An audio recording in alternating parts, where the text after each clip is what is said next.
health domains in both the groups at specific point of times, which I have mentioned earlier.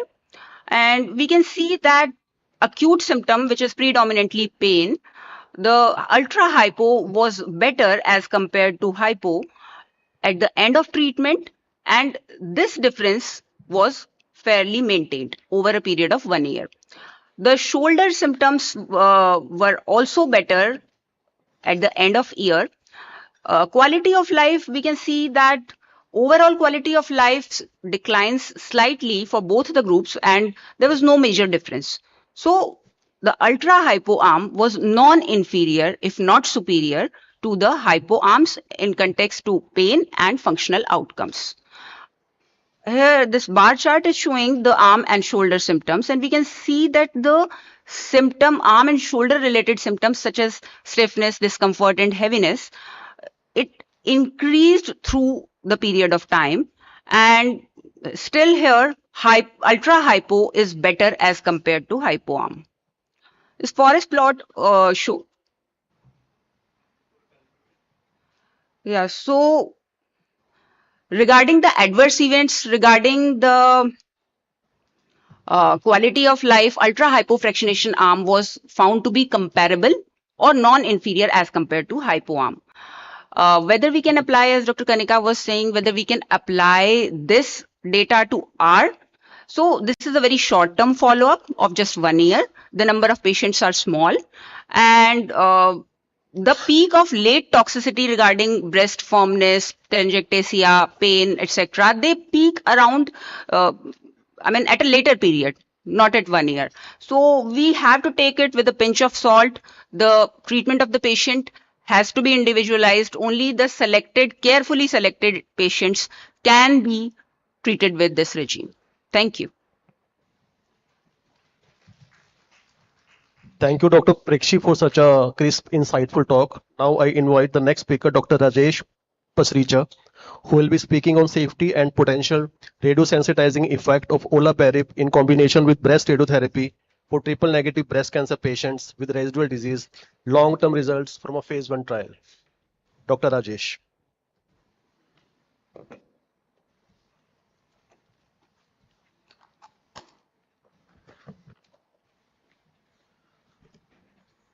Good morning, chairpersons, dear friends and colleagues. At the outset, I'll thank Dr. Kanika for giving me this opportunity to present abstract, which has been about a study which has been conducted at Institute Curie, Paris. The study is titled "Safety and Potential Radiosensitizing Effects of olaparib in Combination with Breast Radiotherapy for TNBC patients with residual disease."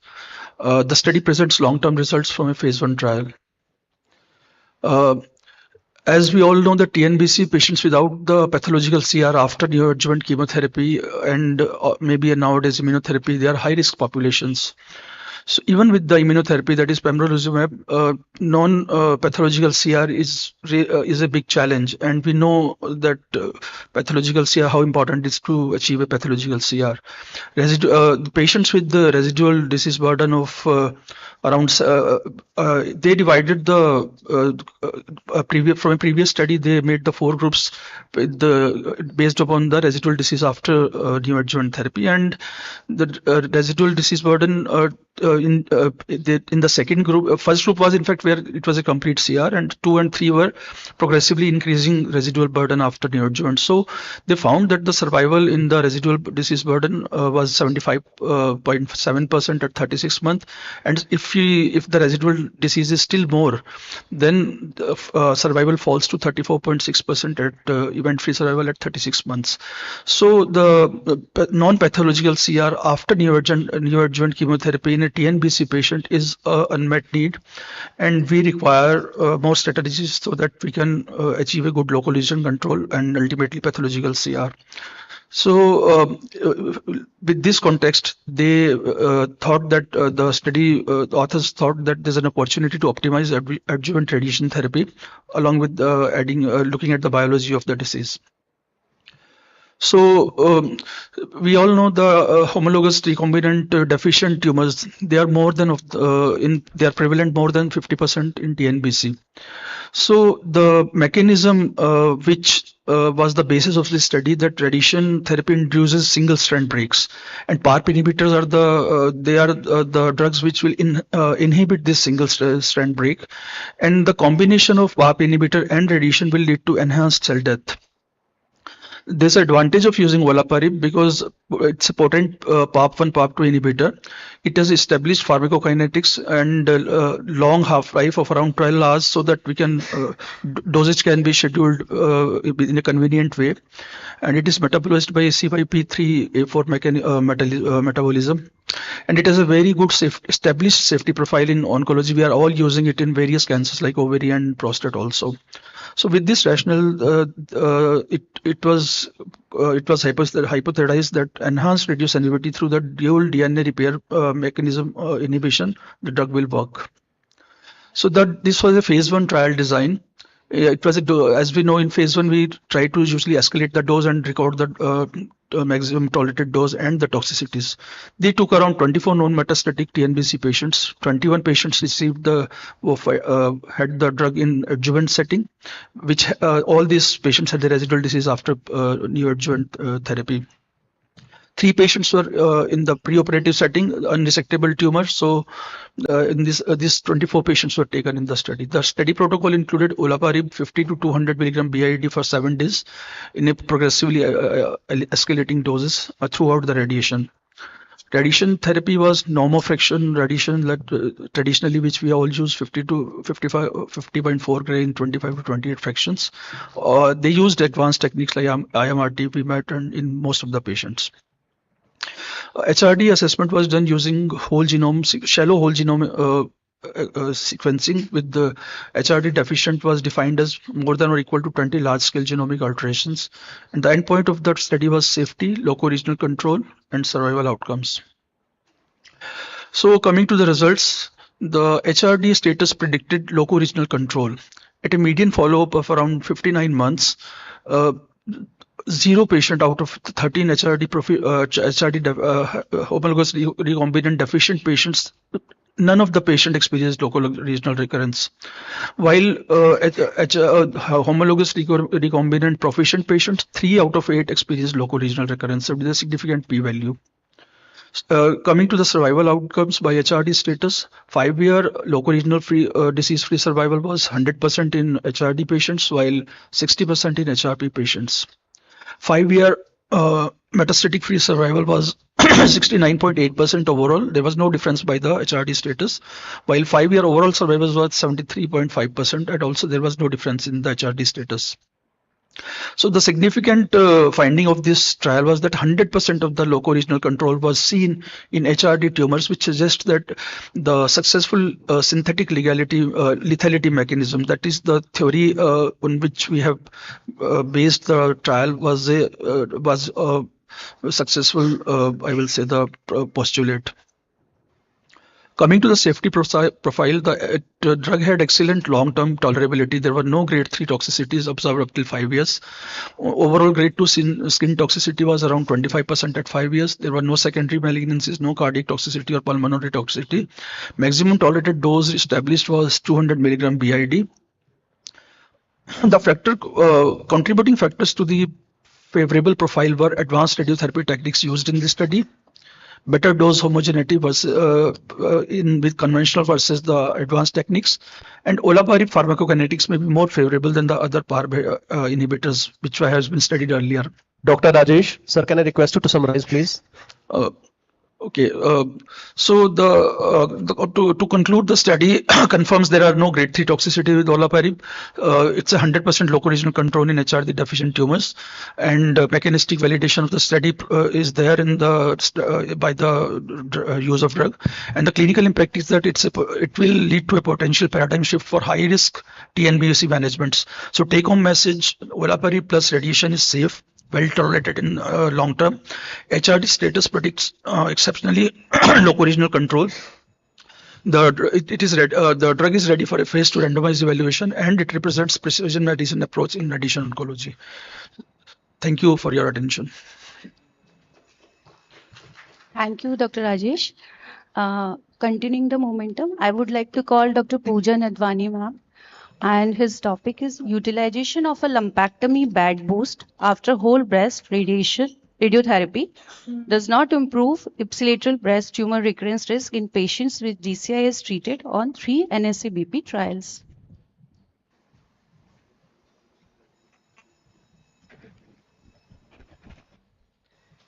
So, good morning, one and all. At the outset, first of all, I would like to thank Dr. Kanika for making me a part of the program, and I'm glad that you really made up this Best of Astro.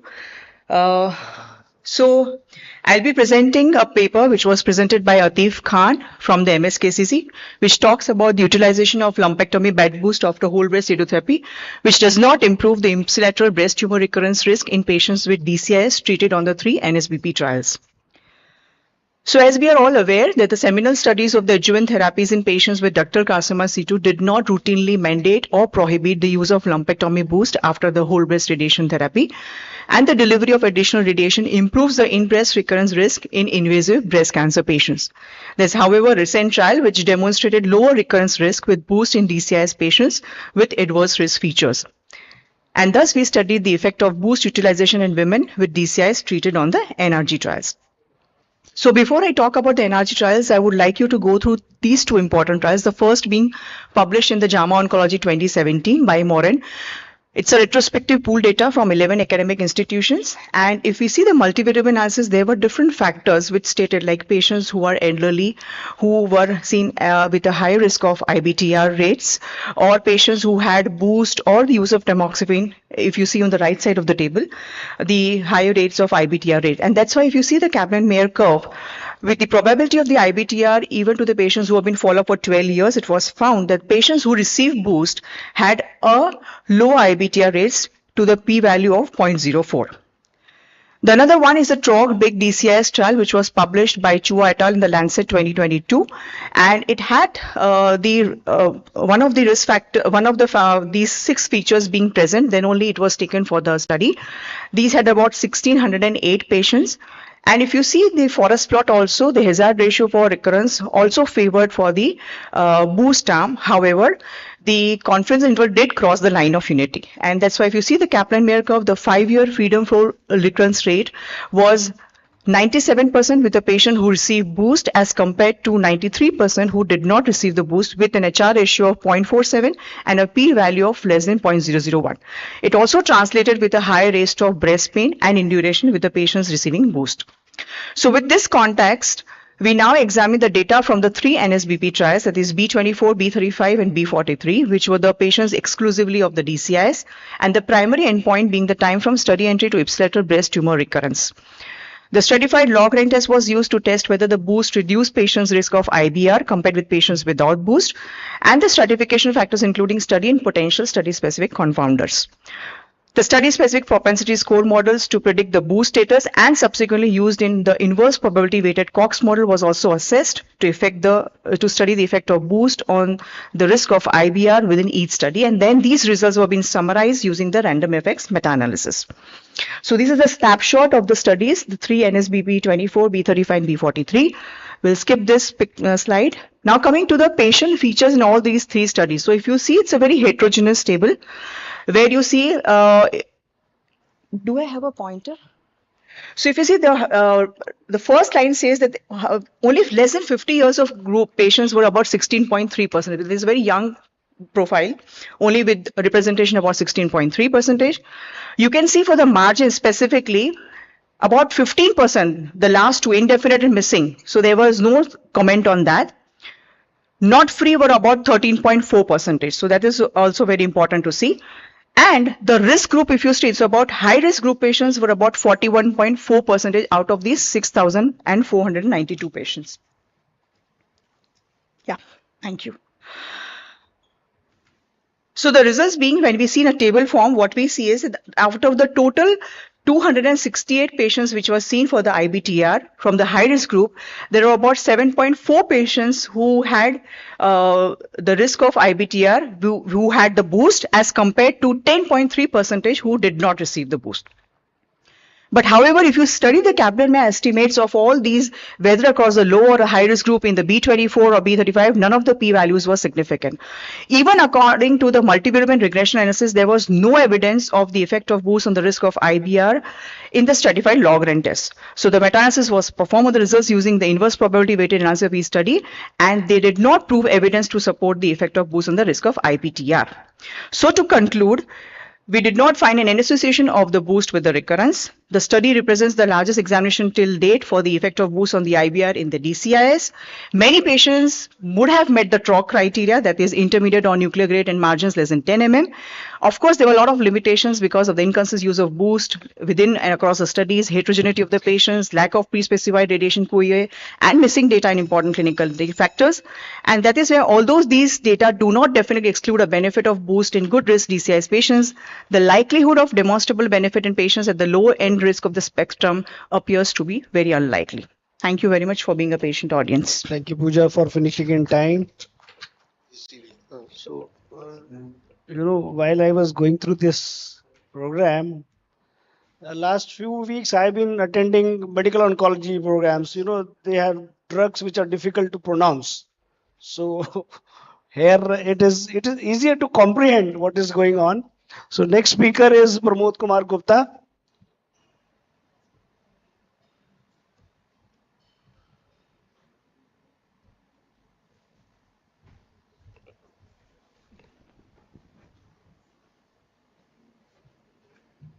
Good morning, everyone. At the outset, I would like to thank Dr. Kanika Sharma Sood for inviting me.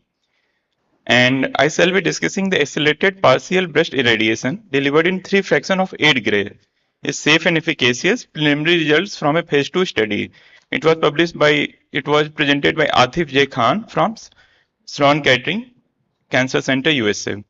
And these are their disclosures. So they explored APBI schedule that is completed in 3 treatment days, means completing the APBI in single week. And they tested the efficacy of APBI in a cohort of intermediate risk women generally, which is less studied in most of the randomized trials. And they hypothesized that the APBI, this 1 week APBI schedule is tolerable and efficacious in intermediate risk women. These are the snapshot of APBI trials. We see Florence, Jack, Astro, Rapid, Import Low, and B39. Most of them, they have included breast cancer patients with more than 60 years of age, except B39, where the median age was 54 years. And we can see in B39, in the premenopausal, the 10 years cumulative incidence of local recurrence was 4.8 versus 6.4, little bit higher, although it was not significant. And we can see that age less than 50 years, less than 40 years, ER positive, ER negative, grade 3 and T2 and systemic are also very less in all these trials. And these are the patient characteristics. Again, we can see the invasive lobular histology is also very less. So this was a phase 2 study with co-primary endpoints of toxicity and local failure. They recruited patients aged more than 40 years and unicentric invasive or in situ breast cancer less than 3 cm, node negative and negative margin. And for the toxicity endpoint, they defined grade 3 and they proposed 130 evaluable patients who were needed to demonstrate that 2-year toxicity rate was 4% or lower with a type 2 error of 0.15 and if no more than 7 patients experienced toxicity within 2 years. And they defined intermediate risk patient as age 40 to 49 years, genomic score high risk, presence of LVI, invasive lobular carcinoma, surgical margin less than 1 millimeter and clinically T1 or T2 lesion. And they plan to enroll at least 65 such intermediate risk patient in the overall cohort of 130 patients, and if at most 4 of them experience local failure within 3 years. And these are patient characteristics. Median age was 67 years. Majority have invasive carcinoma. LVI was in 87%. Median tumor size was 1.1 centimeter. 95% have margin negative and 93% have estrogen receptor positive tumors. And among this cohort, intermediate risk patient types, the invasive lobular carcinoma was seen in 1/5 of the patient. Between 40 to 49 years of age 5% of the patient, and LVI was seen in 7%. So 140 patients were enrolled from 2019 to 2023, and they were followed for more than 41 months, approximately 3.5 years. Median age was 66 years and median tumor size was 1.1 centimeter. And out of this, only one single grade 3 event that was possibly related to radiotherapy in terms of breast pain was noted, and 18 grade 2 events that were at least possibly related to radiotherapy in terms of primarily chest wall pain or fibrosis and induration were reported. So grade 3 toxicity in terms of breast pain was seen in only one, while grade 2 was total events was 17 and most of them were probable related to RT. So there was total cumulative incidence of 2 local failure in overall cohort, and among 65 evaluable intermediate risk patients, 37 have been followed for more than 3 years, and there have been no local or regional recurrences, and only one distant recurrence in high risk score group. So cumulative incidence we can see here from 6 to 36 months, 3 years, only 1.4%. So in conclusion, they have said that this shortened schedule of 1 week of APBI delivered 24 grain 3 fraction appeared to be safe and tolerable with a low likelihood of toxicity. And in the intermediate risk cohort, the local control rates appear to be excellent and comparable to usual low risk breast cancer patients. And based on these findings, they have amended the study to add a registry cohort for additional data collection on cosmesis and to expand the intermediate risk cohort to 90 total patients from 65.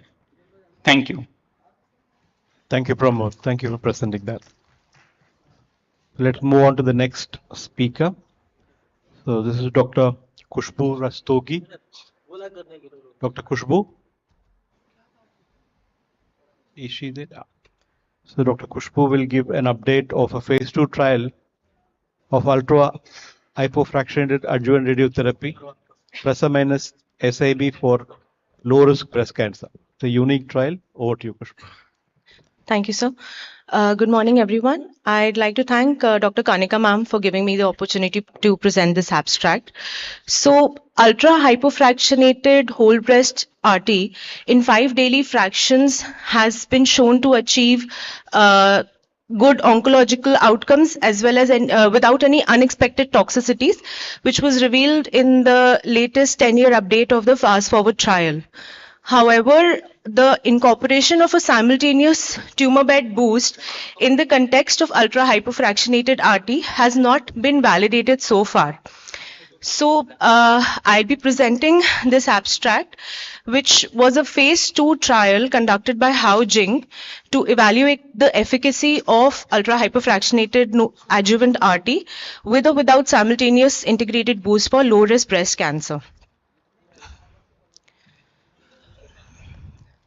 So the authors hypothesized that adjuvant 5-fraction ultra hypofractionated RT with or without a tumor bed boost is feasible in terms of toxicities for early stage low risk breast cancer, and this was a prospective study done to evaluate the short and long term side effects.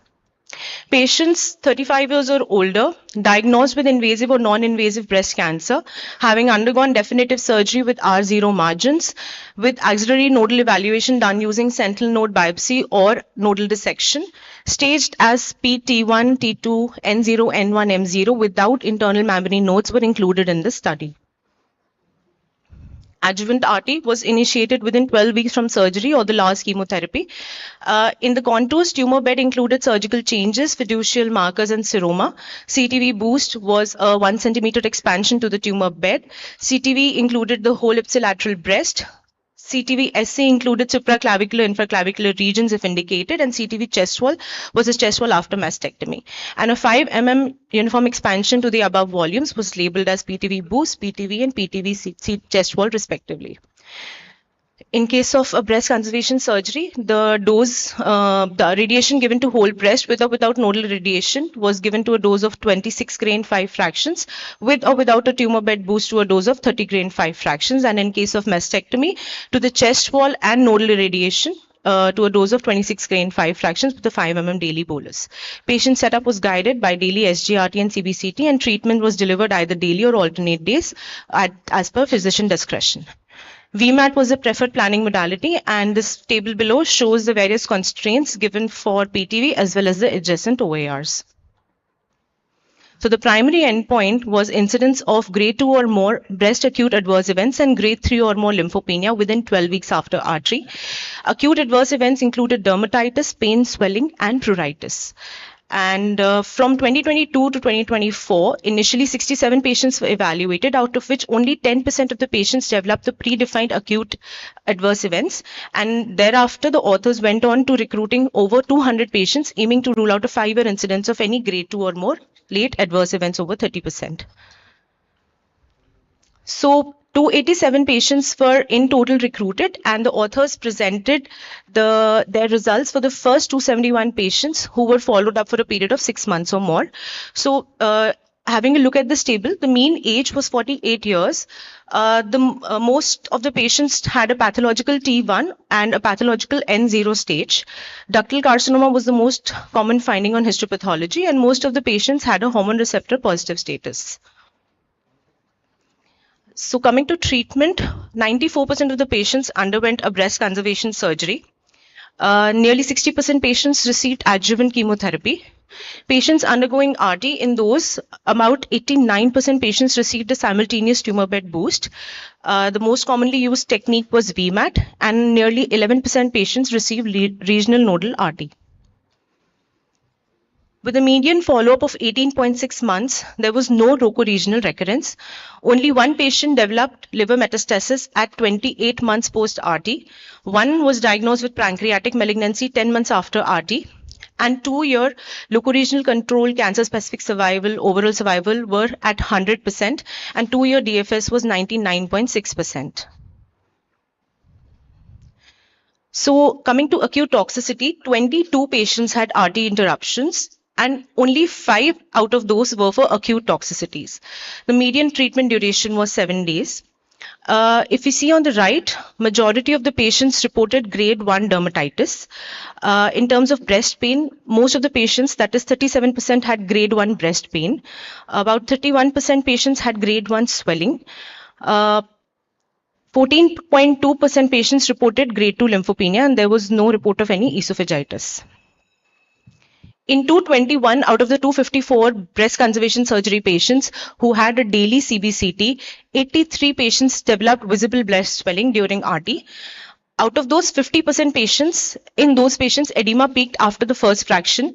In 21%, 16% and 10%, edema peaked after second, third and fourth fractions respectively. So coming to late toxicity, most of the patients did not report any breast or chest wall swelling. However, it is important to note that 21.7% patients had grade 1 and 2.6 had grade 2 Dr. breast Khushbu, shrinkage. please summarize. So to conclude, adjuvant 5 fraction ultra hypofractionated RT with or without boost for early stage breast cancer is feasible in terms of both loco-regional control and toxicities. 30.8% of the patients had CBCT detected acute breast edema with outline protruding beyond 3 mm. Rib fracture occurred in around 18% of the patients, but only 10% of them were symptomatic. 24.5% patients had grade 1 to 2 shrinkage. However, the majority had excellent cosmesis. And next, the authors intend to search for risk factors associated with acute edema and adverse cosmetic outcomes. Thank you. Thank you, Dr. Khushbu. The next speaker of the day is Dr. Vikas Roshan, who will be deliberating upon preliminary results of hypofractionated RNI in breast cancer, the HARVEST trial.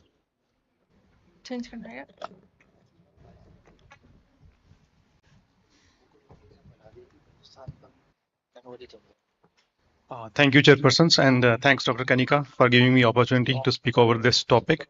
So my last slide is hypofractionation is possible, in case you won't be able to see my last slide because time constraints are there. So this is my disclosure.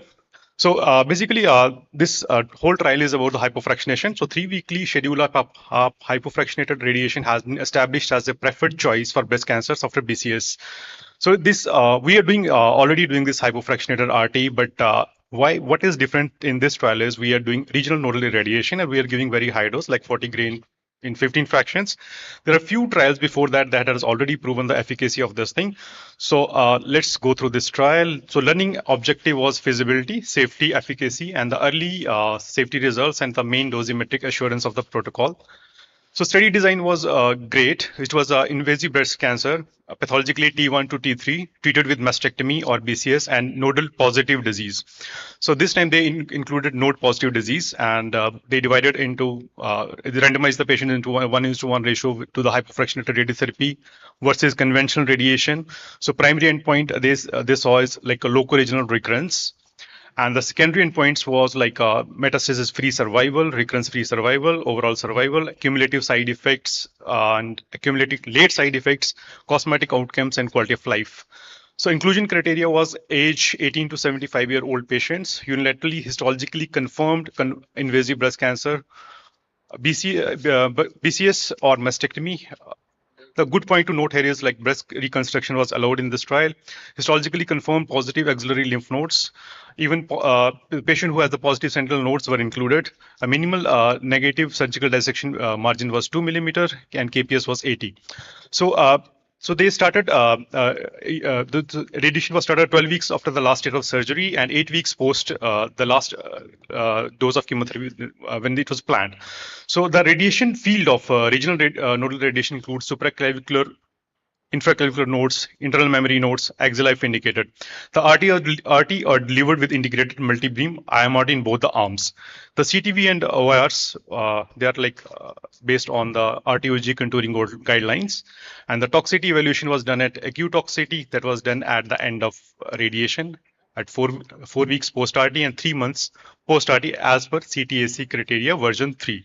And the late toxicity was done at every 6 months within 5 years after completion of RT. So on the cosmetic and dosimetric evaluation, what they noted is it was performed by the individual patient-based as well as the independently reviewed by the radiation oncologist from the photographs which was taken before RT as well as the 4 weeks post-RT and every 6 months after RT until 5 years. The cosmetic results were scores at excellent, good, fair, and poor, dependent upon the Harvard scale. And it was compared with the opposite breast, which was not irradiated. The target coverage of PTV1, like chest wall, breast, and PTV2, and the doses of ORs were evaluated. The alpha beta ratio at 3 and 10 were used for comparison. So patient evaluation was, so this is the trial consort diagram in which the 831 patients were evaluated and 401 were allocated to the conventional radiation and 400 to the hypofractionated arm. So I'm glad to note that all patients shown very good compliance and 98.3 patients completed the radiations. These are the baseline characteristics. They are well matched, and these are comparable things which were they noted in this, and they included almost all the parameters. The good point to note is the left breast cancer was included, and post neoadjuvant chemotherapy patient were included in this trial. So overall, 76 patients presented with grade 2 acute radiation-induced toxicities. The incidence of any grade 2 or higher was low and comparable between the two groups. Dermatitis was the most common acute toxicity with a significantly higher incidence in the conventional radiation arm, and it was like it was significant. The p-values was 0.01, but they have not mentioned any hazard ratios for this thing. So late toxicities were with the median follow-up of 38.1 months. No grade 3 late toxicities were observed in either group. There was no significant difference between the two groups in the incidence of any late toxicities. In the 188 patients received BCS, compliance of photographic cosmesis assessment was done, and it showed a very good, excellent cosmosis outcome with 74.1% with hypofractionated RT and 78.5% with the conventional RT at 3 years. So these are the constraints. The compliance was very good, 93.9% versus 9.5.2% with no significant difference. For OARs also, the compliance of strict dose constraints are above 90%. So take-home message is the hypofractionated RT with comprehensive regional irradiation is associated with the comparable acute toxicities and cosmosis results. The high compliance to the predefined dose constraints of the protocol support the feasibility of this trial. And it's good that we can do comprehensive regional nodal irradiation with that. So still it's like a follow-up is short. We need a very long-term follow-up for to just to note down the efficacy. Thanks. Thanks for the patient listening.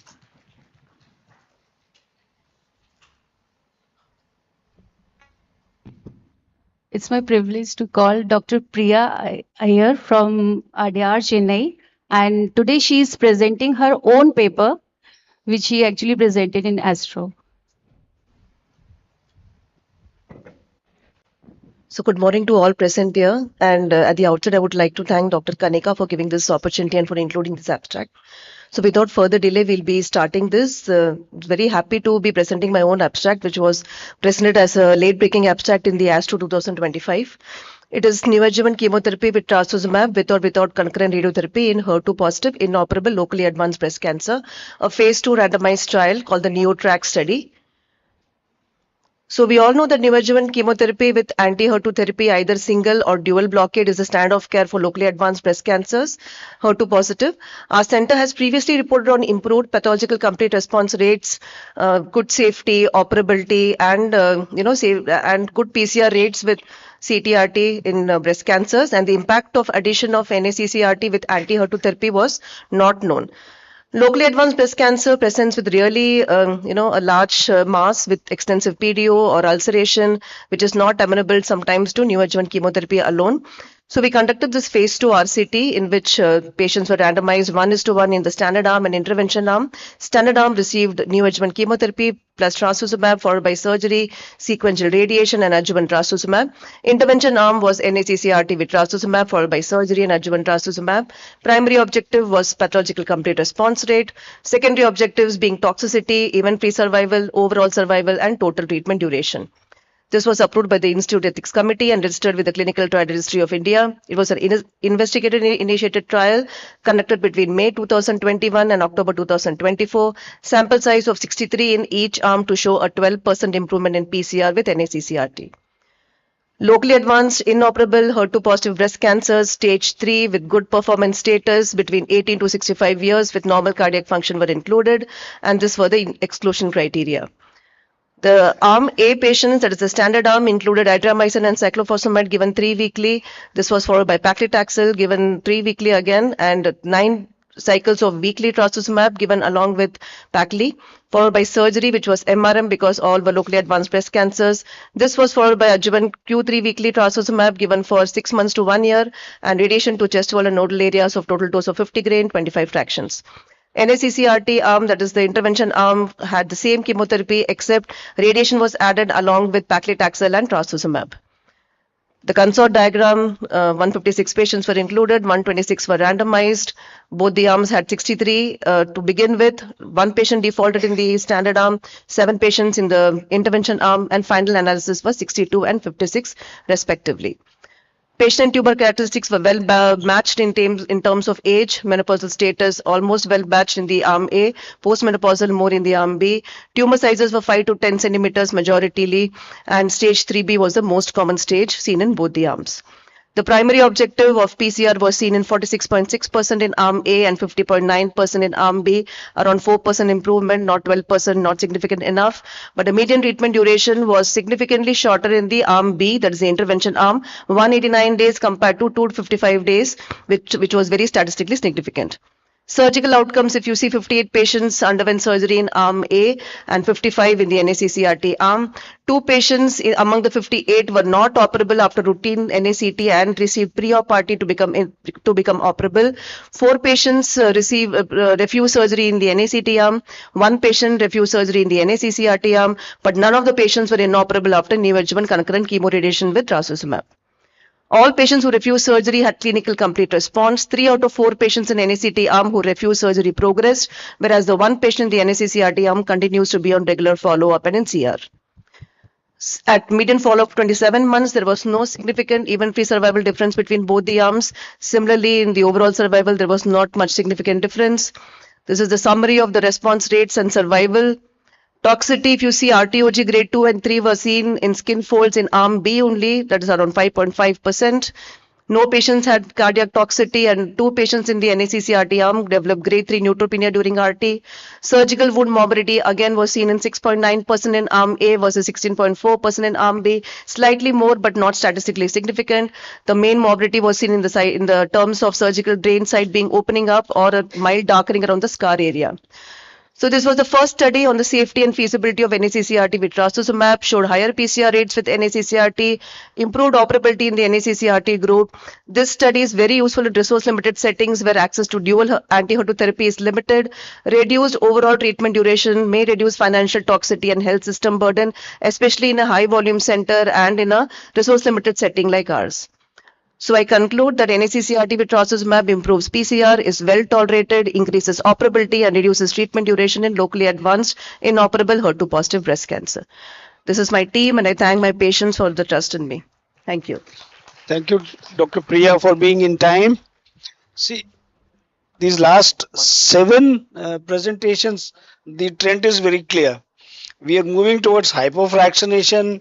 The second problem is triple negative. We are adding something to add to improve outcomes. And the third is locally advanced. Very nicely collected.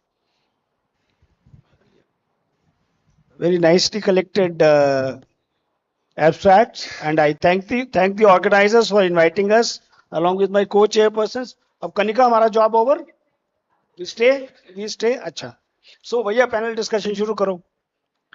May I invite our moderator, Dr. Tabassum Ma'am, Professor Radiation Oncology, Tata Memorial Hospital, along with all the distinguished panelists to kindly join us on stage.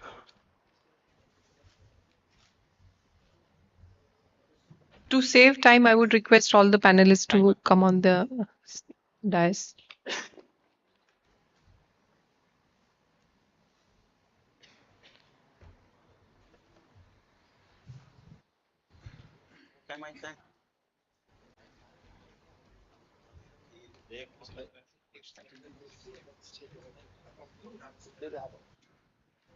So we have got a good mix of abstracts, some on reducing the de-escalation when we talk about the omission of boost, then hypofractionation, ultra-hypofractionation, and also novel strategies of including olaparib along with radiotherapy, and of course neoadjuvant CTRT to improve the outcomes.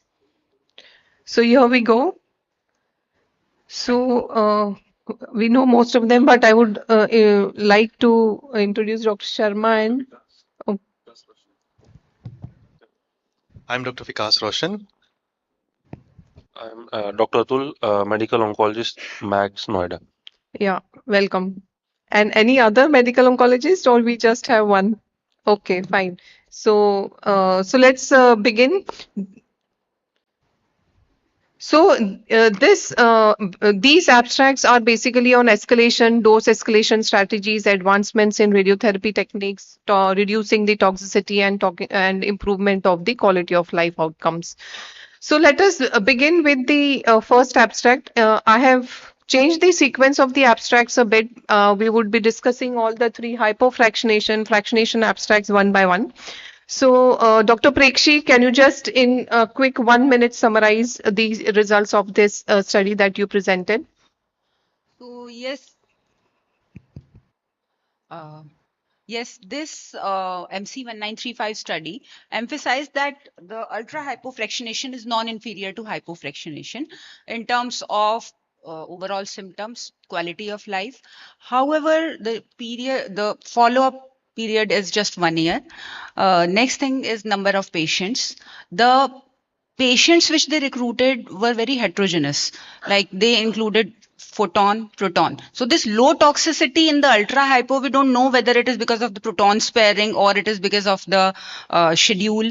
Then they included BCS, they included MRM, they included, and the rate of toxicity in hypofractionation which they have noted in this trial, we are generally not Yeah, we experience. hardly see this Yeah. is what was very unusual. I mean, I would not expect ultra hypofractionation to have such remarkably low toxicity compared to the moderate hypofractionation. So what was very striking and clinically not acceptable to me was the proportion of unplanned surgeries or implant failures in the radiotherapy arm with moderate hypofractionation.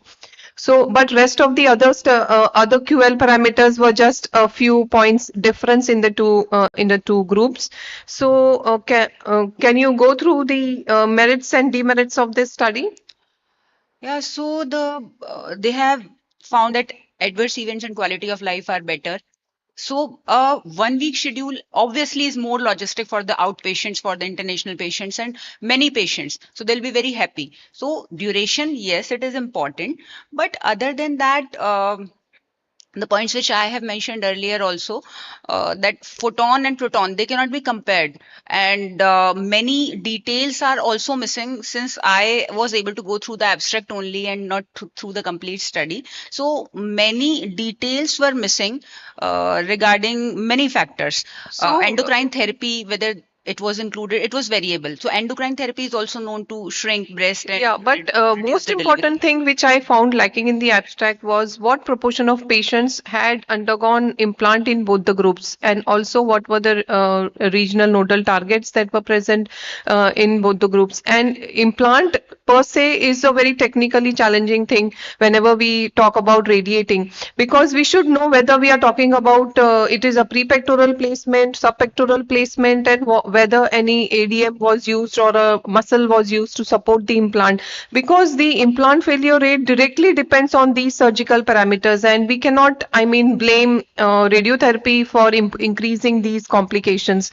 And definitely, it is not acceptable that a moderate hypofractionation would lead to increase in this implant failure. So I think there must have been some imbalance in the demographic parameters that have led to this observation.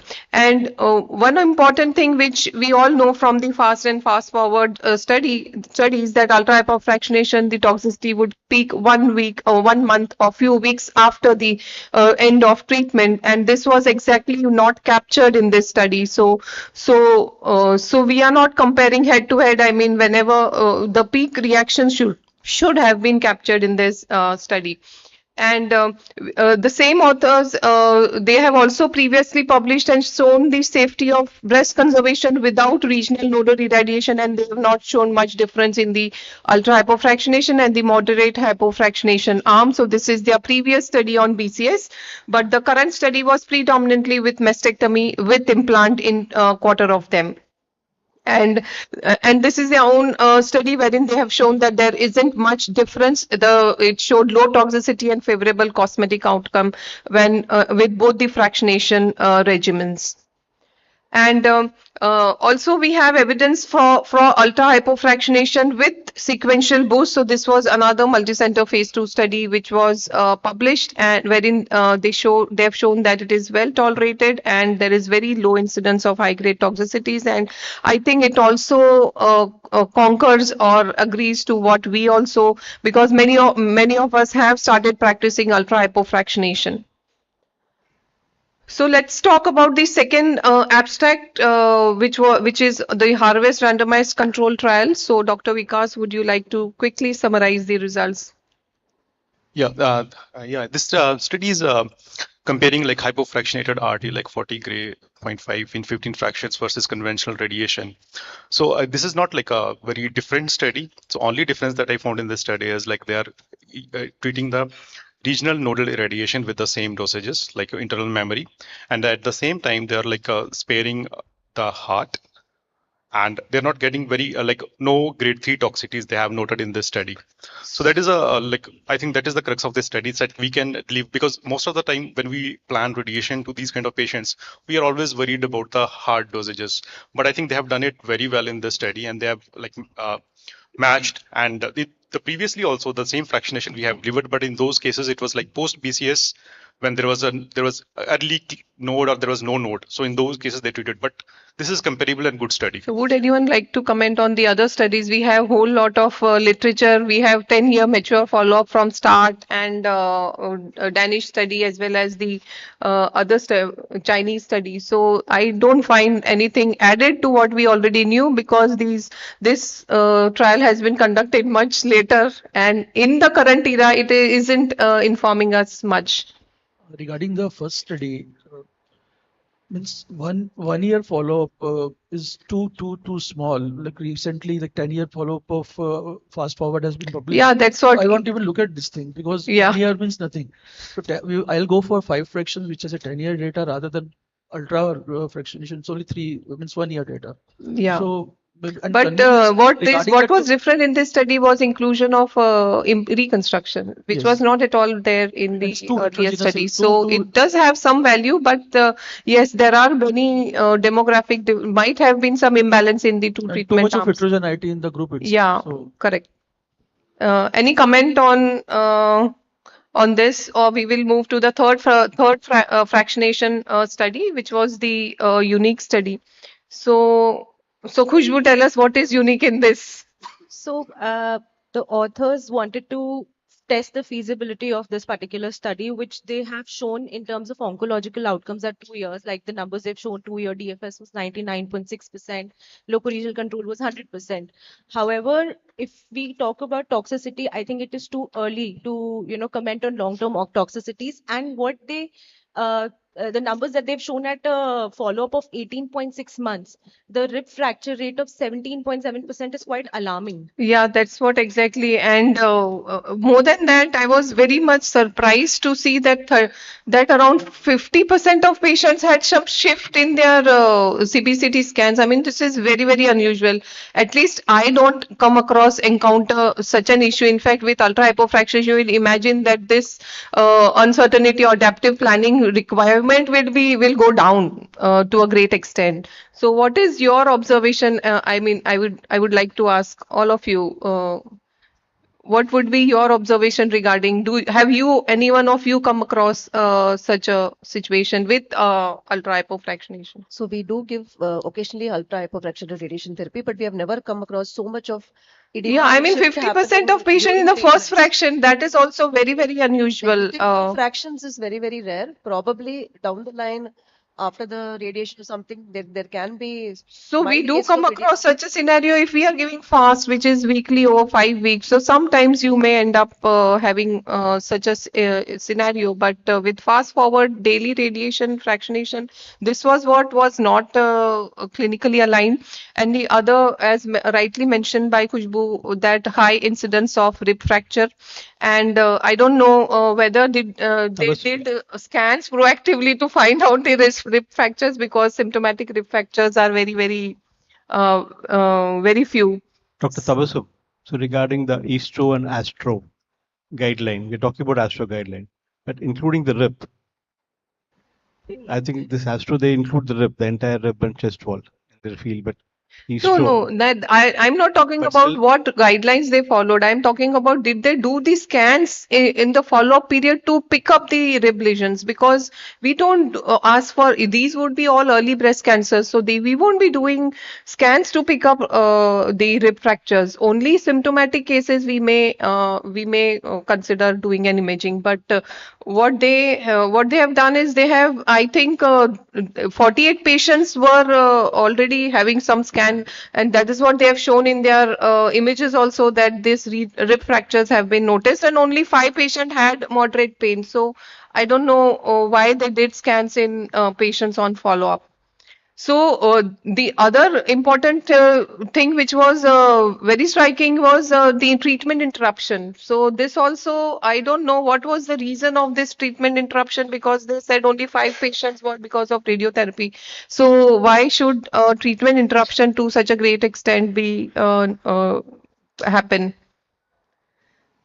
So, when we talk about ultra hypofractionation with SIP, this is there are already studies with already published wherein they have used a little different SIP doses. So, if you see with fast forward SIP doses ranging from 29 gray to 31 and 32 gray have been used variably.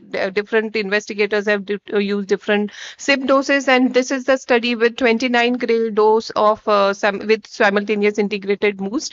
And here they have shown that the toxicity profile is very encouraging in their patients. And this was also our own experience. But with respect to the cosmetic outcome, we saw that there was a significant cosmetic deterioration on longer follow-up, and there were certain risk factors that were linked to correlated basically the menopausal status, whether oncoplasty was done, what was in patients having higher breast volume, means large breasted women, the cosmetic outcome was found to be worsening more compared to the other groups. So now let's talk about the efficacy of improving the outcome in triple negative breast cancers using the radiosensitizing effect of olaparib. So anyone, Dr. Rajesh and Dr. Sharma, you can. Yeah. I think this is very exciting study, and particularly in the HRD positive group, there were 100% of the patients, they were free from the loco-regional recurrence. And in triple negative breast cancer, we are, giving both PARP. In case patients have residual disease, you have to give them PARP inhibitors. They have just overlapped the radiation and Yeah, so it's not much change in yes, the it is not much change, and particularly in the HRD positive group, they have 100% results, which is very encouraging. So, but how frequently do you do HRD status? We are not doing in triple negative breast cancer patients, but with this evidence, I think we'll be keen to discuss with patients about this aspect. But internationally, what is the recommendation? Whether it is recommended for We are not doing it. in non-BRCA mutated, whether HRD status is being recommended. So if somebody is BRCA positive, it is, automatically HRD positive. Those are the different thing. But those who are, yes, those who are not BRCA positive, in those patients we have to do, in case we have to combine the results. Hopefully hopefully we'll be having phase 2, phase 3 also maybe. But still, I think it makes a lot of sense to me that combining both to improve the results. Yeah, so from radiotherapy perspective, are there any? As Saras told, that's a very exciting study, which for certain reasons. First, olaparib is now generically available and very cheap. Secondly, we are not changing any of our schedule. Thirdly, it has a biological basis, strong biological basis. Fourthly, it may be useful in BRCA positive as well as the negative. In full paper, if you read, there were only 7 BRCA patients which were positive in HRT. And the results may be, means the group, small group, this is, it's a one group only, there's no comparative group. But still, and the most important thing, it is safe. Safety, it has it's very not, safe. It's not Earlier led drug, to. which were velaparib drug, which has been used in pancreas, was not very safe. They have used slightly lower dosages to begin with. That was another question which I wanted you. But again, once we start, we are usually worried about the GI symptoms, nausea, vomiting when we start olaparib. And second is the blood counts, low hemoglobin levels. Okay. But usually patients, they gradually acclimatize to these symptoms in the next couple of months. So maybe this is the reason they have started at 200 milligram dose. So again, I'm fine once you start 200 milligram dose along with the radiation, and once the radiation is over, you can escalate to 300 milligram. Probably the reason was that they were, it was very, they were afraid of this hematological toxicity, because earlier drug which was used, velaparib, they had 96% hematology. Yeah, and grade 3 toxicity was very high in them. So leading to treatment interruption. Here and it is all. only 45%. So probably that may be the reason. But what in radiotherapy could they have done to reduce this concern more? Means it's a standard radiotherapy which we usually nowadays. So they have used conventional fractionation. If they would have used hypofractionation, I think even lesser radiotherapy side effects would be very would have. interesting to see if we can use it with hypofractionation. So a lot of possibilities here which we can explore in our own setting also. So there have been other studies also wherein they have written that the HRD positive status does correlate with low ERPR expression, high Ki67 expression, and having a higher T stage. And in TNBC subgroup, in this particular study, they found that 73.6% were HRD positive compared to 26.4% in the hormone positive group. And the correlation with BRCA positive status and the T53 mutation status have been also shown, and they have said that compared to BRCA positive, it is the P53 mutation that is more frequently found among the homologous recombination repair pathway genes. So not only this study, but there are other evolving literature also on this investigating the role of radiosensitizing effect of PARP inhibitors in along with radiotherapy. So what I felt was. Well, PARP inhibitor is one thing, but now we know that pembrolizumab is also being more and more commonly used. Patients are also affording, and we are offering them in the neoadjuvant setting. So definitely there is there is an opportunity to dwell into the radiosensitizing effect of PARP plus minus immunotherapy and see where we can give it along with radiotherapy to improve the outcomes. And the only concern which remains with me now is that many times we are more frequently we are using ultra hypofractionation. So I don't know whether it was the duration of 5 weeks. They started 1 week prior, and then during the 5 weeks they gave olaparib. So was that adequate exposure for giving the radiosensitizing effect? And we will have to test this thing in the context of hypofractionation, moderate as well as ultra hypofractionation. Yeah, Dr. Vinita, you wanted to. Tabassum, olaparib and PARP inhibitors are supposed to be very strong radiosensitizers. So, are there any concerns about increased dermatitis and pneumonitis? So, with olaparib, there haven't been it in this study. Also, they showed that it is grade 1 and grade 2. There were no grade 3. But with olaparib, it was around 30 to 40% grade 3 reaction. So, olaparib is a safer alternative when you have talking about combining it with radiotherapy. They've also said that they have used VMAT. In VMAT, they have found the toxicities less. But in earlier studies, I think the radiation techniques were different. Yeah. That is also. So what I would VMAT, your V5 goes very high. V5 in the skin dose is a bit less as compared to. So whether this stands true for moderate and ultra hypofractionation, that is the thing that we need to look at, because in the modern day, no one would be giving conventional fractionation for breast cancer patients. Dr. Tabassum, so probably they wanted the more radiosensitizing effect. That is what I'm saying, that they have done it for prolonged exposure. Exposure. That's what I've written here also. It's probably because of the prolonged exposure that they want to. That is what give. is the reason, I think. Yeah. So coming to this abstract, Pooja, would you like to quickly summarize this? So I think from the era where we have the guidelines suggesting that we give a whole breast radiation plus or minus boost, we are probably moving to an era where we are having more defined criteria where we can genuinely avoid boost or in fact even the radiation. So I think this was a paper which tried to study, especially with the two new papers coming with the Moran published in the JCO 2017 and the Chua et al. In the 2022, where they were justifying the role of boost decreasing the IBTR rates.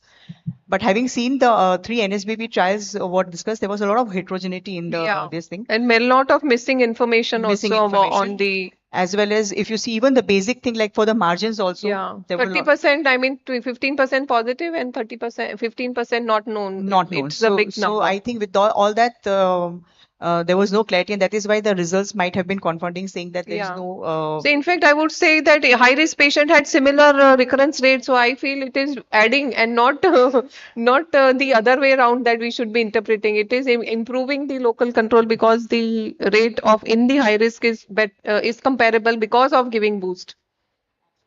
Yeah.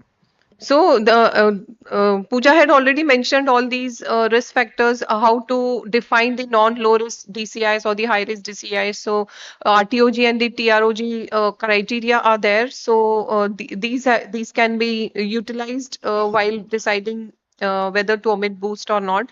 So there is also a bond-based trial which has just published the toxicity and the QL results, but we still await the local control data. And the TROG trial did not identify any subgroup where the benefit of boost could not be identified. So currently, if the patient falls in the high risk criteria, it is recommended that a boost should be given for patients with DCIS. So, Tabassum, yeah. before you take this for as a message, can we have a quick hands that are there any people who are really avoiding boost, number one, and which group of patients they are even avoiding radiation DCIS? So we can just also know what is the Yeah, I practice mean, going on. everyone is giving radiation for DCIS, whole breast. Yes. And what about boost? How many of you are giving boost? So it is few. Yeah, so that's what the ASTRO recommendations also say, that in younger patients with comedonecrosis high grade, and most important thing in our patients is that they are all palpable DCIs, they are not screen detected DCIs. So that's why we have to really individualize whether the boost is required or not. Now coming quickly to this study on APBI, Pramod, Yeah. very quick summary. So this was 3 fraction, 8 gray delivered in 3 fraction, and from Sloan Kettering. And earlier they have published 7.5 gray into 3 times. And the median follow-up was 3 years, now for 3.5 years. So And their the good tumor sizes also you can see it is just 1.1 centimeter, and there were already available techniques of 5 fractions, and with the good brachytherapy part also. is they have included intermediate risk, which is Yeah. less studied in Yeah. the literature. Correct. So that is the main crux of this study. Yeah. We can have some idea about intermediate risk breast cancer patients. So that is what is the unique thing about the Yes. trial study population. So just I don't want to miss discussing this, so we can quickly discuss this important study. Priya has already mentioned what was the rationale and all, and can you quickly give us the key takeaways from your study? So patients were really in very advanced stages. So we have mentioned it that we could not do BCS because majority of them were 3B disease. So T4B was the most common stage. So probably we could not offer BCS to many of them. Many defaulters in the intervention arm was by chance because it was not related to intervention. That is the other thing which I would like to reiterate, that doing a randomized control trial in our setting is so difficult that patients, to keep them coming for the treatment is itself a big challenge. And it just happened that many of the patients in the intervention arm defaulted. And the other few things that I would like to say is we could not do hypofractionated radiation because already there is very less data with hypofractionated and radiation in the neoadjuvant setting. Doing with conventional fractionation itself, we have to make sure that the heart and lung doses and all are very much within limits, especially when we are giving trastuzumab, paclitaxel, and other types of chemotherapy. We are going to be giving AC also. So that is one reason why we could not do hypofractionation. So what was what I found different in your two treatment arms was that one to 46 gray in the NACT RT and 50 gray in the. So that is the other thing which I was. And also I think there was a difference in the irradiation of axilla, right? Was axilla irradiated in both the arms or No, only in the 46 gray arm, axilla was irradiated for everybody. So that was For the also 50 gray arm, axillary dissection was completely done, and axilla was not irradiated. so axilla was not at rest post-operatively in the NACT arm. In the arm B, it will be like a selective dissection, like too many nodes left behind or all those things. So somewhere we compensated the axillary doses either with radiation or with So surgery. I think that is the reason of your higher lymphedema rate also because So of lymphedema totally axillary. was 21%. I think even in the literature it is around 19 to 20%, and some literature claiming it is not at all existent is, I think, not not a well done axillary radiation or an axillary dissection. Other thing why there is so less in the Western populations because they don't have so much of advanced diseases. So they can get away with targeted dissections or with central lymph node dissections and no radiation. But for our population, we did need to give so much of doses. So And that is there the are reason other, for I mean, data also which is coming in the perspective of breast reconstruction, because it is the area where you want to avoid the cosmetic deformity of patients undergoing whole breast reconstruction. And these are the two important studies which have shown. And we are also doing a study in which we are giving pre-op RT for patients and 40 grain 15 fraction. We don't irradiate the axilla, and then patient is operated 4 to 6 weeks after the surgery. And till date, I mean, we have operated around 12 patients. So it is very encouraging. And most importantly, in this study, we are also doing skin sparing mastectomy. So this is very important, because many of our, similar to Priya's population, we also have locally advanced tumors, but patients who do respond and they are PDO changes and all resolve, we are doing skin sparing You have to mastectomy. summarize, Tabassum. Yeah, it's my last slide. Thank you. And I thank all the panelists for the wonderful discussion. Thank you. And Kanika for having me here to moderate this panel. Thank you. Thank you, everybody. Thank you, ma'am. Ma'am, please gather on stage. I request chairpersons, moderator, and Thank you, Will. panelists to gather on stage for a group photo.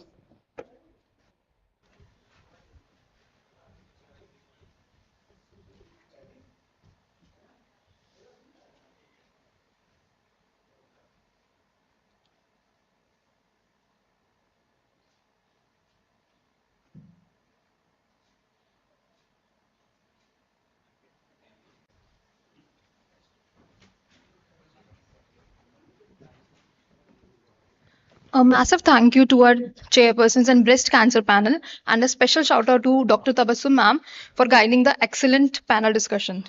Moving forward, we dive into the complexities of the central nervous system. Please welcome our chairpersons for the session, Dr. Kishore Singh sir, Professor and Director Professor of Radiation Oncology and Medical Director of Lok Nayak Hospital, and Dr. Manish Garg sir, Senior Consultant, Neurosurgeon and Spine Specialist at Max Healthcare. Kishore Singh sir and Manish Garg sir.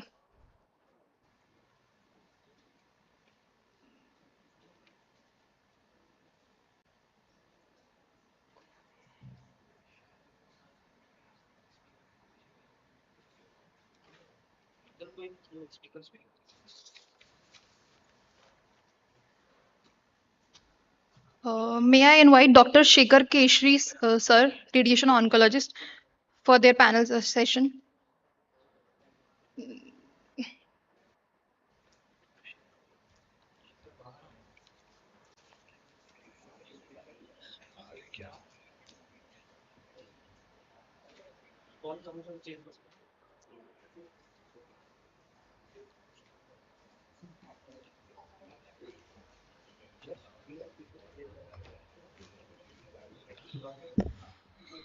Uh, Very good morning to you all, and thank you, Dr. Kanika and team Best of Astro, to invite me here.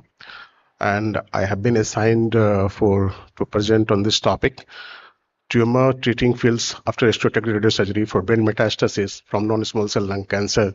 It is the final results of the phase 3 METIS trial. And these are the disclosures from author.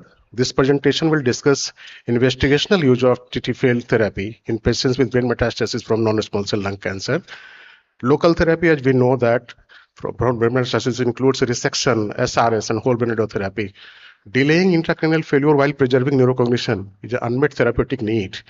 And TTFields therapy has improved overall survival in phase 3 trial in metastatic non-small cell lung cancer, newly-diagnosed GAPM, and locally advanced pancreatic cancers, as well as malignant pleural mesothelioma. This pivotal phase 3 METIS study was designed to evaluate the efficacy, safety, neurocognitive, and the quality of life outcome of TTFields therapy with following SRS for patients with brain metastasis from non-small cell lung cancer without non-actionable mutation. What is TTFields therapy? Are the electric fields that disrupt process critical for cancer cell division and may lead to enhanced downstream anti-tumor immune response. This is delivered non-invasively to the brain via a portable device that consists of a field generator and arrays placed on the skin. And different cancer type respond to different frequencies. That for brain metastasis from non-small cell lung cancer respond to 150 kHz and GBM 200 kHz. This is a phase 3 prospective open label randomized international trial divided two arms, equal number of patients, and that one arm that they have done the after SRS they have used TTF field therapy, and the another arm SRS plus supportive care. That the brain MRI evaluation followed, and they have documented first intracranial progression and the second intracranial progression followed by. After second intracranial progression, they have given the salvage therapy. Inclusion criteria, as you see here, adults more than 18 years, expectancy lifespan more than 3 months, KPS more than 70, newly diagnosed brain metastasis 1 to 10, and cytologically confirmed.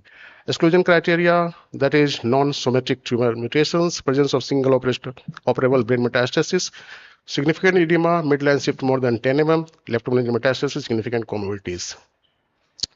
Primary endpoint, time to intracranial progression. That is, secondary endpoints were time to neurocognitive failure, overall survival, radiological response, and exploratory endpoints were intracranial progression rates, health-related quality of life, time to distant intracranial progression. This is the chart of patient disposition. They have 149 equal number of patients were randomized in both arms. 17 patients crossed over from the control arm to receive TT field therapy after second intracranial progression from the SRS only. These are the baseline characteristics of the patients, equal characteristics of almost in comparison of number of brain metastasis, in compare of pathological diagnosis, SRS treatment, etc. 15.7 weeks were the median exposure weeks that of the treatment experimental arm, and the one patient per 67% of the patients have used that TTF field therapy almost in a month. And most number of the patients were on immune checkpoint inhibition, almost 59 patients in the treating arm, experimental arm, and 71 patients in the SRS only. This is TTF therapy following SRS, significantly delayed time to first intracranial progression, and that is p-value, if you see, it's significant, and there is the 28% relative risk reduction. And that is started 2 months, at 6 months, 12 months, and 24 months. That is the reduced the risk of intracranial progression up to 24 months. It started at 2 months itself.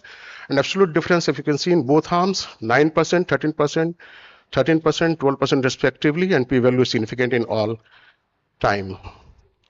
There is no inter-arm difference in overall survival, time to neurocognitive failure, radiological response rate, not significant. And TTF therapy following SRS prolonged time to distant intracranial progression, almost 24% relative reduction in the risk of distant intracranial progression. P-value is not significant here.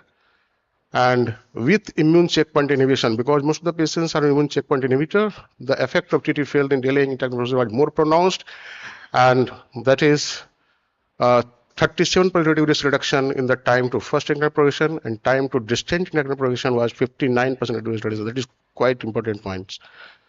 And there was a similar incidence of adverse event with both arms. Device-related adverse effects, if you see that, mainly grade 1 to 2 skin reactions, that is restricted to skin irritation, dermatitis, proctitis, and rash, and that's the only things. SRS did not, that is TTF following SRS did not negatively impact health-related quality of life. Conclusion, the treatment with TTF field therapy following SRS significantly prolonged time to intracranial progression in the patients with brain metastasis. Time to distant intracranial progression was also delayed. Effectiveness of TTF following SRS was more pronounced in patients who received immune checkpoint inhibitors. TTF following SRS was not associated with worsening of neurocognitive function. The safety profile also was consistent, and grade 1 to 2 skin reactions only were reported. Now, the prolonging time to intracranial progression without causing deterioration in health-related quality of life or neurocognitive function, TTF therapy after SRS is a potential new treatment options for the patients with non-small cell lung cancer with brain metastasis. This acknowledgement. Thank you.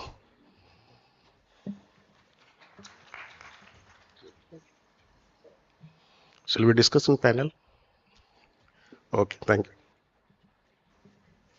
As our chairpersons are stuck in traffic, I would like to request Dr. Robin Khosa sir and Dr. Kaustav Talapatra sir to chair this session.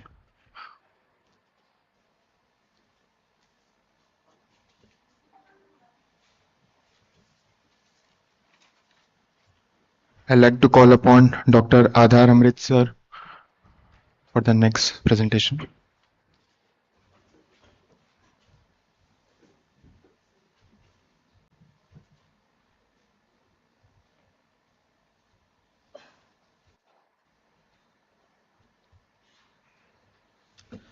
A very warm good morning to all, to respected chairperson, and a big thank you to Kanika ma'am for inviting me to present on this. Slides. Okay, so the abstract I'm going to discuss today is efficacy of hypofractionated stereotactic radiotherapy with different dose fractionation schedules combined with concurrent bevacizumab in all arms in recurrent high-grade gliomas. So the authors had no conflict of interest. It was presented by Dr. Feng Liu. So coming to the background, we know high-grade gliomas present a very significant challenge in neuro-oncology. They have high incidence of recurrence in spite of treatment and a very poor prognosis. And hypofractionated radiotherapy, which is HSRT, along with bevacizumab, represents a promising treatment strategy for recurrent high-grade glioma. But the optimal dose is still not defined yet. Various fractionation schedules have been used, which includes 35 gray 10 fractions, 30 gray in 5 fractions, 6 gray per fraction, 27 to 33 gray in 3 fractions, so 9 to 11. So we have 3.5 gray, we have 6 gray, we have 9 gray. But they have not been compared head to head in any clinical trial yet. So what the authors decided was let's do a comparative study in re-radiation setting. The 3 fractions which I said, like 27 in 3 and 30 in 5 and 35 in 10. So this they hypothesized that HSRT with higher single fraction doses will have a high overall response rate versus the lower single fraction doses. As I said, no RCTs were there previously. So they did a phase 2 randomized control trial aiming to compare efficacy and toxicity between the 3 arms, and they used concurrent bevacizumab in all the arms, and they included recurrent high-grade glioma, grade 3 and grade 4. The trial was registered. So to calculate the sample size, they hypothesized as it was ranging, the response rate was ranging from 40 to 82%.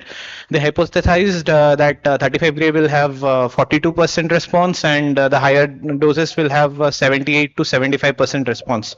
So they found a sample size with dropout rate of 34 patients per group, which came out to be 102 patients in total. So the eligibility included 18 to 75 adults, recurrent WHO grade 3 to grade 4, high grade, with histopathologically confirmed or unequivocal imaging evidence of tumor progression. They used MRI perfusion, they used PET CT, and the maximum tumor size was limited to less than 3.5 centimeter, and at least 6 months since prior irradiation was used. And they had a good performance score. The exclusion criteria was patients who had received more than 3 doses of re-irradiation, 3 cycles, and tumor recurrence was within 5 mm of brainstem and the optic chiasm, or it was an leptomeningeal disease, or they had contraindication to bevacizumab use, like gastrointestinal bleeding or supraphysiological doses of corticosteroid. So coming to the target volume, various authors over the years have used target volumes which include GTV with 3 mm. Some have included CTV as well. So the authors decided to use a GTV with 3 mm with daily IGRT, which was fused with the MRI. So bevacizumab was used 10 milligram per kg every 14 days until disease progression. And tumor progression was graded by RANO criteria and toxicity by NCI CTCAE. So the primary endpoint was ORR, and secondary endpoints was 6 months PFS and OS. Total patients 102. The median age was 58 years with a median follow-up of around 1 year, 11 months. The treatment groups are balanced. So the total number of patients 34, 34, 34. This is the baseline patient characteristics which were well balanced. Now coming to the overall response rate, the overall response in group A was 79.4%, and group B was 73.5%, and in group C was 50%, which was statistically significant. There was no significance in ORR difference between group A or group B. So also in the primary and secondary endpoint, 6 months PFS was statistically difference between group A and group B as compared to group C. 67.6 versus 47.1, whereas the OS did not have a survival difference. Coming to the most important part in re-irradiation, which is treatment-related adverse events, Group A and Group B, as expected, had greater grade 1 to grade 2 toxicities, but there was no statistically significant difference between Group 3 and in grade 3 or grade 4 toxicities. And the most important toxicities were fatigue, loss of appetite, nausea, vomiting, headache, insomnia, and alopecia, but all were grade 1 to grade 2. And no grade 3 toxicities in the range of 1-2 in patients only. Now coming to on multivariable analysis, the HSRT regimen and a younger age and a tumor grade was found to be, and a Karnofsky scale better was found to influence PFS. Now, this is the first randomized trial to directly compare the 3 HSRT regimens. The limitations were a single institute, relatively small sample size, and as a longer follow-up is required to know about the survival status. To conclude, for the treatment of recurrent high-grade gliomas with HSRT combined with recurrent bevacizumab, hypofractionated radiation with single higher fraction doses like 9 gray per dose or 6 gray per dose demonstrated improved overall response rate and PFS compared to lower single fraction dose regimens of 35 in 10 fractions. So this was the funding received, and thank you.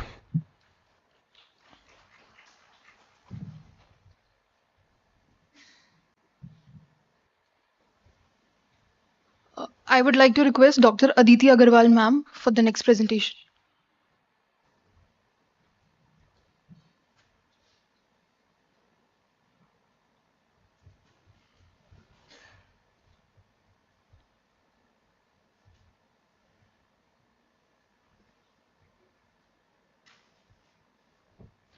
Good morning, everyone.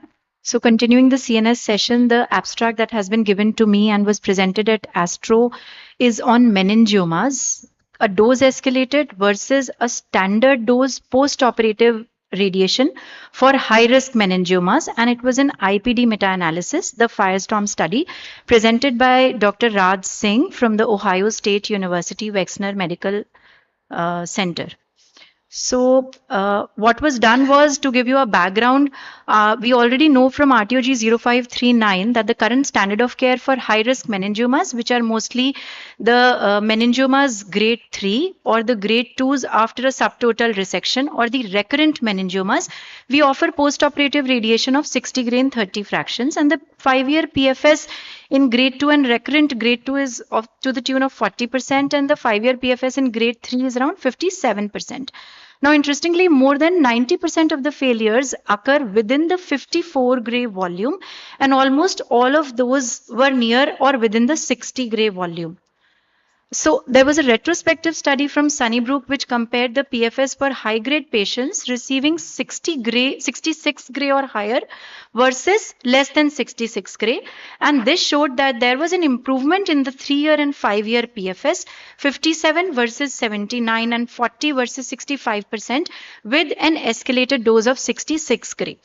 Another prospective study, though single arm, showed that 50 gray followed by 18 gray RB carbon ion boost also improved the PFS to the tune of 80%. So what was done here was, it was a multi-institutional, international, individual patient level meta-analysis for all high-risk meningiomas as defined as per RTOG, and the comparison was between a dose escalated versus a standard dose RT. Dose escalated was defined as any RT BD10 more than 79.2 gray, and information regarding whether it was de novo or recurrent, the extent of resection, grade, last radiographic and clinical follow-up for PFS and OS was de-identified. The primary outcome of interest was PFS, and the secondary outcomes were overall survival and radiation necrosis, both any grade or greater than grade 3. So univariate and multivariate analysis was done with Kaplan-Meier log-rank t-test. Chi-square was used to compare the toxicities between the standard and the escalated dose. This was the summary of cohorts. So there were around 250 patients with high-risk meningiomas. 40% of them were recurrent, 76% were grade 2, and almost 3/4 were Simpson grade 4 or subtotal resection. A very small proportion were gross total resection, and only 4 were biopsy only cases. The median age was 60 years. The follow-up was good, 67.1 months. So 25% patients received a dose escalated RT and almost 3/4 received a standard dose RT. For dose escalated patients, the most common treatment scheme was 68 gray in 31 fraction with a BED of 82.9 gray. 50 gray in 25 fraction photons with a carbon ion boost was also used. The most common regime for standard dose RT was 60 gray in 30 fraction, which is the most commonly used regime in our practice also. And that has a median BED of 70 gray. So the PFS outcomes, as we can see here from the curves of de novo versus recurrent, the first graph on the right-hand side shows that the 3-year PFS overall was 63%, 5-year was 45%, and it was worst for recurrent disease, worst for grade 3 as expected. However, on univariate analysis, the extent of resection did not come out to be significant. On multivariate analysis, the most significant prognostic factors for PFS were recurrent disease, extent of resection, and grade no longer was statistically significant. When we look at dose escalated radiation versus the standard dose, the PFS was better for dose escalated. It was 87% versus 56%. And at 5 years, it was 66% versus 39%, which was quite significant. On multivariate analysis, also the dose escalated RT retained its significance. And even after incorporating the IPTW analysis, the dose escalated RT retained its significance. When we look at the patients who received standard dose RT, there was a continued benefit of dose escalation over standard dose. Photon versus carbon ion and mixed photon dose escalation was also compared, and there were less failures with the photon alone dose escalated RT. At 3 years, it was 81% versus 92%, which was not statistically significant, and remaining the non-significance remaining at 5 years as well. When we look at the subgroup analysis by extent of resection, there was an improved PFS for Simpson grade 1 to 3, but not significant on univariate or multivariate analysis. The largest benefit came for patients who had undergone a subtotal resection or a biopsy. Looking at the overall outcomes, it was not statistically significant, although there was a numerical difference between the two going in favor of dose escalated RT. The most important thing which we're worried about when we do dose escalation, radionecrosis. Yes, it was more with dose escalated cases. However, when we look at the grade 3 radionecrosis, they were not statistically more significant. Another important point that was highlighted was that escalated dose photon only dose escalation, the radionecrosis did not differ as compared to photon carbon mixed dose escalation. So what they concluded was dose escalation resulted in a statistically significant and clinically meaningful absolute improvement in PFS of 20 to 30% at 3 and 5 years versus the standard dose. Higher rates of grade 3 radionecrosis were observed. However, there were no differences in grade 3, and on subgroup analysis, there were no differences between photon alone versus the photon and carbon ion combination. Thank you so much. Thank you, Dr. Aditi. May I call Dr. Charu Garg for the next presentation.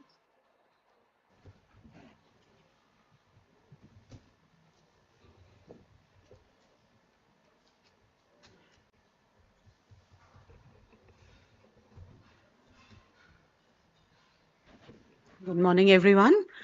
At the outset, I would like to thank Dr. Kanika and the entire organizing team for having me here. And I'm going to talk about a phase 2 randomized trial of elective target stereotactic radiosurgery in spine versus involved field RT. So this is a prospective randomized phase 2 trial which was conducted at Taiwan University Hospital and was presented by the principal investigator, Dr. Feng Ming Su. So we all know that SBRT for the spine, it is a key modality for spinal meds, and as compared to the conventional, it has got superior local control, improved pain relief, and lower irradiation rates. And we have got our International Spine Radiosurgery Consortium, which tells us how to do the contouring, and we all of us do an elective field approach. So there are no prospective randomized trial to see whether involved field will be as good as the elective field. So this was the study design. It was a single center prospective randomized trial, patients with solitary tumor, spinal mets, no prior radiation, and less than 4 spinal mets and less than 2 contiguous vertebral levels. Elective field, they did the contouring according to the international consortium, 16 gray 1 fraction, and in involved field, they took the GTV and gave a 8 millimeter isotropic margin.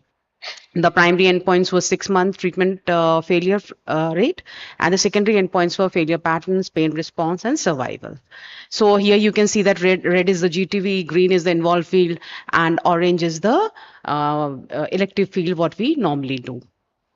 If you see the baseline characteristics, they were very well matched.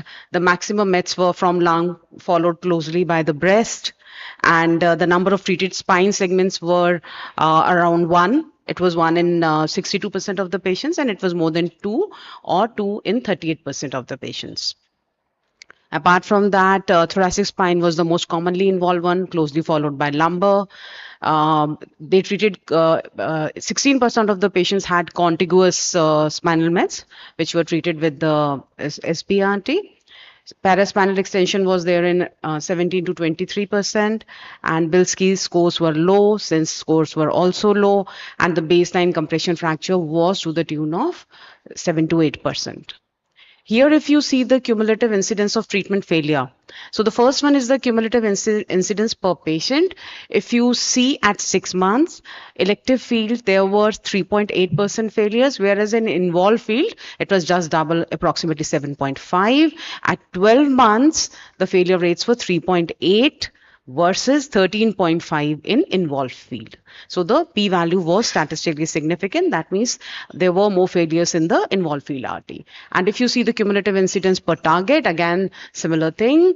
At 6 months, 2.6 versus 5.8. And at 12 months, the failure rates were 2.6 versus 11.8 in involved field. Again, p statistically significant. If you see what were the prognostic factors, in the univariate analysis, they said that the treatment volume, paraspinal extension, and the baseline SINS and the Bilski score were of some significance, but in the multivariate analysis, it was only the tumor volume, that is your elective field versus your involved field. If you see the treatment-related toxicities, pain flare, 15 patients in each group, esophagitis in 8 patients, and there were no radiation myelopathy or myelitis. And the de novo or the progressive vertebral compression fractures occurred in 10 patients in the EF group and 7 patients in the involved field. Mind it, around 6 to 7, they had it at the baseline also, so not much of a difference. And if you see the overall survival, if you see 12 months, there was no difference in the overall survival. Pain response did not differ significantly between both the groups.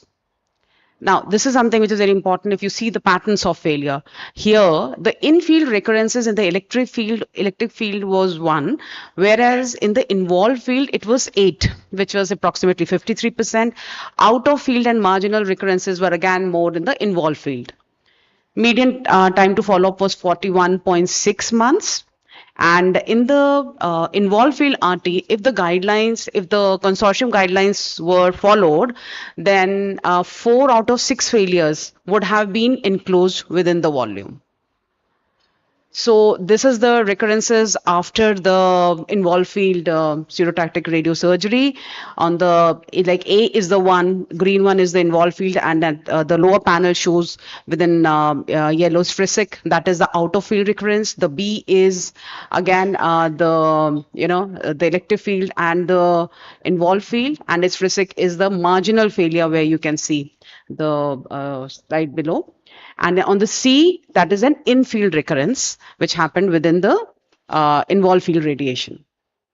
So the take-home points are both EF and IF, the SRS achieved acceptable 6-month treatment failure rates. An extended follow-up showed significantly fewer treatment failures with the elective field compared to the involved field.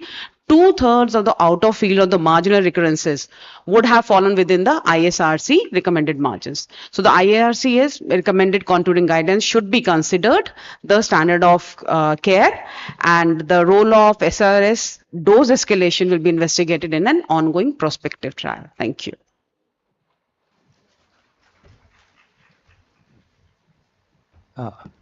Thank you, ma'am. Now, starting with the panel discussion, may I invite Dr. Indu Bansal, ma'am, Director and HOD Radiation Oncology, Paras Hospital, Gurgaon. Ma'am, over to you.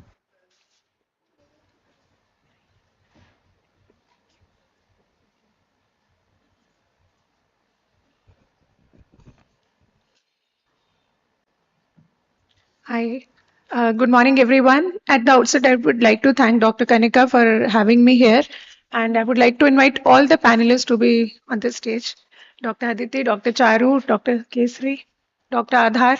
The first, I would also be covering um, one more abstract, which was not discussed today because Dr. Durva could not make it today. So the first abstract, can you display the slides? Okay, yeah. So the first abstract, which was not discussed, I am giving it a small snapshot of this. This was an abstract where they showed that stereotactic radiation, SRS, SRT versus hippocampal avoidance, whole brain radiation in patients with 5 to 20 brain metastasis, a multi-center phase 3 randomized trial. It was conducted presented by Dr. Ayal Aizer from Harvard Medical School. So I've just tried to concise it in 2 slides. It was a phase 3 multi-center randomized control trial which consisted of 196 patients, 98 per arm, and they were 4 centers, all were Boston based. Follow-up was 7 years accrual. The primary outcome was MD Anderson symptom inventory brain tumor quality of life scores. The primary outcome was MD Anderson SI-BT symptom interference. So with SRS and SRT, they show that there was a minus 0.62, means there was an improvement in means the patients had less symptom interference when SRS was used, while if hippocampal avoidance was used, then there was worsening of the scores. And so the overall difference was minus 1.50. And MD Anderson symptom interference brain tumor severity, the difference was minus 0.62. It means that patients had better symptoms and SRS led to improvement in the symptoms or led to less symptom interference as compared to hippocampal avoidance radiation. The key secondary outcomes were there was no overall difference. So there was equal safety. Performance status was better with SRS SRT. The neurocognitive function was better with SRS SRT. And local control SRS SRT was superior, better at treated site. And salvage whole brain radiation was uncommonly required after SRS SRT. So as you can see on the graphs in the lower panel, that with the blue represents SRS SRT. So the new brain metastasis was seen more with SRS SRT versus whole brain radiation with hippocampal avoidance, and the local recurrence, which you can see on the right side panel in yellow graph, is more with whole brain radiation. So with this background, so because this abstract has not been presented, so I'll present the strengths. So the strengths of this trial was that it's a phase 3 RCT multi-central trial with well-balanced arms. Quality of life was the primary endpoint. The p-value was significant, less than 0.01. Long follow-up, 7 years. And this study addresses the 5 to 20 brain metastasis gap. We have a lot of literature for 1 metastasis, less than 4 mets, but this tried to bridge that gap, and it established SRS SRT as the standard. The limitation was it was conducted at 4 centers, which were all in Boston, and the new brain metastasis was seen more with SRS SRT. It excluded all the sick patients. So patients with KPS more than 70 were excluded. The primary endpoint, which was neurocognitive data, that is still pending. Overall survival was underpowered, and we all know that SRS is a resource-intensive requirement. So the key takeaways were that SRS SRT leads to better quality of life, better status, neurocognition preservation is better, salvage options are available, and with hippocampal avoidance, there are few newer metastases but worse symptoms and neurocognition. So this study recommended SRS-SRT for 5 to 20 brain metastasis based on superior symptom reduction and quality of life without overall survival compromise. But the problem is neurocognitive confirmation data is still pending. So now I would like to come to my panelists, my esteemed panelists here. Based on this trial, like normally we treat 1 meds or up to 4 meds. I would like to just all of you to go through how many meds do you routinely treat with SRS SRT, Dr. Kanika, Kanika Adhar. So usually I'm comfortable with treating, up to 5 brain mets we treat.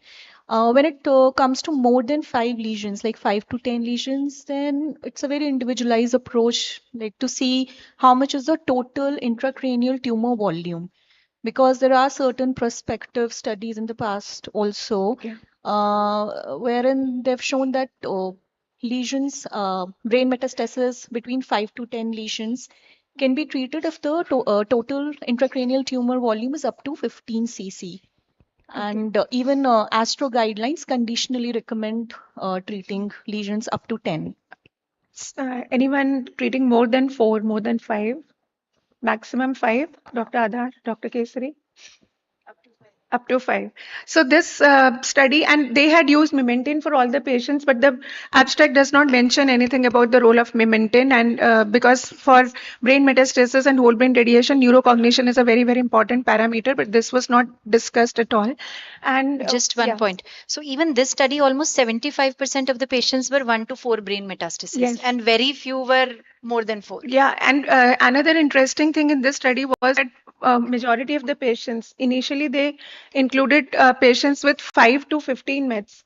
And after November, they included patients with more than 20, up to 20 meds also. So that was really something So the changing. thing So the is, results might be not so no, accurate. I'm saying the thing is, like very rightly she said, it is the volume. So Yeah. if the volume is low, you can treat up to 15, 20 minutes. That's not a problem. And I think as we are progressing, even in doing SRS, if we can draw the hippocampus and, see the doses there, then we can have our own data of seeing how well we can, spare. Although we know that in SRS it will be spared, but if you have some lesions near to the hippocampal area, then that should be drawn and the doses should be recorded. Mementin now we are very routinely using with whole brain. So in this study, the doses that was used was 16 gray, 16 to 20 gray, but majority of the patients they received 20 gray to each of the lesion, 98% of the patients. So would you be comfortable giving 20 gray to more than 20 lesions? All of you, because this study does not mention anything about the cumulative radiation burden to normal brain. So that is also a very important parameter. I would like to weigh in. I would like to weigh in. This study is said up to 20 brain mets, but in the full paper which was published in the 1st of July this month, the amount of more than 10 brain mets is around 10%. Yeah. So that is a very gray zone where the amount of radiation delivered is dependent on the volume of, as ma'am rightly pointed out. Yeah. They have said more than 35 cc volume is not something they use routinely for SRS. So how we can go up, we can escalate the dose depends upon the volume. At our center, we go up to 24 gray if the volume is less, and based upon the RTOG guideline, 24, 18, and 15 based upon the volume. But if it's going up to 20, the volume, if it is a 1 cc, that makes it more than 20 by normal calculation. So you can't give more than 16 to 18 gray. Yeah, that's So what. that's a calculation we have to make. Yeah. So, and then if you see this study, then SRS-SRT showed more frequent new brain metastasis development, and this was only graphically represented in the abstract, and the figures, I mean, the exact numbers were not given. So we all know that after SRS, patients may need future SRS-SRT procedures for new lesions, and that there was it's unclear clinical impact because new brain metastasis are they clinically significant or they were just detected. So more frequent imaging may detect more lesions. So we don't know what is the impact of cumulative radiation burden to normal brain. So, I would like to ask Dr. Kesari that in this graph, what they showed that radiographic necrosis as well as the symptomatic necrosis was more with SRS, but again, the figures and what's the exact number is not represented. So it's unclear how long the quality of life advantage will persist. What do you have to say on this? Yeah, see, radiation necrosis, if symptomatic, that makes the things worsens. Yeah. And you have to clearly identify radiation necrosis. You have to wait for the time period to identify it. And definitely we have the contrast MRI as a conventional we can do, but best thing is to do is MRS or perfusion imaging to identify the radiation necrosis. And that once it's symptomatic, you don't have to worry, but if it's symptomatic, you need to treat. And initial treatment with the dexamethasone followed by, then you can have the bevacizumab in the really recurrent cases. Yeah. But first of all, you need to be confirm that is very much important to confirm it, that is radiation necrosis as per se. Yeah, and this study excluded all the sick patients. So I don't know whether we can treat patients with more than KPS more than 70. Now coming to the next abstract, which is the tumor treating fields after stereotactic radiosurgery for brain metastasis from non-small cell lung cancer. Final results of the phase 3 METAS trial. Dr. Kestri, would you like to say something about this trial? This Just trial is a very important trial. This is the phase 3 open level multi-centric trial. And what is the more advantageous thing is here, it is non-invasive. They've used non-invasive areas and it has put on a scalp. And but problem is that the patient has to carry 1 to 1.5 kg battery every day. And that has to be treated, 18 hours in a day. They have told that is recommended. How come they can, spend the time with over 18 hours in a day and they have to make it regular basis? That's what you can see the compliance only 67% in a month they have used it. And what is more important here that one more time to intracranial progression, that's what definitely we recommended, means that is there, that advantages is there, but problem is with that no overall survival.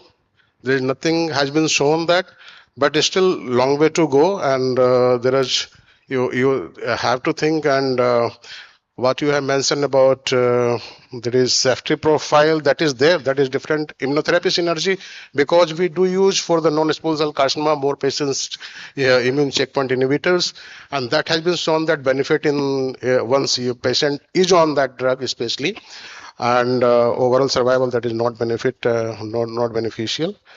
And what else that is more important with this article is time to intracranial progression, and that is very much significant.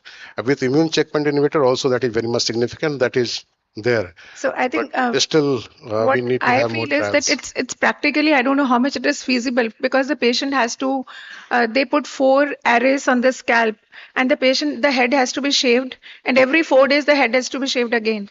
In this trial, 70% of the patients, they were with lung metastasis, and 75% were had adenocarcinoma. Although the patients with actionable mutations, they were not picked up in this study, so I don't know how.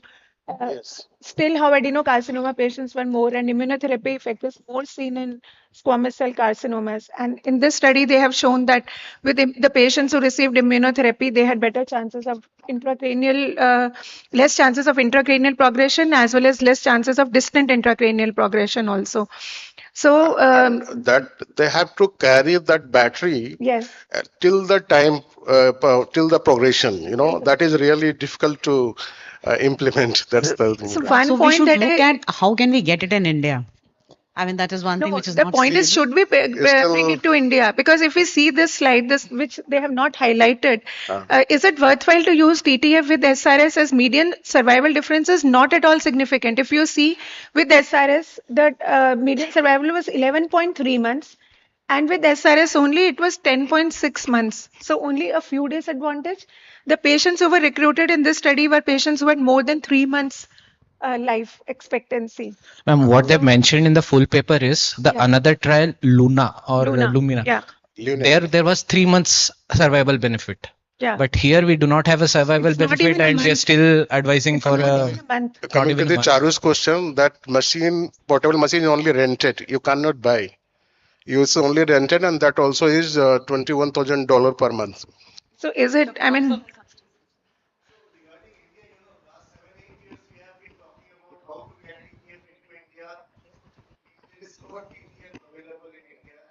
yeah.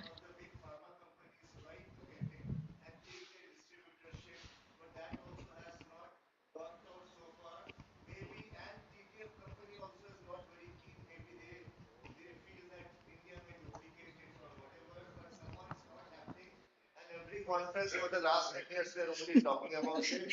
The cumbersomeness, as Shekhar rightly pointed out, Yeah. is tremendous. So while in GBM, that whatever EF34, EF14 trial showed a difference with the usage of temozolomide, it is looking far from reality in India because this last ASTRO had some 10-year update, I'm not sure. And again, the difference was, I think, narrowing down. Yes. If I am not correct. So in India, TTF, I think, it's only become a matter of conference discussions. Last 7, 8 years, they have been discussed. Thanks for bringing it out. Thanks for.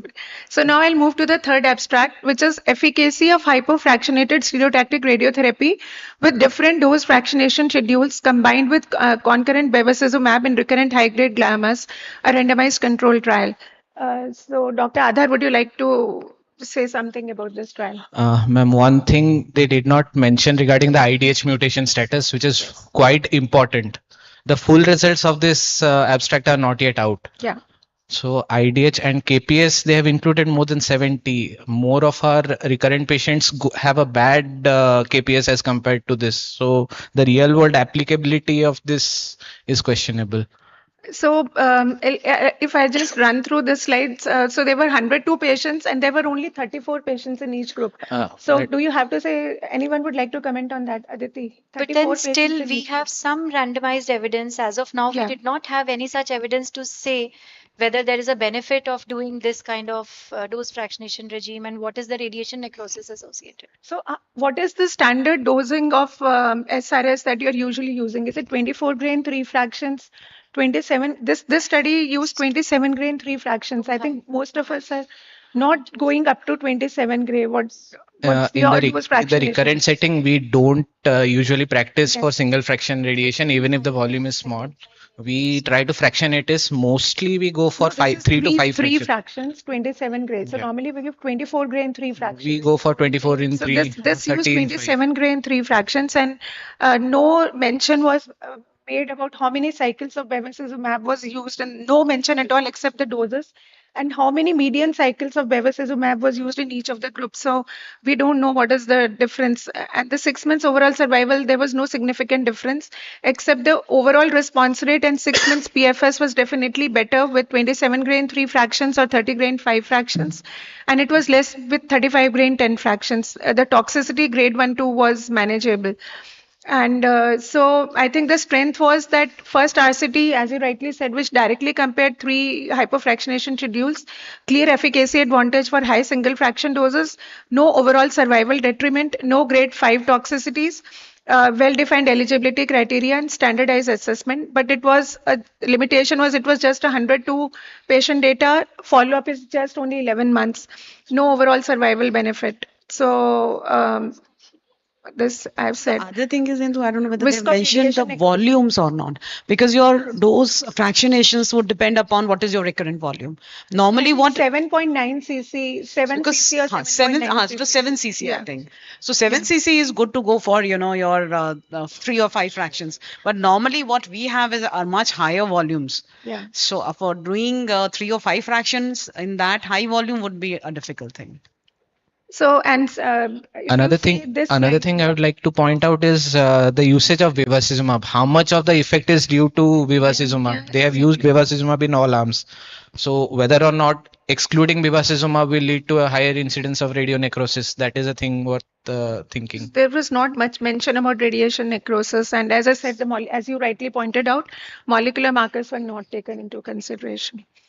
So now going to the fourth abstract, which is dose escalated versus standard dose post-operative radiation therapy for high-risk meningiomas, an international individual patient level meta-analysis, Firestorms trial. I think it is a very detailed analysis. I really had to spend a lot of time understanding this, but it's a very, very well presented study.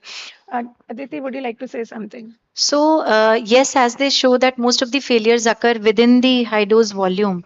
And if we escalate the dose, there is a benefit in PFS, which is statistically significant. OS also, numerically, there is a difference, although it did not reach the statistical significance.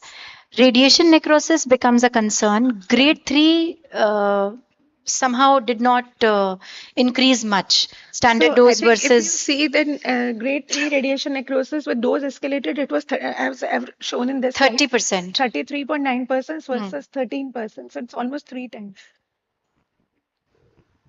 And grade 3 was not too much. Grade 3 wasn't much. That is what I'm saying. Yeah. So grade 3 difference wasn't Yeah. much, although statistically the difference was significant between overall radiation necrosis, standard dose versus escalate.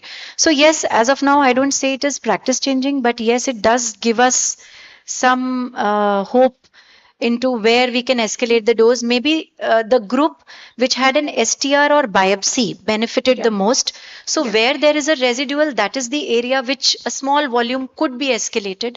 So a balance between the toxicity and the benefit. So in this study, they showed a 5-year PFS advantage of 27% at 5 years, which is quite significant. But OS, my 5-year only- OS is almost approaching significance, Yes. it's 0.056. Yes, yes. So, I mean, if at the cost of a grade 2 radionecrosis, if you can have a survival advantage, that should be great. Yeah. So the strengths was it's an individual patient level meta-analysis, large multi-center international cohort, long median follow-up of 6 to 7 months, clinically meaningful 27% progression-free survival benefit, and benefits were maintained on multivariate analysis as well as IPTW analysis. And as Aditya said, largest benefit in high-risk subgroup, and they had a well-defined patient selection criteria. But limitation was it's a retrospective meta-analysis, so there is definitely a selection bias, no prospective RCT data, and there were heterogeneous treatment regimes. If you see this, the dose escalation schedule 68 grade 31 fractions, 70 grade 35 fractions, 66 grade 33 fractions, and 50 gray plus 18 RBE plus 15 gray carbon ion. Similarly, for standard dose 60 gray 30 fractions, 54 gray 30 fractions, even radiosurgery patients were included in this, and dosimetry was not standardized. So I don't know how much actually we are getting advantage of one particular dose regimen. And they even in these high risk groups, many patients received radiosurgery. Would anyone be doing radiosurgery in such patients?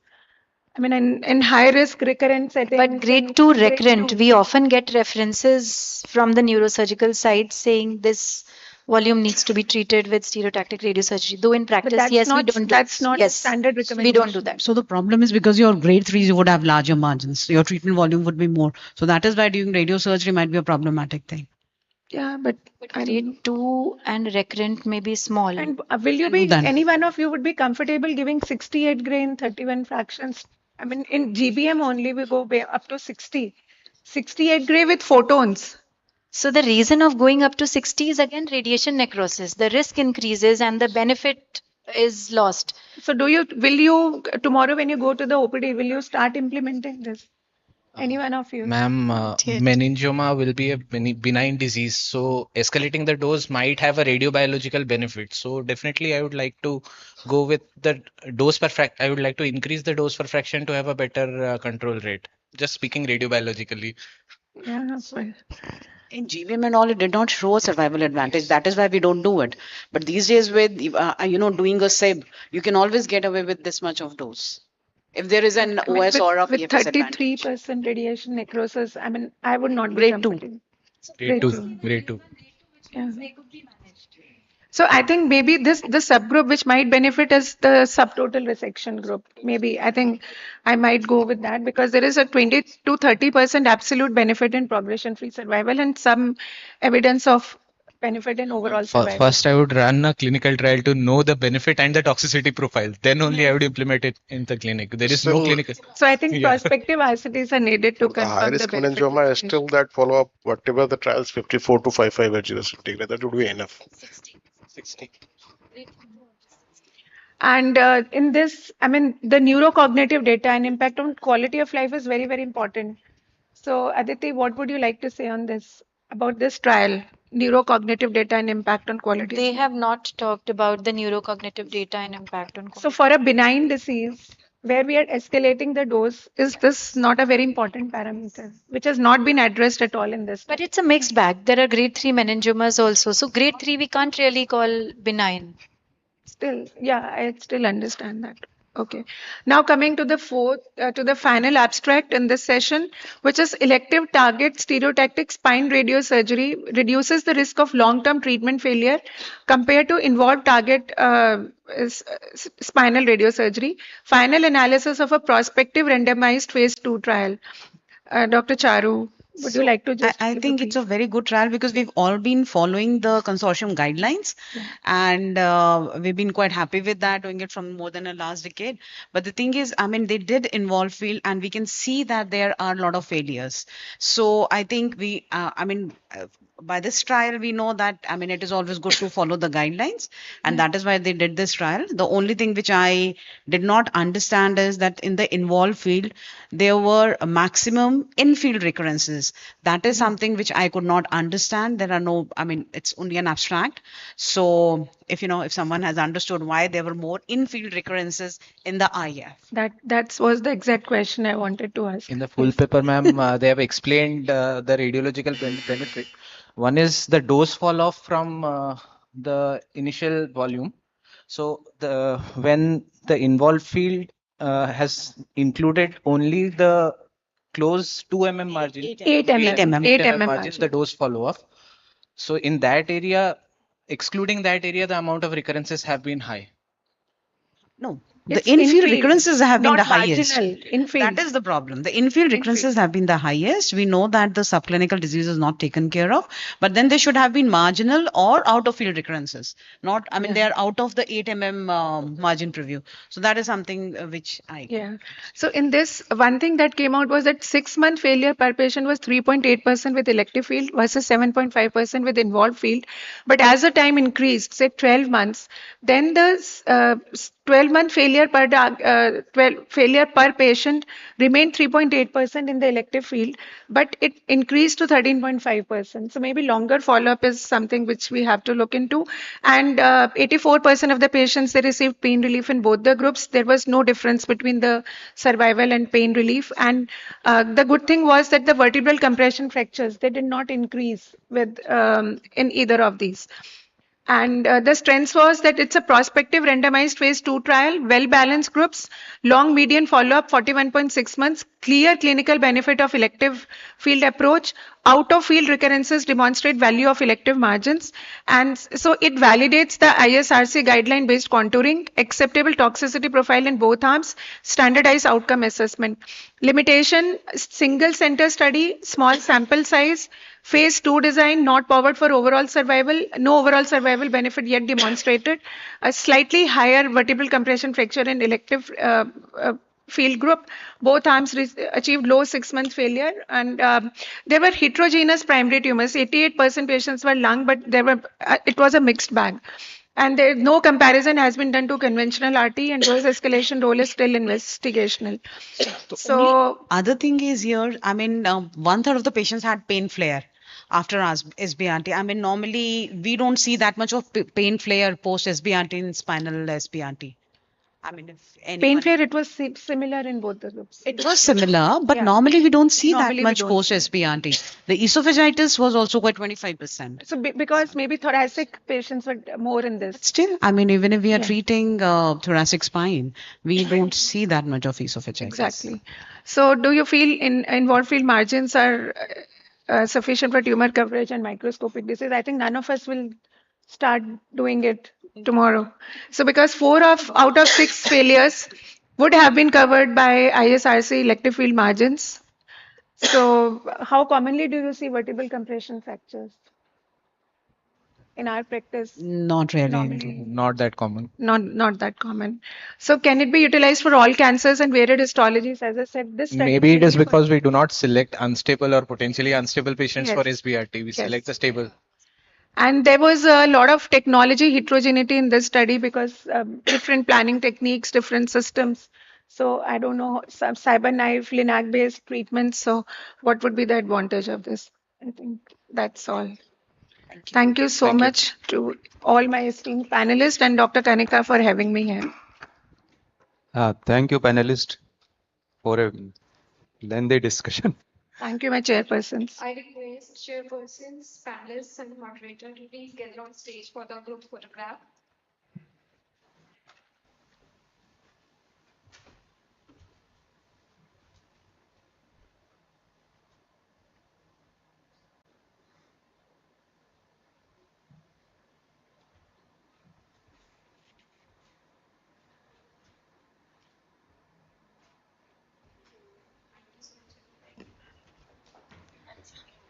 Thank you to all our CNS experts and thank you to our moderator, Dr. Indu Bansal ma'am, for navigating this complex session.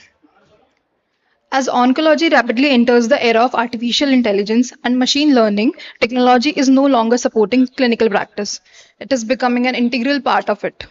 Our next session explores digital health innovation in radiation oncology. Let's welcome our chairpersons, Dr. Shaili Hukku sir, Senior Consultant and Chairman at BLK Max Hospital,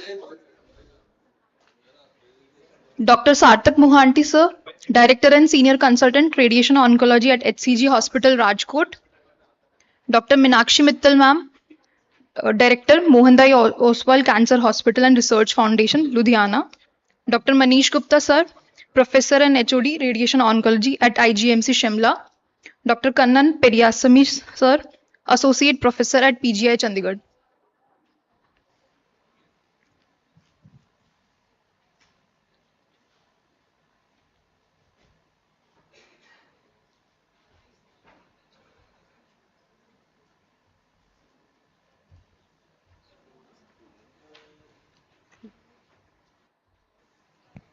So this session is about digital innovations, and I think as time is passing and we are using more of digital innovations in treatment planning, treatment delivery, monitoring of treatment, and it is making our treatment more precise and giving us more confidence. So I think this is a new topic and it is quite interesting, the papers as we go by.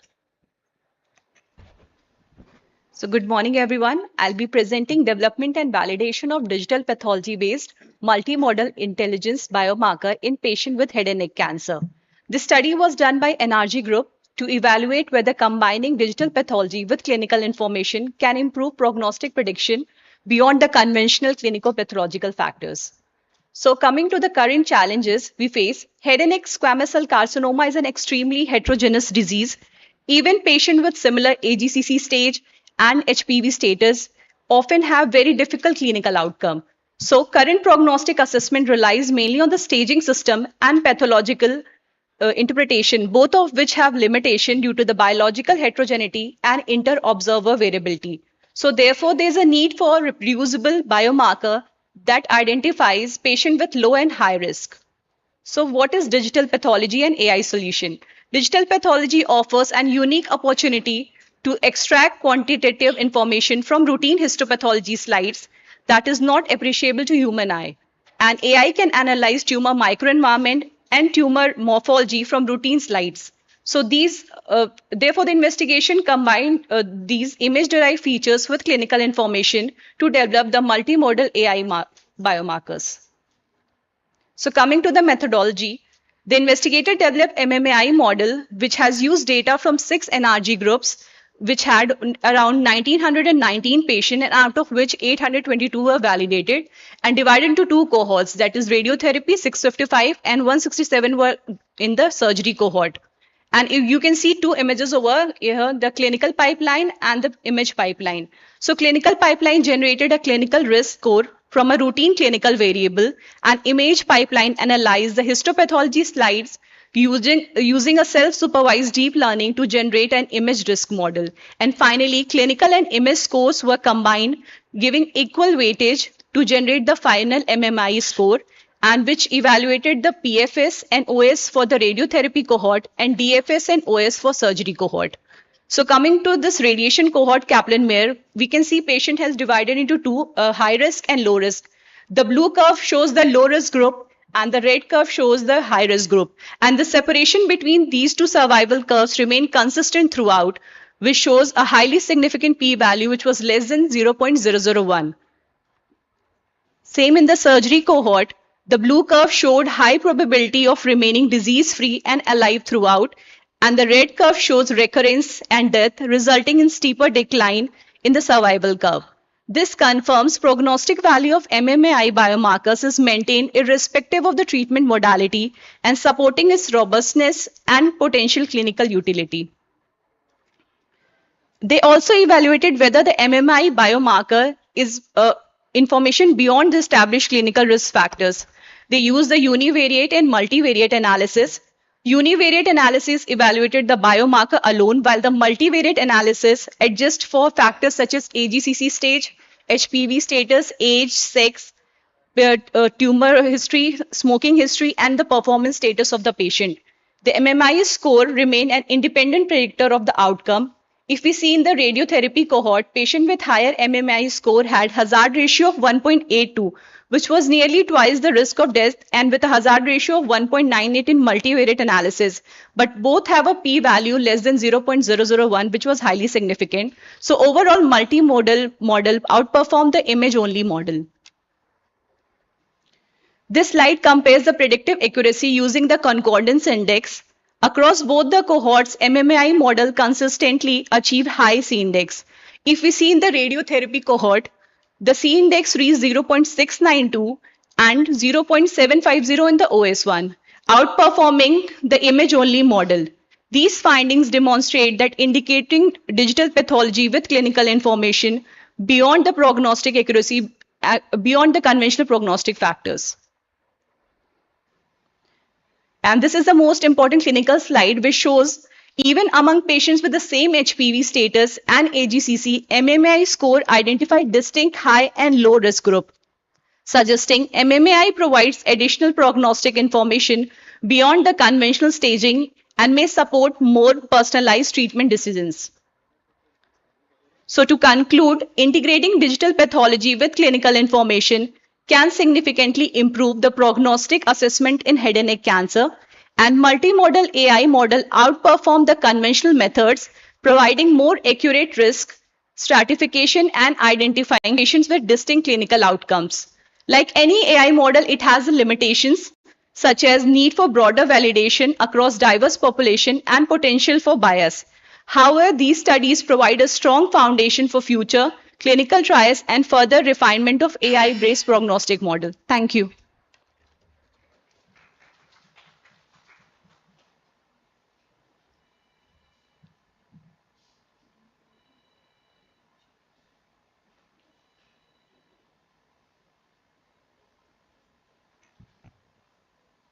Thank you, Dr. Rashmi. Now I would like to call next speaker, Dr. Abhishek Gulia. He will speak on crowdsourcing tumor auto-contouring solutions for MR-guided radiotherapy. Thank you, chairpersons, and thank you, Dr. Kanika, for inviting me here. Very good morning to all.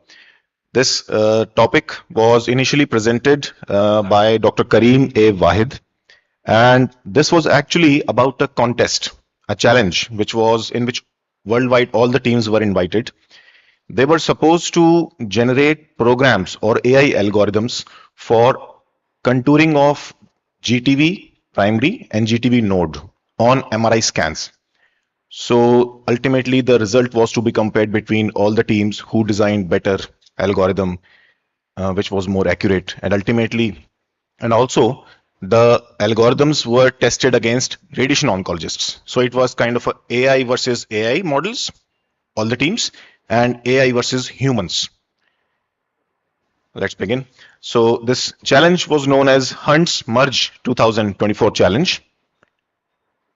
The author is an employee in MD Anderson Cancer Center. In this presentation, we'll know how this challenge was designed, what was the data set on which the contours were made, how the consensus contours were made, what was the tasks which were allocated, and how it was evaluated. Basically, everybody knows MRI scan has a better, MRIs have a better soft tissue resolution, which enables longitudinal imaging for improved tumor targeting and reduced side effects in head and neck cancer. But manual contouring is very time consuming. So that is why there is a need for AI-based contouring. Previously also these kind of contests and challenges have been held. Hector was one such challenge in 2022. But still AI has to learn a lot. AI has to be provided with a lot of inputs, a lot of data sets so that it can improvise. So hence this challenge was conducted, Hunt's Merge challenge.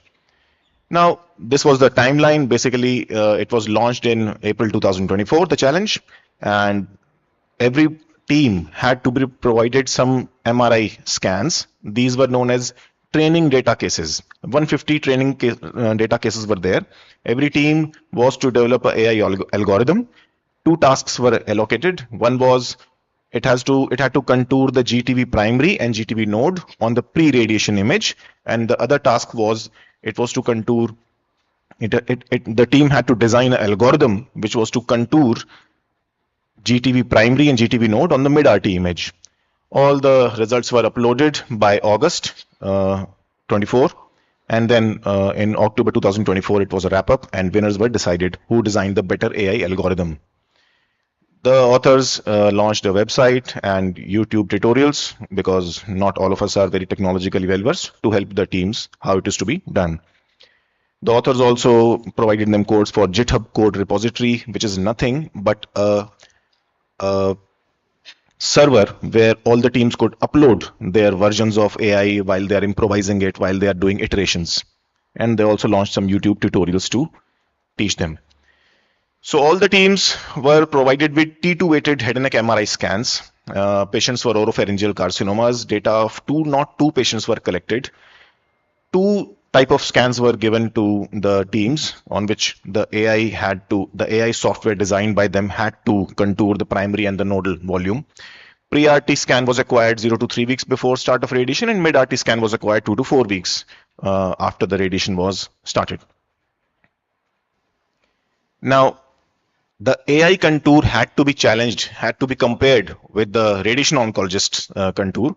So GTV primary and GTV node were first drawn by 3 to 4 radiation oncologists, and then final contour, a consensus contour was obtained by a program which is known as Staple, and finally a senior radiation oncologist checked the delineation, and a radiation oncology contour was finalized, against which the AI generated contours were to be compared. This is how they generated the contours: GTV primary in the green and GTV node in the yellow. So before the teams before the challenge began, the teams were to be provided MRI scans. Now these MRI scans were to be uniform. So what the authors did was they converted DICOM images to NIFTY images, which is more AI compatible, and then they cropped the images to maintain the uniformity, to focus on the oropharyngeal region. And then of course for mid-RT scans they did rigid registration and deformable registrations also. All these images were provided to the teams and the challenge began. Now 150 images were provided for them to practice, so that they can practice their AI software, they can do iterations, they can improvise, and ultimately 52 was the test. 52 images, these final AI algorithms was to be tested upon. So the training data sets and the ultimate test data sets were matched among all the characteristics. So first task was to generate on the pre-RT image, and second was to generate the GTV primary and nodal on the mid-RT image. Now how did they compare? How the AI did? So they calculated the dice similarity coefficient. Dice similarity coefficient, the highest for the uninitiated, the highest score is 1. That means the contours are exactly overlapping, and 0 is that contours are totally different, 0 overlap. So everybody was aiming for 1 contour. Dr. Abhishek, sir, please make it fast. Yeah. Summarize. So this is the result, and as we can see, AI performed very well. Three teams were there: Tumor, HiLab, and Stockholm. There was a 82% concordance with the human drawn contour. Interoperable variability between the doctors was also 80%. So AI was matching the human variability. Similarly, in mid-RT contouring, the concurrence was 73%, because it involves a lot of confounding factors. There is necrosis, shrinkage, and all. Then there is registration also. But still AI performed 73%, AI could yield 73% overlap. It was tested against interoperable variability also, which was against 71%. So AI was equal to humans in this aspect also. These were the winners. All the entries ultimately were published into publications. 19 publications were the result. And to conclude, this Hunt's Merge 2024 challenge was a MRI-based automated tumor contouring for pre-RT, task 1 and mid-RT contouring. It attracted 19 final teams out of total 107 initial registrations. Task 1 performance, the pre-RT image contouring was high. Most algorithms achieved a concurrence score of symmetrical coefficient more than clinical interoperable variability. That means in pre-radiation scans, MRI scans, AI performed better than humans. And task 2 was more challenging, but top algorithms surpassed baseline models and clinician interoperable variability. So future work is obviously more work is required for AI automatic contouring. Thank you. Thank you.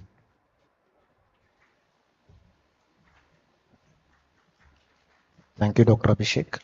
Next, I call upon Dr. Deep Shankar Puthi for the next topic on automated clinical target volume contour quality assurance for the TROG Top Gear trial. So I request to stick on to the allocated time.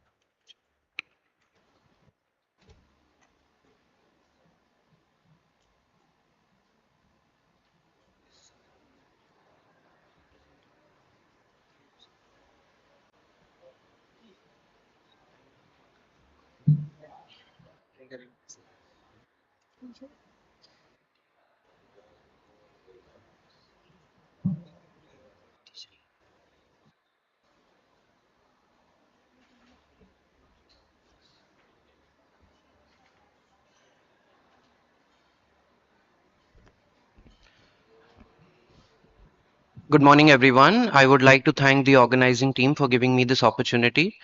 So we are all using AI in some form or the other, especially auto contouring. But can AI check the quality of our contours? And this was discussed in this trial called Automated Clinical Target Volume Contour Quality Assurance for the TROG. Yeah, sorry, for the TROG Top Gear trial. So quality assurance is a very important aspect for all clinical trials, but most of the major clinical trials, they actually don't do quality assurance, or only a subset of patients actually undergo that, because it is resource intensive. The contours are done in various time zones, and it's taxing for the clinicians to do it. So the authors tried to develop an automated approach for contour quality assurance and tried to propose a methodology for future clinical trials as well. So basically AI is telling whether the contour has passed or violated the guidelines. So out of 174 patients, the training set was 10. Believe me, the number is not low, because they asked 5 radiation oncologists to contour each patient separately and gave a training set of AI of 50 patients or contours. So basically, we're not teaching AI one contour, but a series of acceptable contours. And then they validated it in 65 patients, and AI was able to pass 32 patients and flag violations in 33. And finally, in the testing set, they did 83 patients, and we'll talk about the results in the subsequent slides. So GI radiation oncology is one of the most complex to contour, because the relationship between CTV and neighboring structures like duodenum is complex and critical. And if we ask 3 people to contour, they'll do it differently, although acceptable. But that is the challenge of beauty of GI radiation oncology contouring. So 5 CTVs per image, and then they use something called staple, which is simultaneously truth and performance estimation system. It produces not an average but a consensus to make a single CTV per image. So we also need to teach AI what the normal anatomy looks like. So the authors use something called as total segmenter, in which the normal structures are learnt by the AI along with the label map. And once trained, they fed this information into the NN-UNET software, and that the CTV image together with the total segmenter, the AI was actually able to predict the CTV for any patient. So CTV prediction and 5 CTV per image, making in a consensus. The AI thinks now, where is the CTV likely going to be and how much uncertainty is there around this contour. So AI makes something which is known as an uncertainty band, and this band represents a range in which the expert radiation oncologists are expected to contour. And if we see more closely, the band is thin at certain places and thicker at different places, because where the band is thin, that means there is a consensus for the radiation oncologist, and where is thick, that means there is some area of variability. AI uses certain parameters like DSC, which is disk similarity coefficient, HD, which is Hausdorff distance, and MSD, which is mean surface distance, to give a score, and basically tells that whether it has passed or failed. And then this data set was validated, and the authors used 3 parameters along with the AI parameters. They were fraction of manual contour within the uncertainty band, the distance from the uncertainty band, and the volume difference, which ultimately led to the creation of something called a LPW, which is a quality score. So out of the validation set, the AI was able to flag 33 violations. The classifier achieved an AOC of 0.86, which is very much acceptable. And to minimize missed contouring errors, the author selected a threshold of 90% sensitivity and 66% specificity. This threshold was then validated on an independent test set, and this is where we come to the results. So on the independent test set, the classifier achieved an AOC of 0.90, which is very good, and 88% sensitivity and 67% specificity. So if we see the table, so where the radiation oncologists and the AI, they agreed were in terms of the violations, which were 30, and passing, which were 33. 16 patients were flagged by AI as violations, but the radiation oncologist agreed. And this is important that only 4 patients were flagged by AI as violations, but 4 patients were AI passed, but the finally radiation oncologist said that it was violating. So AI is basically acting like a triage system, and it is not replacing the manual reviewers. So 10% of the violations were missed. So out of 83 cases, only 46, that means 30 violations that the oncologist has to review, and 16 which were flagged wrongly. So 46 out of 83 cases required the reviewer time, and 33 cases do not read reviewer time. So we are basically saving a lot of time. So to conclude, this trial demonstrates a feasibility for this implementation of this quality assurance, and they have now implemented in prospective clinical trials like TROG Ninja and the prostate trial, and the goal is to work towards a generalizable model for the use across clinical trials. Thank you.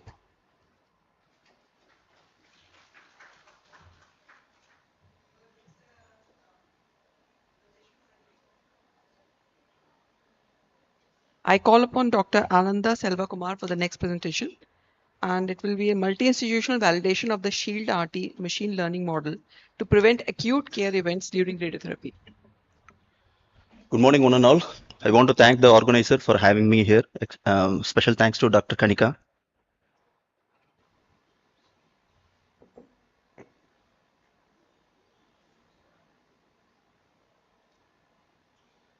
My abstract is on multi-institutional validation of the SHIELD RT. It's a machine learning model to prevent acute care events during radiotherapy. This is not something new for us. We do give extra attention for high-risk patients using our intuition. In this paper, the radiation oncologist from Duke, they try to replace our intuition with AI. So these are all the contents I'll be discussing. So learning objective is evaluate the generalizability of a machine learning model. They called it SHIELD RT, designed to predict and prevent acute care events during radiation or chemoradiation using pre-treatment electronic health record data. The motivation is we know that nearly 50% of the cancer patient will require radiation therapy at any point of time during the treatment, and current standard of care is more like we'll be visiting the patient once in a week. Even though 10 to 20% of the patient end up visiting either the emergency department or they will get hospitalized because of the symptoms from the treatment or disease or comorbidities, and 50% of the emergency department visit can be avoided. SHIELD RT is nothing but systematic, intensive evaluation of patients receiving radiotherapy. So to use routinely collected pre-treatment EHR data to predict and prevent AED visits or hospitalization during radiotherapy or chemoradiation. So the structured EHR data, including patient characteristics, cancer treatment, vitals, lab results, medication, and prior acute care utilization were utilized in this abstract. And the model is more like gradient boosted trees to predict the likelihood that a patient will experience an acute care event over the course of treatment. The intervention, like high-risk RT courses classified as those with an acute care risk prediction of more than 10%, they classified them as high risk, though those patients will be visiting twice in a week. The standard patient who are all categorized under low risk, they'll be visiting once in a week, the high risk patient twice in a week. These are all the results. They could able to reduce the acute care even to 50%, and so the cost of treatment needed for the care given for the acute toxicity. So they didn't use hi-fi images or genomics. The most of the variables are like number of fractions, total dose, and weight loss, age, and the serum albumin levels, and also whether they received concurrent chemotherapy or not, and also the pain score. This is the validation data set. They try to address this data with other institutions also. So they have validated with two different institutions, University of California and then Beth Israel. By seeing the specificity, they identified like it could be validated well with other institutions also. So it shows the reproducibility of the model. And this is the summary. This early phase external validation showing promising results supporting generalizability in a ML model to predict acute care during cancer radiotherapy. The results support broader application of the supplemental clinical evaluation management investigated during SHIELD RT to reduce acute care burden and associated costs in diverse healthcare settings. And in the future, they are going to try this SHIELD RT with community health practice as well as the rural setting. And SHIELD RT study should be replicated at each external institution to further assess prospective generalizability of the model as well as large-scale applicability of the interventional framework. And this is more like a job of, this task looks more like a job of airport security, just like giving standard systemic screening for all the passengers and giving extra attention to the passengers who think we are risky. That's it. Thanks. Thank you, Dr. Thank you, Anand. I would now like to call upon the stage Dr. Mayur Mayank. He is going to deliver HPV ctDNA kinetics during radiation and in surveillance in phase 2 de-escalation trial for early stage P16 positive oropharynx. So Selva, I should congratulate you, Selva. Congratulating you because you finished, the first speaker who finished on time, and you had 5 minutes, not even 6 minutes. Good morning, all. At the outright, I would like to thank Dr. Kanika for giving me the opportunity to come and talk in this thing. So today I'll be talking on HPV ctDNA kinetics during radiation and during surveillance in a phase 2 de-escalation trial for early stage P16 positive oropharyngeal cancer. This was a study which was presented by Luke Higgins et al. and was done at University of Michigan, Ann Arbor. So this was the disclosure by the presenter. So there have been multiple studies which have been done till now on de-escalation in oropharyngeal cancer, especially the HPV positive oropharyngeal cancer. Per se, in this study, the study design was they took stage 1 and stage 2 HPV positive oropharyngeal cancer. They did a pre-treatment PET-CT for that. And then all the patients were planned for concurrent chemoradiation at the dose of 2 gray per fraction, 70 gray 35 fractions with concurrent weekly paclitated carbo. After that, they did a mid-treatment PET-CT scan at 8 to 12 fractions, and then they did PET-CT parameters were checked, and if the parameters were met, then these patients were taken up for de-escalation, and the radiation was stopped at 54 gray and 27 fractions. If the parameters were not met, then they went ahead with the conventional fractionation and completed 70 gray 35 fractions. The primary endpoint was 2-year local regional recurrence, and the secondary endpoints included the FDG PET MTV 50%, which was a prognostic biomarker, ctDNA kinetics, the dynamic contrast MRI metrics, and the PROs and toxicity profile. They did a pre-treatment PET scan. So when we see over here, all the triangles represent the PET. Whenever the PET was done, the pre-treatment PET was done. A PET was done at around 8 to 10 fractions, and then after the completion of radiation, 3 months post RT, and then at the time of recurrence.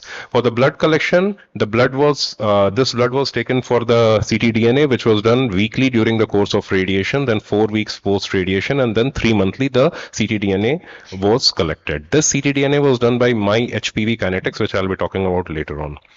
So there have been previous studies which have been addressing the ctDNA kinetics in HPV positive cancer. Chera et al. Presented their study in 2019 in which they showed that pre-treatment ctDNA was important and the clearance of ctDNA during the course of radiation was very important. So nearly 95% patients had a clearance of in their study, they found out nearly 95% patients had a clearance of the ctDNA during the course of radiation, but in patients who did not actually have a clearance, they had a poorer prognosis, and there was almost 65% survival compared to others who had a clearance during the course of radiation.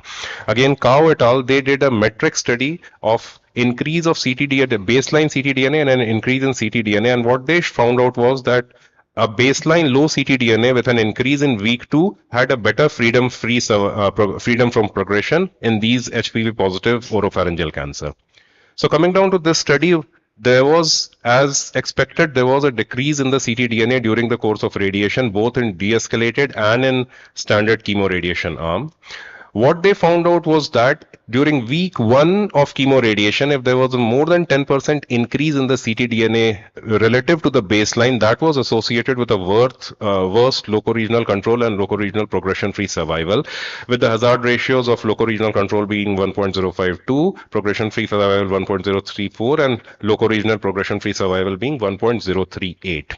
Also, what they found out that clearance of ctDNA at week 4 and week 6 to 7 were not predictive of outcomes. There have been previous ctDNA characterization studies also which have been done and which have found out that ctDNA clearance actually provides prognostic utility but is more for treatment of recurrence and metastasis. Other thing which they found out which was very interesting was that ctDNA actually starts showing much before the clinical recurrence, and the mean biological lead time there was 102 days. So this is the MyHPV score result, and here we can see the time when they can see a positive HPV, the red dot, and the clinical recurrence. So the HPV, the patients who had a clinical recurrence, the red dot appeared much earlier, and that is the lead time which we are getting in these particular patients. So that which is actually a very good prognostic marker. Other thing is that MyHPV score had a 99.2% negative predictive value for clinical recurrence. So that means in patients who did not actually have a positive HPV DNA score, did not have a clinical recurrence, which was very important. So to conclude, in stage 1-2 patients, early ctDNA increase relative to baseline in the first week of treatment was a predictive of oncological outcomes. ctDNA kinetics later in treatment were not predictive. Early ctDNA kinetics during chemoradiation, which is optimal timing for clinical decision making, may be utilized to guide further studies of de-escalation. And MyHPV score had a high negative predictive value and a mean biochemical lead time of 102 days for detection of recurrence. Thank you.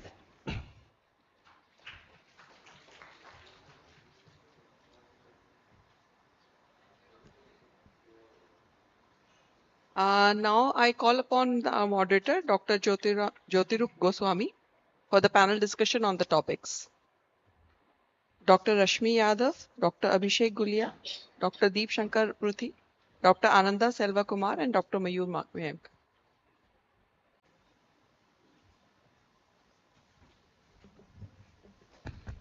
Good morning, chairpersons, and very beginning, my sincerest thanks to the organizing team, Dr. Kanika, for inviting us. This is actually quite a difficult session. So we've got the experts who actually presented the papers here. But, normally we would have more of a clinical oriented thing that we could all waffle on about. But I think here it's quite complex. So that's why you guys have had to present and discuss. So what we will do is we will take each abstract one by one, run through the slides quickly, and get a summary and then maybe a few questions. Each of the presenters probably would feel more confident about answering their topic, but the others can also chip in. And because this is quite a tough topic, so I would welcome people in the house as well if they want to put forward any opinions. So you're all here. So we'll begin with this one. This was presented by me. Yeah. So that was the study. We just run through it just to refresh your memory. So it was a global multi-phase study using MR images, early stage oropharyngeal cancers with T2 weighted MRI images, two sets of images pre-RT and mid-RT. And the challenge was basically prediction of the GTV primary and nodes on both of these sets of images. The experts had 3 or 4 contributors per data set, so a total of 13 experts, and the staple paradigm was used for it. They used the dice similarity coefficient. You've heard about that. And they found that the task 2 was more difficult than task 1. So the mid-RT images. The GTV primary was more difficult than GTV node. So what they concluded was that deep learning based models can achieve expert level performance for pre-RT, but not so much for mid-RT. So if you want to add something to that, you're welcome. But otherwise, we can go on to the questions. And these questions, I have to say, I've cheated a little bit and not actually addressed the paper so much as what we do ourselves, because I think that's also important in a broader group. So, what sort of changes would be expected on mid-RT images for a oropharyngeal cancer versus the pre-RT, and why would you think that the deep learning model is less successful in those cases in predicting the targets?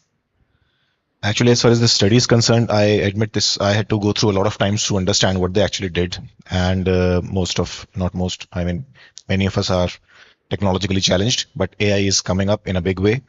And this session is very, very important because it tells us that AI has made inroads into our practice and we are not even aware what's going on. So as far as the first question is concerned, obviously mid RT scans are difficult to contour because there are a lot of confounding factors when we take a mid RT scan. There are patient factors, there are tumor factors, there are radiation induced changes. So obviously AI did not perform that well. And then of course there is registration challenge also, because we have to take into account the initial scan, then final scan, how much the weight patient has lost, what are the OAR changes, has any organ moved in, has any skin, has a patient lost weight. So mid RT scans were obviously difficult, but even then AI performed fairly well. More than it performed matching on a matching level of a radiation oncologist. The interoperable variability, in fact, which was there between different oncologists, was better as compared to.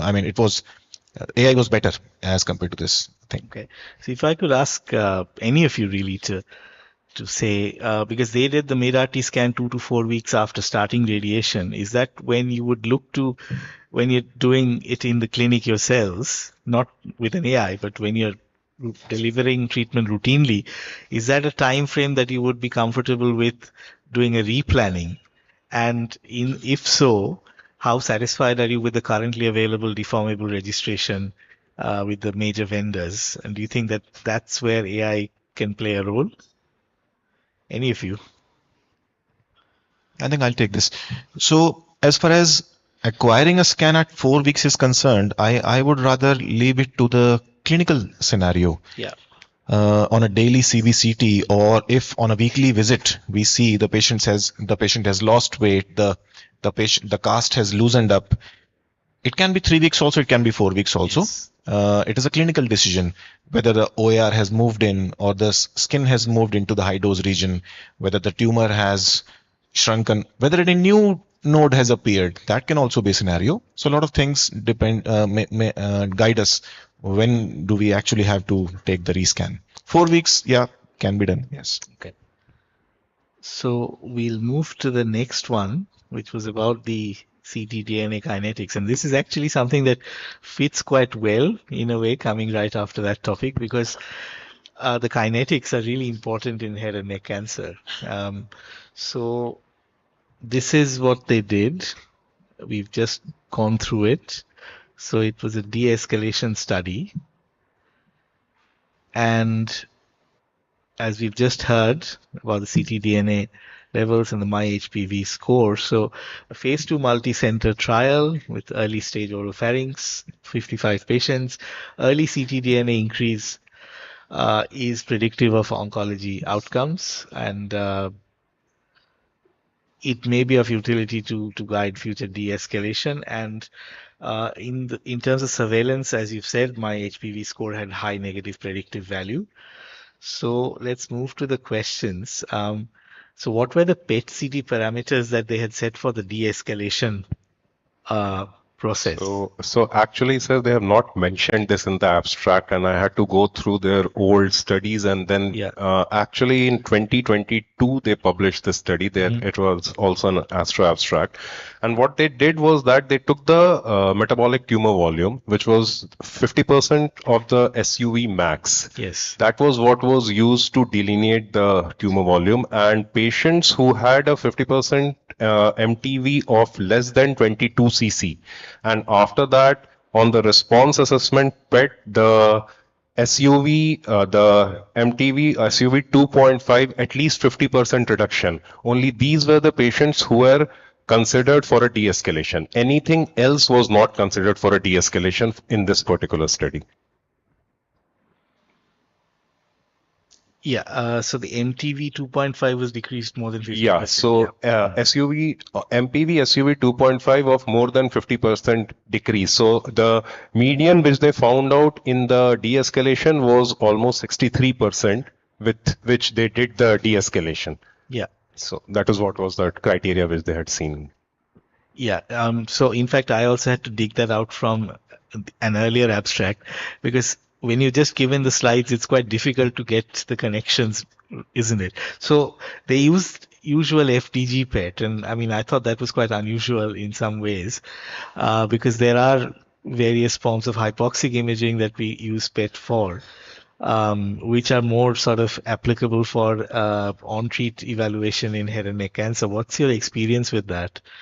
Sir, we have not used them, but yes, the F-meso is something which can be used, which there is this thing that F-meso can give us a very good idea of the hypoxia, and areas are actually dynamic, and especially in head and neck cancer. So an area of hypoxia today may not be an area of hypoxia later on, which is again a very, it's a cumbersome thing. So there are newer areas which are being evaluated, which is the biology guided adaptive radiation, in which we are trying to incorporate different PET scans, and then trying to see whether there is like FLT PET can give us where is more proliferation is happening, or meso can tell us which is the area of this thing, and combining them can give us an idea whether we have to escalate a dose in a particular area or whether we can do a dose de-escalation. So yeah, sure. Study, it's very hard to actually understand what role did this type of planning with in this study. It was very hard to understand what was the actual benefit of such planning, de-escalation. I mean, it was a correlation with my HPV score, and then there was de-escalation. So what exactly did we take away from the PET-based de-escalation strategy? Was there a real takeaway from there? it's very difficult to say if I'll just come down to that. The thing is that the study is an ongoing study in the University of Ann Arbor. And as I was going through the studies, so in 2022 in the Kianang commemorative speech, they presented a part of the study which did not include the HPV DNA kinetics. So that included just the PET-CT part of it. Their evaluation was based on the PET-CT. So whatever PET-CT parameters they told, based on that they did an evaluation. We still don't have the final result of the study, which is still going on and on and on.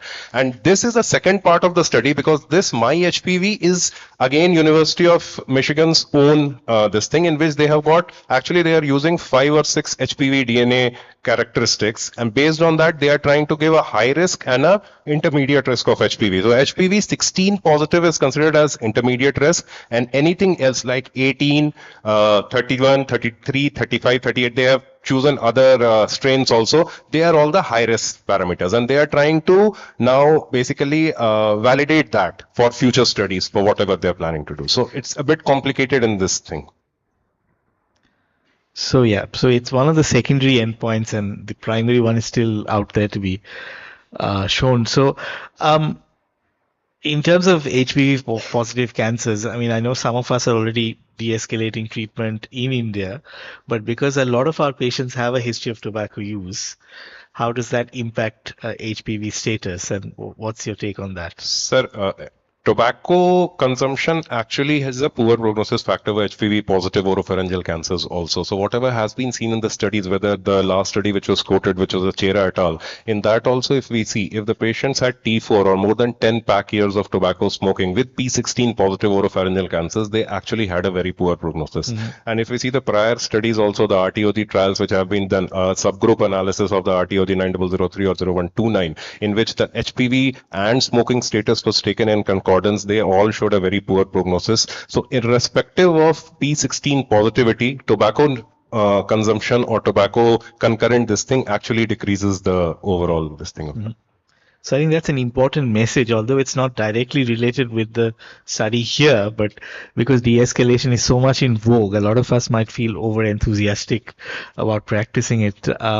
So moving on to this one, this was about the multimodal AI biomarker. And this is an interesting one because head and neck cancer tends to get ignored for these biomarkers. So just run through the slides, and so the take-home points, these used 6 trials data sets, and the image-derived score from the digital pathology images and the 8 clinical variables.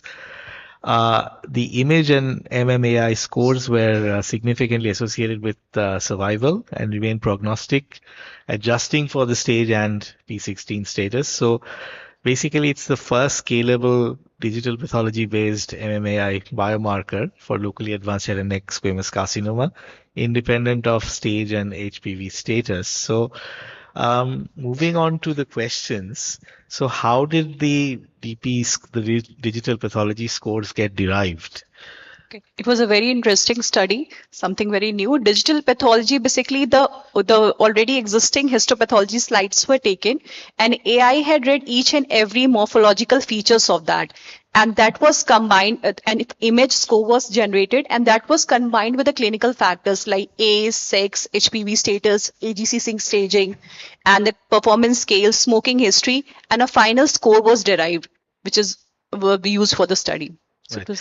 So, I mean, how do you see the digital pathology sort of process improving our efficiency or accuracy? I think AI cannot replace our clinical judgment, but it can help in that for better and personalized care for patient if we incorporate AI in the treatment modalities.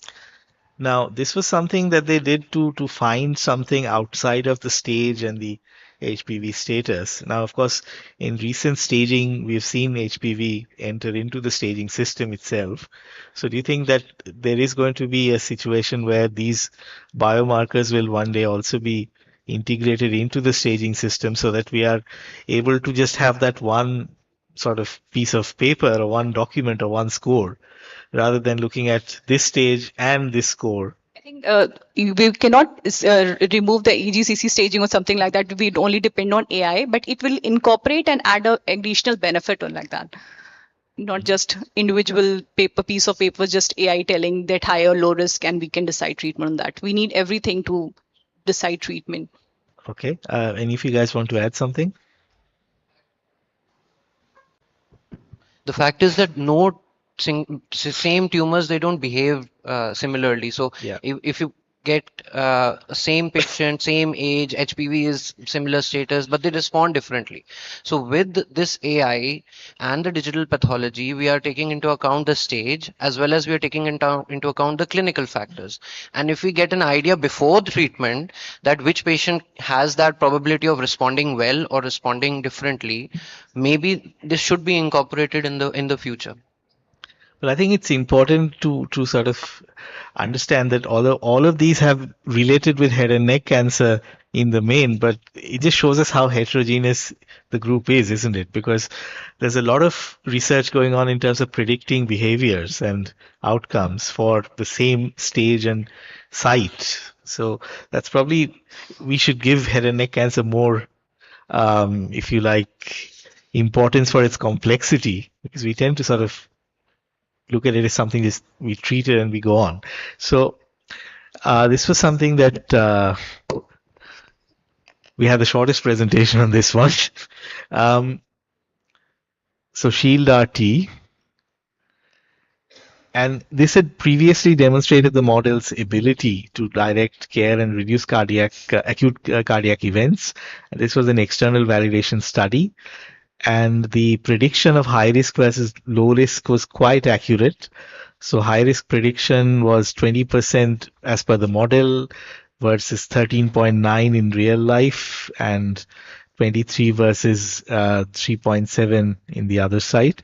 So it shows that the model is quite robust for predicting which patients will need and benefit from intensive sort of cardiac care or surveillance. So in your experience, what percentage of patients would you say on radiation or chemoradiation would require acute care? Although we give extra caution and extra supportive care for all our high risk patients, especially head and neck cancer or cervical cancer, who are all getting the definite chemoradiation, we know they need some extra care. Although we give extra care, they come to our emergency medicine or they will enter the ICU. In this abstract, they have mentioned something like 10 to 20%. In my clinic, I see 30 to 40% also, Yes. especially in case of locally advanced. Yes. Because remember, these are mostly elderly men. So, so they will have comorbidities and they will have higher risk. So, so where is the clinical impact in terms of reducing admissions and reducing mortality?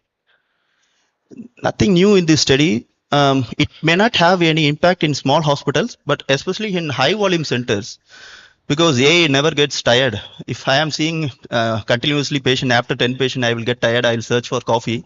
But probably in a high volume center, it will pick the patient in the right way. It will guide you which patient needs more attention. In that way, I see, especially in high volume centers, especially this clinical model will help. Yes. Yeah, I think wherever there's a high volume and a lot of residents who perhaps don't have the experience of that gut feeling which we ultimately have, it's definitely something that objectifies something which is very subjective otherwise, and it's a good thing in a way. So moving on to the last one, and I think we've just been time to finish this.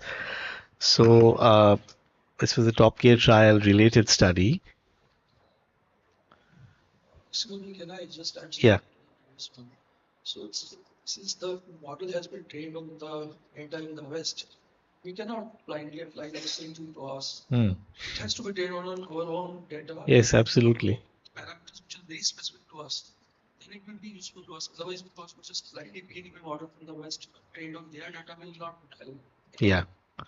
Yeah, it's very much a meeting abstract which will disappear after the meeting. So yeah, so the take-home points for this one. So it showed, as you've said, that the automated contour QA approach showed potential to identify over 90% of violating PTVs, reduce the need for manual QA. So, what are the two broader approaches to automated planning? Do you use automated planning, automated contouring rather? And do you think this has the potential, this technology that's been discussed, has the potential to move from just trial QA to routine clinical practice? So I have seen automated contouring. I have not used it, but it is very, very important to know that it reduces the time of contouring by a significant number, because in 5 minutes you're able to get the entire organ at risk, even, and the clinician only focuses on the GTV, CTV, PTV. So that is auto contouring. This is quality assurance of the contour. So basically, if we ask 5 radiation oncologists to contour, everyone will contour differently. The residents will contour differently, and which is acceptable. So we spend a lot of time, suppose resident has contoured, then the clinician sees it. But if we have a AI software which can flag the violations, so it actually saves a lot of time of the clinician, and the clinician can actually focus on the complex cases. So maybe there is a future that this will come into clinical practice and save a lot of time. As for now, it should be limited to the clinical trials, because there they have to do so much of manual work of quality assurance, different time zones, resource intensive.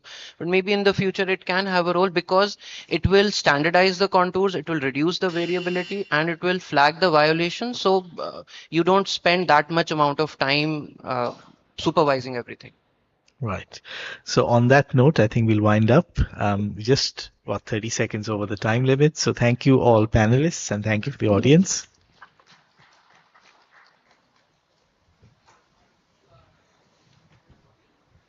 I request Chair.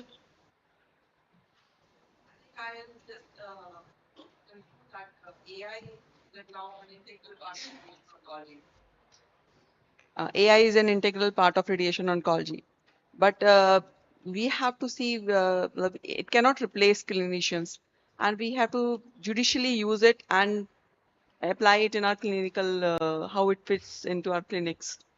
So that is very important. Certainly, it can empower us to give better, faster, and personalized treatment decisions for the patients. But human touch and the clinical decisions should be, I think, should have the upper hand. Thank you. Now I request our chairpersons, panelists, and our moderator to please gather on stage for our group photograph.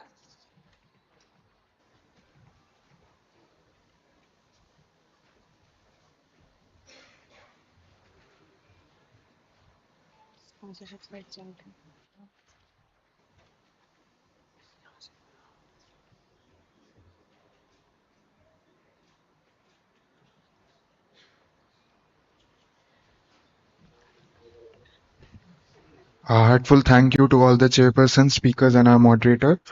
We now continue with GI oncology. The management of GI malignancies has witnessed remarkable evolution through organ preservation strategies, ctDNA-guided treatment, immunotherapy, and precision radiotherapy. May I now request the chairpersons to kindly join us on stage. Dr. Tejinder Kataria ma'am, Chairperson, Medanta Medicity Hospital, Gurgaon. Dr. Kapil Kursiwal sir, Senior Oncologist and GI Surgeon, Dharamshila Narayana Super Specialty Hospital. Dr. G.K. Rath sir, Senior Oncology Advisor, Karkinos, former Director, IRCH Delhi.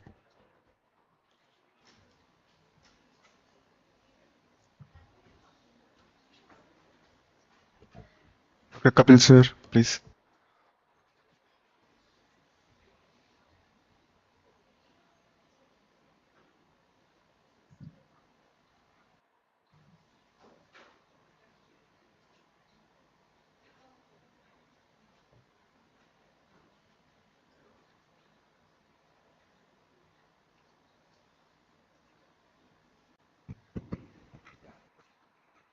The first speaker is Dr. Tapesh Bhattacharya.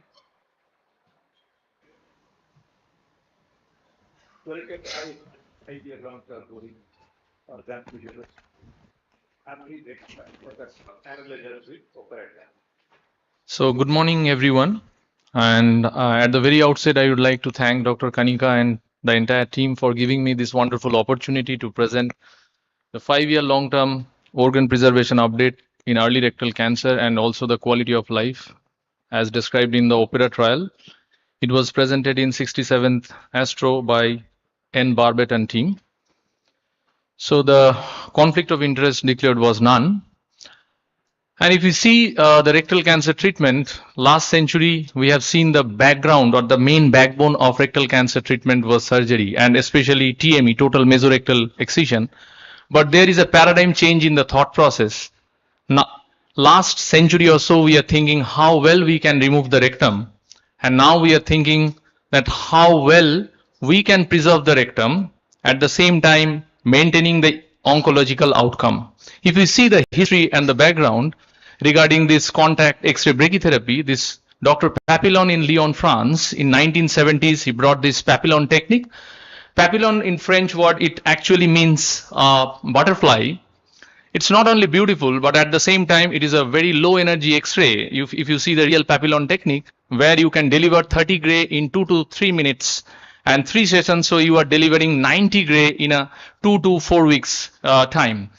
And it has shown there was excellent local control, excellent organ preservation. So mind it, he started initially only in T1, T2 early rectal cancer when he tried only with this contact X-ray brachytherapy. There was no EBRT.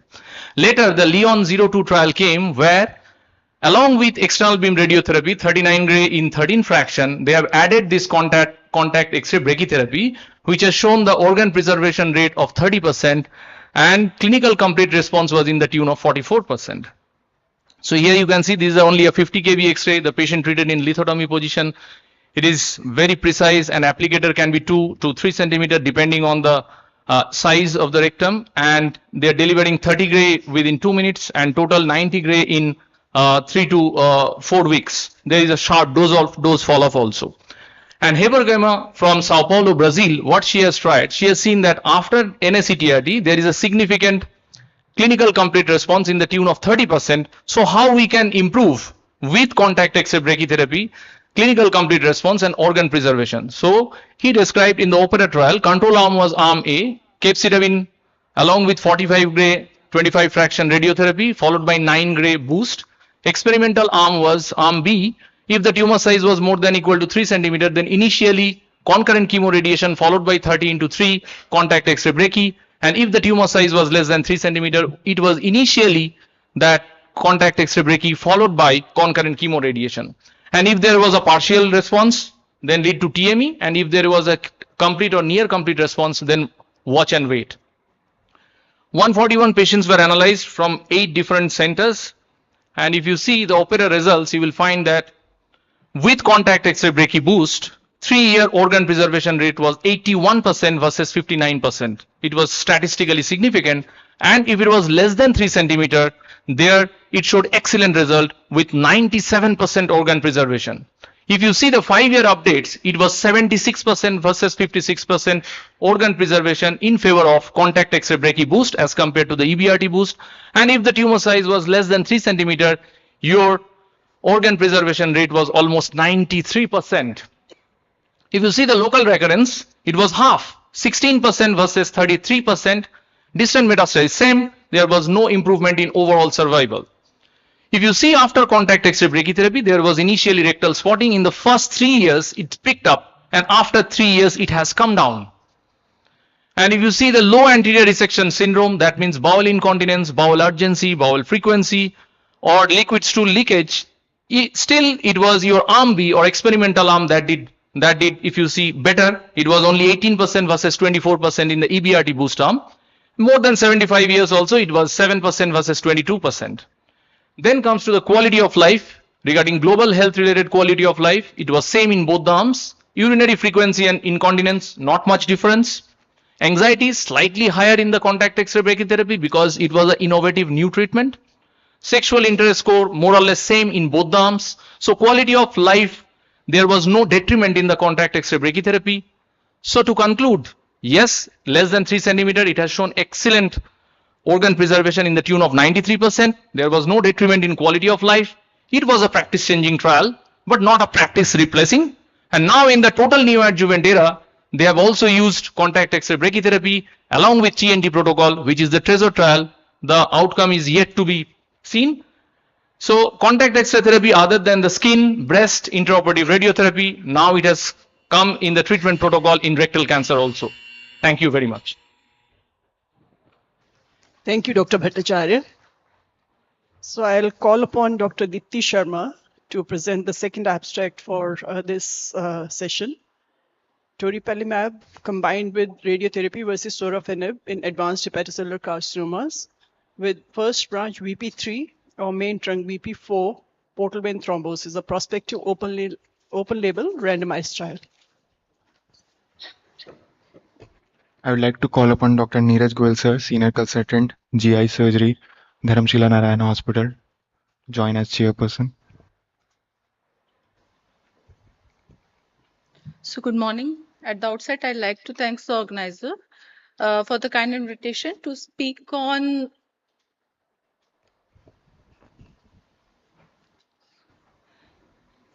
upcoming this screen.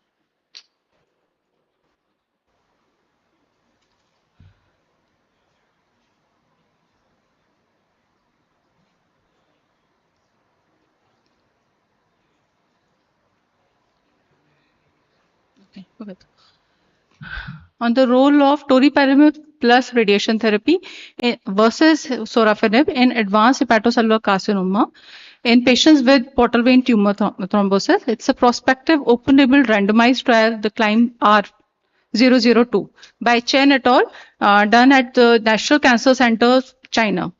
There is no disclosures. So as we all know, the patients with BCLC, with PVTT in situ, they have a poor prognosis. That can be because of poor biology, aggressiveness of the disease, and also presence of PVTT results in deterioration of the liver function test. And therefore, the overall survival in such group of patients is very low, to the tune of less than 2 months when not treated. The treatment of choice for advanced hepatocellular carcinoma is systemic therapy in the form of immune checkpoint inhibitors or TKI or IO-IO combination. Various studies have found that with the use of either TKI or IO-IO combination or targeted immunotherapy, this results in an objective response rate of 30% only. So is there any chance to increase the objective response rate in this group of patients? So for this, there is a role of SBRT has evolved in this group of patients. It has been found that the patients with viral-related hepatitis, they are inflamed, they have inflamed tumors, and therefore such type of tumors may respond to radiation therapy. Also, it has been found that the patients with hepatitis-related HCC, they have T cell exclusions, and therefore there is increased expression of PD-1 in this group of HCC, and therefore they are more radiosensitive. Further, it has been found that when we give radiation therapy to the tumor thrombosis, it results in revascularization, recanalization of the tumor thrombosis in the portal vein, and therefore increases the oxygen supply to the tumor, in turn resulting in radio sensitivity. And therefore, came the concept of using radiation therapy along with the systemic therapy. So this is a pilot study that have been done in the China, suggesting a good objective response rate of about 80% in this group, in the patients with large HCC. In another phase 2 study from the same center, they have found when radiation therapy was used along with the sorafenib, the objective response rate has increased to 47% and 52% as per the RECIST or modified RECIST criteria. When only single modality was used, it was around 30%. Further, they tried to use radiation therapy along the anti-PD-1. So again, the concept is same. When we give radiation therapy, there's increase in the tumor-associated antigen, in turn results in dendritic cells activation, which in turn results in increase in cytotoxic T cells.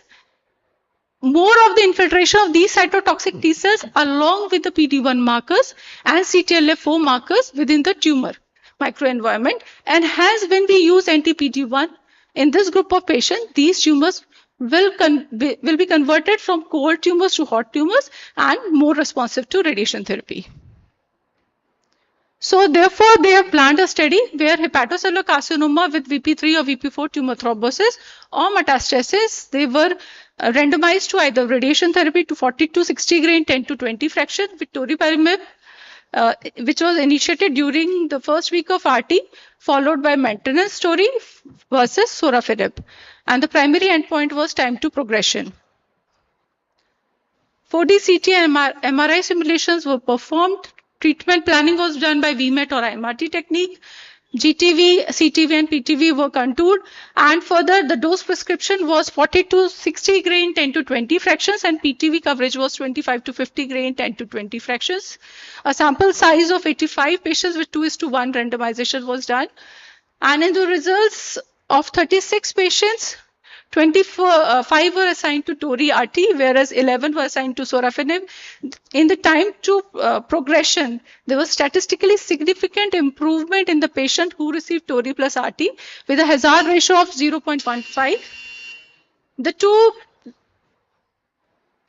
two arms were comparable in terms of baseline characteristics, except more of dual viral infected patients in Tori arm. Further, it has been found that there is an improvement in time to progression in the TORI plus RT arm.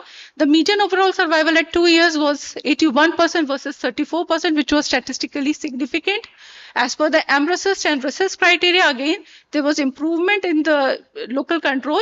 There was 100% response rate at the primary and the PVGT in the TORI plus radiation therapy arm. The adverse events were comparable in the two groups. Only one patient had grade 3 toxicity in the form of pneumonia. To conclude, toripalimab combined with other novel high-dose radiation therapy results in overwhelming survival benefit to sorafenib in patients with HCC and VP3 or 4 tumor thrombosis. A new strategy for HCC for VP3-4 tumor thrombosis, promising new first-line treatment options, and further validation is required. Thank you.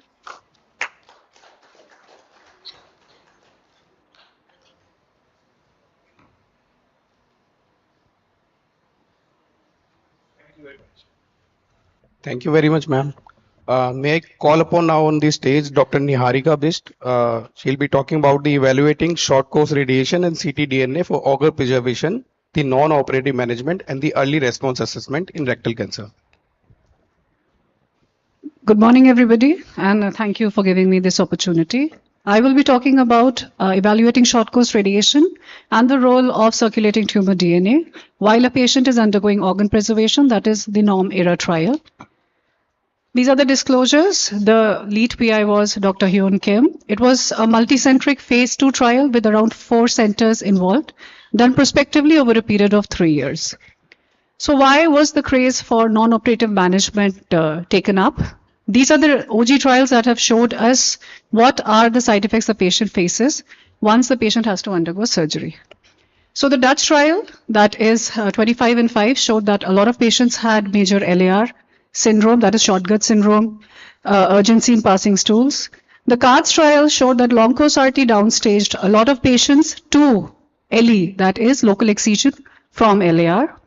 Quality of life and was around 20% improvement, and 20% local control improvement was added because of addition of radiation. The PROSPECT trial dealt with the escaping of radiation in a certain cohort of patients who could do away with chemo followed by TME versus some patients who required radiation chemo and then followed by non-operative management.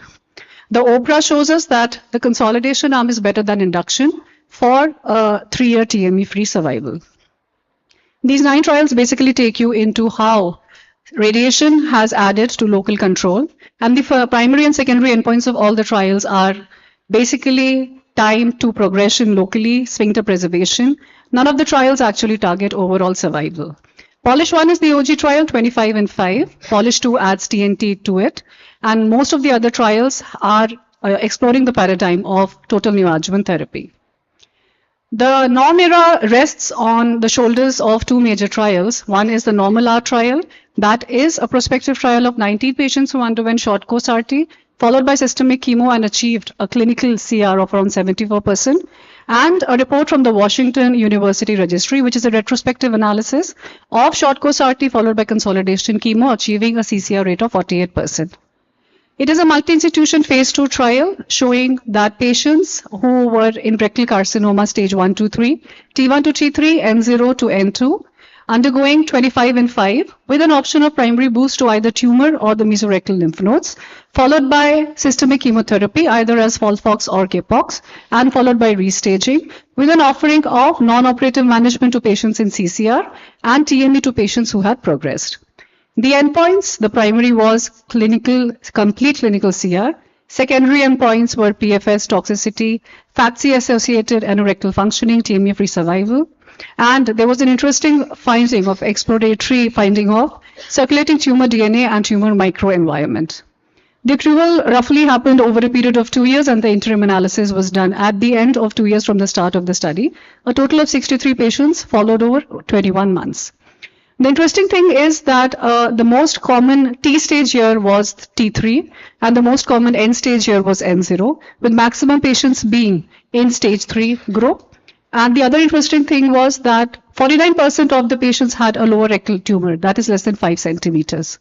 All patients completed their treatment, And a boost was given to the primary in 43%, and lateral lymph nodes got a boost in around 13%. 90% or more patients completed the adjuvant chemotherapy.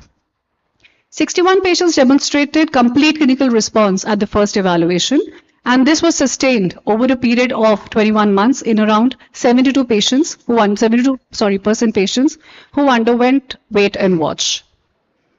The toxicity profile is favorable. Severe adverse effects were only seen in 16%, with grade 3 and grade 4 adverse effects in 41%. The most common side effect noted here was neutropenia. The 2-year TME-free survival was 57%. Progression-free survival at the end of 21 months was 84%. The 2-year local control was 98%, and the 2-year distant metastasis-free survival was 88%. The interesting thing is that 78% of the patients who underwent boost could achieve a clinical CR at first follow-up, and 56% of the patients who underwent a boost had a TME-free survival at the end of 2-year follow-up. Circulating tumor DNA was seen positive in around 19 out of 20 patients, and around 134 samples were taken. The patients who underwent complete clinical CR versus patients who underwent partial response, the median event-free survival time was associated with clinical DNA, with patients who had clinical DNA upfront at the first follow-up positivity showed a poorer prognosis as compared to those who were ctDNA negative. This trial concludes with the following points. Short course radiation followed by consolidative chemotherapy has resulted in a higher clinical complete response rate and also TME-free survival. It can be considered as a treatment option for patients who are wishing for non-operative management, even those with high-risk features like low-lying rectal tumors and N2, that is lateral lymph node positive diseases. The ctDNA positivity immediately after completing short course RT and chemotherapy is predictive of regrowth and recurrence, and probably needs parallel studies to establish a cutoff value. This study did not have any significant late effects and maintained quality of life of patients, and long-term rectal function follow-up is to be reported. Patient selection, as for any wait and watch, is very, very important. The evaluation of a primary boost, dose, time, and fractionation needs further evaluation. And I think to address all these issues, we have the German AIO 8.1 ongoing, and the results are awaited. Thank you.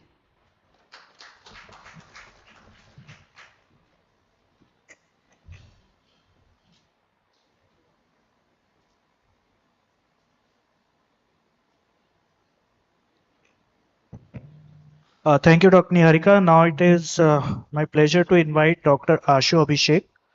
The topic would be long-term outcomes of dose escalation in definitive chemoradiotherapy for locally advanced esophageal squamous cell carcinoma, a multi-center randomized phase 3 trial. Dr. Ashu. Thank you, Chairs, and thank you, Dr. Kanika. So basically what I'll be presenting is a simple topic. They didn't ask any new question. This was a randomized phase 3 trial evaluating the long-term outcomes of dose escalation in squamous cell carcinoma. This was a multicentric trial that happened in China, 22 centers.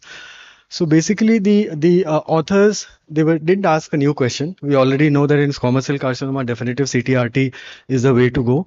And NCCN guidelines have documented that 50.4 gray is the standard. But this was based on RTOG 8501 intergroup trial, which was 30 years old. That time we had 2D, no IGRT, no image guidance. But we all know that now we have modern technology, IMRT, IGRT. So we all are much more confident. And we know that possibly with these we can dose escalate, we can save more normal structures. And in practice, we all are prone to possibly give a higher dose, thinking that we are possibly doing better to the patient. And we also must know that there is still no prospective evidence of suggesting that we should go high, but still in clinical practice, many of us do this. So this was the very smart trial, which was designed to answer the same question in a modern radiotherapy era where we have modern technology. What they also documented, what they had 95% of their cases as squamous cell carcinoma. It was a good study. 22 hospitals involved, 300 cases, randomized to 50 gray and 60 gray. This was a study between 2013 and 17. In 22, they had presented their interim analysis, which basically evaluated the toxicity profile.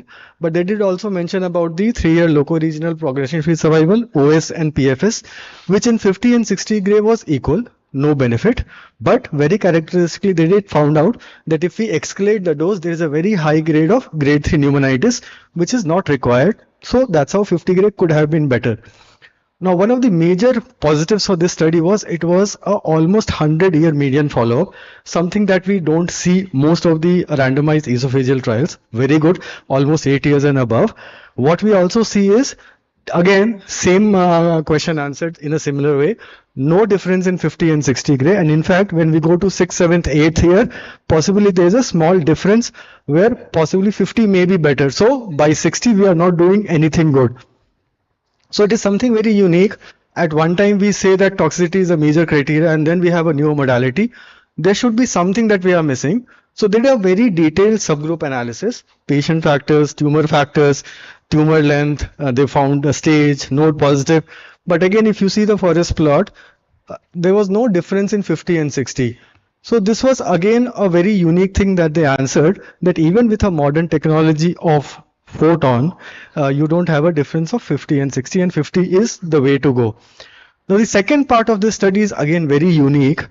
What they said and they found out was there was still a good number of cases, although in the presentation and the abstract they haven't mentioned the total numbers, but there were good amount of patients who had early recurrence within 2 years, and they had patients who had survived more than 5 years. So they selected those patients. Probably they haven't mentioned the numbers, but I think it is 60, because what they did was they evaluated tumor and they evaluated stroma. So what they found, what they thought, tumor is maybe same, but it is the microenvironment that is important. And then what they used was there were different nuclear stains, epithelial stains, stromal stains, and there were multiple protein markers. So they actually, what they did was through fluorescence, they used these to highlight epithelial cells, stromal cells, tumor cells, and then through some UV tagging, they extracted these cells and they were able to extract 67 proteins and almost 18,000 RNAs. So it was very specific to microenvironment. And then they segregated this into tumor, stroma, normal cell. I would have still liked them to, so in the next slide, they have given a very complex, lot of information in a single slide. They show a volcano plot, they show a heat map, and they show a box plot. I had to actually enlarge these slides to see what all they have seen. In the abstract, they have mentioned patients who are poor survival, they have a high CTL4, LGA3, and they have higher Treg cells. So basically these are responsible for T cell deactivation. And at the same time they mentioned patients who survive better, they have a high CD31, they have higher proteins which are responsible for more immune cells to come and have a better response. Although they have not commented much in their final abstract, but what they have tried to find out, and that's what they summarize. One, in the modern era of radiation therapy, it is not about dose escalation. It is not about just escalating dose to the tumor. We have to think beyond the tumor, and that is what they give a platform, that possibly there will be some patients who have a microenvironment which is very characteristic, and we can segregate these patients who will behave bad, and there will be patients who will behave better. So that's how they have labeled it. Is an exploratory translation work. They only selected few patients. How they selected, we still don't know. But probably once we have to evaluate these patients further, we'll get our answers where possibly modern radiation will help these patients. Thank you. Thank you very much. Thank you. We call Dr. Sayan Kundu for the STELLAR trial.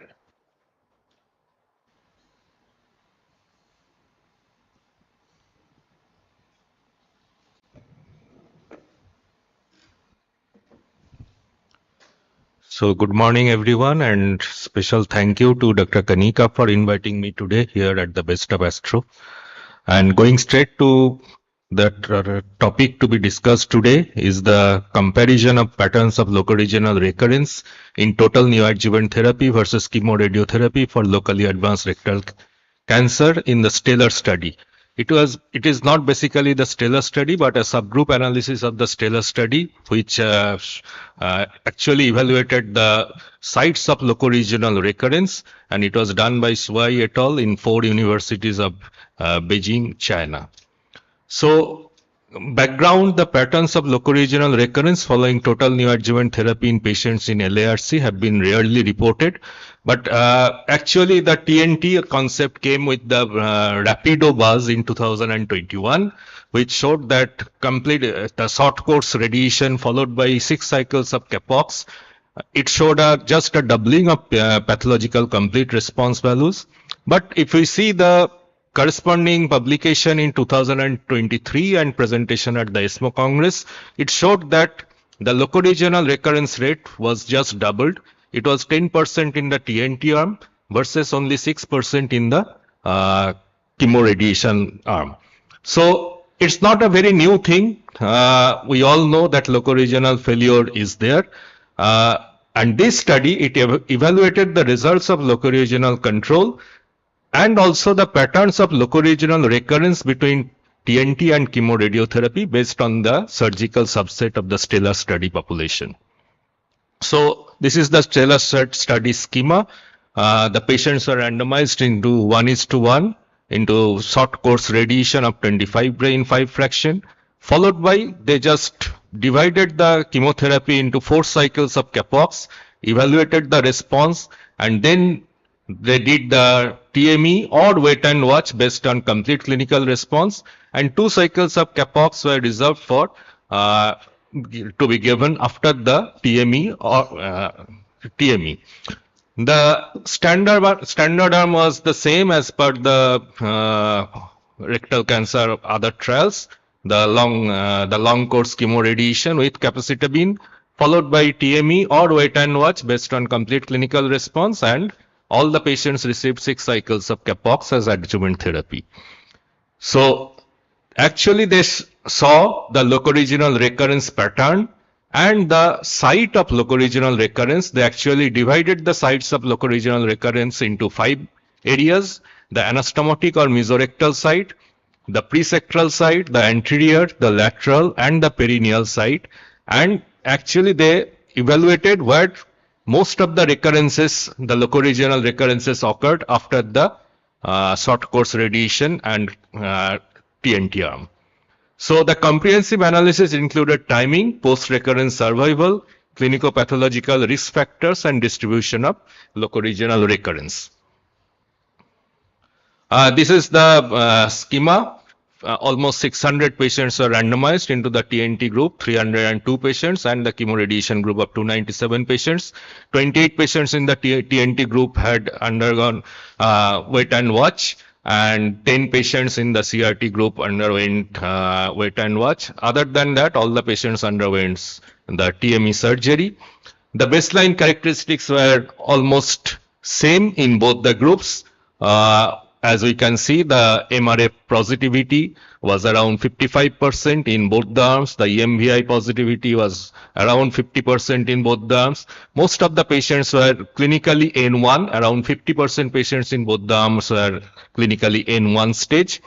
So coming to the locoregional recurrence in the TNT and CRT group, we can see the 3-year locoregional recurrence was around 6.8% in the TNT arm and 9.1% in the chemoradiation arm. The 5-year was around 7.9% and 9.6% respectively.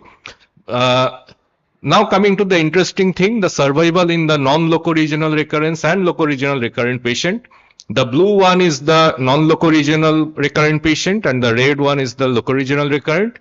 If we can see, the median OS in the non-locoregional recurrent patients was not achieved, and it was 53.13 months in the locoregionally recurrent patients. Again, if we divide the locoregionally recurrent patient in the TNT and CRT arm, we see the median OS was 71.5 months in the TNT arm and 34 months in the CRT arm. And for clinico-pathological risk factors, mostly the YPN status, that is the patients who had a positive lymph node after the surgery, they had the highest chance of getting the locoregional recurrence. Coming to the spatial distribution, the presacral area, 10 out of 16 patients in the TNT arm had a recurrence in the presacral area, and it was statistically significant. So that was the major site of locoregional recurrence. So the take-home points were short course radiation and TNT demonstrated similar locoregional control to chemoradiation. The YPN positive status was the key predictor, which was independently associated with local recurrence, and local failure topography differs. Presectoral recurrences are significantly more common after TNT. So I should not say that it's a practice-changing trial. We have already seen it in a Rapido trial, but it is just a subset of Stellar trial, which shows that locoregional recurrences occur in the TNT arm. So only doing TNT and achieving a path CR may not increase the OS. That I think we should all come in the panel discussion. Thank you. Thank you. Thank you, Dr. Sayan. I would like you to stay back here.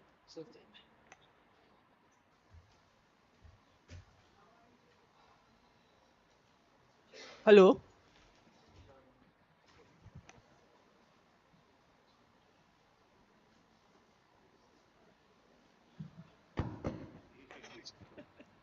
Hello. I'd like to call upon Dr. Ashutosh Mukherjee to moderate the panel discussion and call upon the other speakers, Dr. Ashu Abhishek, Dr. Niharika Bisht, Dr. Deepti Sharma, Dr. Anita Malik, Dr. Tapesh Bhattacharya, to join us on the dais for the panel discussion.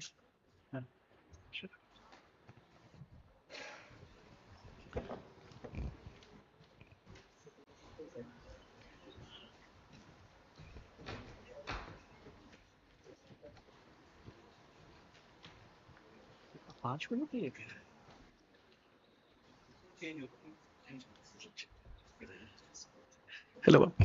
So good afternoon, everyone. I got a shock seeing 5 minutes only, but then they have been ensured it's 20 minutes, but still quite less, and I'll try to rush through it.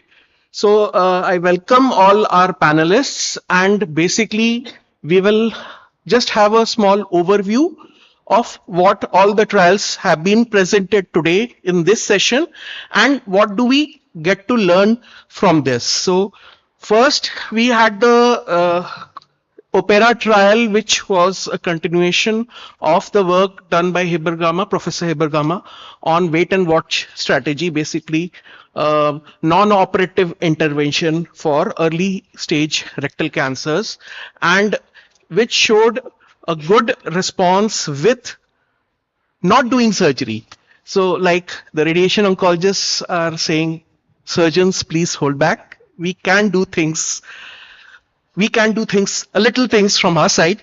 So Dr. Anita, we have you here. So before we go on to the trials, based on the early Mercury trial and then the advent of MR, how would you say MR has helped in the development of data in CA rectum? So this Mercury trial was landmark trial and clearly established the role of high resolution MRI. So with that, we can differentiate which group of patients they need neoadjuvant therapy and which group can upfront directly taken for surgery. Fine. So it helps in mapping out the disease. It helps in mapping out the nodal station and basically tells us if we are going to get a CRM positive or not. And therefore, will surgery be helpful upfront or after neoadjuvant therapy, or TNT can help out in this? So then coming on to the Opera trial, Dr. Tapesh, you presented very well on the studies, but could you just in short quickly go over them and why you think it is practice changing? So before going to the Opera trial, I want to mention the background of organ preservation in rectal cancer. If you see rectal cancer, I told that always we thought of surgery and TME is the standard backbone of treatment, but there are a lot of complications of surgery. And even if you see Hebergama, she was basically a surgeon. She was a surgeon from Sao Paulo, Brazil, who thought that after neoadjuvant chemoradiation, if we are getting around 30% clinical complete response and pathological complete response was in the tune of 15 to 20%, how we can increase our complete or near complete response so that we can improve our organ preservation rather than going for surgery. In that background, she thought that in this Opera trial, whether we can increase this radiation dose, whether EBRT dose will be better or with the contact extra brachytherapy. And with that contact X-ray brachytherapy, you are going for a 30 gray into 3 sessions. That means you are going 90 gray, and EQT2 is coming in the tune of 300 gray actually. Yeah. So with that, what she has seen that there was 5-year organ preservation rate overall, it was 76% versus 56%. So substantial benefit, it was 20%. And if you see especially less than 3 centimeter tumors, where organ preservation rate in 5 years was 93%. And you are doing this without compromising the quality of life. You are maintaining the similar toxicity outcomes. So why not to go for that in the early stage rectal cancer, especially T2, T3A and up to T3B tumors. It is really a practice changing trial. Only caveat is that now it is practiced in Europe, mainly in the France and UK, but it is not widely practiced all over the world. But if we get it, it will be really practice changing. But I will not say it is a practice replacing, because all patients will not be fit for this papillon technique. There will be selected subgroup, less than 50% of the circumference involved, tumor size less than 5 centimeter, within 10 centimeter from the anal verge. These are the candidates where you can go for papillon technique, and it is really a practice changing trial. Have we tried to do something here in India? Here in India, papillon is not available, but people try it for interstitial boost. People try it for EBRT boost. If you go for an interstitial boost, there is trial from TMH also. What they have done around 15 to 20 gray in 3 fractions, they have tried for interstitial boost, and it has again shown improvement in the near complete or clinical complete response. So wherever the patients received a complete clinical response, over there the local recurrences were much lower, significantly lower, even compared to a near total complete response. And we can see that these patients in the TMS trial have been followed up right up to 60 weeks, and the benefit lasts. So that is the important point in brachytherapy, that the benefit lasts. And there was just the first meta-analysis on non-operative management for early rectal cancers, and what they have seen is on a subsite basis a combination of EBRT with contact brachytherapy or contact X-ray therapy helps in creating lasting responses with lower recurrences and with a decent quality of life. One thing just I want to mention, in this case we have to remember one thing: you should go for a strict watch and wait policy. It is not wait and watch, it is watch and wait. It includes MRI, it includes routine colonoscopic surveillance, and it should be done every 3 monthly.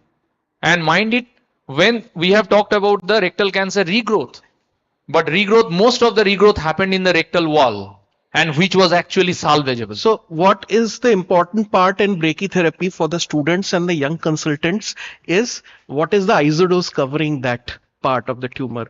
We have to be very careful what is the isodose covering. It's not what you prescribe. If it's a 200-300% isodose covering that target volume, you might get a necrosis and a stricture later on. So you have to be very careful in that. Yes. Ashutosh, you've raised the right point. I think the concept is not only organ preservation, it is about functional preservation of that organ.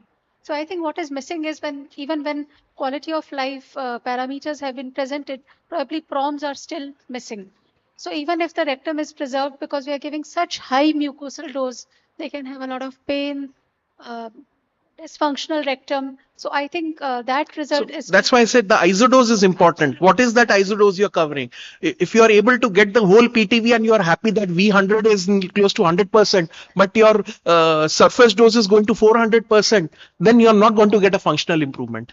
I completely agree with madam, because nowadays a lot of patient reported outcome data is coming in different cancers.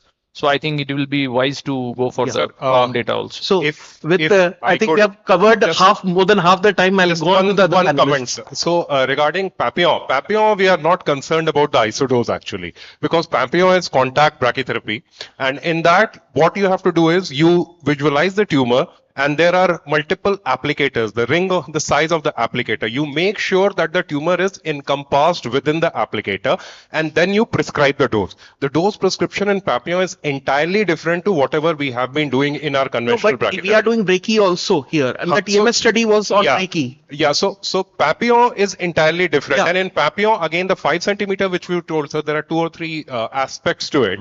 Number one, 5 centimeter is you can treat even more than 5 centimeter. The tumor keeps on shrinking, so the gap interval between the 2 sessions of Papillon is around 2 weeks, and when it has shrunk, you can actually do a much more dose escalation in that. Secondly, there are multiple trials which are going on in the UK itself. Could we just hurry on? Sure, I'm sorry. So I'd like to just add to what Dr. Mukherjee raised the point. In brachytherapy, you always have to take that the base of the tumor must get 80% isodose. Yeah. Because if you ever exceed that, then you're going to run into complications. Yes, ma'am. So, Dr. Deepti, now you presented the combination of immunotherapy with radiotherapy for portal vein thrombosis with HCC, especially involving the VP3 and 4, which is a group which has a poor prognosis. So, how would you describe this trial as practice changing? So for the last 5 years and so, there are so many trials where SBRT has been used along with the immune checkpoint inhibitor and or TKI, demonstrating improvement in the overall survival and local control as compared to systemic therapy alone. So like A plus B, in many trials A plus B have been used, sorafenib has been used. Now the issue in this trial, the full literature needs to be look into. Here in this SBRT is used, means radiation therapy is used for 10 to 20 fractions. Now if we look at the biology of the tumor in HCC, especially with immune checkpoint inhibitors, so for this one need to complete the therapy within 10 to 15 days. Treating the tumor for 20 days will result in more exhaustions of the T cells. Understood. So that is the point, and we need to look whether there is change in the overall local control in 10 fractions versus 20 fractions. Further, we need more studies whether the combination of TORI with any other targeted therapy, especially anti-VEGF, whether it's going to improve the overall survival and local control, because post-radiation therapy, there's increase in VEGF receptors. So far in the meta-analysis by Simons, we had a lot of studies with immunotherapy, but none of them have been taking VP3 and 4 specifically, or VP4 specifically. So this is one of the first studies which has looked into this problem. There are studies where they have used SBRT with VP3, VP4 tumor thrombosis. This one does look into it. So there are many other studies as well. Even we have done a non-randomized trial where we have found that there is an improvement in the overall survival and local control in the patient who receive SBRT followed by A plus B in VP3 and VP4 tumor thrombosis patient. And what would be your dose cutoff to prevent RILD? Because you are using RT. You have a big mass, and would you just look at that 100% coverage or 95% coverage and looks beautiful on dose color wash? But what is the lower isodoses you will look at? For the immunological response, you don't need an ablative doses. So a dose of 6 gray into 5 fractions, 5 gray into 5 fraction is sufficient to produce an immunological response. A dose of 8 into 5 or 9 into 5 will result in ablation. So it will not result in immunological cell death. So for producing the cold tumor into hot tumor, we need a bit of lower doses. Thank you. So coming to Dr. Niharika, the NORM-ERA trial where non-operative, again we are talking of non-operative management and early response evaluation. So how do you think that trial changes or modifies practice? Because we have come a long way in CRECTUM. Yes. So I think the first thing is that is one of the few trials in which organ preservation, wait and watch after short course RT is an endpoint. Secondly, I think it is an extension of the OPERA trial. It's just that LCRT has been replaced by short course RT and consolidation, and then we are reaping the gains. The more important thing that I found in this study was that it takes a cohort of patients that we are scared of in local recurrence. That is patients who are T3, who are low-lying, who have lateral rectal node positivity.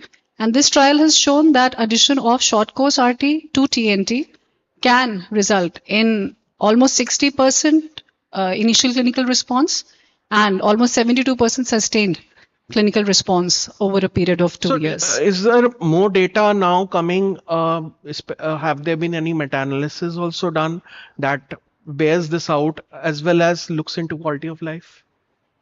Quality of life issue, like ma'am said, is a very gray zone right now. Yeah. So yeah, we don't know exactly what aspect of quality of life is being improved by addition of SCRT to this So I think particular I'll TNT cover this that in the end, and I'll ask you that time and Dr. Shayan also to come in.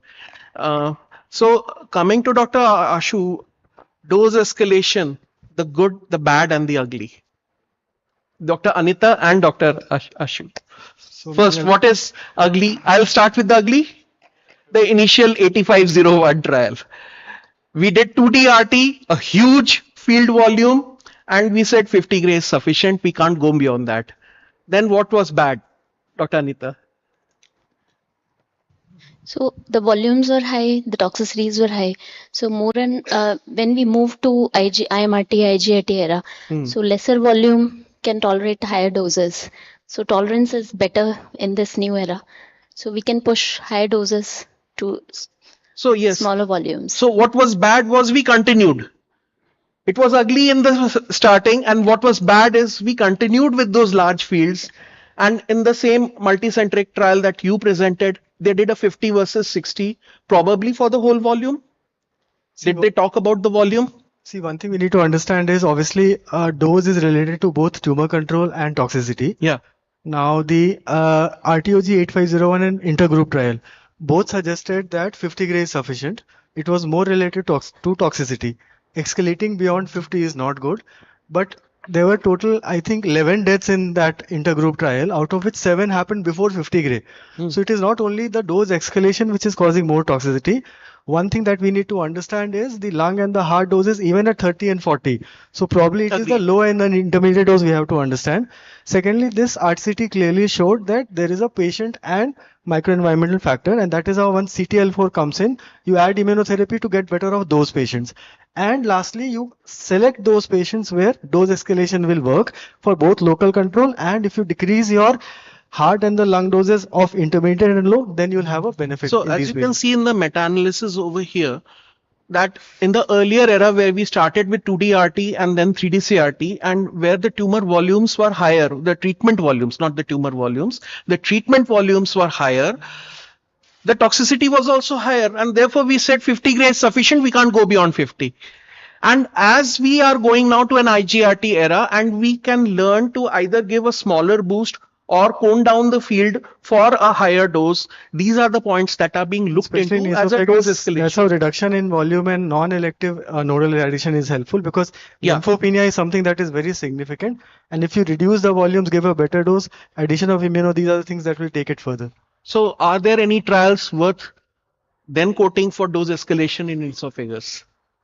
See, esophagus, one is your NRG, which is happening, that is proton-photon dose escalation, but mostly RDECO, and where they have used PET as a boost. But again, they were not randomized RCT trial directly comparing the OS as compared to this thing. But yes, definitely there is select group of patients where dose escalation may work if you are able to reduce the OR toxicity. Thank you.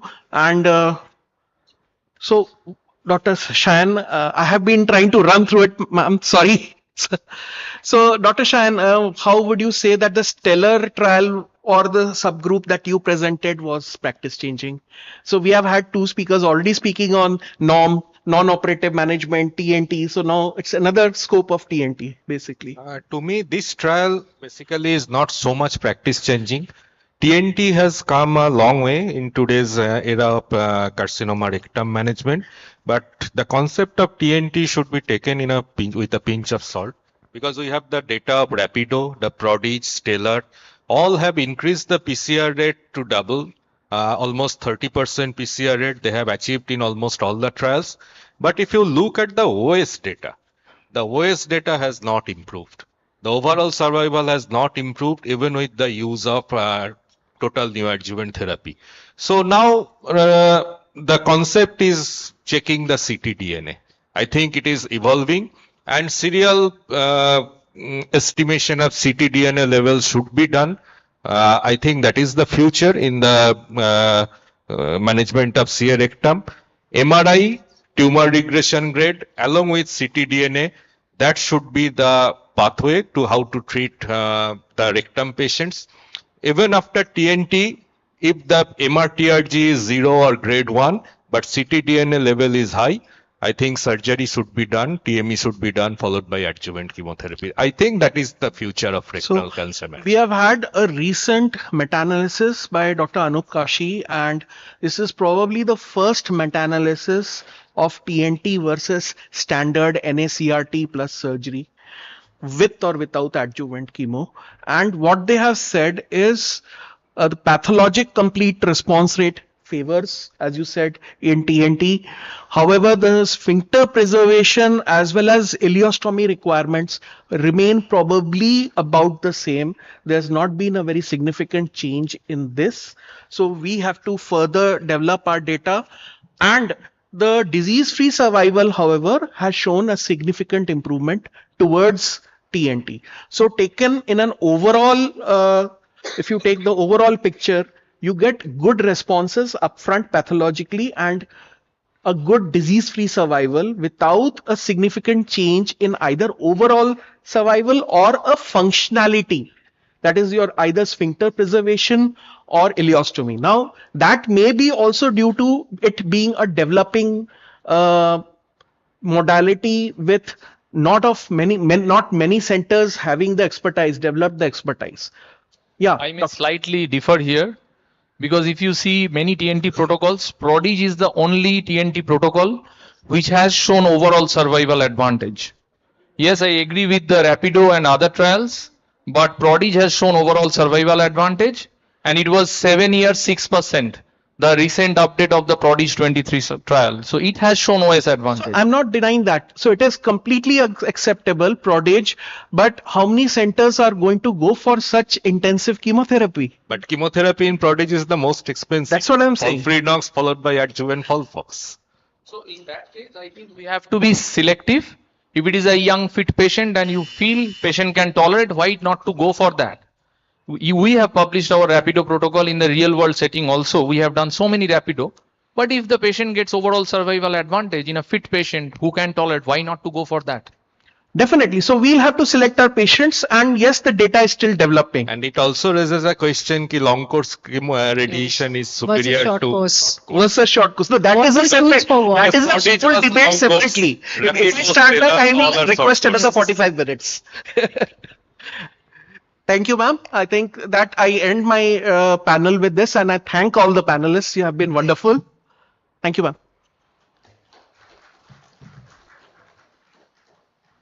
Thank you so much, sir, for an insightful discussion. And I request our chairpersons to please come and have a group photograph. Sir, please.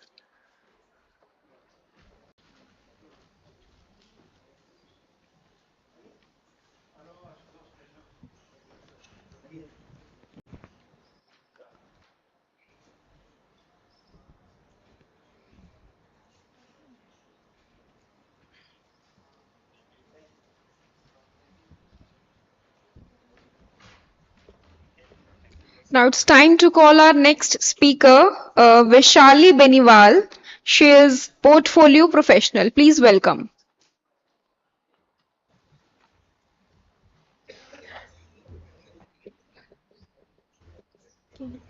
Um,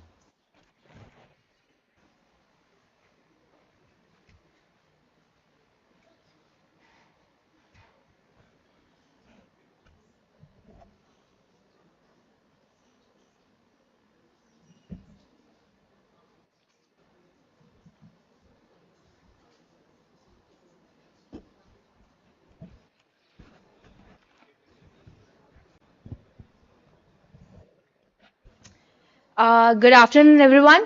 I know it's lunchtime and I hope everyone is not waiting for the lunch. So I'll just take 10 minutes of you. I'm Vishali Beniwal. I'm a medical physicist by education, but currently I'm working as a portfolio sales professional with Siemens Healthineers. First of all, I would like to thank the organizing committee for inviting us to be part of this event. And it's a privilege to share this platform with all of you. So today, I'm going to talk. I'm going to talk about rapid arc dynamic, which is variance next evolution in arc therapy. So, as all of us know, for last 15 years, rapid arc has been a benchmark for VMAT planning and delivery. But as the treatment complexity has increased, it has also increased the necessity of having a faster planning and better results. To address all these challenges, what Varian has introduced is rapid arc dynamic, which fundamentally redefines how treatment plans are created and delivered.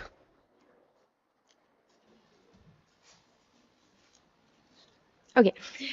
So if I talk about the features, Rapid Arc is something that combines the benefits of IMRT and VMAT in a single solution.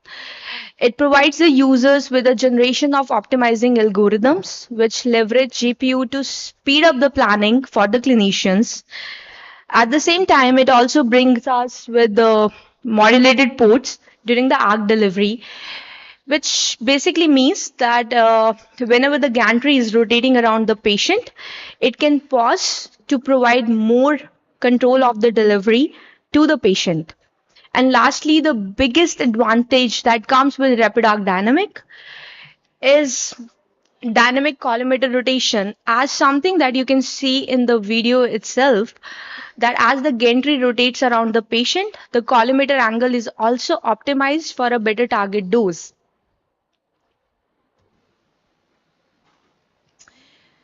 So basically, the combining the modern software algorithm that we have brought with Rapid Arc Dynamic and the hardware, overall, it increases the delivery and the planning capabilities, and at the same time, it reduces the time and effort that is required for the planning.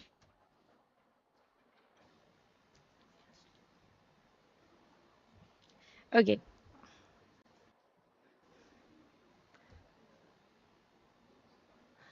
The system is a little slow. I'm sorry for that. So, rapid arc capabilities can be summarized into three simple statements: better dose, faster planning, simpler delivery. The overall objective is to have improved patient outcomes while making the planning and delivering more efficient. So, let's begin with the planning part and the multiple options that the user get in the interface to work around intuitively, so we can have a real-time beam eye visualization to review the beam geometry.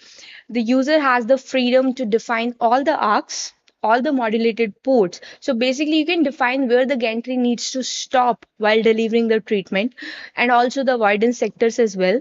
And at the same time you can define the range of collimator motion and the partial limits as well.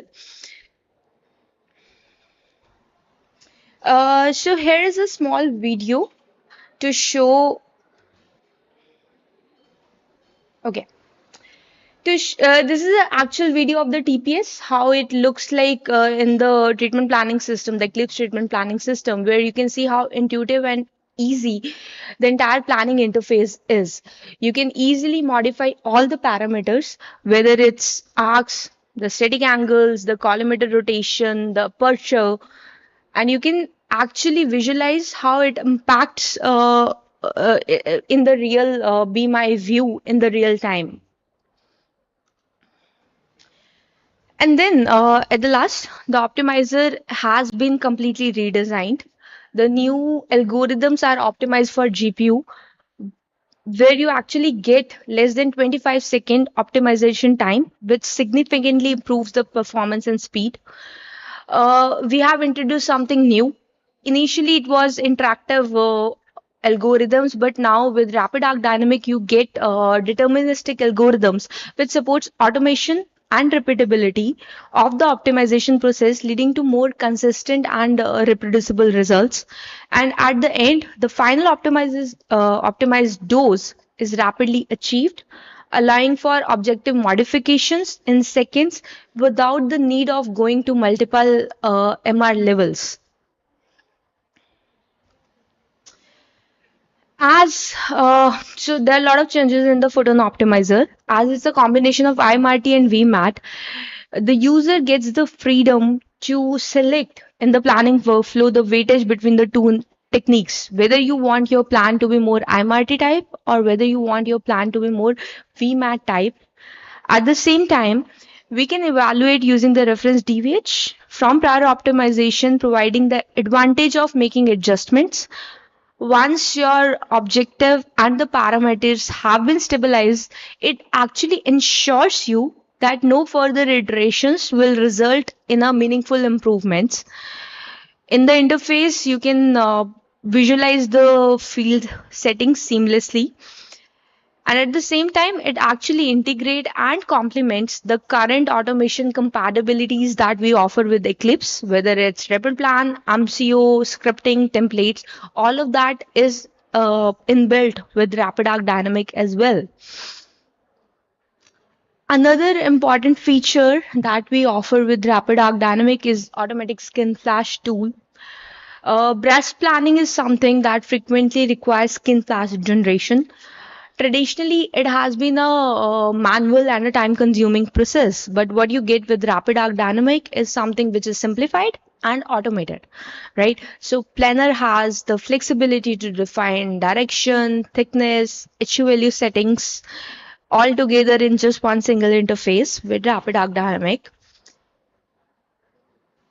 And so overall, RapidArc Dynamic has been designed to increase the speed, and planning speed is something that actually influences the department productivity.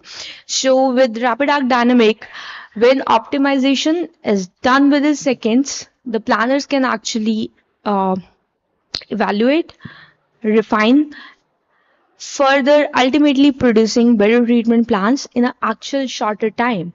So you can see here in the graph, you can see the comparison between RapidArc and RapidArc Dynamic for different indications: breast, head and neck, and lung. And you can see the significant improvement that we are achieving with RapidArc Dynamic, which is not there with RapidArc.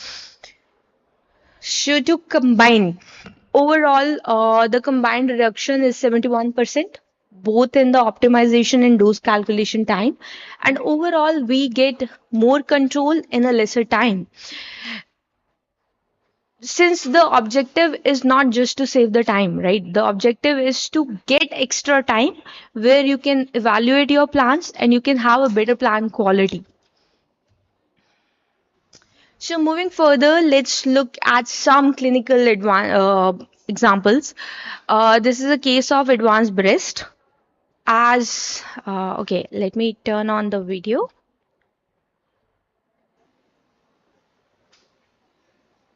Okay, yeah.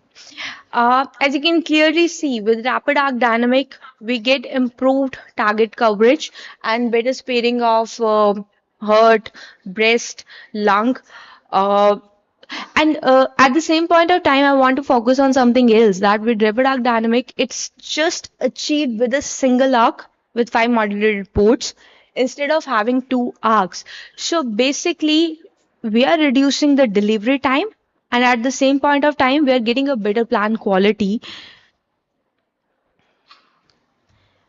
And in the next slide, you can clearly see the results. So if you see the doses which are going to breast, heart, left lung, there's a huge reduction when you compare a basic VMAT plan, the conventional VMAT plan with RapidArc Dynamic. And why this is important, right? When we talk about our organs, okay, I'll just take 2 minutes of you. I'll just skip few slides. Every gray matters, right? When we talk about breast, every gray that we add to the radiation, it increases the risk of the coronary events to up to 7.4%. We have a lot of examples. I don't know how the time is up. It was supposed to 15 minutes, but it's okay. There are a lot of examples. The similar results we have seen in the lung. Better target coverage, better sparing of there's a low dose spillage when I talk about lung. In lung, we are actually able to achieve the mean lung dose as low as 2%, which is not something which is available with the conventional VMAT plans. and to reduce the risk of radiation pneumonitis. At the same time, even with head and neck also, it's a similar thing. Better plan, less dose to the OARs. Similarly, with prostate SBRT, we can easily spare rectum and bladder, having a better plan coverage. And I want to focus on one thing here, that what you get with 3 arcs, we are able to achieve with just 1 arc in rapid arc dynamic.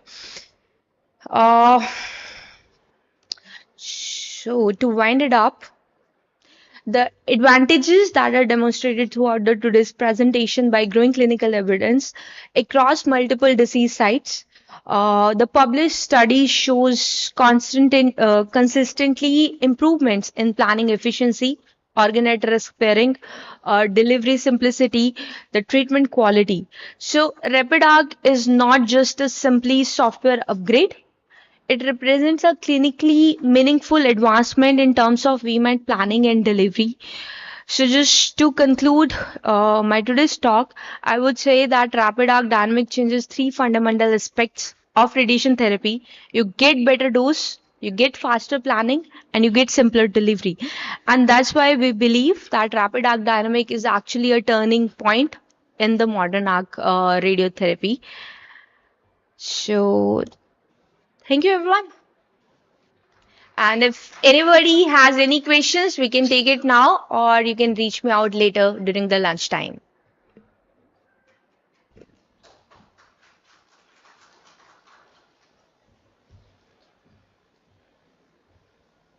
Thank you so much, ma'am.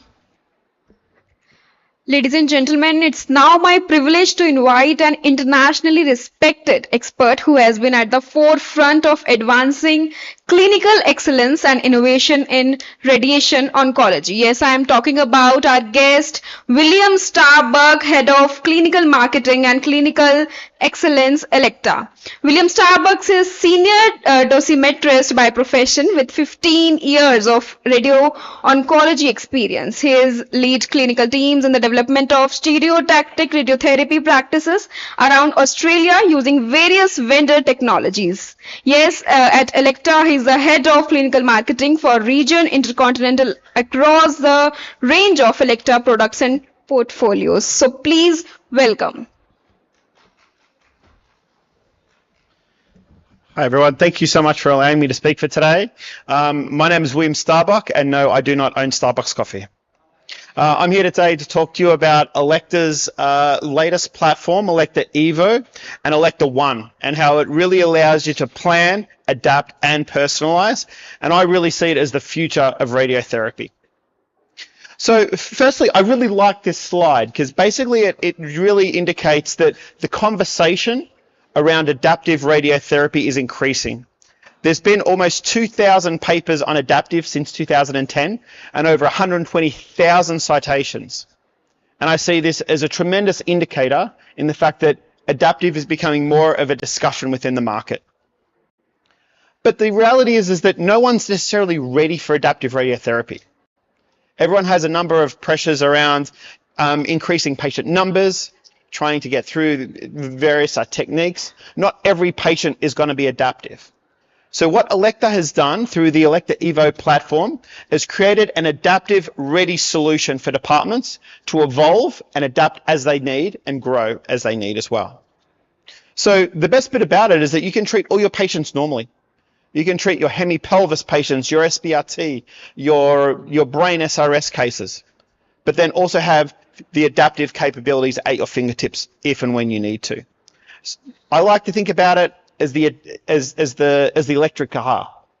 Everyone knows that the electric car is the future, but my next car will be a hybrid because I'm not ready for it. And also the technology and the infrastructure around isn't quite ready for it either. So having a platform that is able to grow with you as you enter into this new paradigm is incredibly important. There's 3 main areas for adaptive radiotherapy that I think you need to have it be successful. You need to have onboard imaging, which is sufficient to visualize the anatomy and actually guide you on any changes that you may need to do. You need a dedicated TPS or platform to be able to manage the entire workflow or the process around adaptive radiotherapy, and then also a rapid QA solution as well. So in terms of the imaging component, what Elekta has done is released iris imaging. Now, iris imaging significantly enhances the quality of your image to CT level quality. We've also included Huntsfeld unit accuracy as well, enabling you to be able to plan on these images if and when you need to. And we've done it in a very interesting way. What we've done is we've taken the traditional cone beam image and we've enhanced it with AI. Now, we've taken a software approach rather than necessarily needing to change panels and change cabinets and computers. We've gone down an algorithm perspective. The reason why we've done this is because this allows us to be incredibly dynamic. Our first generation of iris imaging includes the Huntsfeld unit accuracy and the image improvements for pelvis. The next iteration includes gas bubble reduction, also metal artifact reduction, and motion enhancement capabilities as well. So it allows us to be dynamic in improving as we go and getting a huge amount of feedback from customers. So you can treat patients normally on an Evo machine. You could treat your hemipelvis, your SRS brains, your SBRT lungs. But what happens is that we actually have the ability to do a complete parallel workflow for adaptive radiotherapy if and when you need to, which I think is incredibly valuable. And it all kicks off as soon as you take that cone beam. As soon as you take that cone beam, what we have is a parallel process that is able to do that adaptive preparation for you. And how we've done that is largely partner with MIM. Now, the partnership with MIM is incredibly valuable with Elekta, basically allowing us a huge amount of functionality around adaptive radiotherapy, including AI contouring, deformable registration, deformable dose, and dose accumulation, just to name a few. So this has really enhanced our portfolio incredibly. And for adaptive radiotherapy, having that CBCT be taken and automatically contoured in seconds is hugely valuable. And the benefit of AI contouring is that you do not need to train any models. This isn't Atlas-based at all. Out of the box, it's able to do up to 100 contours automatically for you. So it's incredibly consistent. Also, all of this is enabled with remote access. One of the things about adaptive radiotherapy that I think is incredibly important is that modern radiotherapy departments, they cannot have the doctor on the machine for the patients every day. It is not a viable solution. So having remote capabilities really enable the clinical teams to really communicate across a hospital network if and when they need to. So once you get the contours on and once you have a very good image, the next thing you want to do is rapidly recalculate your plan. So recalculate the original plan on your new anatomy and say, basically, almost a traffic light system. Is the original plan good? Is it okay? Or do I need to do something? The anatomy has changed enough that I probably need to replan this patient. And what we have in the Elekta environment is rapid recalculation. And for things like a pelvis, it is able to be done in less than 5 seconds. So basically that gives you your green light, red light, and if and when you need to adapt the patient or not. That's all enhanced with the GPU and has remote access capabilities as well. So let's just say the plan didn't look good. The patient's anatomy has changed enough that you actually probably need to adapt the plan. What we now have is GPU-enabled calculation and rapid replanning to basically take that original plan and recalculate it very, very quickly and rapidly for you. And again, for a prostate or a prostate SBRT case, that's usually done in less than a minute. So that entire process of plan preparation to replan that patient is able to be done supremely quick.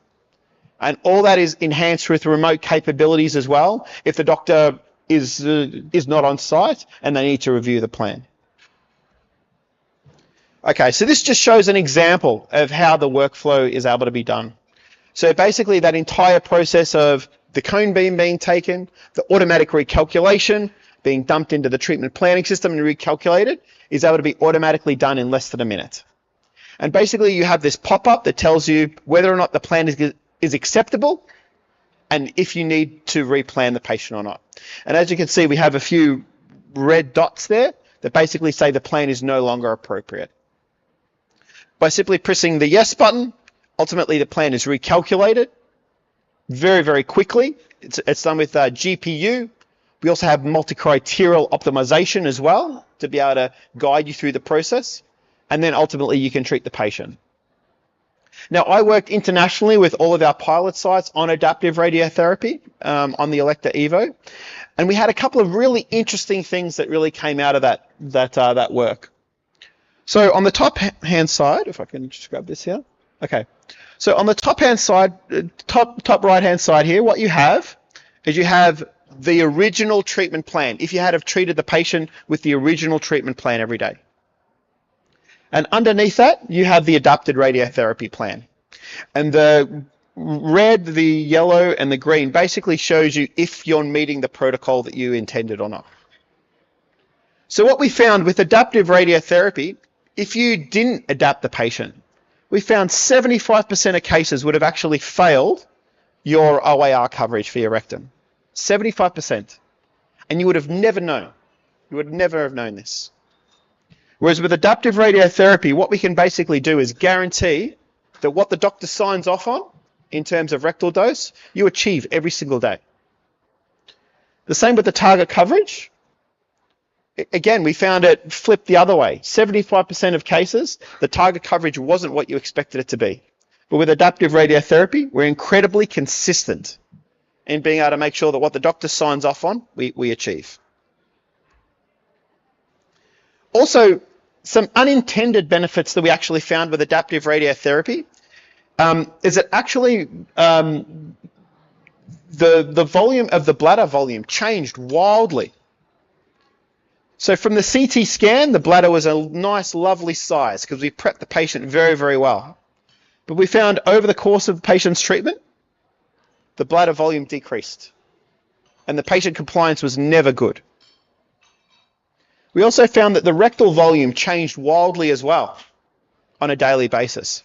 But with adaptive radiotherapy, it didn't matter because the treatment was always maintained to exactly the level that the doctor asked for. So it actually reduced the reliance on patient compliance. And what we also found, which is actually a little bit controversial, sometimes the patient's setup wasn't very good. The radiotherapist didn't set up the patient particularly well. But with adaptive radiotherapy, the AI contouring, the rapid replan calculation, that was actually completely negated in the adaptive radiotherapy plan. So very, very interesting data, not just from a plan quality perspective, but from an operational perspective as well.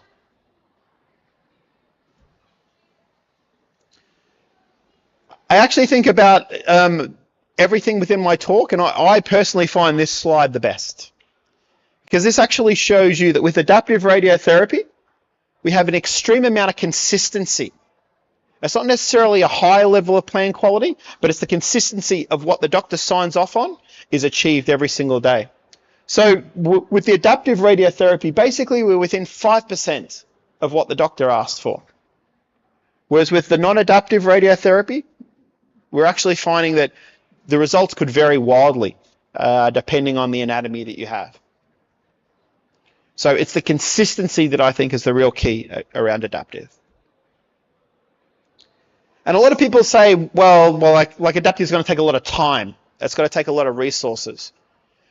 But effectively what we've done is we've built an entire workflow around this, which has really reduced the overall requirements on the huge burden of training staff and implementing a whole lot of new infrastructure. So again, you can treat the patients normally on the machine, but do adaptive if and when you need. And it only takes an extra 4 minutes on average. The other thing that we found interesting of a site in Tübingen is that they had a patient that was being treated normally on their normal linear accelerator, and they found that the patient anatomy had changed enough They actually transferred the patient to the adaptive machine and then moved it back the next day. So having an adaptive capable machine in your environment adds an extreme amount of flexibility to introduce adaptive if and when you need to.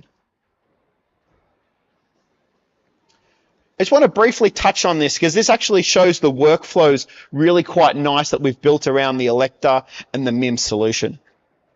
So as soon as you have a data set available, and again, this is available in your conventional side as well, these dashboards become available that guide you through the entire planning process really nice and easily. So no more right mouse clicking, no more trying to find the data, no more looking for if you need to do the contours or not.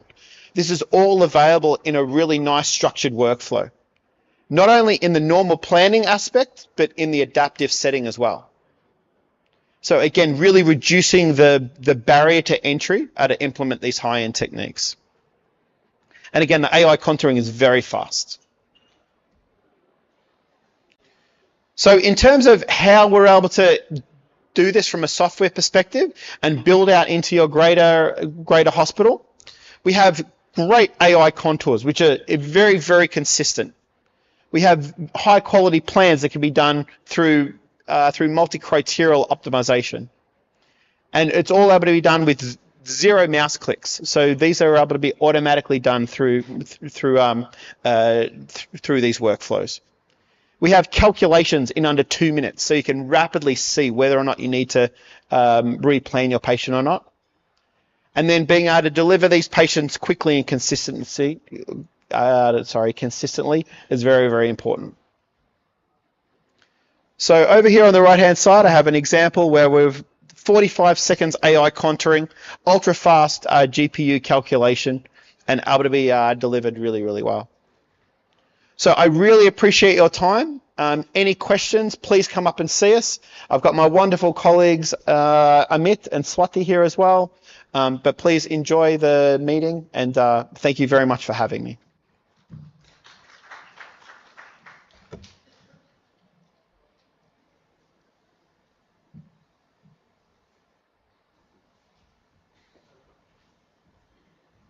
Thank you so much, sir, for such an insightful discussion. And now it's time for lunch, everybody. Please, all of you can proceed to the lunch area, and we will reconvene here after 20 minutes.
Huh.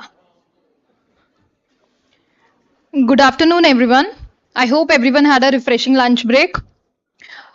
We now resume our scientific program by genitourinary oncology.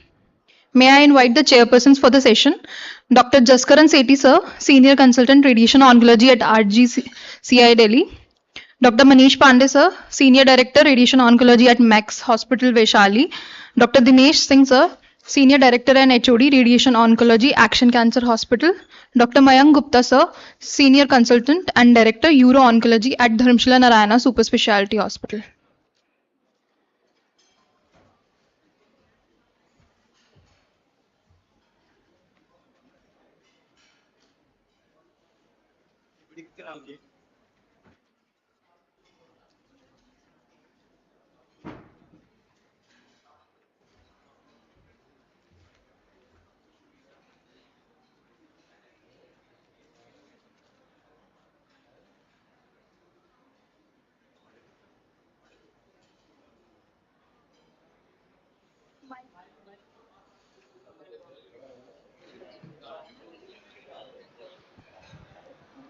Audible now? Yeah, I think. Yeah. So, good afternoon, everyone. And after a good lunch, I think let's go on to the next session, which is a very well-designed session. I must congratulate the organizers for bringing in such abstracts to be discussed, because these are actually the abstracts that can change our practices. And we all know that GU radiation oncology has been a very evolving field for the last 2 decades. We've moved on from long course radiotherapies like in prostate to moderately hypofractionated now, which is a norm, and then ultra hypofractionated, which is coming in, evidence is growing up, to studies like BART, the Indian data, which was presented this year. So I think it's going to be a very good session, and I would like to invite the first speaker, Dr. Vineet Nakra, who will be speaking on the primary results from the NRG GU 005 study. Good afternoon, everyone. As per the guidelines, I am going to be presenting this abstract as is, without any modifications. So it is on the co-primary results from the NRG GU 005 study, which was a randomized phase 3 trial comparing SBRT with the conventional, now moderate hypofractionated RT. So we begin with a very handsome photograph of Dr. Rodney Ellis standing alongside the car. He is the primary investigator in the study, and the study's rationale, they used intermediate risk prostate cancer patients because intermediate risk prostate cancer has multiple accepted RT fractionation strategies. SBRT is guideline endorsed, and phase 3 comparative data has been emerging, and RTOG 0415 and RTOG 0938 informed cohort selections were made. So it was a superiority study and not a non-inferiority trial like PACE. So they designed the study for SBRT to have, the hypothesis was that SBRT is superior to moderately hypofractionated IMRT. And it was designed with 2 co-primary endpoints. And the first endpoint was to determine if SBRT is superior in terms of, so this was one of the very early studies. Now we see a trend that we are shifting away from biochemical recurrence and moving to a patient-reported outcomes in terms of toxicity, and as measured by the EPIC 26 bowel and urinary irritation domains at 24 months post completion of therapy. And the second endpoint was to determine if SBRT is superior to hypofractionated IMRT for disease-free survival, which we do for a lot of other studies that is there. So the study design, the people were stratified with intermediate risk, and there was a fair use of hydrogel rectal spacers, and along with people having no spacers or rectal balloons. And the dose fractionation in moderate hypofractionation was very standard, 1728 or 1620. However, the dose fractionation in SBRT was 36.25 in 5 fractions, which to some people nowadays are moving to 40 gray. So this could be one thing which was, some people feel that the dose was a little less. So radiotherapy details, the CTV included the prostate plus minus 1 centimeter of the proximal seminal vesicles. There was no, all the patients which were included in the study had no lymph nodes positive. So we were just treating the prostate only RT with the proximal seminal vesicles. IMRT included 70 gray in 28 fractions or 60 gray in 20 fractions. And the PTV expansion was 8 millimeters in all directions and 5 mm towards the rectum. SBRT was 36.25 gray in 5 fractions delivered alternate days, 2 to 3 fractions per week, with a PTV expansion of 5 mm radially and 3 mm both posteriorly and anteriorly towards the bladder. So the maximum dose to the PTV was 38.8 gray, and use of fiducial markers and MRI fusion was done, but MRI and PSMA PET were not mandatory. The use of daily advanced IGRT was mandated, but MRI and PSMA PET were not mandatory in the cohort. So the quality of life at 24 months, the two-sided type 1 error was 0.05. One interim futility analysis was done. So what it showed was the bowel domains and urinary domains were done. There were 466 evaluable patients, and they noted that disease-free survival, it had an 89% power study. So target accrual was 691 patients, but there was some attrition and some patients could not be followed up. Patient characteristics, as you can see in this table, that they were fairly matched. Majority of the patients were T1. The rectal spacer were used in roughly 50 to 60% of the patients. And median age of the patients were also very evenly matched across both the groups.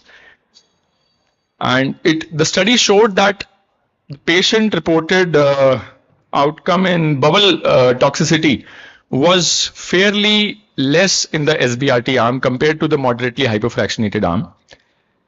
And there was a longitudinal treatment effect was also there noted, that patients reported that the bowel toxicity was fairly less in the SBRT arm. However, the arms for genitourinary toxicity was evenly matched across both IMRT and SBRT arms. In the secondary outcome, the favorable SBRT outcomes were reported separately for both for sexual performance as well as urinary incontinence at 2 years. However, these are not the primary endpoints of the study. The longitudinal analysis also favored SBRT over moderately hypofractionated IMRT in terms of patient-reported urinary incontinence related quality of life. Disease-free survival was also, although it was inferior noted in the SBRT arm as compared to the moderately hypofractionated RT. So this study showed that even though it said that as it was designed as a superiority study with SBRT, hypothesis was SBRT is superior to moderately hypofractionated RT, which it essentially failed. And it said that moderately hypofractionated RT is not, SBRT is not superior to moderately hypofractionated RT, although it is certainly not inferior, but it is not superior as the study was designed to be. In terms of secondary endpoints, the biochemical failure at 3 years, SBRT cohort had more biochemical failures, and the overall survival was also evenly matched. I think I'm just done. So use of rectal manipulation, as we already discussed, it was same across both the arms. And summary of the findings was that bowel quality of life significantly better with SBRT, and there was no primary difference in the primary urinary quality of life.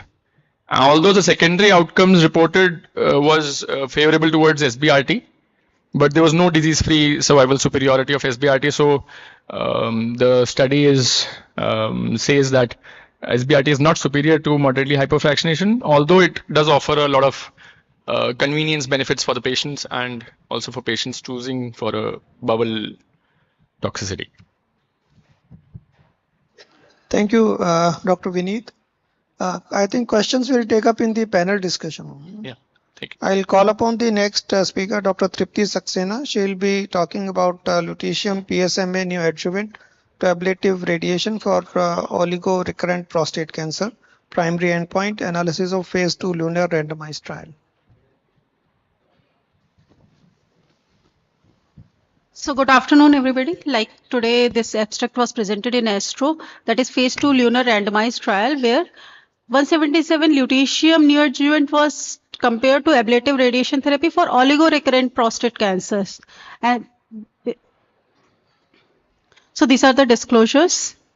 And with the background that metastatic directed therapy has emerged as a tool for prolonging progression-free survival in patients with oligometastatic prostate cancers, where we usually offer SBRT to those metastatic sites which are limited in number with a low treatment-related toxicities. And it is being identified based on PSMA PET CT, which has allowed us for properly identification of those sites which can be targeted by SBRT. But unfortunately, it has been seen that still these patients are progressing. So based on this background, they have planned a study like PSMA-based radioligand therapy, that is 177 lutetium, which has already been used in advanced prostate cancers, which are post-chemotherapy, progressive disease, castration resistant, and they have shown promising results. So based on this hypothesis, they have added PSMA-based radioligand therapy 177 lutetium in addition to the SBRT to those metastatic sites, so that they can identify the microscopic disease which is not picked up on PSMA PET CT. These RLTs are going to work on those microscopic disease, and then we need to see how much is the benefit in progression-free survival. So the study design was 1 to 5 lesions outside prostate or prostate bed on PSMA PET CT. They were randomized into 1:1. In one arm, 177 lutetium was given for the 2 cycles 8 weeks apart. Then PSMA PET CT was done after 4 to 6 cycles of the second cycle, 6 weeks of the second cycle, and then SBRT was delivered to the metastatic sites. In the second arm, SBRT was given into the all PSMA avid disease. And they have also drawn the translational blood was drawn at baseline and 90 days to study the some genetic factors involved behind. So the primary outcome was PFS, which was defined as a time from randomization until PSMA PET CT based progression, salvage hormone therapy or the death. PSMA PET CT based progression was defined as either a new lesion on PSMA PET CT or local progression on the pre-existing metastatic site. The follow-up PSMA PET CT was obtained 1 year post SBRT or at time of a PSMA based trigger, means increase in the PSA levels. So this was the study design. 100 patients were assigned for the eligibility. Out of those, 8 patients were ineligible and 92 was enrolled for the study, out of which 47 received SBRT alone and 45 patients received lutetium plus SBRT. Out of those SBRT alone, 5 patients withdrew consent for randomization. So ultimately 42 patients received the SBRT and 45 received the additional lutetium therapy. If you look into the baseline characters, they were like matching in both the arms. So these are the baseline characters. So looking into the primary endpoint, that was progression-free survival, the median progression-free survival was increased from 7.4 months to 17.6 months, giving the 10-month advantage in these patients. Out of 65 progressions, 64 progressions were noted, means 98 patients progressed to a new lesions. On a per lesion basis, 2 out of 2 lesions were in SBRT arm and 0 lesion in lutetium plus SBRT arm showed the in-field progression. Secondary endpoint was hormone therapy free survival, which was 14.1 months in SBRT alone arm, while in lutetium arm it was 24.3 months. 46 out of 47 patients who received salvage hormone therapy had new lesion in PSMA PET CT2. So repeated MDT without hormone therapy was delivered in 17 out of 27 patients which had new lesions. So looking into the toxicity, there was no significant increase in toxicity when lutetium was added in these patients. So they have noted like hematological anemia, lymphopenia, neutropenia, and thrombocytopenia, kidney function test and liver function test, fatigue, dry mouth, dry eyes, and nausea, and the no values were statistically significant in terms of toxicity is concerned. Then they have also taken the blood samples for translational studies, and we look into the TCR arrangement, that is T cell receptor rearrangements. They have done at the baseline and after the 90 days. And they have seen like there was no difference in both the arms. But if we see this hazard ratio curve, when there is 1 unit increase in the TCR rearrangement, there is a decrease in the progression. And they have studied 25 gene germline biomarker, and they've seen, or based on risk stratification, those who were low risk in the lutetium arm, their progression was significantly delayed rather than comparing to the SBRT alone arm. So probably this kind of a genetic studies might help in personalized therapies for such patients. So in conclusion, like adding 2 cycles of lutetium to SBRT significantly improved PFS. We have seen that was 10-month improvement in these patients by action against occult metastatic disease, which was not picked on PSMA PET-CT. There was increased TCR productive rearrangement at 90 days, which was prognostic, and a biomarker based on germline variants in gene is largely related to immune response and DNA repair, which was identified. In low risk, there was delayed in the progression. 64% patient on lutetium are still progressed. Probably that need is still further optimization, which is possible probably in such patients. So this was the team who conducted this trial. And with this note, I thank to the audiences. Thank you. Thank you, Dr. Tripti.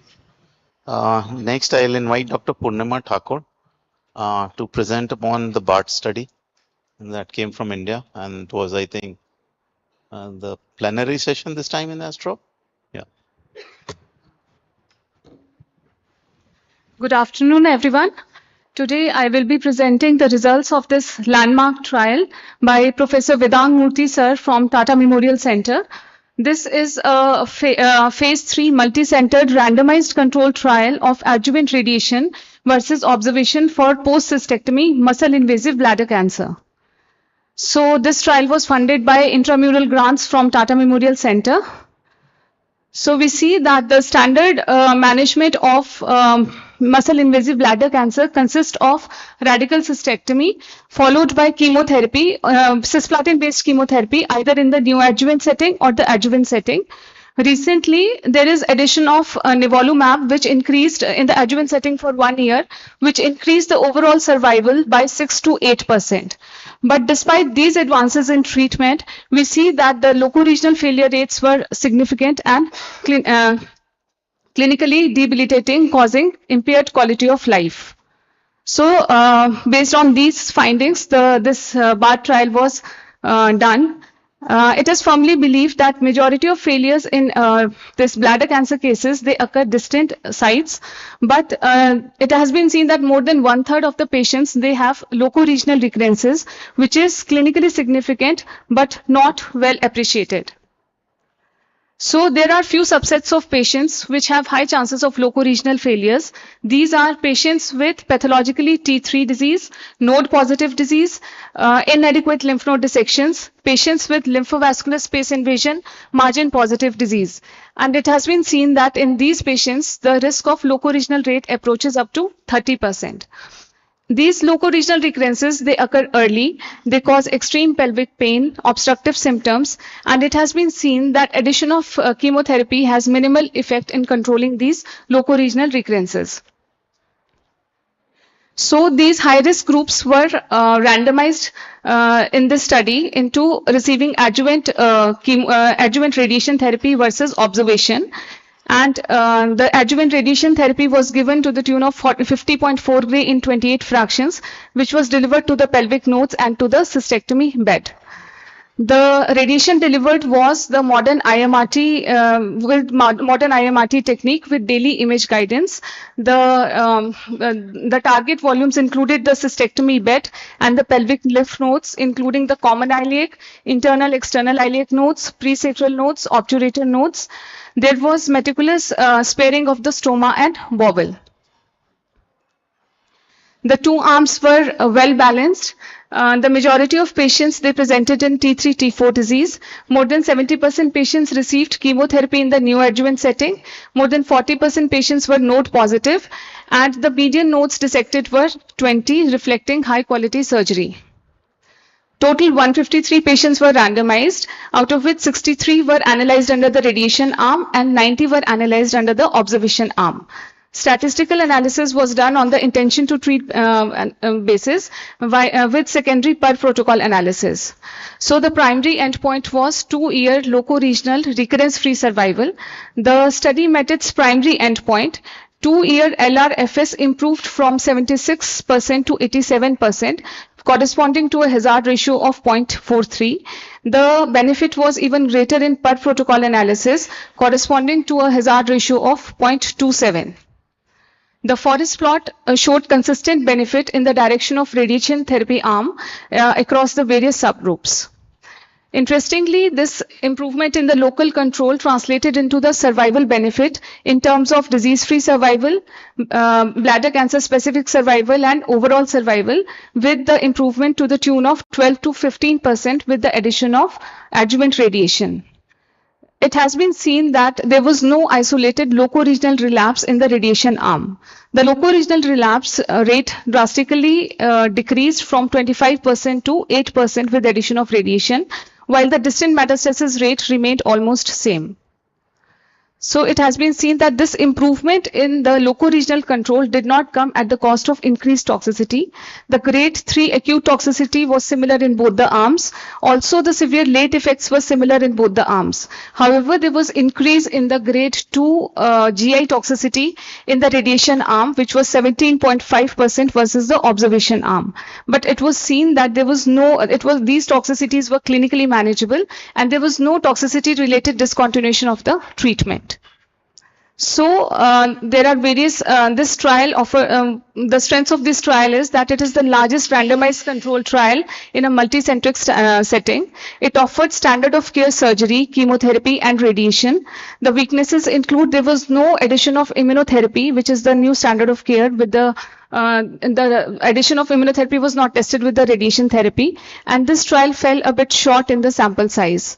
So there are future opportunities where we can combine radiation with immunotherapy and test these findings in the meta-analysis settings. So this is the team behind this trial. Thank you, organizers, for this opportunity. Thank you. Okay, thank you, Dr. Purnima. Next, I invite Dr. Mohit Kadia, and he'll be speaking on the 10-year outcomes of the PCS5 trial.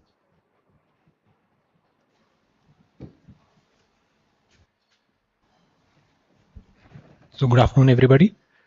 So I will be presenting the 10-year outcomes of the PCS5 trial, which was a conventional versus moderate hypofractionate radiation for high-risk prostate cancer. So the trial schema comprised of 329 high-risk patients. The eligibility criteria included clinically T3A or more, a PSA more than 20, Gleason score of 8 to 10. Patients were randomized into two arms. The standard fractionation arm comprised of 46 grain, 23 fractions to the pelvis, with a sequential boost of 30 grain, 15 fractions with 28 months of ADT, coming to a dose of 76 grain, 38 fractions, and the hyperfractionated arm comprised of 45 grain, 25 fractions delivered to the pelvis with a concomitant boost of 68 grain, 25 fractions to the prostate and 28 months of ADT. The primary endpoint, the co-primary endpoint, was the acute and delayed toxicities which were presented in this abstract. The secondary endpoints comprised of overall survival, prostate-specific mortality, distant metastasis-free survival, biochemical failure-free survival, and the EPIC score. So this is the flowchart. Out of the 329 patients, 9 patients due to various reasons were not able to receive radiation, and 1 patient was no follow-up data was available. So for analysis, around 319 patients were available. The enrollment was from February 2012 to March 2015 in 12 Canadian sites. So the results of the 7-year results were published in the Red Journal in beginning of the 2024, and last year in the European Urology they published the results of the efficacy as well. So the patient characteristics, they were well matched. As we can see here, more than 80% of the patients were within the Gleason score of 8 to 10, and around 60% of the patients received IMRT in both the arms.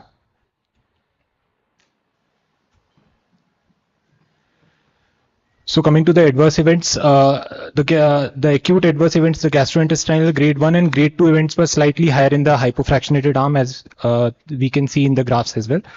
but they subsided within 12 weeks of the start of radiation. Regarding the genitourinary effects, they were also slightly higher in the hypofractionated arm, the grade 1 and the grade 2 events, but they were not clinically significant, and almost zero grade 3 events were noticed in both the arms. So coming to the outcomes at 3, 5, and 7 years, so the overall survival, biochemical recurrence-free survival, and metastasis-free survival, they were all well matched, as we can see from the slide, with 94% prostate cancer-specific survival in both the arms at 7 years of follow-up. The biochemical failure-free survival, so the biochemical relapse, it was 82% versus 82.4%. P-value was not significant in both the arms.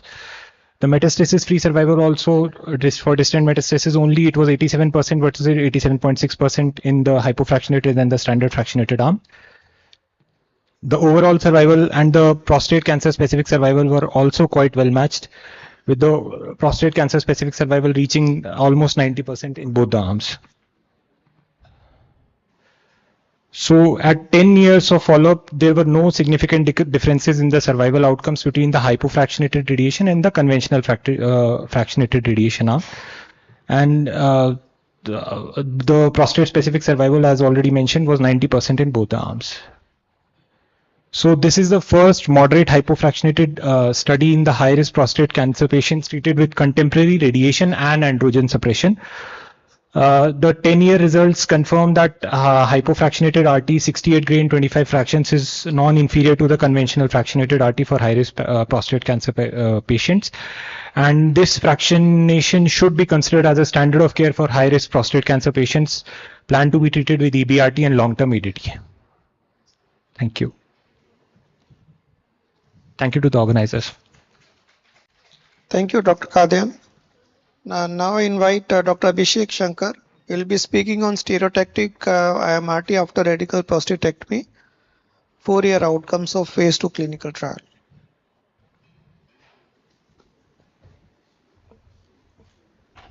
I think big round of applause for Mohit. He was the only presenter who finished this before time. So that's a big deal. So may I get 1 minute extra, or I have to present it in 6 minutes? 5 minutes, right? So yes. So I'm presenting a study which is SBRT after radical prostatectomy, and it is a 4 years outcome, phase 2 CYMATER trial, and it was presented in ASTRO by Jesus Calicis. So coming to this, there's a no disclosure by the author. So background, SBRT, which delivers more than 5 gray per fraction, has emerged as the well-established standard of care in the management of localized prostate cancer.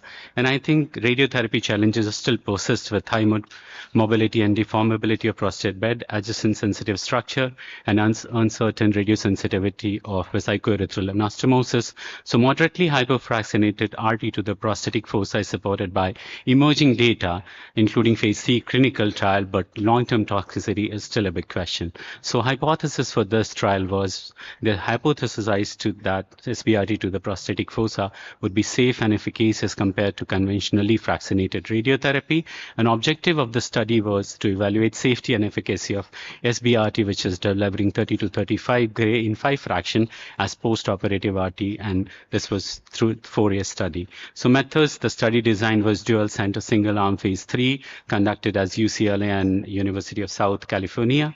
Eligibility, localized prostate adenocarcinoma after radical prostatectomy, and patient met any one or more than one criteria, which is adverse pathological features at radical prostatectomy, positive surgical margin, T3, T4 at pathological disease, biochemical recurrence, and they use this level, so high genomic risk. They use the Decipher score more than 0.45, which is the moderate and the severe risk. Exclusion criteria, pathological Lenvin disease, clinical evidence of distant metastasis, and prior pelvic radiotherapy. So primary endpoint for the study was 4-year biochemical recurrence, and biochemical recurrence, they calculated as rise in post-treatment, another PSA more than 0.2 nanogram per liter, and initiation of salvage hormonal therapy or death from any cause. And co-primary endpoint for this, they also just reported physician scored late toxicity for GI and GU domains, patient reported outcome, and they used expanded prostate cancer index, which is 26 items. And as this was a single arm study, they take a historical control in in terms of the initial GET UGA 16 phase 3 trial, which included 742 men, and statistical methods for this was used with the inverse probability of treatment weighting, between the two arms, and the fine and gray competing risk models to evaluate biochemical recurrence risk. So this was the result. 108 patients was enrolled, 100 patients was available for the evaluation. You can see T3 was 54, T4 was 1 patient. MRI guidance was used in 31 patients.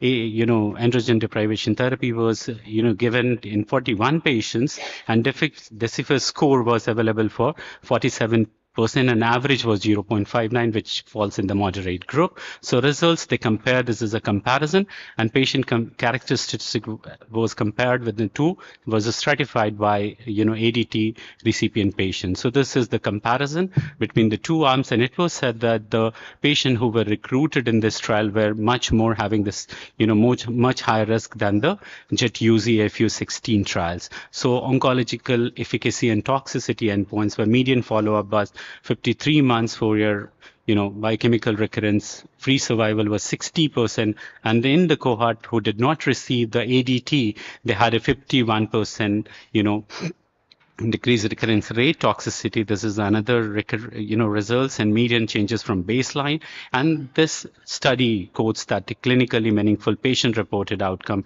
declines, and urinary incontinence was the one factor which was of concern at 4 years. Otherwise, urinary irritation, obstruction, bowel, and sexual dysfunction was well in order after 4 years of follow-up. So to conclude, provides first prospective phase 2 evidence supporting SBRT as an alternative to conventionally fraction RT post prostatectomy, and MRI guided SBRT offers further geotoxicity reduction. So its impact is SBRT to prostatic foci safe, effective, and efficient through 4 years. And it is most important in Indian context because now we are more using the stereotactic radiotherapy and we are using the MR guidance. So this is very important in terms of shifting from 6 to 7 weeks of radiotherapy to the 5 fraction, which will be more useful to use our resources in the better way.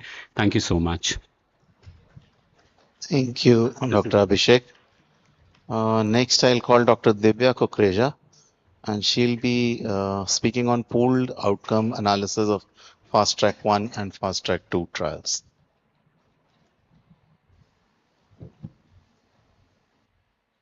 Thank you. Good afternoon, everyone.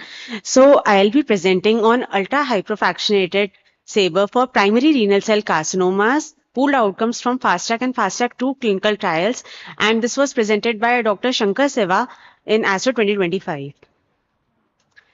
So basically, the standard management for primary RCCs has been surgery, either partial nephrectomy or total nephrectomy. And this study shows that over the last decade, like from 2004 to 2015, the rates of surgery have remained fairly consistent. But there are many patients who are not surgical candidates, and we are obviously looking for nephron sparing options. So among the nephron sparing options, we have partial nephrectomy, which is also an invasive procedure. And we have got ablative techniques like cryoablation and radiofrequency ablation. However, it has also certain limitations that it is not suitable for perihilar tumors and for larger tumors. Thus comes SABR. This has overcome the limitations of these three approaches. It can be given for larger tumors, for perihilar tumors is non-invasive. For a long time, SABR has been in practice, and most physicians are actually treating with 5 fraction SABR. And in this study, they have treated patients using single fraction and 3 fraction SBRT. So initially, a phase 1 study, Fast Track, was conducted, which formed the basis of conducting a phase 2 trial, Fast Track 2, which was a multi-institutional study conducted in Australia, and it included 70 primary RCC patients.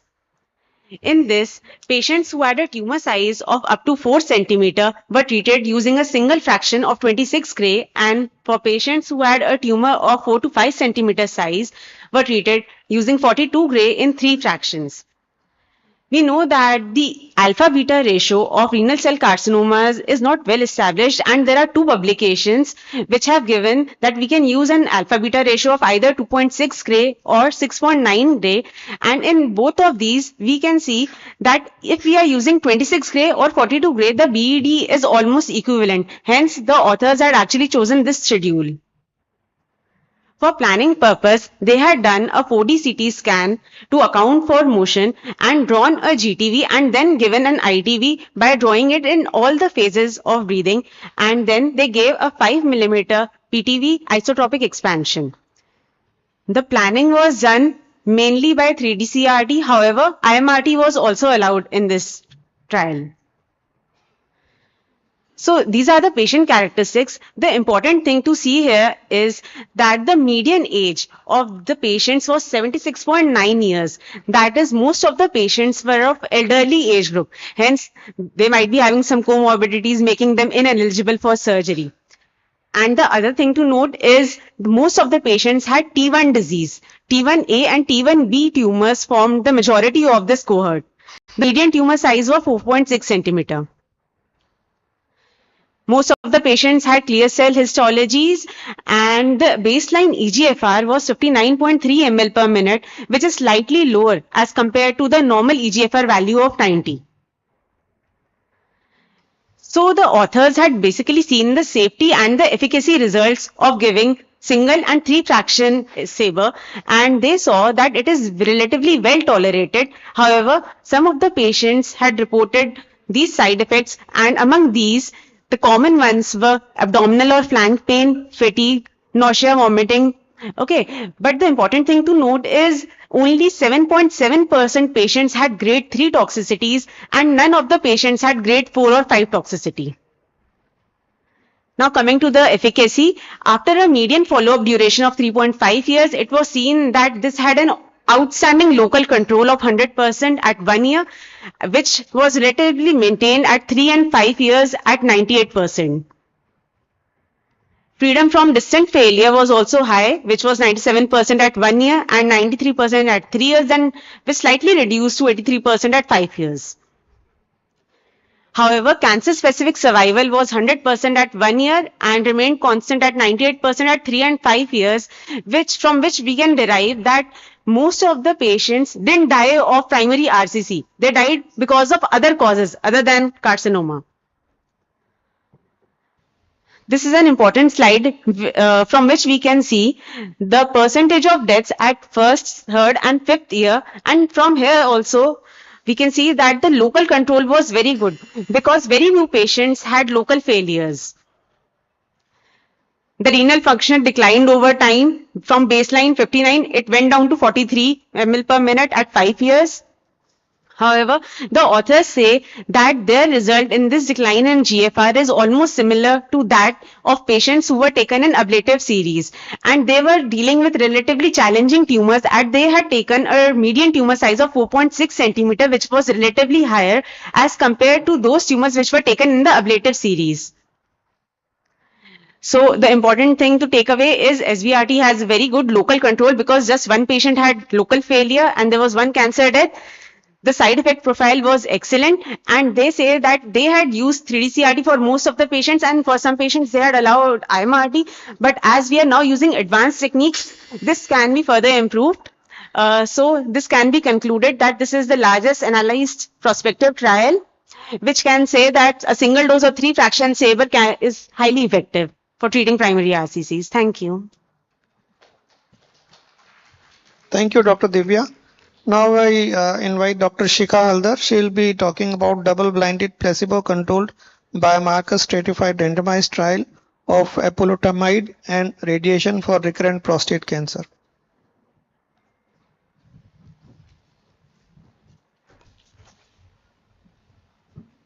Thank you, Chairpersons.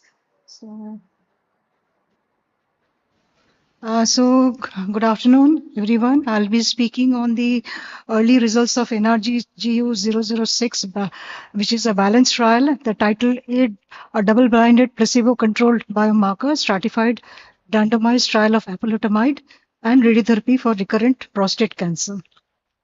So this trial was evaluated whether a targeted hormone therapy with apalutamide alongside with post prostatectomy salvage radiotherapy improves outcomes of patients stratified by specific molecular biomarkers.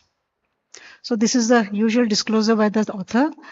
So the foundation of localized prostate cancer is radical prostatectomy, and most of these patients are either high risk or intermediate risk, and many of them, that is about 40 to 80%, have a recurrence within few years.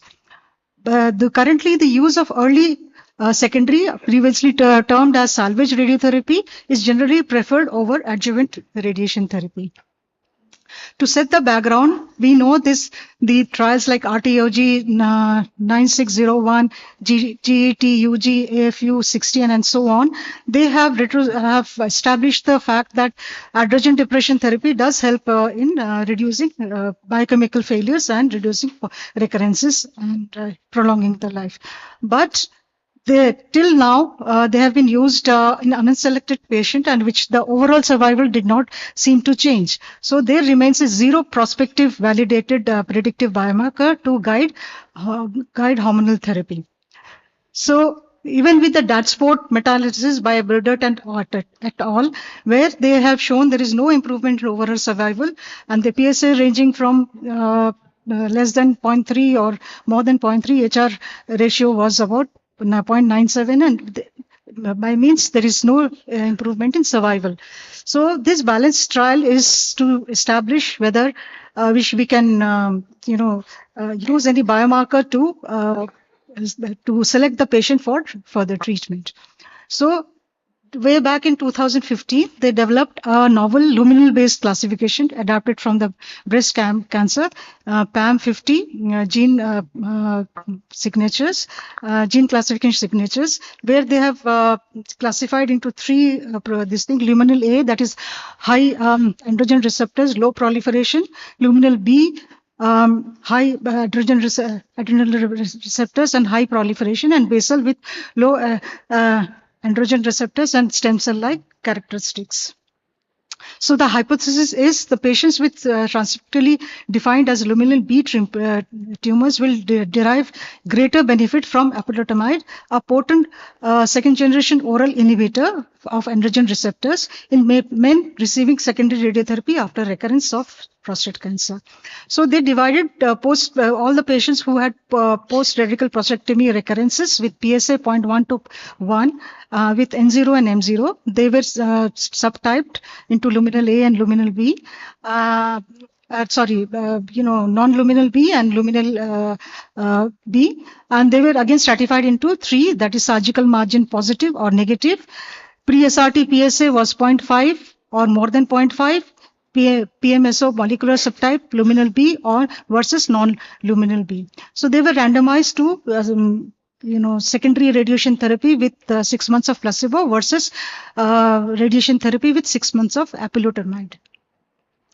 So the evaluation for this was for the luminal B, it was to test the enhanced therapeutic benefit from intensified androgen receptor inhibition, and for non-luminal B to assess whether intensification is necessary or there is any benefit in this subset. A pooled population to evaluate overall efficacy across the entire cohort irrespective of biomarker status. So the primary endpoints were biochemical progression-free survival. Second endpoints were metastatic free survival, distant metastasis rate, use of salvage hormone therapy, and the toxicity profile. So these are the statistical method used to study these endpoints. The total accrual was 276 to 324 patients were expected to enroll. But the accrual was 3 times faster than scheduled, which was supposed to end in 2022. The accrual was over by 2018. So the results were both the groups were very well balanced. The mean average age was about 65 years, and less than 0.5 PSA was more in that. It's 86% of the patient had PSA less than 0.5, and Gleason's 7 was the highest number of patients. About 80% of the patient had 7 Gleasons. And similarly, surgical margins and T3 stage. So again, molecular subtypes, it was luminal B was highest, 43%, followed by basal-like, and followed by unknown. And again, risk factors, the high, that is divided into low, average, have a high, and very high. The high was the highest, that is 33%, followed by others. So the primary endpoint was the luminal B. There was significant improved in 5-year survival. That is about 72% versus 54% in placebo group. But in non-luminal, there was both the curves were matching, almost converging, and there was no significant in the survival rate. So when it comes to metastatic free survival, again, luminal B with apalutamide had a much better survival rate, significantly much better survival rate compared to luminal B subset. So mortality, though the mortality was low in both groups with all causes versus just prostate specific mortality. Here it was 7, number of patients with 6 and 7, and the other with prostate specific, it was only 1 or 2. So toxicity profiles was minimal between both apalutamide and placebo. That was 32% versus 22%.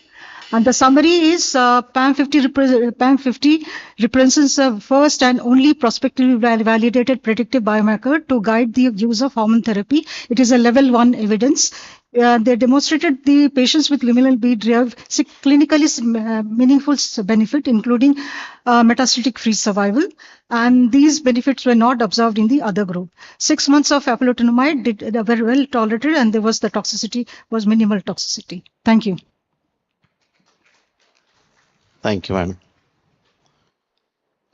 Now I would like to invite Dr. Gopika Govindan, and she'll be speaking on early detection of metastatic progression by circulating tumor DNA cells, DNA, in patients undergoing bladder preservation, TMT.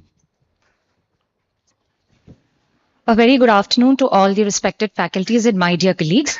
Today, I'll be presenting the abstract on early detection of metastatic progression by circulating tumor DNA in patients undergoing bladder-preserving trimodality therapy presented by Zhao et al. In ASTRO 2025. Disclosure states no conflicts of interest. For muscle-invasive bladder cancer, we have 2 standard curative approaches, which is neoadjuvant chemotherapy or immunotherapy followed by radical cystectomy, and the other is a trimodality therapy, which includes maximal transurethral resection of the bladder tumor followed by concomitant chemoradiotherapy.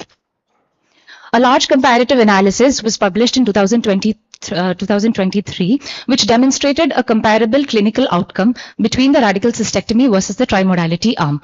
But it was observed, however, that around 25% of the patients developed distant metastasis within 5 years, despite of an initial clinical response. So at this point of time, it is very important that the early detection of metastasis becomes extremely important. Consequently, this also warrants the need of a statistical biomarker which can identify the metastatic progression way before this is radiologically apparent. This provides the clinical rationale for our study where circulating tumor DNA is used for the identification of metastatic progression. Now, before we evaluate the role of ctDNA in trimodality therapy patients, it is extremely important to understand and extrapolate the results of ctDNA usage in the radical cystectomy patients. 2 landmark studies published in 2019 and 2023 clearly showed that the circulating tumor DNA is definitely a statistic biomarker that can be used for the identification of metastatic progression. As you can see in the Kaplan-Meier curves, the ctDNA positive patients represented by the red curve shows a steep decline in the recurrence-free survival as well as the overall survival, whereas the ctDNA negative patients after cystectomy have maintained excellent long-term outcomes. So this forms the scientific background for our study. And the hypothesis is post-TMT circulating DNA positivity is an early biomarker for metastatic progression. The study design was a single institution retrospective study that was performed at the Moffitt Cancer Center. 42 muscle invasive bladder cancer patients underwent total trimodality therapy between October 2019 to April 2024. The patients were assessed for ctDNA status and randomized into two arms, the ctDNA positive and the ctDNA negative arms. And these patients were then evaluated for the primary endpoints of metastasis-free survival and recurrence-free survival. The patient and treatment characteristics clearly shows a median age of 73, which is in relation to the elderly bladder cancer population. The majority of the patients in this cohort were males, around 76%, who had organ-confined clinical T2 disease, clinical T2 node negative disease. The predominant urothelial carcinoma was the predominant histology. Around 29% of the patients received neoadjuvant chemotherapy. A median radiation dose of 55 grays. Almost all patients received a median dose of 55 grays to the bladder and 40 grays to the pelvic lymph node. Concurrent chemotherapy was given along with weekly cisplatin or gemcitabine. Following a median follow-up time of around 448 days, the clinical outcomes of after TMT were as follows. Around 6 patients turned out to be ctDNA positive, and 5 out of these 6 patients had metastatic progression, which were primarily involving the lungs and the lymph nodes. The ctDNA negative patients, however, did not show any metastatic progression. The interesting finding over here is the patients who were ctDNA positive did not have any muscle invasive or non-muscle invasive bladder recurrence. But however, the ctDNA negative patients definitely showed around 19% of non-muscle invasive bladder recurrence. Now, this is a slide which shows us the relation of the association of circulating tumor DNA with the metastasis-free survival. As you can see, the ctDNA positive patients after TMT represented by the red curve shows a steep decline in the metastasis-free survival, whereas the ctDNA negative patients have maintained the outcome throughout the follow-up. It is very important to note that the evaluation of ctDNA gives us a median lead time of around 57 days. That is approximately 2 months prior to the radiological detection. The ctDNA can help us identify the metastasis. This is another graph which is showing the association of ctDNA with the recurrence-free survival, similar to the metastasis-free survival. Here also you can see patients who have been positive have shown us a significant decline in the recurrence-free survival. In the univariable analysis, it is very clearly observed that the ctDNA positive is the single best predictor for the recurrence of after TMT with a significant statistical value of 0.0024. To conclude, it has been observed that it can serve as an early biomarker for metastatic progression following the bladder-preserving trimodality therapy. It identifies the metastatic progression with a positive lead time of around 2 months, a sensitivity of 100% and a specificity of around 93.7%. ctDNA positivity may provide opportunity for surveillance intensification and also help identify patients for early salvage therapy. But however, the limitations include retrospective single institution study and they lack upfront standardization of ctDNA assessments. Thank you. Thank you, Dr. Gopika. I would like to invite Dr. Manish Pandey. He has come to that. Kindly come to the dais. Thank you, ma'am. Let's invite our moderator, Dr. Kaustav Talapatra, sir, Principal Director and Lead at Nanavati Max Hospital, Mumbai. I would also like to call upon all the panelists.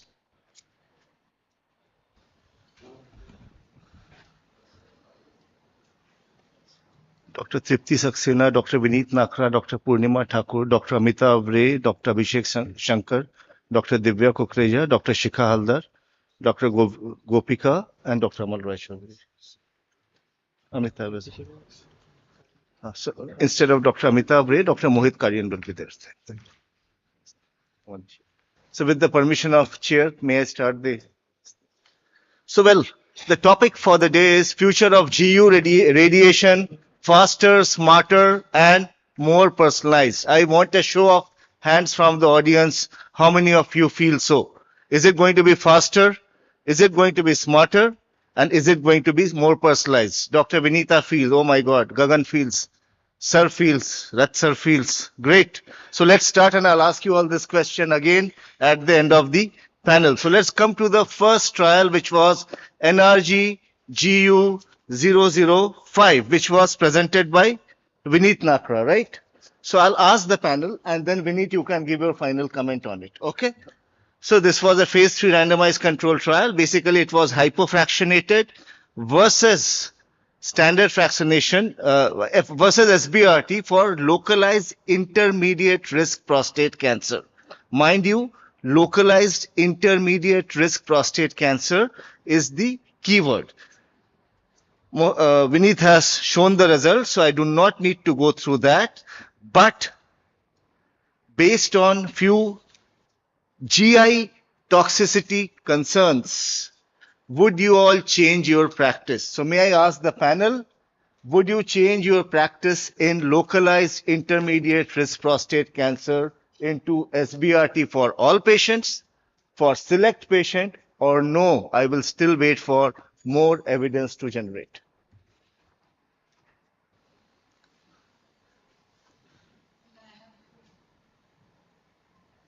I have experience of both.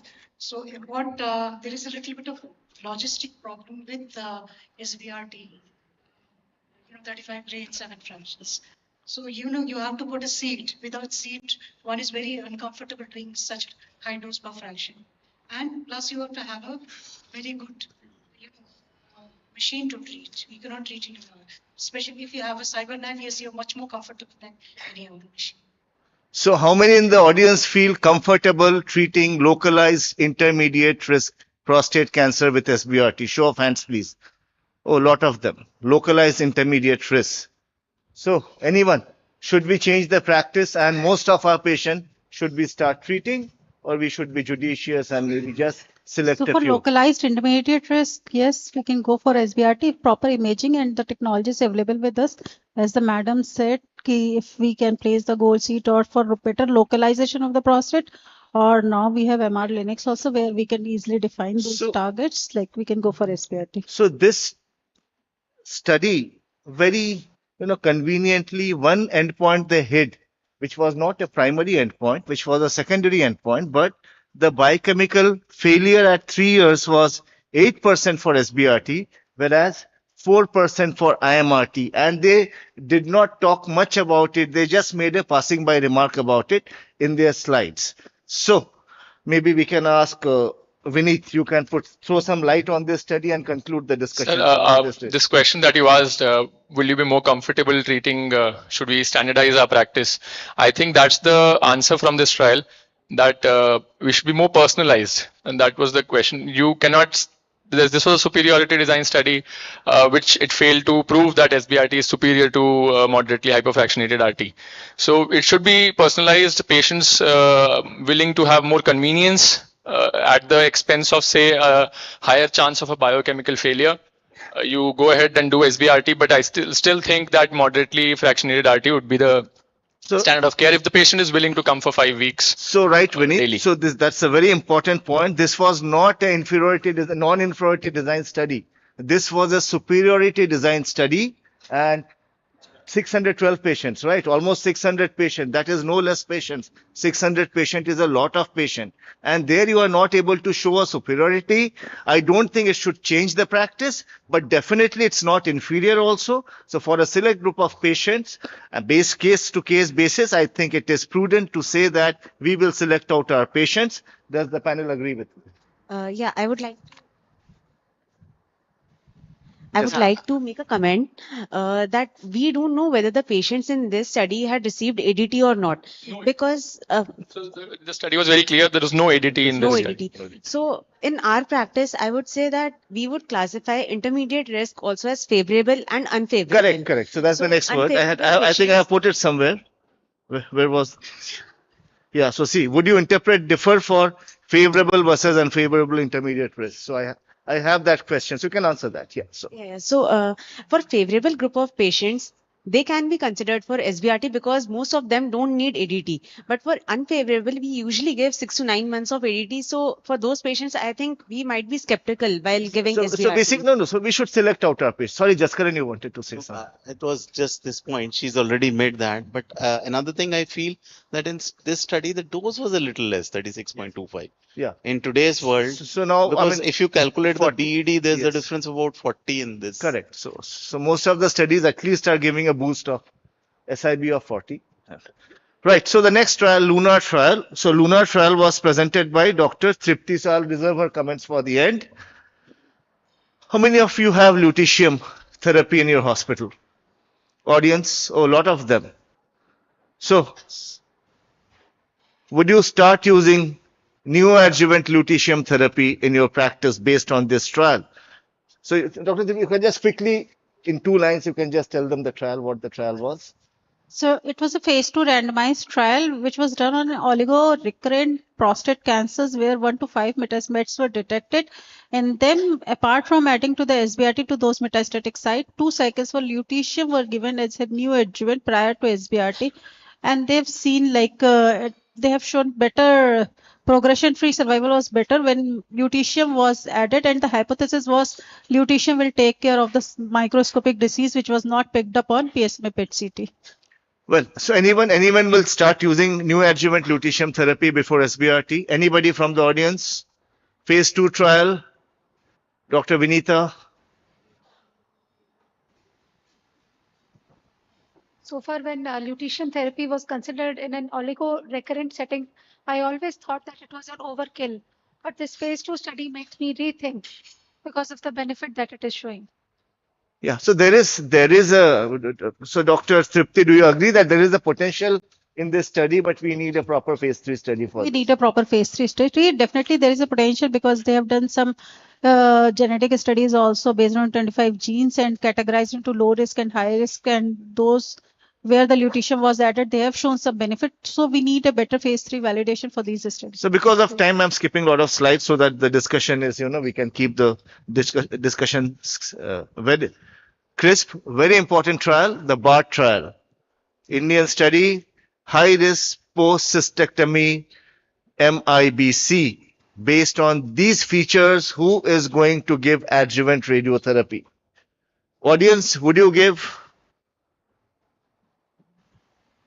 Panelists, would you give? So, Purnima, you suggest, why would you give? And to which subgroup will you give? Okay. So this BART study, it is a landmark study. They have selected very high risk groups, a group of patients who are at risk of loco-regional recurrence. So this trial is a landmark. It gives a strong evidence in support of adjuvant radiation. But there are few weaknesses of this trial.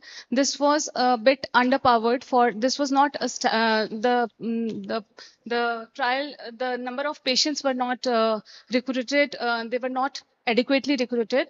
It fell short of patients, and it was the integration of immunotherapy was not tested in this trial, which is the new standard nowadays. Nowadays, 1 year of nivolumab has become the standard of therapy after checkmate trial, but it was not tested in this trial. And the median age of the patients was a bit younger cohort was recruited around 57 years. As we see that bladder cancer, it occurs more in the elderly patients. So there is a... So I am working as a devil's advocate. Post cystectomy, there was no role of radiation before. Do you think this study has, brought the radiation oncologists back into the picture in the primary treatment of post cystectomy, adjuvant therapy? Nivolumab is, of course, standard of care. You can have many studies combining nivolumab, comparative studies, sequencing, but at least radiation is back in post cystectomy. Yes. Do you think it is for good? It is for bad, or is going to harm the patients more? No, it is definitely for good.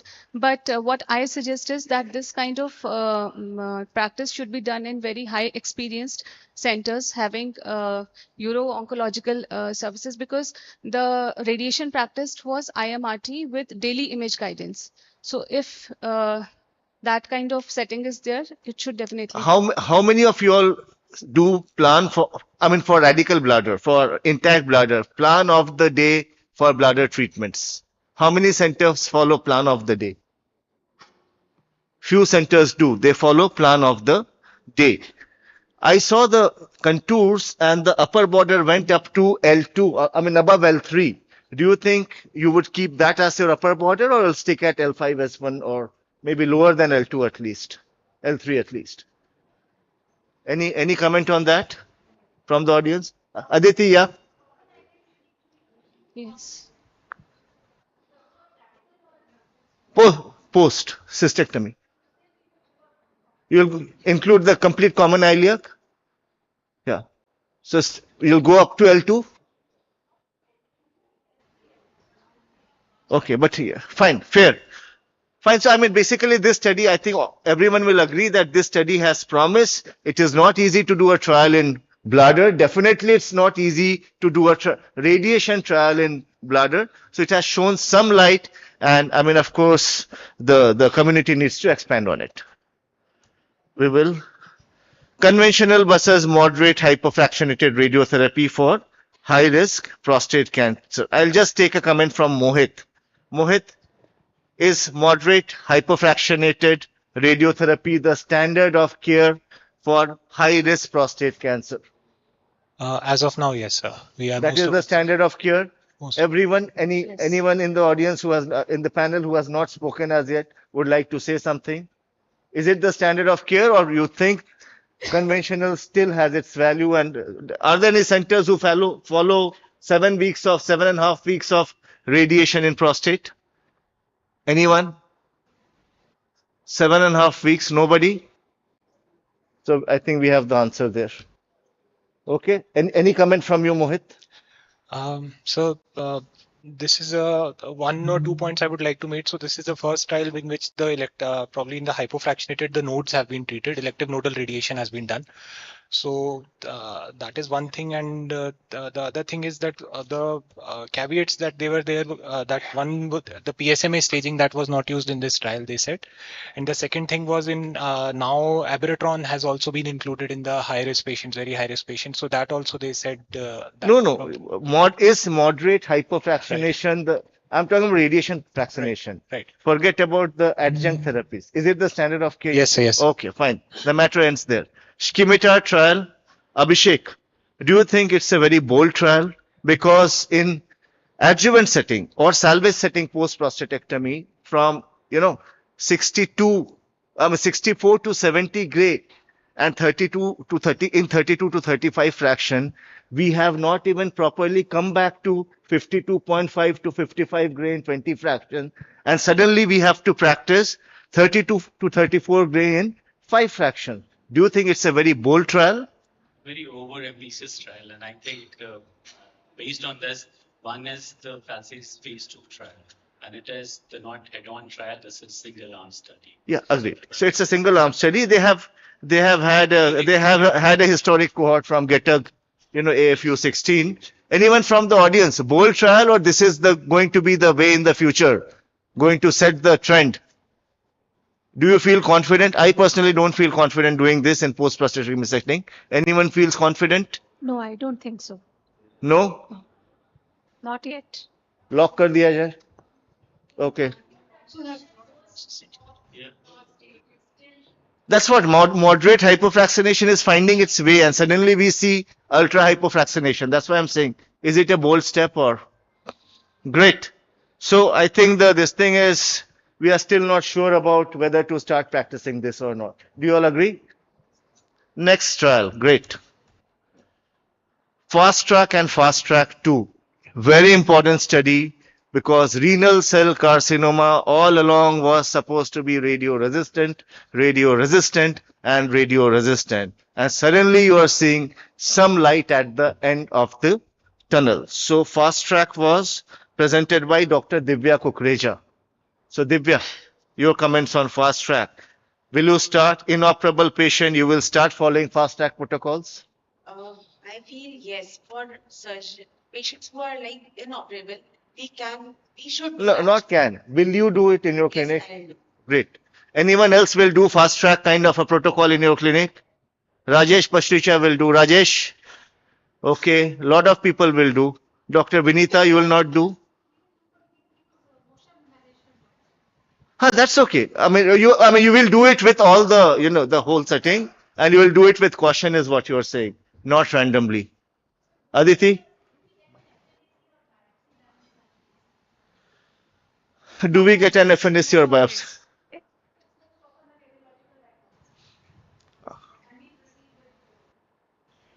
RCC is often a radiological diagnosis. I just want to point out that how many times we change our practice based on phase 2 clinical trials results. So many times.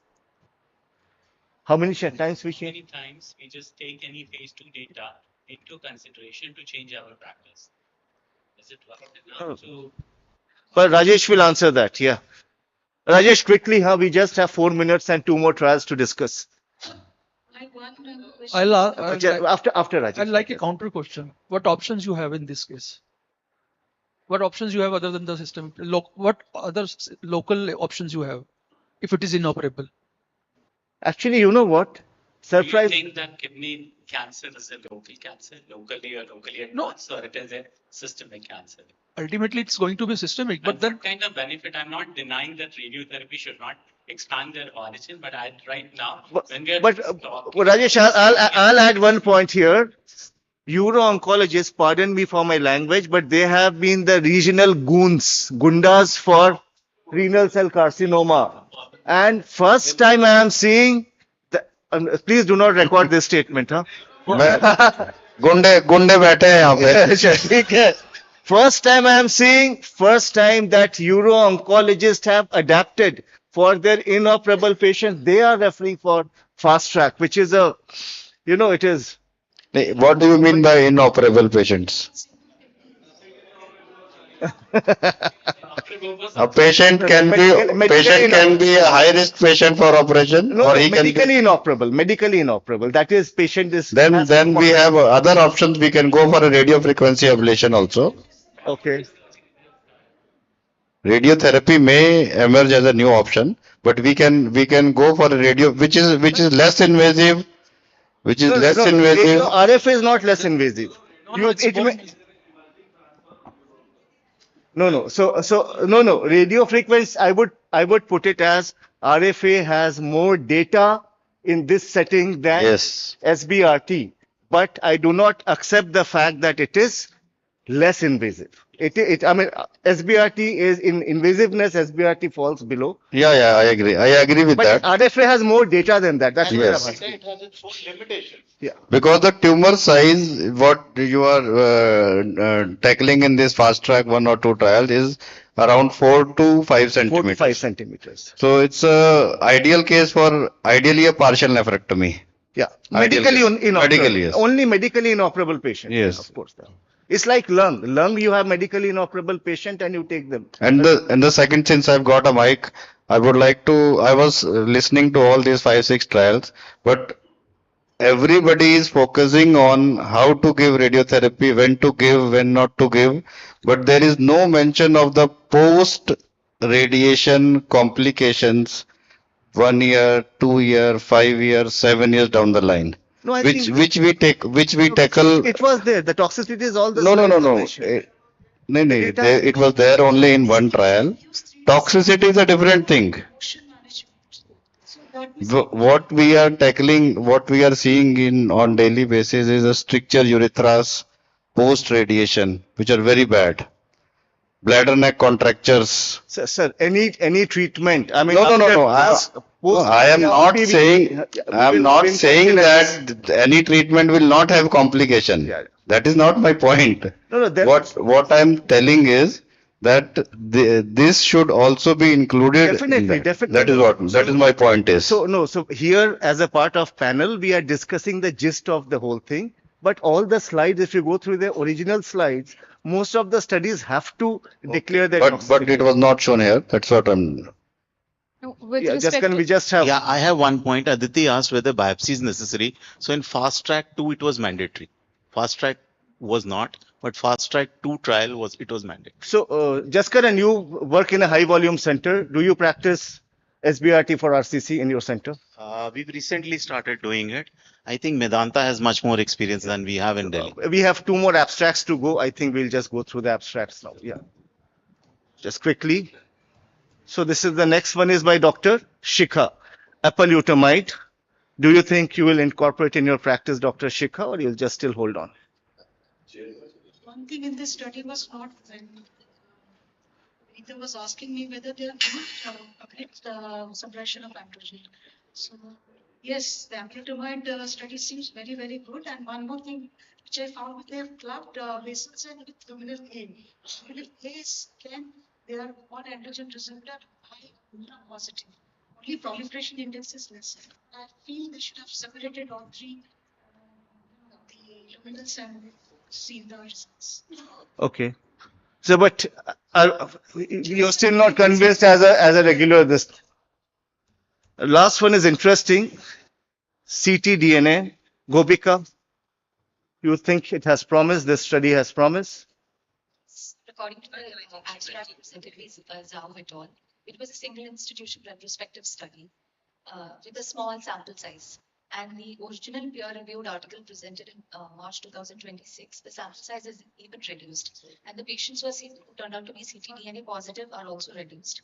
So I believe there has to be a larger scale prospective study with a larger sample size to establish the role of ctDNA in the clinical practice. So ctDNA is not only in this setting, all across. Lot of subsites. There's a lot of talk about ctDNA, and that talk has been going on for a decade. It's not recent, but it has still not got incorporated as a routine practice.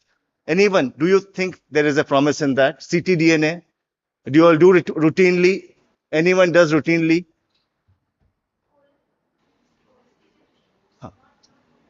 Okay, so in this setting, no one is really doing routinely. Sorry, sir, I had to interrupt you. You can speak now, sir. I think last comment maybe from you. Yeah, I think it was a very well conceptualized session in which we've touched upon things which we encounter in our clinical practice. I don't know how many of us are going to change our practice on Monday after hearing all this, but I think there is some change which is coming in and which is for good. It is good. Like your first question was, would you give ultra hypofractionated or no after the first study? But if you ask the patient, will he bargain 20 sittings versus 5 sittings for this much? You will have different answers. So, like we remember the sutinib and pazopanib study. It was a patient preference study. So I think it's time for us to also do some studies like this. So one comment from me, as sir rightly said, in adjuvant setting, ultra hypofractionation, their late toxicities, I'm not so worried about so much of toxicity if SBRT is done well for RCC. But in an adjuvant setting, you are doing 35 or 34 in 5, and their late toxicities can be tremendous. So those are the areas, of course, that is contentional. But I was referring to the first study. Correct. Where, CFRT versus the thing is non-inferior. It's a non-superior. But if you ask a patient, we are saying that it's non-superior. Hypofractionated is SBRT is non-superior to CFRT in prostate. This study showed the first one by Vineet. Yeah. But if you ask a patient 5 sittings or 20 sittings, almost similar outcomes. 4%. So the study actually answers that because the study's primary endpoint was patient-reported quality of life. Yeah. So the patients have already answered their the quality of life was better with the SBRT arm. But in an Indian patient, if you ask them that for that quality of life, you're going to bargain for a 4% more biochemical failure risk. I don't think so. So a lot of patients are going to say, I'm not going to take that risk. Doc Saab, whatever your wisdom says, follow that. So that's what an Indian patient would. This was my sort of answer. I hand over to the chair. So it's very interesting that even with This thing was when you tell the patient like doing SBRT without putting a seed, it's very, very dangerous. So when you tell the patient you'll then put seeds, that's when the second aid is taken. Ma'am, that is, I think, something which would vary from place to place and patient to patient. But I think when we are talking that if this is in the ideal condition and that is in an ideal condition, after the patient has agreed. So this was. So thank you, Dr. Costa. Very well done, very well moderated, and thanks all the panelists also. Thank you, organizers. Excuse me, sir, group photo, sir.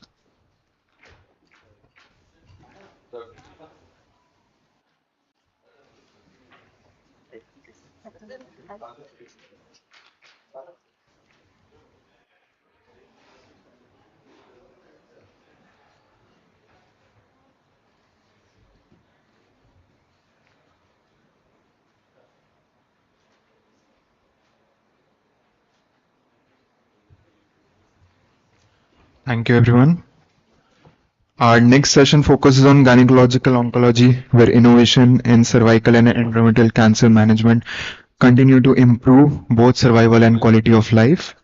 May I respectfully invite the chairpersons to the dais, Dr. D.N. Sharma, Director at AIMS Rewari, Dr. Pooja Kullar ma'am, Senior Consultant Radiation Oncology, Dharamshila Hospital, Dr. Gautam Sharan sir, Medical Director, Senior Radiation Oncologist, Ranchi Cancer Hospital, Dr. Kaushal Kalra, HOD Medical Oncology, Bone Marrow Transplant, Safdarjung Hospital, Delhi, and Dr. Rashmi Rekha Bora, Senior Consultant Gynec Onc at Dharamshila Narayana Super Specialty Hospital.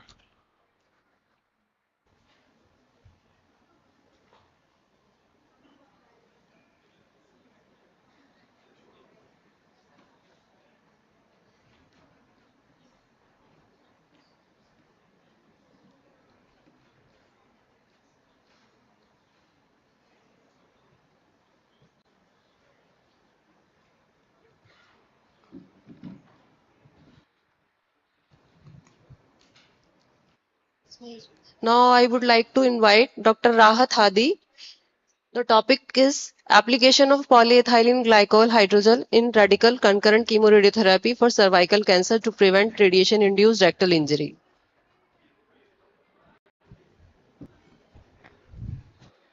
Good afternoon, everyone. Today I am going to present this topic.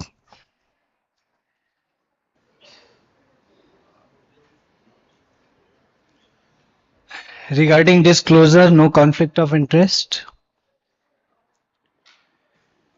Method and material. So the patient in this study, age group was 18 to 75 years, KPS more than or equal to 70, and both group have tolerable to MRI. Total 100 patients were taken, and 1:1 ratio was there. 49 patients in the trial group and 51 patients in the control group.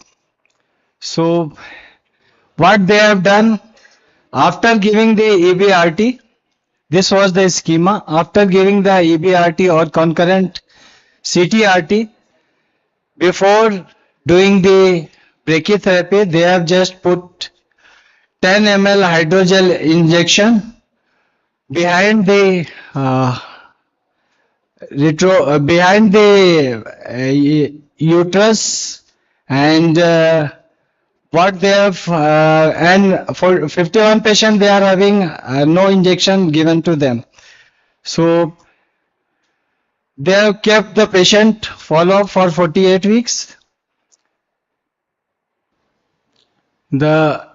After giving the treatment, the primary endpoint was rectum D2cc and secondary endpoint was rectum dose 0.1 cc, 5 cc and 2 sigmoid 0.1 cc, 2 cc, 5 cc, and changes in the perirectal space and the volume of the hydrogel which they have injected.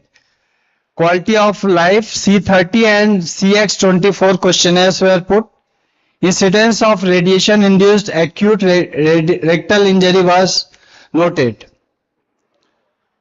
So this was the result.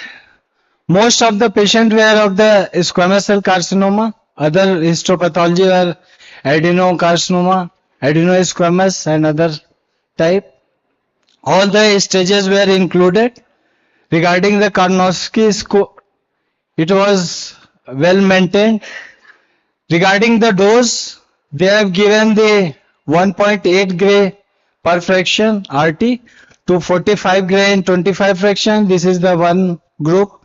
The other group was 50.4 gray in 28 fractions.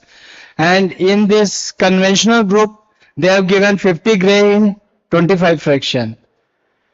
After that, giving the EBRT, they have put the patient either IGBT by MR guided or CT guided. The technique they have used ICBT, and for other group they have used interstitial also.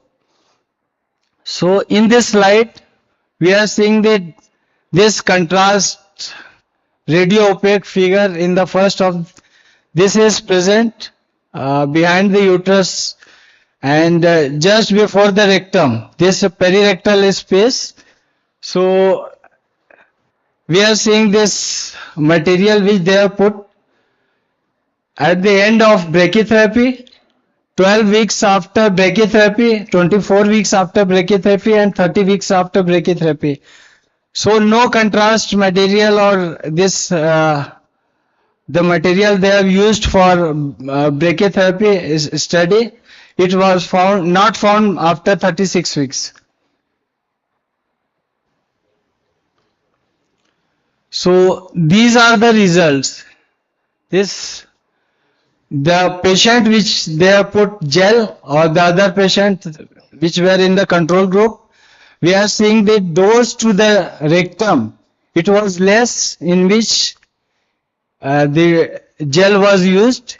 It was for the 0.1 cc, 2 cc and 5 cc dose. And regarding the symptom, it was also better. And the other constipation and symptom experience was more in the gel group than the control group. So this was the acknowledgement. Thank you.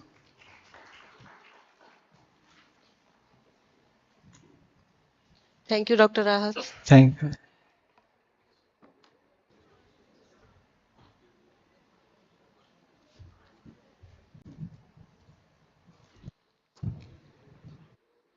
The next speaker is Dr. Rambha Pandey, and the study would be phase 3 study of Pembro plus adjuvant chemo plus radiotherapy for newly diagnosed high-risk endometrial cancer. Dr. Rambha. So good afternoon, everyone. I'm going to present the study of Dr. Jyoti Mayade, presented at ASTRO 2026. This was a phase 3 study at pembrolizumab plus adjuvant chemotherapy with or without radiotherapy for newly diagnosed high-risk endometrial cancer, exploratory analysis of the disease-specific free survival and safety by radiation uses. I'm so sorry, I left my specs.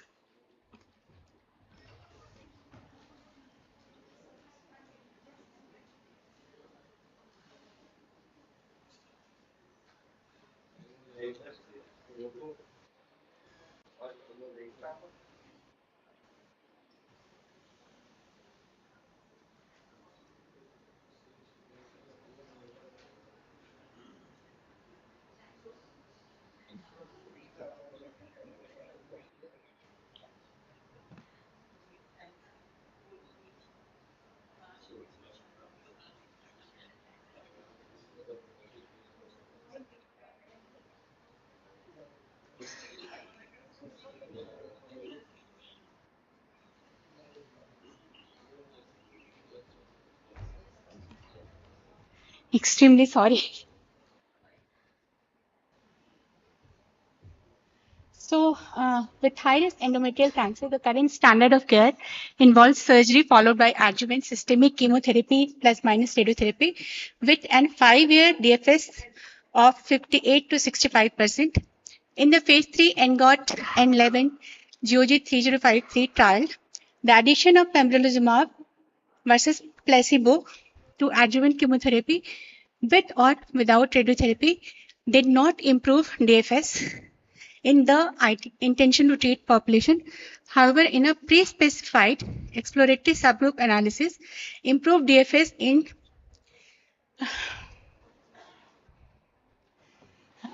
improved DFS was seen in mismatch repair gene deficient group, but not in MMR proficient endometrial cancer group. Exploratory analysis showed improved DFS in MMR deficient endometrial cancer, but not in the MMR proficient endometrial cancer. We report, actually, the authors report the exploratory analysis of the disease-specific free survival in the MMR proficient endometrial cancer and safety by radiotherapy uses. So this was a trial design of the ENGOT 1011 trial, where they have taken the high-risk endometrial cancer and compared the addition of pembrolizumab with the standard chemotherapy, paclitaxel and carboplatin, with the placebo plus paclitaxel and carboplatin. In both the group, the patient were assigned were assigned to receive or not receive radiotherapy, and this was followed by pembrolizumab in the experimental group and placebo in the placebo group for the another 6 weeks. The dual primary endpoint was DFS and OS. Exploratory endpoint was disease-specific survival by the type of radiotherapy. DSFS time was defined as time from the randomization to local or distant recurrence of endometrial cancer or death due to endometrial cancer. So radiotherapy guidelines were pre-specified, and radiotherapy was optional at investigation discretion. The minimum dose of external beam radiotherapy recommended was 45 gray. If the patient received brachytherapy along with the external beam radiotherapy, so they can have 2 to 3 fractions of 5 to 6 gray of HDR brachytherapy or 20 gray of LDR brachytherapy. If they receive only brachytherapy, 3 fractions of 7 gray or 5 fractions of 6 gray of HDR brachytherapy or 50 gray of LDR or PDR brachytherapy was allowed. Overall treatment time was not expected to exceed 50 days, and submitted plans were reviewed by Radiation Quality Assurance by the RTOG Foundation.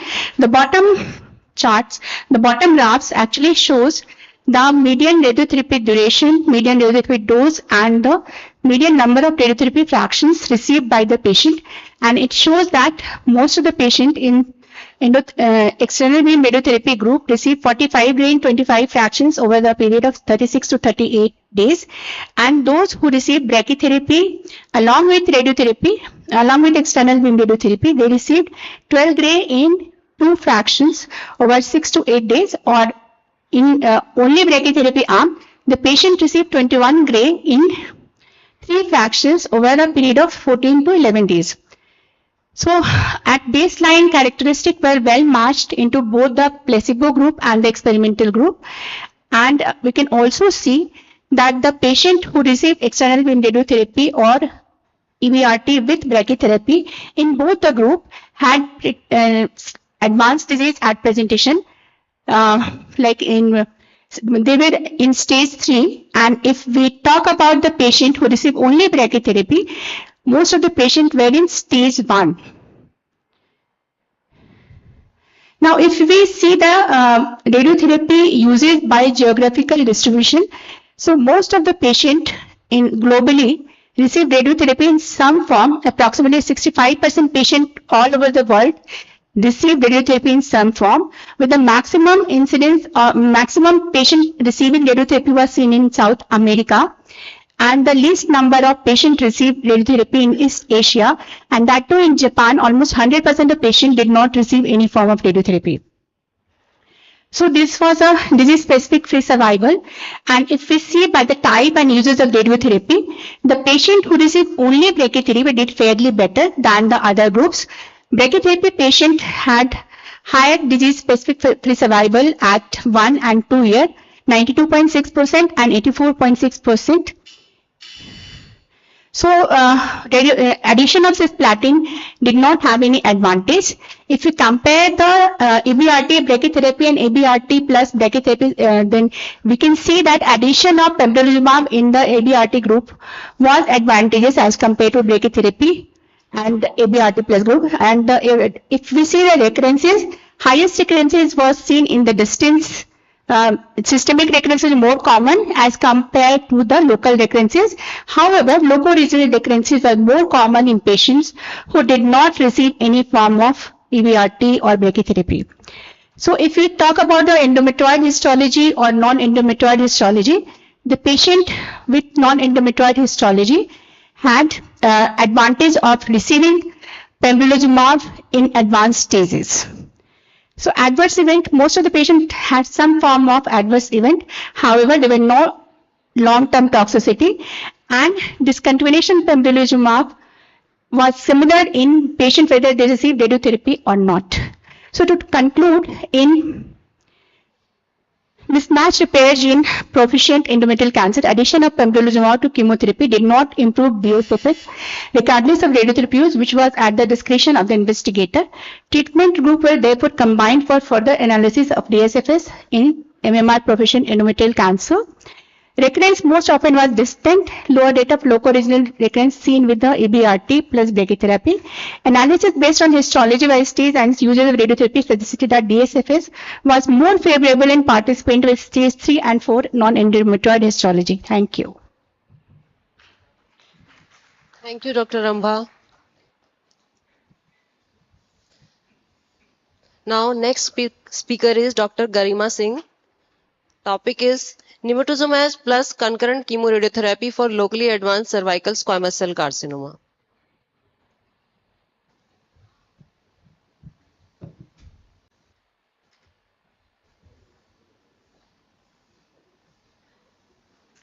Good afternoon, everyone. So I am presenting NEMO plus concurrent chemoradiation for locally advanced cervical squamous cell cancer. This is an updated analysis of the CC3 study. So CC3 study is ongoing randomized control trial, multicentral trial. And first update came in 2024 in ESCO update and in ESCO as abstract. And now this is a second update presented in ASTRO.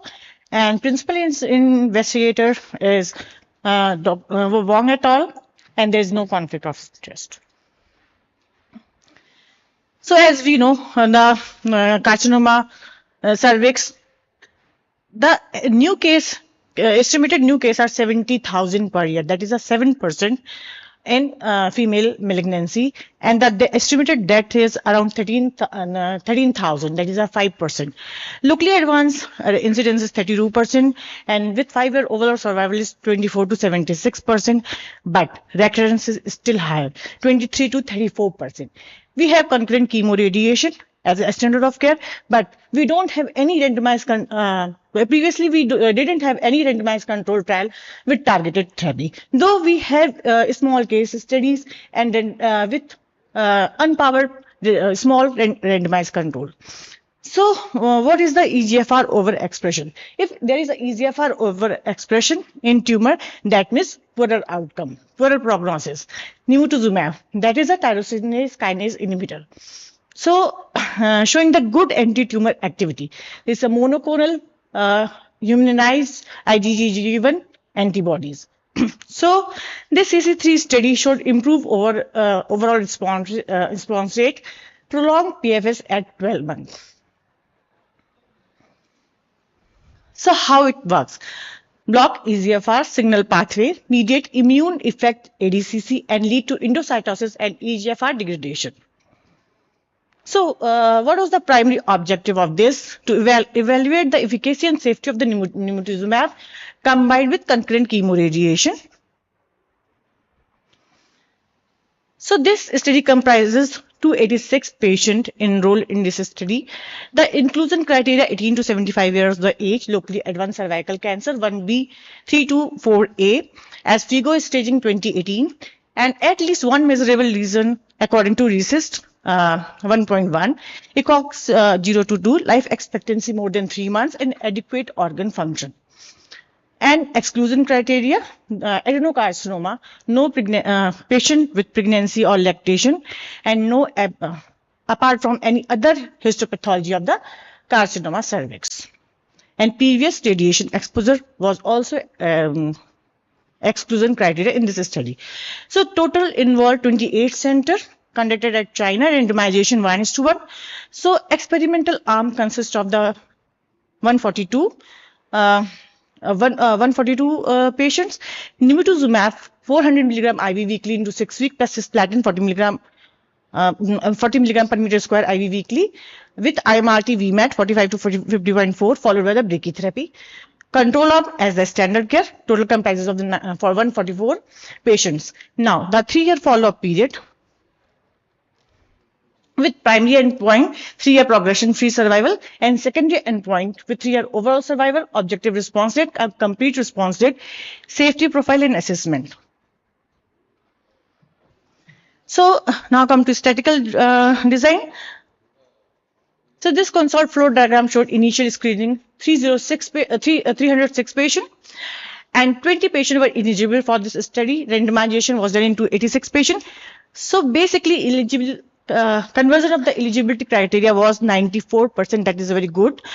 And experimental arm 142, 94% completed treatment in experimental arm, and 89% completed treatment in control arm. So conversion in completion of treatment is 92%. That is a good indicator in this study. And intention to treat population is 276. If we check the baseline demographic characteristic, so this is well controlled. Median age is 57 years, with less than 65 years is representation in this study is more than 74%, and diameter of the tumor less than 4 centimeter. The presentation is higher, 68% of the patient having the higher staging group. If we figure stage as 2018, so 3C1 represented 34.27%, and while 2B presented 32.87. Overall response rate 90.14%, and in standard CCTRT it is 81.25. If absolute overall response rate is 8.9% higher in study arm as compared to control arm. In survival curve, if this progression-free survival, so in nimotuzumab this is 90%, in control arm it is 88%, p-value is significant 0.042%, and if see hazard ratio, it is also significant 0.55.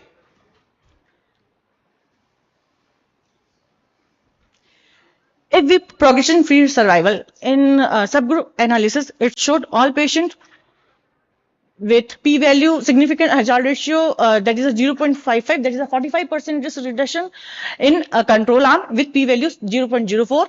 And in this age, if we see age less than 65 year present showing good response, and in clinical stage 1b3 3b4 showing good response. If tumor is bulky, the response rate is 0.58, and less than 4 centimeters showing good response 0.34 with in adjuvant chemotherapy. There was no benefit with the adjuvant chemotherapy in this group. If in adjuvant chemotherapy, the hazard rate is 0.73, while and with no adjuvant chemotherapy, it is 0.53. Safety profile, if we see in toxicity in terms of the hematological, gastrointestinal, and general constitutional. So in both arm, it is it is equally and well managed. Hematological toxicity 63.3%, gastrointestinal 41%, and constitutional is 21%. If we now come to conclusion of this study, progression-free survival, that is a 90% versus 88, p-value significant 0.04. Overall survival rate is also significant. Risk reduction is 45% risk reduction in this. Only one statistical parameter is remaining, that is the overall survival. Whether this result is going to translate into overall survival, the further update will give this answer. Thank you.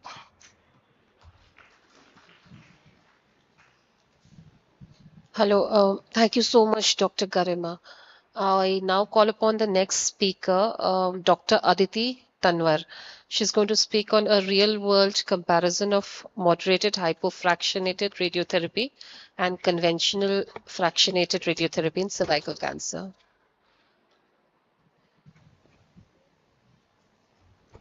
Good afternoon, everyone. So I would be talking on a real-world comparison of moderated hypofractionated radiotherapy and conventional fractionated radiation in cervical cancer presented by Zheng Zhang. So it has no conflicts of interest to disclose.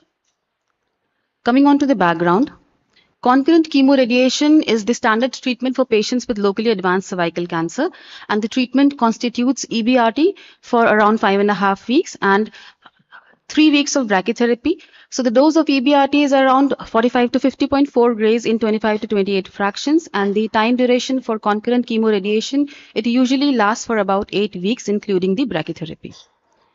So this was a paper published in the journal Cancer Research Clinical in 2024, which says hypofractionated versus standard chemoradiation in the definitive treatment of uterine cancer cervix, interim results of an RCT. FIGO 2A to 3C cervical cancer patients were taken, and the experimental arm was 40 grays in 15 fractions along with 7 gray in 4 fractions, that means 28 grays of brachytherapy along with weekly cisplatin in 29 patients. The control group included 45 grays in 25 fractions along with again 7 grays in 4 fractions, that is 28 grays of brachytherapy with weekly cisplatin in 30 patients. So the complete clinical response was seen in 66.7% of the patients in the control group and 65.5% of the patients in the intervention group. The GI grade 3 or more toxicity was seen in 27.6% in the intervention group compared with the control group only showing 6.7% of toxicity. So probably this was the result because of which we have hesitation in the use of hypofractionation without an adaptive radiation in clinical practice. So the dosimetric benefits were seen that the CTV in terms of nodal coverage, in terms of coverage of the cervix and the uterus. In the adapted plan, it was 99.84 and it was to the tune of 99.65 in the scheduled plan. And it was approximately same. The coverage of uterus was found to be better in the adapted plan compared to the scheduled plan. And no grade 3 toxicities were observed. 2 cases they experienced grade 1 urinary toxicity and 1 case experienced grade 1 reproductive system toxicity. So coming on to the clinical trial NCT 05994300.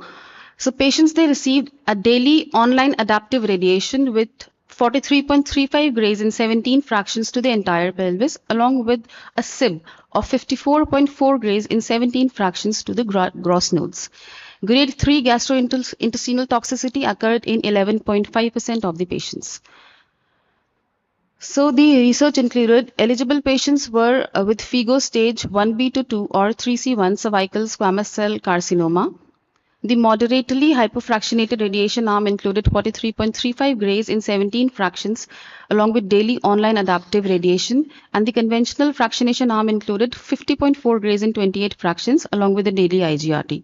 All the patients received weekly cisplatin along with HDR brachytherapy in the form of 30 grays in 5 sessions. So the primary endpoint was acute toxicity and the secondary endpoint was tumor regression, OS, DFS, local control, and the complete clinical response. The outcomes were compared before and after 1:1 propensity score matching. So this was the schema wherein we show this 50.4 in 25 is the conventional arm and 43.35 in 17 fractions is the moderately hypofractionated arm. Daily online adaptive RT was done in the hypofractionated arm and a daily IGRT was done in the conventional arm. In the moderately hypofractionated arm, the EBRT was completed in 22 days and in the conventional arm it was completed in 42 days. The total time taken for completion of the treatment including brachytherapy was around 43 days in the moderately hypofractionated arm and around 57 days in the conventionally fractionated arm. So 162 patients, they received conventionally fractionated radiation and 30 patients received moderately hypofractionated radiation. Cisplatin cycles, they differed before propensity score matching, but the groups were balanced after propensity score matching, which is a statistical tool to remove bias by removing the confounding factors. So the EBRT time and the total treatment time before and after PSM were compared, and the moderately hypofractionated radiation therapy was significantly found to be shorter. In the pre-PSM time, the tumor volume at diagnosis was around 15.28 in the hypofractionated arm and it was similar in the conventionally fractionated arm. The tumor regression rate was found to be more in the conventional fractionation arm in the pre-PSM. In fact, the tumor regression rate was found to be similar in the post-PSM. The difference was in the per fraction tumor regression rate, which was around 4.82% in the moderately hypofractionated arm and 3.12 in the conventional arm. It was 4.78 versus 3. And the daily tumor regression rate also was 3.69 versus 2.11, which was in the post-PSM arm 3.65 versus 2.06. So the overall tumor regression rate, it showed no significant difference, but the per fraction and the per day tumor regression was significantly faster with moderately hypofractionated radiation therapy. So in terms of comparison of the survival outcomes, in the pre-PSM and in the post-PSM, the 3-month complete clinical response was 100% in both the pre-PSM and the post-PSM time in the moderately hypofractionated arm, and the 9 months local control was found to be 100% in the conventional arm post-PSM. And in terms of toxicity, acute grade 2 toxicity, it was found to be higher in the moderately hypofractionated arm. It is wrongly mentioned here. It is 98.1% in the moderately hypofractionated arm and 90% in the conventional fractionated arm. And grade 3 or more GI toxicities were found to be higher in the moderately hypofractionated arm before PSM, although they were manageable after propensity score matching. So the conclusion is that moderately hypofractionated radiation, it demonstrated a comparable short-term efficacy and safety compared to the conventional fractionation in the treatment of cervical cancer.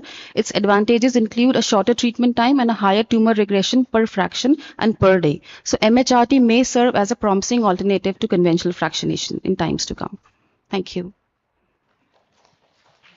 Thank you, Dr. Aditi. Now the next speaker is Dr. Kakuli Chaudhary. The topic is radiation-induced CTDD 2292 M114 enhanced cervical cancer radio-resistant by promoting P62.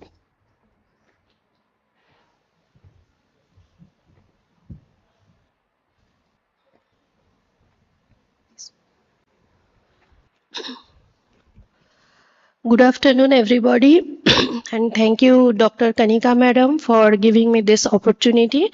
Today, I'm discussing the abstract on the study. It's a lab-based study, radiation-induced CTD 2292 M14.1 promotes cervical cancer radioresistance by inhibition of P62. This is presented by Zhu et al. And the study done in China. No conflict of interest. From background, we already know cervical cancer is one of the most common cancer among women worldwide, also in our country. And the standard of care is still concurrent chemoradiation followed by brachytherapy. But still in our clinical practice, we got lots of recurrence and poor outcome of the treatment, hence poor survival. The background is development of radio resistance. Now this radio resistance, one of the main cause of developing this radio resistance in cervical cancer is long non-coding RNAs. Long non-coding RNAs are more than 200 nucleotide RNAs who does not produce protein, but they control the other cellular functions like apoptosis, autophagy, cellular proliferation, and also the DNA damage repair, metastasis, etc. Hence, with this background, this is a non-specific term of long non-coding RNAs. Here, a particular long non-coding RNA is studied. The objective of the study is whether it is associated with radio resistance, whether it promotes radio resistance, whether radiation induces the overexpression of that particular RNA, and what is the underlying mechanism. Now the result, because method is lots of genetic analysis and gene expression studies and other molecular technique. The result here, it shows the lab generated cervical cell line SIHA and the radio resistant variety SIHA-XR.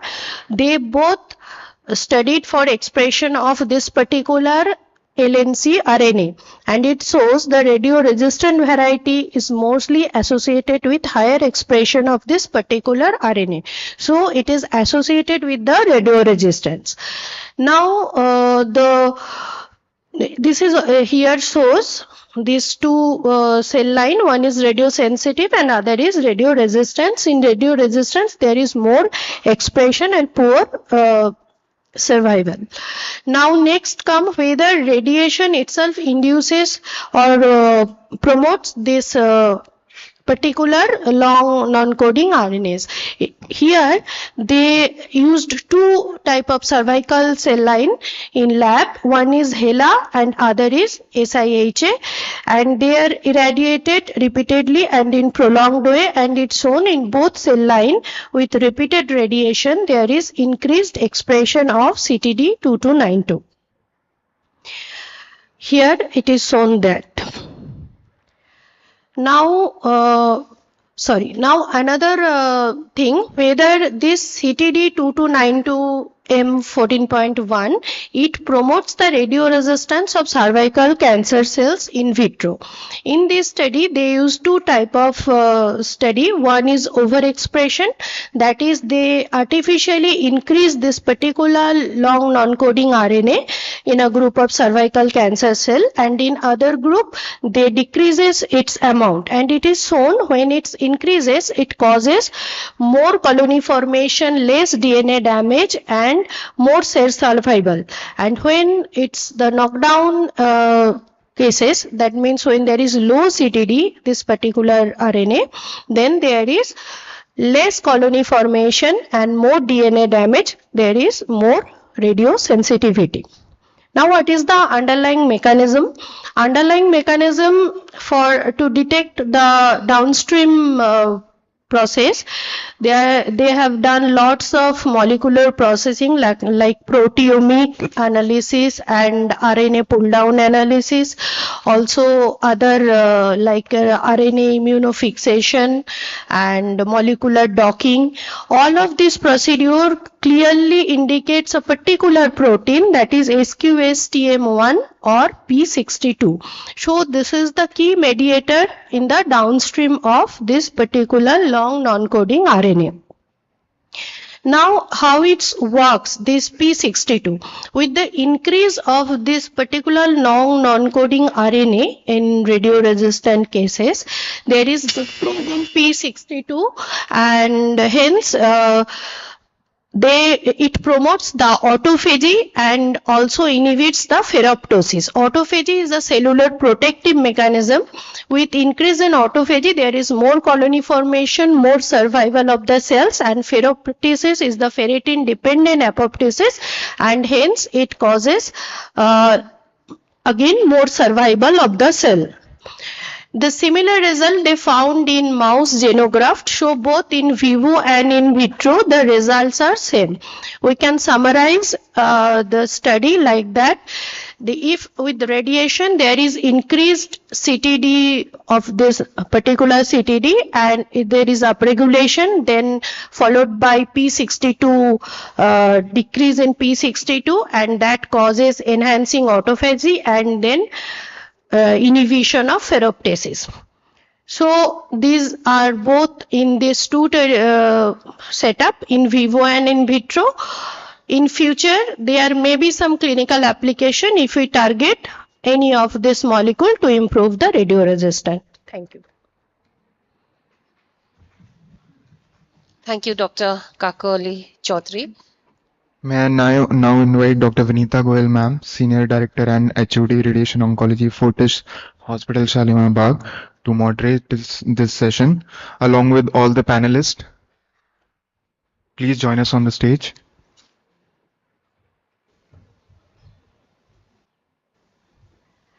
So thank you, Dr. Kanika, for this opportunity. May I request all my panelists to kindly join me on this dais? Can you show my slides, please? So we have four interesting abstracts that we are going to shortly discuss. And we have to realize that majority of these studies are coming from China. China seems to have taken over the ASTRO. You know, other than breast cancer and prostate cancer, majority studies that we are discussing are coming from China. So since we have shortage of time, we will quickly start with our first case. Abstract that we are going to discuss. This abstract on PEG placement before cervical cancer brachytherapy was presented by Dr. Rahat. And we all know that space OAR in prostate cancer has been around for more than a decade now. This is a very small phase 3 study which comes from China, where they've used a space OAR kind of a gel for cervical cancer patients. These patients were treated with mixed kind of brachytherapy approach. Some were treated with CT-based brachytherapy and others were treated with MRI-guided brachytherapy. And the majority endpoints in this paper that were discussed were dosimetric, and the clinical benefit results are still pending. Although I would say that it is very intuitive that once you reduce the radiation doses to the rectum and bladder, you of course expect that the long-term side effects will be less. I was just going through some of the previously published papers by the same group, and I realized that before conducting this small phase 3 study, they have actually done a lot of work in the background. They have even designed a mold and a bracket which can be fixed in the vaginal canal to optimally push the polyethylene glycol between either vaginal wall and rectum or vagina, uterus and sigmoid, or even between vagina and bladder. They have, they have published in detail the whole process of placing this polyethylene glycol. While the study that we are discussing is published from China, there are studies from all over the globe that they are trying to use some form of spacer to reduce the brachytherapy doses which are going to bladder and rectum, which are the key OARs. So I'll start with Dr. Rahat and would also ask Dr. Rambha the same question, that now we are in the era of image-guided adaptive brachytherapy, which means we identify, we contour our target even while doing brachytherapy. So do we really need this additional intervention, or are we just making it too complex? So Dr. Rambha, I think in your setup, you have a huge workload of cervical cancer patients. So do you think this intervention is likely to help or not? As far as the spaces is concerned, whatever method of image guidance we are using, there will be some requirement of controlling the movement of the bowel and the bladder. So our target here lies in the close vicinity of the two moving structure, which the movement of these two structures we cannot regulate at all. Correct. So that is why, taking into account the movement of the bowel and bladder, this spacer may be of use. We can try with that and see. Okay. Dr. Rahat, you have presented this paper. I'm sure you must have gone through it in great detail. So what's your opinion? In spite of we are using this CTRT, EBRT, after that we are using brachytherapy, and from 2D planning we have come to now volume based planning, and for that we are using the MRI or CT based planning for brachytherapy. But in spite of that we are having long term toxicities. So for that reason I think that this paper has published, or this trial has been done, and they have put this spacer. The most beautiful part of this study was that what they have PEG gel they have put. This is pre-constituted gel, and this is fixed only in 10 seconds. And two methods are used. One is from the posterior vaginal wall or uterus, and the other is from the perineum. So for this they have used, and this is going to stay for 24 weeks long. In that period we will complete all our brachytherapy schedule for either 5 fraction which they have used or 4 fraction depending on the schedule. So this is a very good initiative, and I think that you have asked that in spite we are using this volume based brachytherapy planning, spacer is needed. Yeah. So thank you, Dr. Rahat. Dr. Rahat is like that first bencher student, He has done his complete homework. So he has answered all the questions that I had to ask. Thank you. Dr. Garima, I will still ask you that does this excite you? Anyway, the rates of radiation cystitis and proctitis have significantly come down. So do you think it is still Yeah, useful? definitely. So grade 3 radiation cystitis, proctitis, though from 2D to IGBT significantly reduced, but still we need to work on it for further reduction. Definitely this results and studies excited me. I want to go through entire literature also. And first thing whether this is a doable or not, after getting proper expertise in this, then we can use it. And I have doubt whether this PEG is available in our country or not, because As Dr. Rahat just now mentioned, this PEG is easily available and is most often used in the radiology department. When I spoke to our IR team, they said it looks doable. So I will ask the same question to Dr. Aditi also, that in case, Aditi, this technique is available in your hospital, then are you likely to use it for all your cervical cancer patients or selective patients, or where you would not use it? Ma'am, if the logistics, as you said, that are taken care of, then definitely I would like to use it for my cervical cancer patients. And I would see if, as per ABS, if we see that the effective treatment is guaranteed if the 2cc for rectum is around 65 to 75 grays and the CTV D90 is covered with more than 80 grays. So if anything, any anatomical feature that is hindering us to do that, so definitely I would love to use a spacer in such a condition, like any patient with a retroverted uterus, or maybe any patient who has a disease in the posterior lip of the cervix, so maybe, or a huge disease which is in close proximity to the rectum. So definitely we would like to have some space between rectum and the disease. So very valuable point. Dr. Aditi is saying that while we are trying to dose escalate in cervical carcinoma and give a dose of up to 80 to 90 gray to cervix, we want to limit our doses to rectum to less than 65 gray. So in spite of using all kind of high profile, high IMRT or volume based brachytherapy, it is technically still challenging. So if anything helps you push that dose, higher dose to the cervix to achieve higher local control rate without exceeding the tolerance of rectum, then why not?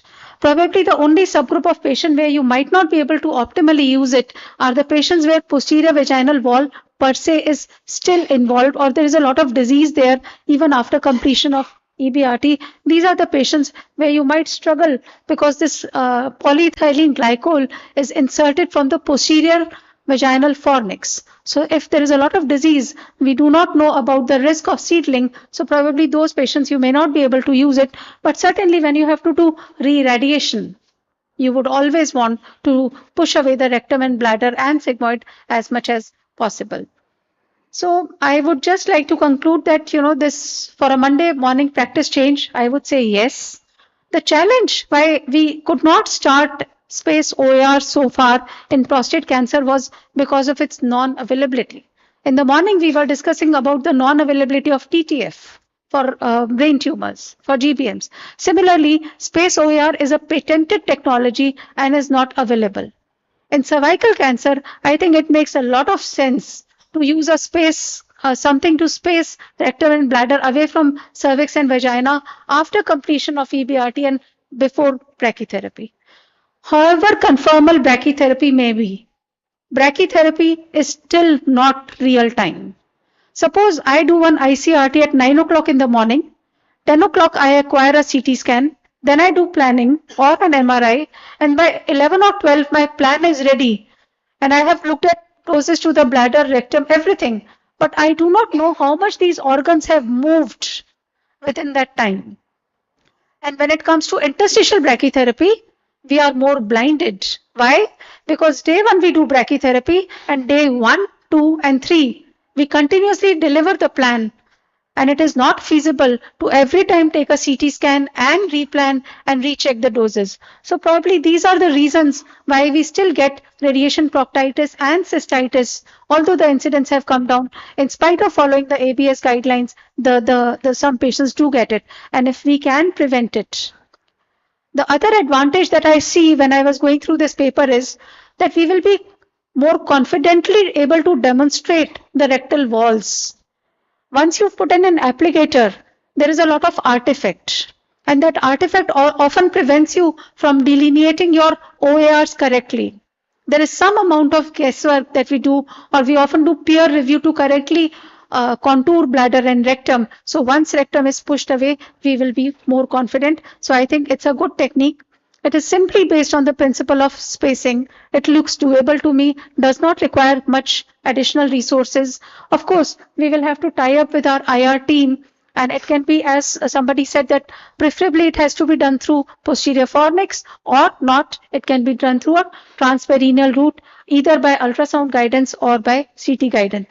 So I would say that this abstract I found was very useful and likely to change practice. With this, I think let's come to the next abstract, which was presented by Dr. Garima. That is about the use of nimotuzumab, which we all know is a anti-EGFR monoclonal antibody with a good radiosensitizing effect. And some of us have been using nimotuzumab in our locally advanced head and neck cancers along with cisplatin based on this phase 3 study, which came from TMH few years back. And it showed that there was an improvement in overall survival, mainly in HPV negative patients, which is our population, and without much additional toxicity. Of course, it comes with an additional cost, but we all practice this as and when feasible. So, Dr. Garima, you presented this study, a CC3 study, updated results of this study, which has shown that there is a PFS benefit when nimotuzumab is added to concurrent CTRT. I think there is already a lot of confusion in the tumor board. I thought of Shefali, you, when I was putting up this slide, and I said, I thought she will say, bro, what are you up to? We are already confused whether to follow keynote A18 and give pembrolizumab or whether to follow interlace. And as radiation oncologists, we are not happy with either of the two. And now we have nimotuzumab. So I'll come back to our medical oncology colleague, all three of you. I would request you to comment. Are we really getting spoiled for a choice? Or how do you decide? I mean, is the decision taken only on the basis of how deep the pockets are? So I agree with you completely, more of confusions. But obviously, we have to reach a point where we select patients very carefully. So all of these three studies carry some meaning. It's not like that they are futile. So if I come to keynote A18, so very good study in terms of selecting the high risk patients. Now, it is not a blanket statement for every cervical cancer, though it included, say, 1B to, say, stage 4. So the only selected patients where I found benefit was, say, stage 2B, 3 patients where, irrespective of nodal status, they had the benefit. So this is the subgroup. So now, if you have a 1B or 2A with nodes, there the confidence interval was very broad. Say it crossed 1, so the upper limit was 1.38, and the curves also crossed the line of unity. So I don't find benefit in 1B and 2A patients with or without nodes. 2B to 3, more we get advanced, more high risk, I think there is a definite benefit. So 30% reduction in risk of death. Now, if I come to interlace, now interlace, or again, not a blanket statement for everyone, but we know sometimes the modified form of interlace we were using since the beginning, where we can't initiate, say, CTRT upfront because of some reasons. We were always buying the time by giving few weeks of chemotherapy. Again, high risk patients where you can't initiate radiation upfront in a subset of patients and you want to buy time, or where the patient medical limitations may be there, then it's a weekly chemotherapy regimen doable. It's for 6 weeks only. The caveat, of course, is radiation has to be started on day 7 post chemotherapy. Now that becomes a challenge sometimes with the neutropenia. If you come to nimotuzumab, like you have already highlighted very well, head and neck, it was not able to found its space very correctly. Useful drug. Similarly, in cervical cancer, all the studies which have been done previously, so they were all phase 2, mostly retrospective, very small number of patients. Now this is the phase 3 study. Comparison, I think I would not be justified if I make exactly head-to-head between A18 and nimotuzumab, but how I would place it, that patients who are not affording pembrolizumab, or the patients in whom we have a challenge with pembrolizumab because of any reason, nimotuzumab finds its place actually. Correct. It's a OS benefit. Okay. Dr. Nikhil, anything additional you want to say? So I think pembrolizumab, the maximum benefit was seen for subset of patients who had stage 3 disease with hazard ratio was around 0.59. So patient with pelvic side wall invasion or having lower two-third vaginal involvement or non-functional kidney or hydroureteronephrosis, the maximum benefit was seen in these subgroup of patients. So for patients with high-risk disease, there is definitely a role of considering pembrolizumab. And as interlace, so I think the main caveat of interlace was it was the accrual period time was very long. Correct. So it was started in 2012 and it completed 2022 when the radiation techniques are still evolving. Right. So in the current era, whether this trial holds true, I think there is some doubt. So I still feel that chemoradiation holds a maximum benefit for maximum number of patients. And for high risk subgroup, we should consider for addition of pembrolizumab. And as mentioned for nimotuzumab, it can be considered when the patient is undergoing for pembrolizumab. Dr. Jyoti, ma'am, you want to add anything? I think my previous colleagues have summarized it very well. So the role of NACT, like Dr. Shifani said, yes, we have been using it, but I would say only limited to some medically unfit patients who are not ready for concurrent chemoradiation right now because of the performance status or anything else. And yes, the addition of pembrolizumab to high-risk patients, especially node-positive patients, it is giving us a good benefit. So these two trials are definitely good. So nimotuzumab, the use of nimotuzumab, we have been using it in head and neck cancer. The radiosensitization is increasing. The side effects are lower as compared to other anti-EGFR drugs. But in cervical cancer, it is way forward to see that. Okay. So I think our medical oncology team has summarized the evidence for addition of pembrolizumab, nimotuzumab, or interlace trial very lucidly. So looks like that interlace is not going to take up much space because NACT has never shown much benefit, and this trial was done over a long period of time while the brachytherapy techniques and IMRT evolved. But pembrolizumab has found its strong ground. So if the patients are affording, if they are eligible for pembrolizumab, probably they should be considered for that. Nimotuzumab looks like work in progress because the data is less, and even this trial showed only PFS benefit, did not show overall survival benefit. Having said this, I also wanted to show this phase 2 study where patients who were ineligible for concurrent CTRT, elderly patients, they were treated with combination of nimotuzumab and radiation therapy, and their survival outcomes were compared with the historical control and were found to be superior to radiation therapy alone, and nimotuzumab did not add much side effect. So this drug, I think, will find some corner, some niche area where it can be used. With this, I think let's come to the third study, which is also worth discussing. That is about moderately hypofractionated radiation therapy versus conventionally fractionated concurrent CTRT in cervical cancer. This study was again presented by Dr. Aditi Tanwar. In this particular study, it is not pure hypofractionated RT. What they have done is they have done hypofractionation RT with CT-based online adaptive radiation therapy, which means nowadays what we do is we just take a CBCT, match, do few corrections and treat it. While in this approach, where they have treated the patients in 17 fractions over 3.5 weeks using 2.55 gray per fraction every day, they take a CBCT, recreate the plan, choose a plan, and then treat it, which takes about, in their study they have reported, which takes about 20 to 25 minutes every day. Dr. Rambha, I'll start with you. Does this look feasible? No, hypofractionation looks feasible to us, but not this protocol where they have used the adaptive one in our sector. If I talk about hypofractionation, if we can. Why not? All of us are, today there was a question, how many people are doing breast hypofraction? All hands were raised. When it came to prostate cancer, all hands were raised. No, hypofractionation we can do. This is not SPRT. Okay. Not adaptive. Adaptive, you need to plan every day, and that for that I don't think that's in the permits. But if you talk about hypofractionation, of course, in we talk about breast cancer, prostate cancer, even in sarcoma, we are using hypofractionation a lot. But in cervix, if we talk about, so far there is no randomized trial, no phase 3 trial, we suggest that this can be standard of care. But some trials are underway. There is one trial in Korea which is going to be phase 3 randomized trial, and one trial in our NCI also it's recruiting the patient. So maybe after that, it may establish hypofractionated radiotherapy for cancer service as standard of care. But so far, all the data are to the phase 2 trials. Dr. Kakuli, you are also a radiation oncologist. Okay. What's your thought on this?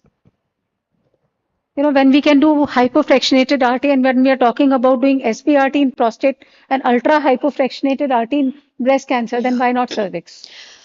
In cervical cancer, in Dr. Rahat already presented, we are very much afraid of late toxicities, mainly rectal and. You can do iso-effective calculations. But still, it's a movable organ, and even after all those image guided thing, still we are thinking whether the real time thing is there, whether intestine is there, whether rectum, or how much bladder we are irradiating.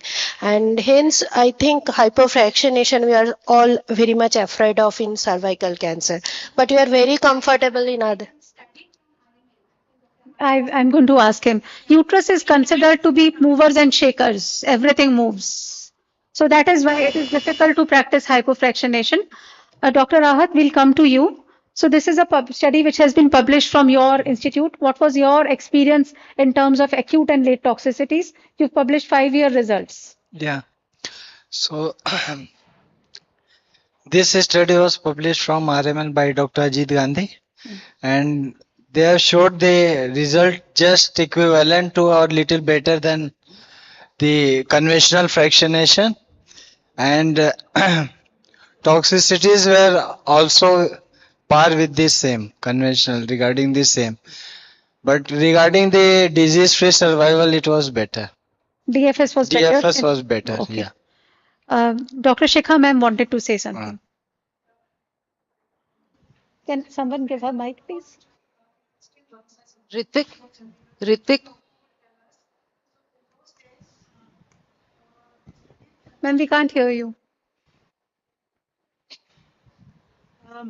I was talking about a protocol which was done in PGI Chandigarh, 45 gray in 20 fractions, followed by 9 into 2 gray in 2 fractions weekly. So this was for some certain time was followed in Sanjay Gandhi. That's where I come from. So yes, definitely, as Dr. Hadi says, definitely results were better, but there was a lot of late toxicity. But now with this newer technique, maybe we should try again, go back, revisit that hypofractionation game. Dr. Jadhav sir was trying to say something.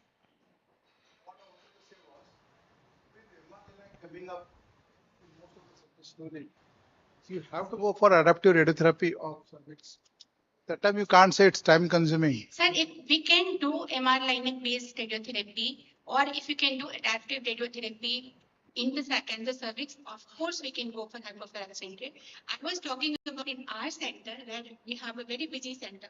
So they're doing adaptive radiotherapy every day is not feasible. That's what I said. It's not practice changing right now. We can definitely do. We are doing for soft tissue sarcoma. We are doing for breast. We are doing for prostate. Maybe cervix also will come in place. So I think Dr. Rampa is right. We are always up for doing hypofractionation to save resources. But in cervical cancer, till we have this technology widely available. But in a busy center, hypofractionation is an advantage. You can treat more patients. You know, when we were students, hypofractionation was tried at that time also. We are not talking about the study. Yeah. Many times we are doing hypofractionation, but maybe toxicity might be more. So what I mean, if given ideal situation, we should be doing hypofractionation in cervix with adaptive radiotherapy, where we can minimize the gel toxicity and bladder toxicity. That's my main concern. Okay. If you can do that, with ideal situation, I'm the first person to do it. So the answer is that we all would love to do it, but in a more optimum setting. Since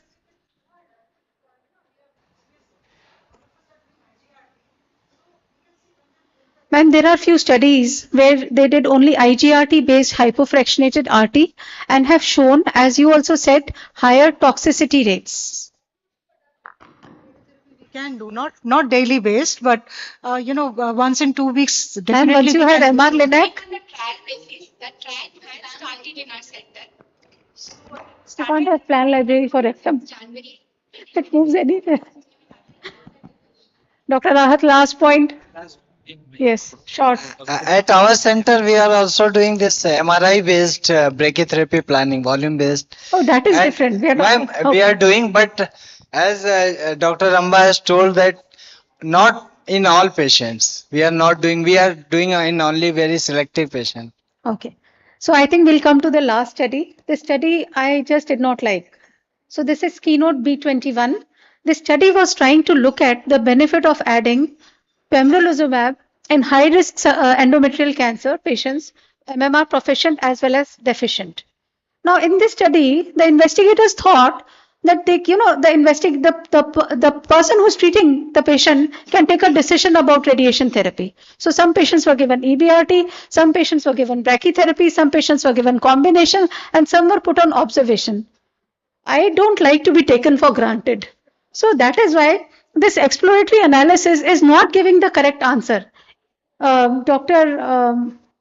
I think who presented this study, they showed that, yeah, Rambha presented this study. So you can see that globally also there is a lot of variation in the way radiation therapy was given to these patients. So it is little difficult to find out correct answers about benefit of radiation therapy. I'll start with Dr. Vanshika. Dr. Vanshika, if you are the surgical oncologist who has operated upon endometrial cancer, I give you these three situations, which were the patient eligibility criteria in this trial according to FIGO 2009. Stage 1, Stage 2, non-endometrioid histology with myometrial invasion. Stage 1, Stage 2, any histology with myometrial invasion, P53 mutation, or Stage 3, Stage 4, any histology. Would you consider after surgery, along with chemotherapy, these patients for radiation therapy, or would you just not consider? What is the MMR status of these patients? Oh, so there was a mixed bag, proficient as well as deficient. So if it is stage 1 and 2 non-endometrioid with myometrial invasion, if it is MMR proficient, For example, carcinosarcoma. carcinosarcoma in itself becomes a high-grade histology. That is what was included. I am saying talking about high-grade histologies only. So for carcinosarcoma, we would prefer chemotherapy only. But for P53 mutated carcinomas with myometrial invasion, we would prefer chemotherapy and CTRT for that patient, for those patients. And if it is stage 1 and 2 non-endometrioid with myometrial invasion, if it is MMR proficient, then for those patients, we do not even require chemotherapy. For them, we would only refer to the radiation oncologist. And for stage 3 and 4, any histology, I think for those patients specifically, we require a more tailored treatment, whether systemic therapy is quite important for them, and whether radiation is required or not depends upon each patient. Okay. Dr. Shikfali and Dr. Nikhil, you want to add anything to that? Of course, till date, the data which is available says that if it is a measurable disease stage 3 or unresectable, immunotherapy finds its place in proficient MMR group. Deficient, yes, it is a altogether different ballgame. Now, in proficient MMR, where it is a completely resective tumor, I don't think still we are Correct. Okay. So I think the message from this study was not very clear. The only message that I could gather was that adjuvant pembro probably has no role in adjuvant setting in proficient MMR endometrial cancer. Radiation therapy and pembro can be safely combined without any additional side effects. Pembro does not replace the benefits which are gained by radiation therapy. However, we have to remember that all these are high-risk patients, and the major pattern of failure in these patients is distant metastasis. The research paper presented by Dr. Kakuli, I have skipped it because I myself could not understand it well. With this, I would like to thank my panelists and organizers once again. Thank you for overshooting. Sorry for overshooting the time. Thank you, Dr. Vinita, and all the panelists. It's was a very good discussion. Thank you, ma'am. Ma'am, please wait on stage for a group photograph, ma'am.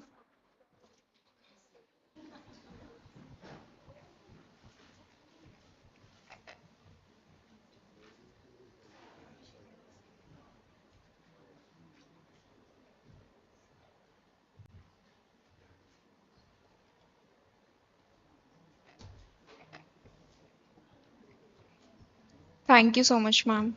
Thank you, sir. We deeply appreciate our chairperson, speakers, and our moderator, Dr. Vinita ma'am, for sharing their expertise. Radiation oncology today extends far beyond malignant diseases. Evidence supporting radiotherapy in benign conditions continues to grow, opening new opportunities for patient care. Let us now begin our session on non-malignant diseases. May I invite our chairpersons, Dr. Neetu Singhal ma'am, Associate Director, Radiation Oncology, Sarvodaya Hospital, Faridabad; Dr. G.K. Jadhav sir, HOD Radiation Oncology, Apollo Hospital, Delhi; Dr. Deepak Abrol sir, Senior Consultant, Radiation Oncology, American Oncology Institute, Jammu and Kashmir; Dr. Sandeep Agarwal sir, Principal Director at Max Hospital, Vaishali.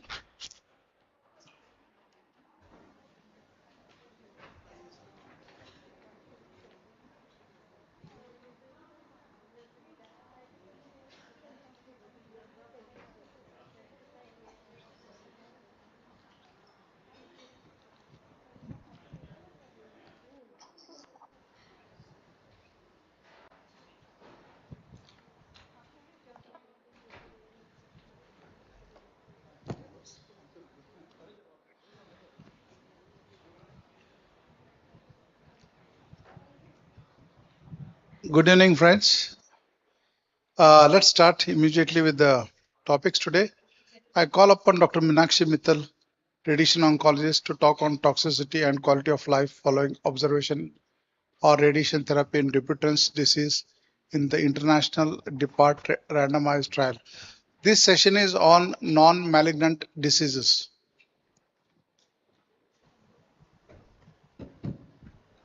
Thank you, chairpersons and Dr. Kanika, for this opportunity. So one of the exciting themes from ASTRO 2025 is the expanding role of radiotherapy in benign diseases.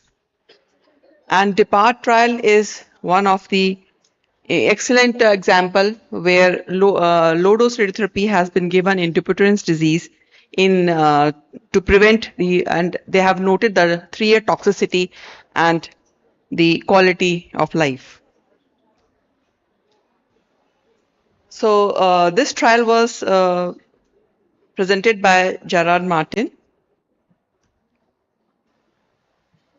So background is Dupuytren's disease is a common fibroproliferative condition where there is a fibroproliferation of the fibroblasts and myofibroblasts in the palmar fascia of hand. And there is formation of nodules and it progresses to cord formation and there can be some functional impairment.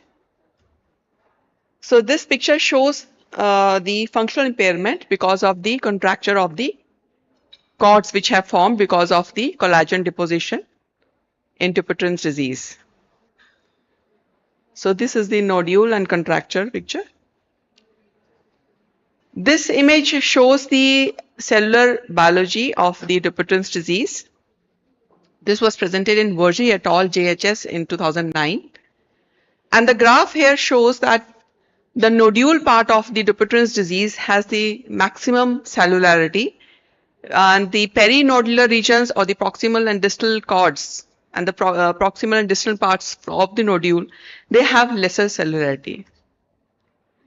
So this is the rationale for preventative radiotherapy as the nodule part of Dupuytren's disease has this progressive, they have the highly proliferative cells in that and that is the rationale for giving early radiotherapy in Dupuytren's disease before a functional impairment or fibrosis occurs. So this was the DEPART trial, this Dupuytren's disease evaluation of preventative or adjuvant radiation therapy. So progressive early stage Dupuytren's disease patients were taken, about 404 were taken and informed consent was there. Age more than 30, the contracture should be less than 10 degree and progression over 1 year. The patients were divided into 2 arms. One arm was the observation arm and the second arm was radiotherapy arm in which 30 grain 10 fractions were given, but in a split course 15 grain 5 fractions were given initially with 4 to 12 weeks of break and then again 15 grain 5 fractions were repeated. So the primary endpoint was definitive intervention or more than 20 degree contracture. So baseline characteristics were mostly comparable in both the observation and radiotherapy groups.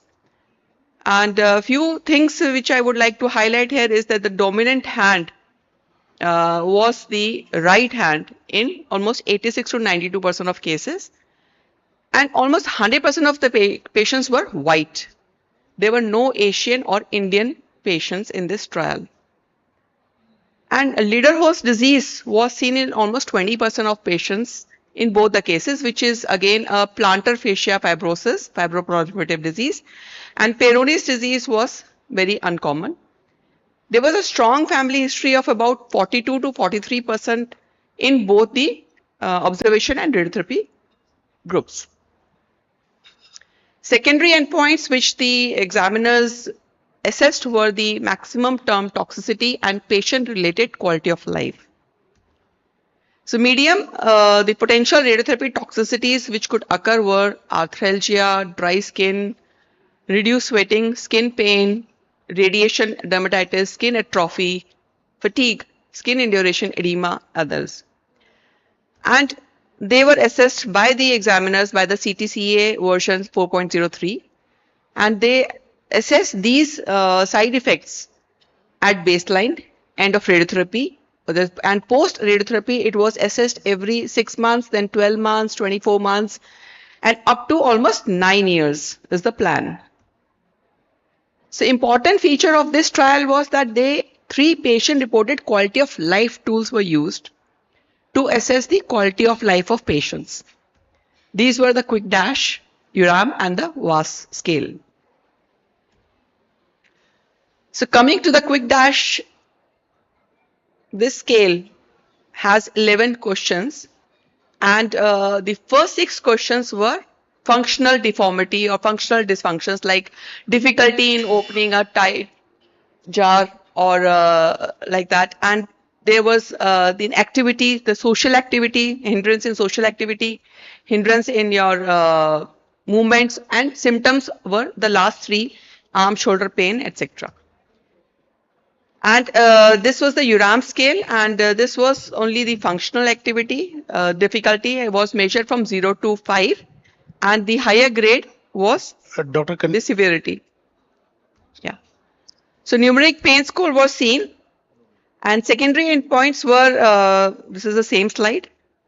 So mainly few radiation toxicities were assessed, that is reduced Dr. sweating. Meenakshi, Yeah. please, I think you should go to your concluding slide. Okay. So toxicities were almost similar, and so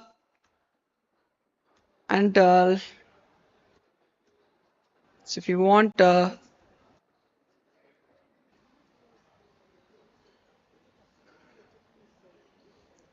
is the? It's not moving. Yeah. So low dose radiotherapy for Dupuytren's disease is well tolerated with minimal ongoing toxicities, and toxicities were expected. They were mild and largely self-limiting. And the 3-year patient reported quality of life was improved by the low dose radiotherapy in Dupuytren's disease. Follow-up is ongoing to assess the longer term toxicities and patient-related quality of life and disease control. And multicentric RCTs assessing radiotherapy for non-malignant conditions are the need of the time. They are feasible and they are critical to establish the efficacy and risks. Thank you. Thank you so much, Dr. Meenakshi. It was a wonderful presentation.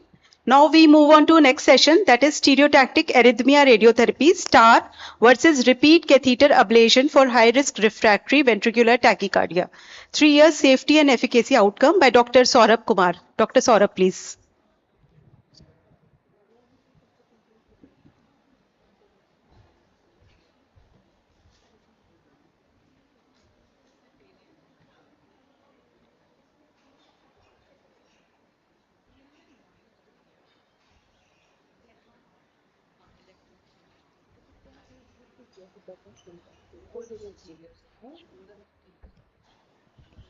I'd like to thank the organizers and Dr. Kanika Sood for giving me this opportunity. So I'll be presenting this topic. The study was done by Shannon J. Jiang from Washington University. It's a study about stereotactic arrhythmia radiotherapy versus repeat catheter ablation in refractory ventricular tachycardia a 3-year safety and efficacy study.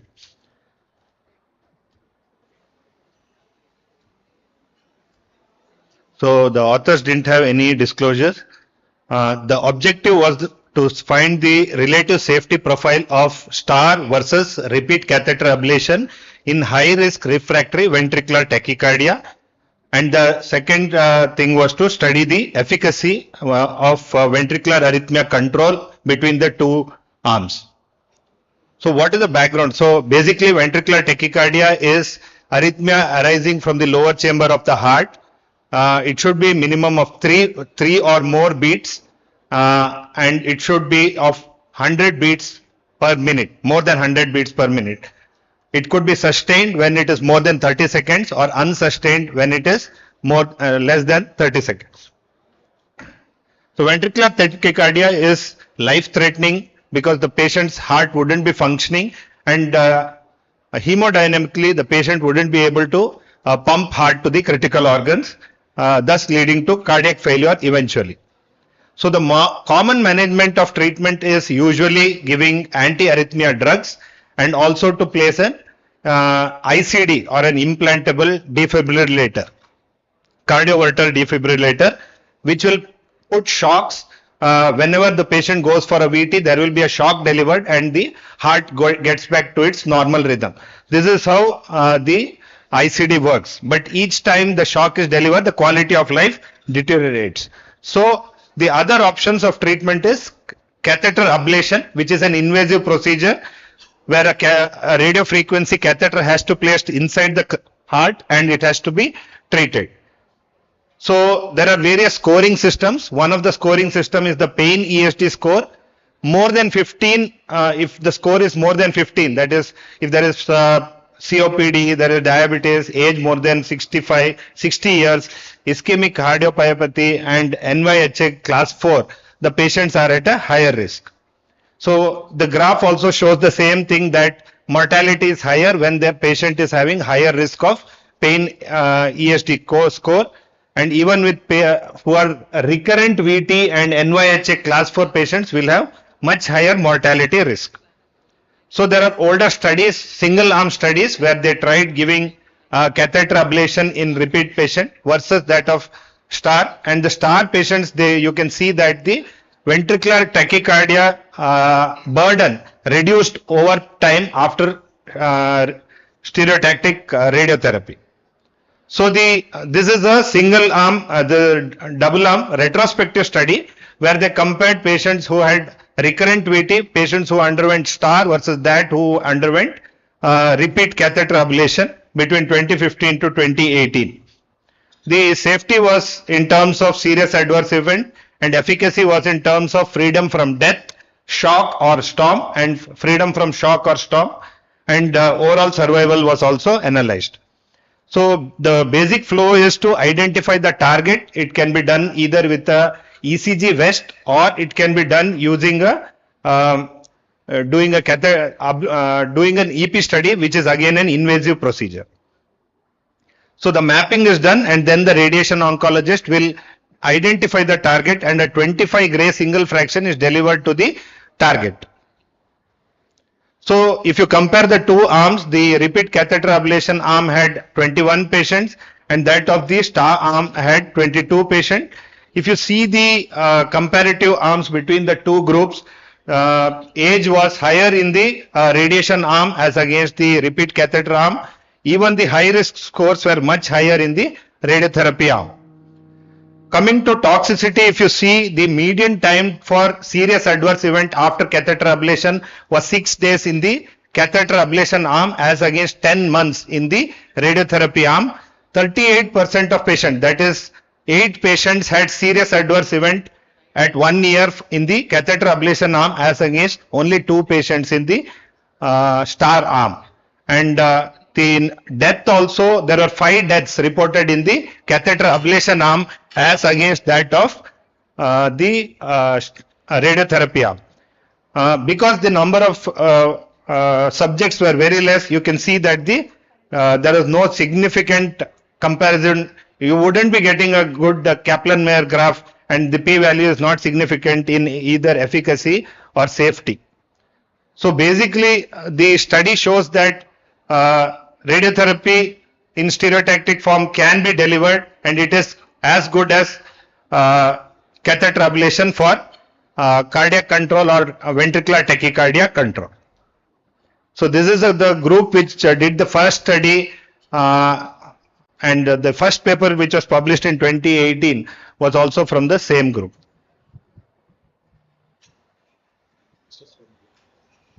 Thank you, sir. Thank you. Now I invite Colonel Ashok Kumar, and he will be speaking on clinical effectiveness of single course low dose radiation therapy in knee osteoarthritis.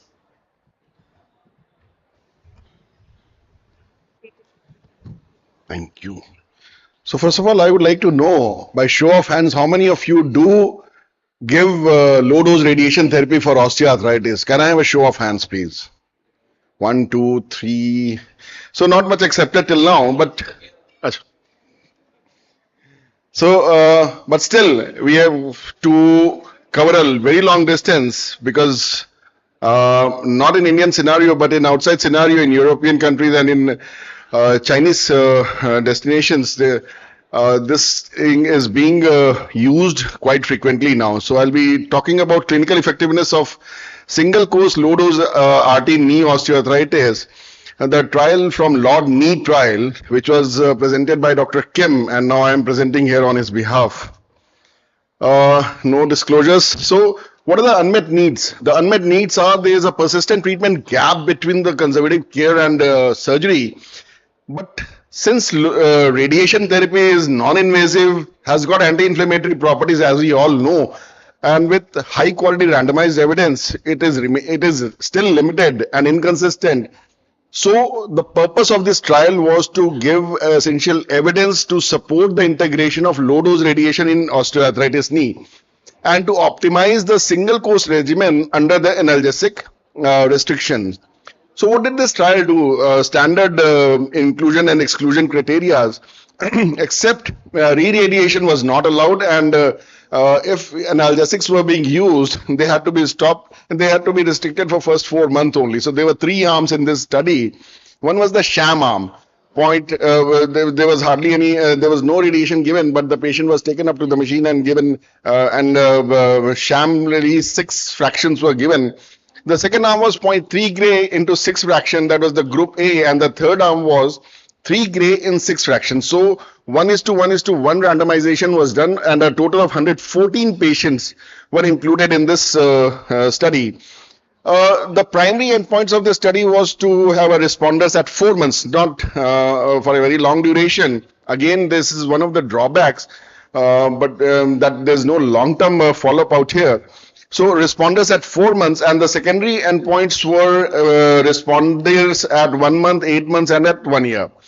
And there was changes in the WOMAC, VAS, PG, and PGIC criteria, and changes in the knee MRI, X-ray, and use of analgesics, how much it was restricted to. So as we see the WOMAC index, it consists of pain, stiffness, and physical functions. So the responders were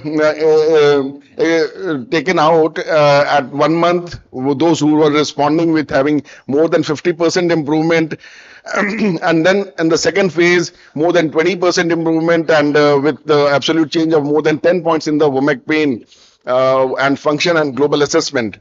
So using this criteria, WOMAC criteria, these were the results which were taken out of 114 patients. As we can see, females here also dominated the picture when we were taking the photograph. At the best of Astro, though females, all the lady radiation oncologists, they dominated our picture. We were outnumbered by them. Same here. There were other criteria of hypertension, diabetes, CRP factors, all those things. So the important point is, you see 2 graphs out here. The first graph is for the all 3 groups. If you see the first graph is response at 1 month. You see hardly any difference out there. There's no difference in any of the controls. But when you look at the second graph, you can see there's a substantial difference when we were giving 3 gray in 6 fractions. Almost 70% improvement was there, vis-a-vis the sham arm of 41% and 0.3 gray arm of 58%. So there was a definite improvement at 4 months, not at 1 month. Similarly, this is the same thing which the secondary endpoints also had an improvement at 4 months, not at 1 month in the group B arm. On all these criteria of pain, stiffness, function, VAS criteria, and the global assessment, initially there was hardly any response, but as the days progressed, as the time progressed at 4 months, the improvement seemed beneficial. As far as the adverse effect and toxicity is concerned, there were hardly any toxicity except for one that patient wanted to be excluded from the study. So they wanted to discontinue this modality. So that was the only drawback. Otherwise, there was hardly any adverse effects noted in this study. The limitation of this study was the smaller sample size. Treatment evaluation was limited to the index knee only, and there's a planned long-term image-based follow-up analysis is required.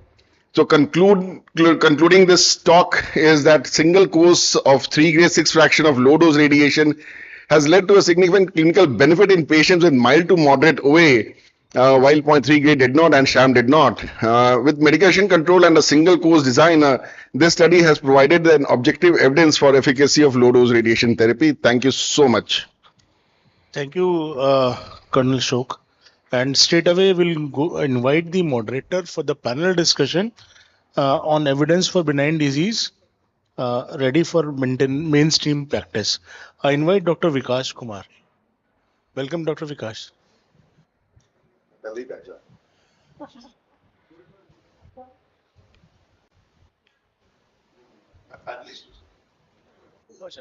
Sorry, he has to. So I would like to invite rest of the panelists, Dr. Meenakshi, Dr. Saurabh.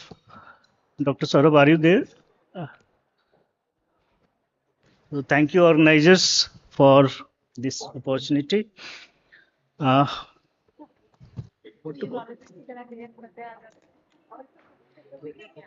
What about other panelists, Dr. Neha, Dr. Dodul, Dr. Sarthak? Okay.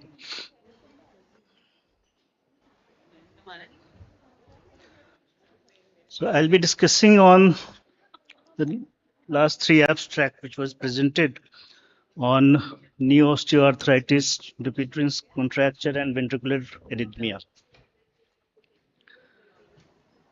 So coming to Lord knee trial.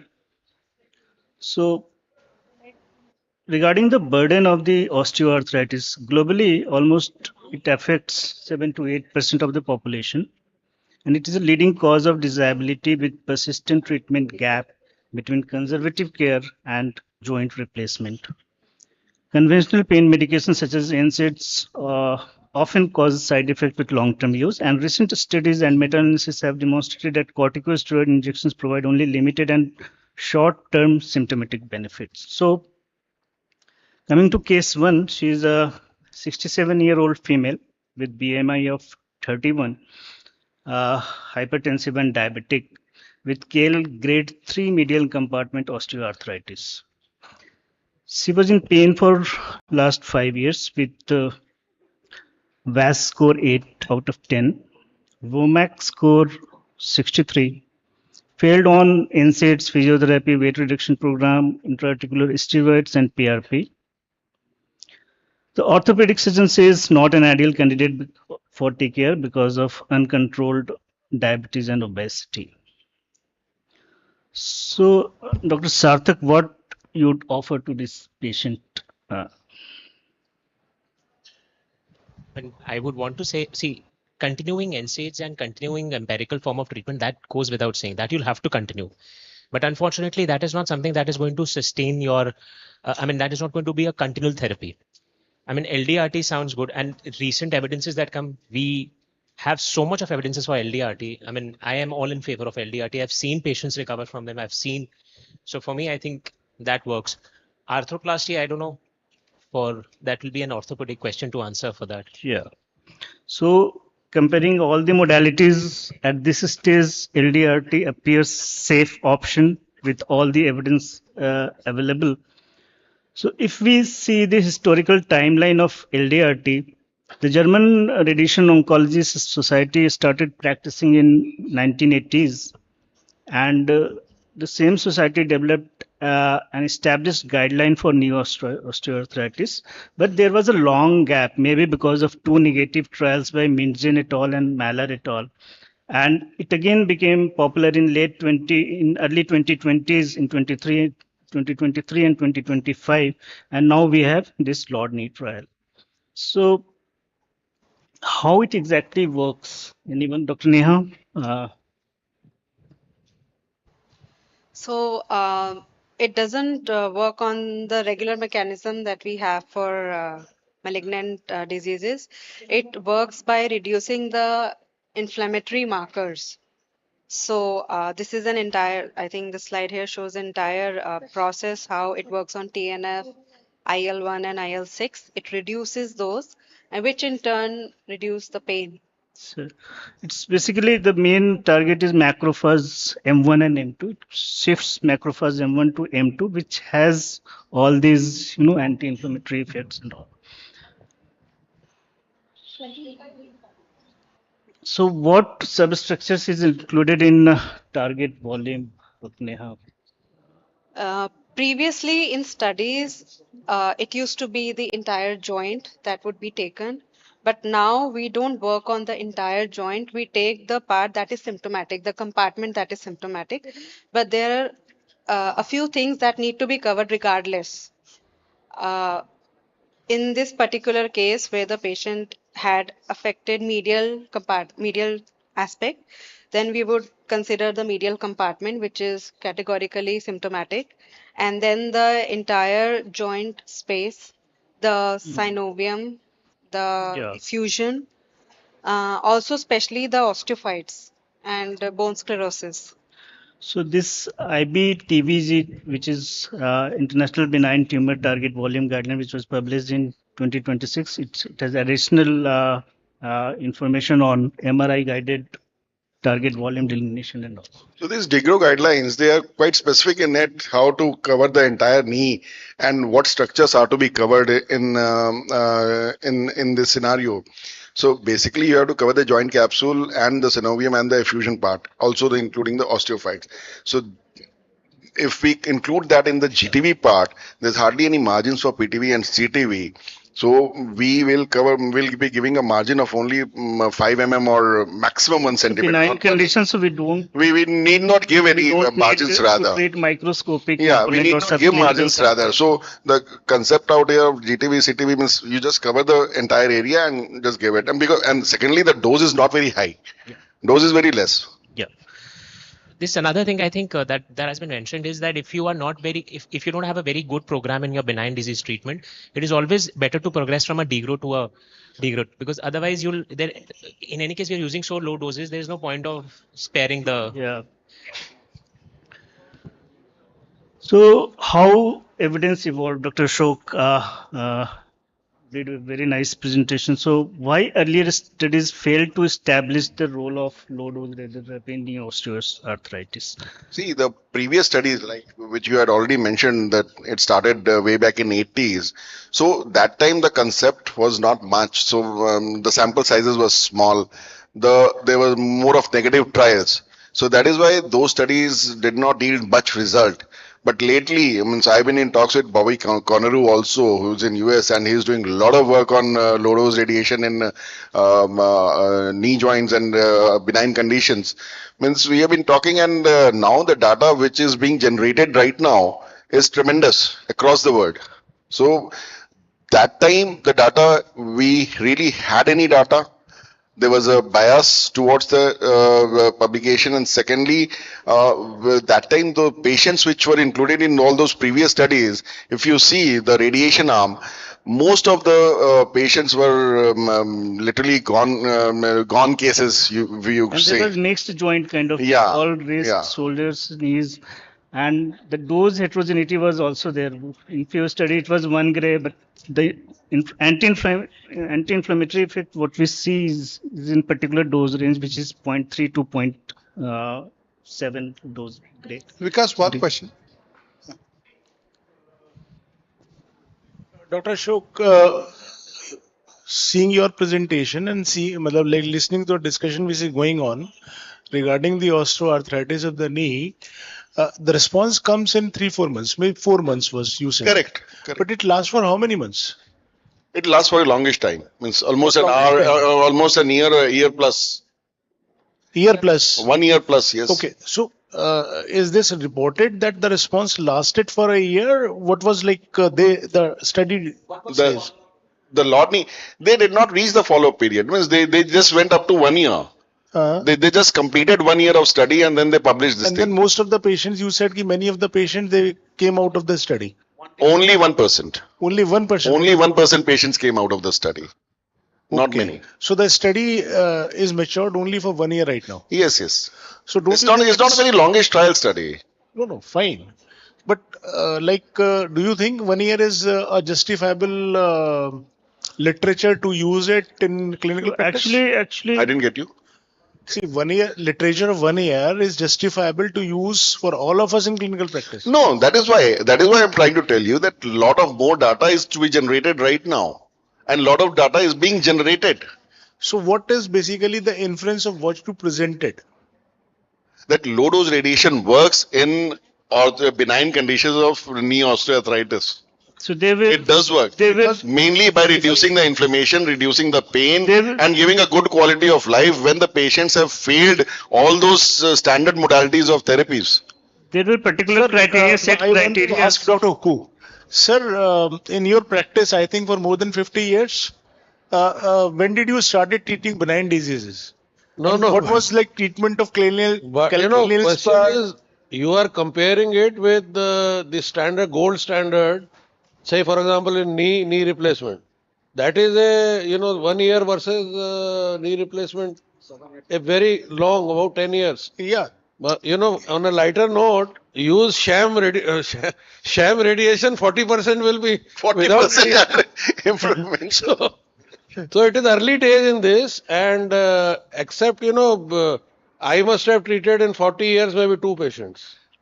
Fine. And they never came back to me. Either they were cured or they went for other. So it's like resurgence of role of radiation in benign disease. Last 2 years, I have treated 3 patients, 2 of osteoarthritis and 1 of recurrent PVNS. And What is your they personal all experience improved. regarding They this? all improved.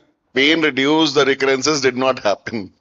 So I have a data. My 3 patients data of 1.5 years follow-up. Patients have improved. That's nice. That's nice. That's nice. So, Dr. Sarthak, how you will select your patient? Any criterias, like specifically for low dose So radiation? basically, I think the patient selection criteria should be on the basis of what treatment modalities that patient has left with, the conventional modalities. The point is that you're not replacing the standard treatment. You are deferring the treatment, which is standard treatment, as long as possible.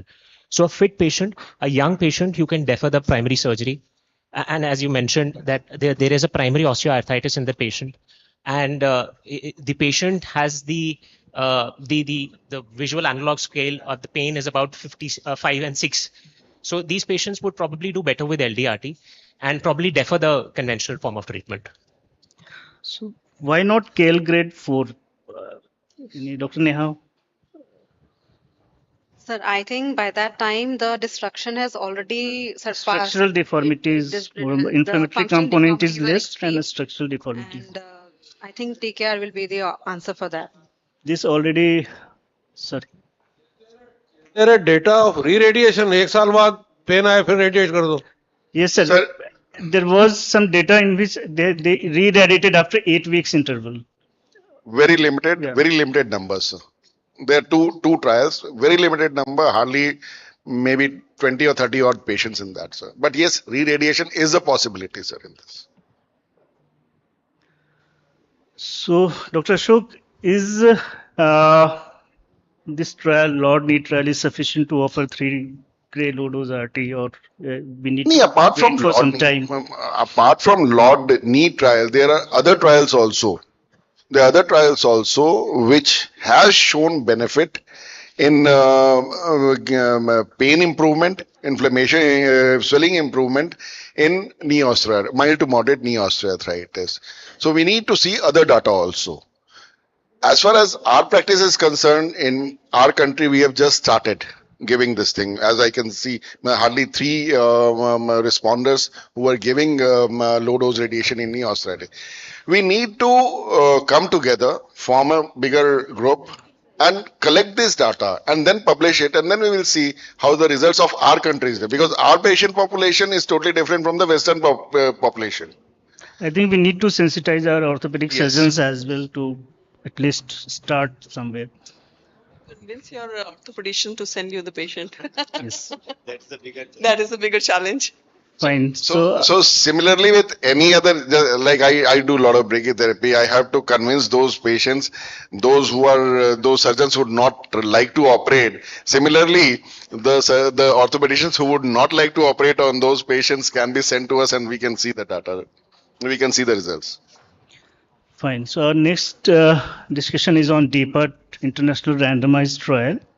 So Dr. Sarthak, any idea how we select patient or how we do workup for dipyridines? So these are basically Lux classification and Tubiana staging where we see how dipyridine contracture advances in due course of time. So this is first there is proliferative phase, then involutional stage, then residual stage, and there are various angle range in which we stage the severity of dipyridine contracture. So Dr. Meenakshi, yeah. So which patient is ideal candidate according to you for preventive radiotherapy in this disease?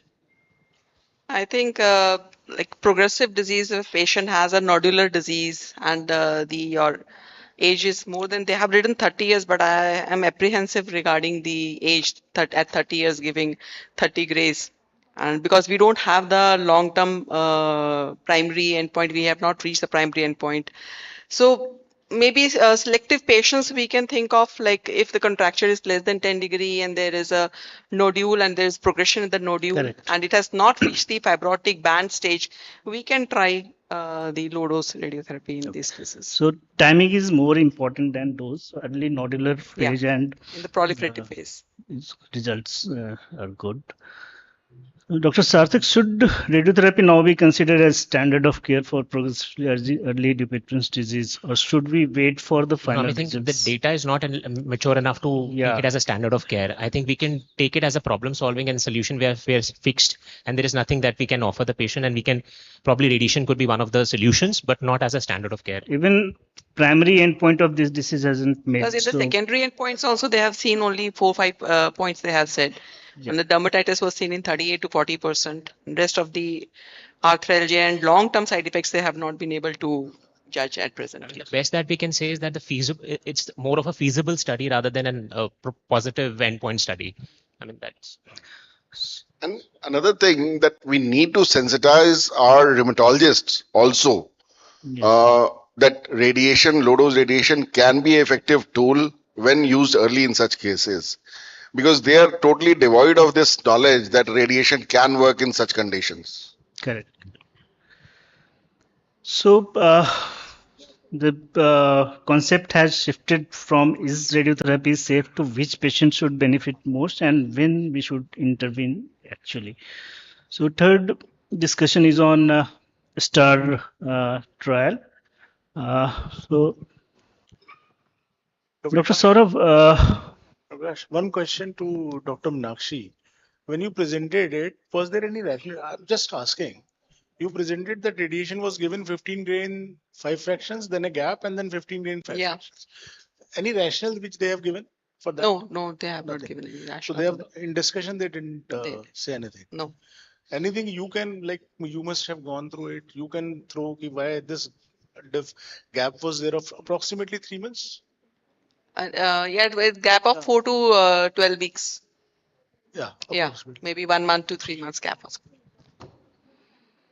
So Dr. Saurabh, which patient should be referred for STAR, and should risk scores like PENSED and IVT should be incorporated in patient selection criteria? Yeah, definitely pain ESD score or IVT scoring is required. I think patients who have failed a previous catheterized ablation, those are the ideal candidates. Yes. Repeat catheter ablation should not be done. Probably STAR can be tried. Because of high mortality. Yeah, and pain EST score more than 15 is a good candidate because their immediate mortality is much higher. Post procedure mortality is quite higher in these patients. Yeah, and in STAR group, they were more like elderly patient and they had relatively high IVT scores and high pain syndrome score. Fine.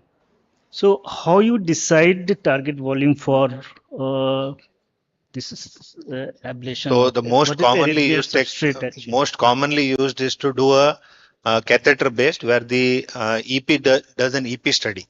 So they they go into the chamber and induce the VT and see where is the site of VT focus. They'll see the aberrant pathway and they'll tune the pathway and then map it in the 3D mapping. Any role of MRI? MRI also can be done. Functional MRIs are also there. Even SPECT can be done, or even PET scan also has been used. FDG PET has been used. And this group which we presented, they use a ECG vest which has 250 plus electrodes, and it will be able to kind of give a, along with CT mapping, they will be able to tell exactly which is the site of arrhythmia. So I guess you have done few cases, and do you see any difference in MRI based delineation or ECG based or electrophysiology based delineation? Is there So we did two discordance? cases that, but the case was that the whole of the ventricle was already scarred. So it was very difficult, and there was a thrombus sitting inside the ventricle. So EP study could not be performed, and he was throwing VT continuously. For that reason, we did just MR based contouring, and we checked the scar tissue. We actually hit the whole scar. Okay. So final question: if a star is mature enough to change mainstream practice? I mean, I have done one study and one patient, two patients. One was a storm patient, so he didn't come out of the ICU itself. So the other patient who did well, we treated him in 2022. His ejection fraction was 25. Now his ejection fraction, when we did last in January, it was 40. And he was on 3 antiarrhythmic drugs. He's totally off all antiarrhythmic drugs, and he's leading a normal life. Fine. So, which I think even a catheter ablation would not have given. So I guess radiate VT Dr. Vikas, trial. kindly conclude now. Yeah. So this is my last slide. So I guess this trial, the radiate VT trial, the randomized This is trial. a retrospective study. I think they are planning a next randomized head-to-head comparison. This will answer. Thank you. Thank you so much.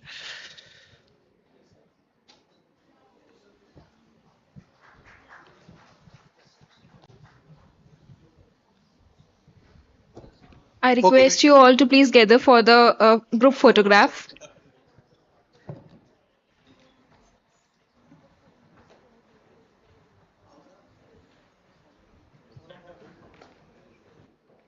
ये तो टूट ही जाएगा.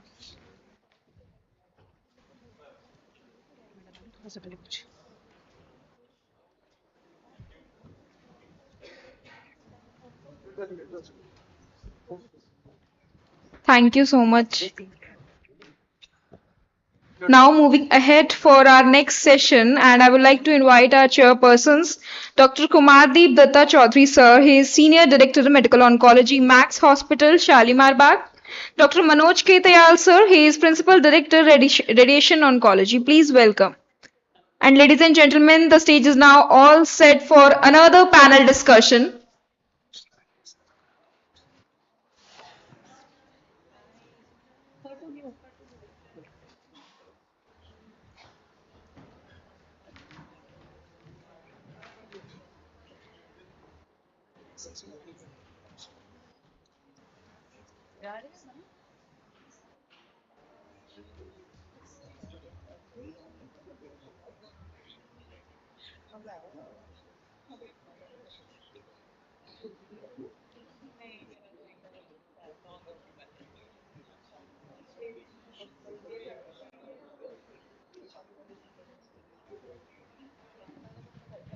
Thank you, organizers, for conducting such a vast. Okay, so I'll call upon Dr. Sarthak. Dr. Sarthak will be speaking on newer dimensions in treating brain edema and radiation necrosis. Over to you, Sarthak. Uh, good evening, everyone. So I'll be quick. I had this session is basically on the newer dimensions in treating brain edema and radiation necrosis, and I'll be talking quick. It is going to be a brisk session about how to reduce the brain edema that we induce while radiating patients on with brain mets or any kind of primary brain tumors. So we know that stereotactic radiosurgery has a high local control, and it has now become a standard of treatment for most of the brain mets or any kind of primary brain tumors, be it a high dose focal radiation in terms of any kind of hyperfractionation or a stereotactic radiosurgery. But the sequelae for such a stereotactic radiosurgery is going to be radiation necrosis, which troubles us throughout our clinical practice. So the mechanism remains the radiation-induced necrosis causing brain edema is more of an inflammatory pathway for which this happens, and most of the patients end up being treated on corticosteroid for such a long time. And most of these patients have issues regarding corticosteroid dependence, and we manage these with certain kinds of either taper the corticosteroids or end up patients with certain anti-inflammatory drugs. Now, that is the question that we are discussing now, whether there is something that we can give these patients to manage these inflammatory action pathways. So the pathophysiology, as I told you, is primarily around the endothelial damage. It is about increased vascular permeability. It is leakage of the plasma fluid. Is there anything that we can do? There are certain oncological associated drugs like BEV where we give these treatments to reduce the vasogenic edema. These act on VEGF pathways, TNF alphas and IL-1, IL-6, but these are more oncological based managements. So what if the patient has a vasogenic edema where there is no oncological disease outcomes? So we need to dampen the activated inflammatory pathways. How do we do that? The final outcome remains in these basic four parameters, and that is there is a fluid accumulation in the brain tissue, there is increased ICP, there is reduced cerebral perfusion and progressive brain swelling. So these are the four targeted pathways that we need to act on. And the drug that I'll be discussing is basically acting on the inflammatory pathway. So what are the basic studies and the introduction of how these drugs work, or the Boswellia serrata, which is basically an extract of the Indian frankincense. Mechanism of action, the clinical surveillance of Boswellia serrata and brain edema, and the summary. So Boswellia serrata, as I told you, it's an extract or medicinal plant which has been there in our Indian history, in our practice of age old, primarily used for all the inflammatory sites, mostly like osteoarthritis, and there have been over-counter drugs that have been available, and it has now been licensed as a nutraceutical. So we know that all these properties exist for such a drug, and these are the actions that have been proven in the pharmacokinetics of this extract. The mechanism of action remains on these activated 5-LOX inhibitors, which are the 11-keto beta boswellic acid, acetyl keto AKBPA, which is beta boswellic acid. The action remains on inhibiting the 5-LOX pathway, which in the downstream deactivates the leukotrienes and therefore decreases the inflammation. So that's the primary effect. So this is the multimodal anti-inflammatory effect, which causes the inflammation in the brain secondary to an injury because of radiation treatment. So the AKBPA acts as a potent inhibitor of the hypoxia the inducible factor, which is H1F alpha, inhibition of the vascular endothelial growth factor, and which thereby decreases brain edema. So that's the basic reason why these Boswellia extracts work, is primarily because of the 5-LOX inhibition. So there are studies that have come up, and in fact I was shocked when I was reading about this, that their studies have been available since 2012, and the first randomized study was in fact in 2012. So these studies have tried and checked whether they decrease brain edema in terms of T2 flare lesions, and thereby decreasing the side effects of brain edema or decreasing the dependence on corticosteroids. So this study was the one which proved that there is marked improvement in patients who were on Boswellia serrata, and in fact, shockingly, this is an Indian extract, but has been studied by a German, firstly studied by a German healthcare industry. So those patients who had CR had the highest response in the water plot, as you can see this, and patients, there were lesser number of patients, but with patients with progressive brain edema showed a increase in T2 flare abnormality. So this is basically, T2 flare is going to be used as a surrogate marker for your brain edemas. Similarly, this was a single arm study, so they showed good response, even though the survival and the response are not basically been taken care by Boswellia, but this is also shown that those patients who end up having lesser brain edema tend to respond better with your in terms of survival. So I'll be switching to one important study. So this study is basically, I'll show you this study. This is an interesting study.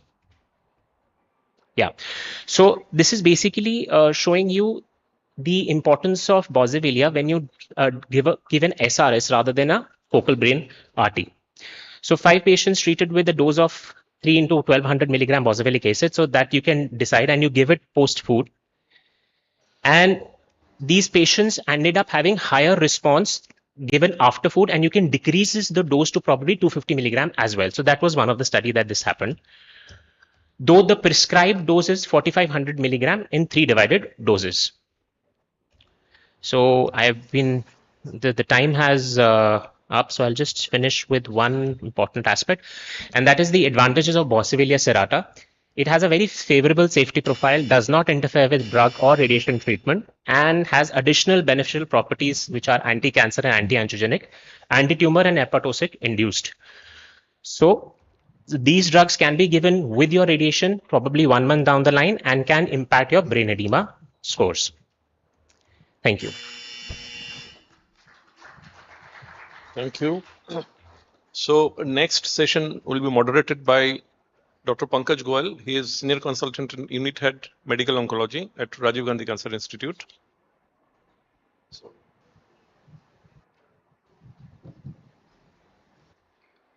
Good afternoon, everyone, and thanks for having me here. So quickly, we'll call our panelists, Dr. Parthasarathi, Dr. Abhishek Yadav, Dr. Namita Sharma, Dr. Rajesh Channa, Dr. AP Dubey, Dr. Sameer Khatri.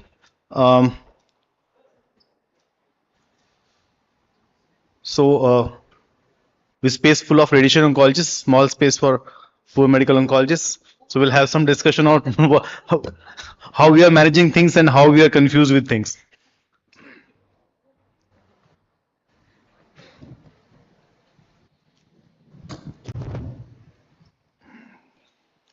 So just before I start, so this discussion is on early breast disease HER2 positive.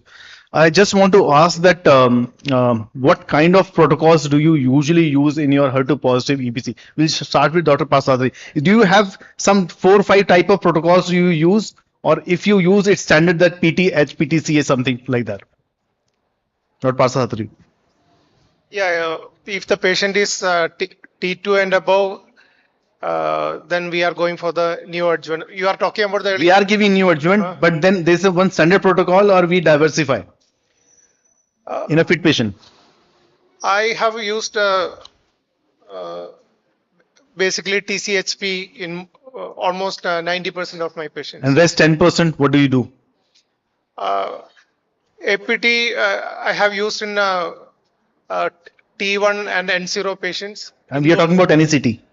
12 weeks of Taxol.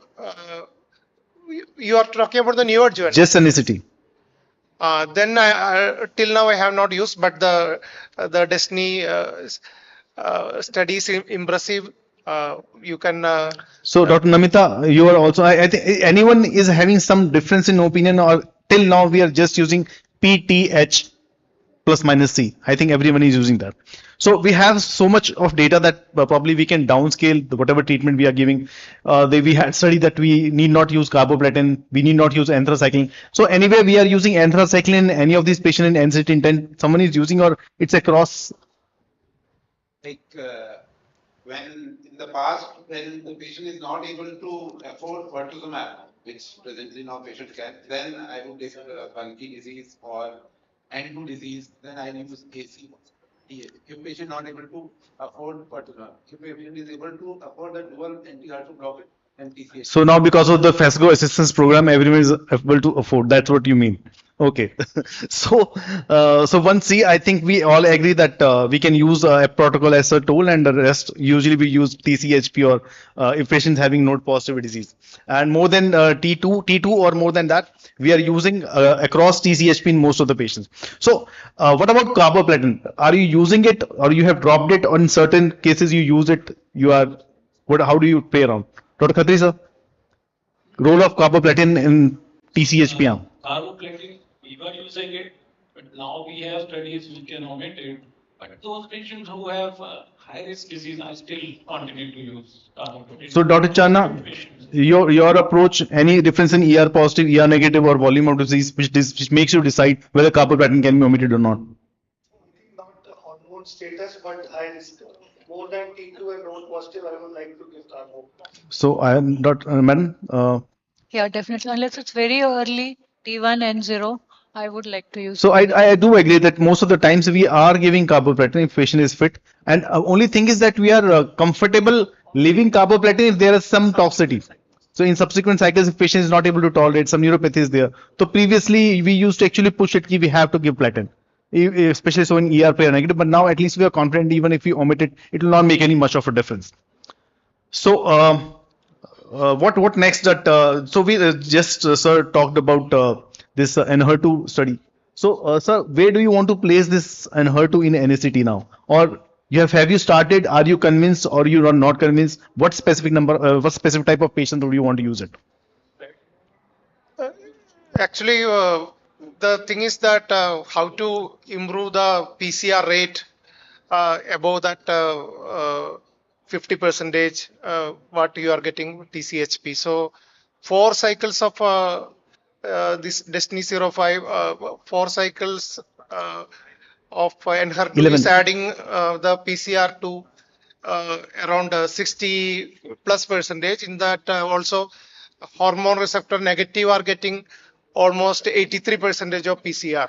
So the high risk patient where the T size is which is about T3 and node positive, in those patients will be the target population where you are using 4 cycles of. So Dr. Channa, do you think if patient is having a nodal positive disease, we want to use Enhertu based treatment, or you think that TCHP was good enough? I have shown a delta of more than 10 in CR. They have selected patients. The inclusion criteria is high risk. And the benefit of new adjuvant is that we have to limit only to 4 cycles of TDHD. We are not worried about giving 14 cycles of the adjuvant. So I think this is a good approach for high risk patients to give follow the Destiny Breast 11 approach, 4 cycles of TDHD, followed by 4 cycles of THP, not for all, but for high risk patients. So Dr. Dubey, like he's discussing it, whether we give 4 cycles of neoadjuvant or we keep it reserved in case the patient doesn't achieve a PCR, we use it as an adjuvant. So where do you place adjuvant Enhertu versus adjuvant TDM1 in the patients who have received TCHP? So I would just like to say that we should not escalate the new adjuvant or adjuvant just because patient is HER2 positive, but on the risk criteria which Dr. Rajit has just said, like around to the tune of 60 to 80% PATCI we are getting with TCHP still. And by switching to TDM1, if patient has not achieved PATCR, then again invasive disease-free survival at 7 years was around 90%. So I'll keep Enhertu reserved only for high risk of recurrence, awaiting OS and long-term EFS data and then wider guideline adoption as well as the long-term safety data. I would still reserve this drug for patient with high risk of recurrence, patient who are fit, patient who are low hormone receptor positivity or hormone receptor negative, young patient where PATCR becomes very much imperative so as to give long-term good outcomes, best outcomes. So sir, where do you place adjuvant Enhertu versus TDM1? In what patients do you want to use Enhertu versus in what patients do you want to use TDM1? In the patients who have not achieved a PCR? You are talking about the Destiny 05. So now I know I'm talking. Yeah, I'm talking about Destiny 05 in the patients who have been exposed to TCHP and now they have not achieved the PCR. So who do you want to offer TDM1? Who do you want to offer NHER2?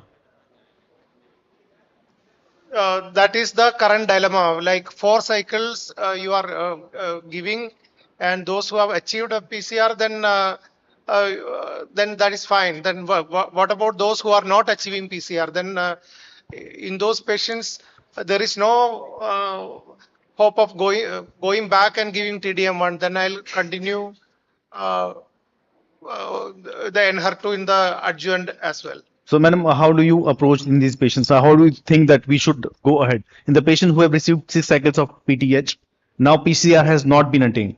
TDM1 versus NHER2. So the data of TDXD is definitely much better than TDM1, but the side effects like ILD, I think around 10% is the figure. So if there is a patient in which I don't want to expose that patient to this kind of side effect, then I would want to use TDM1.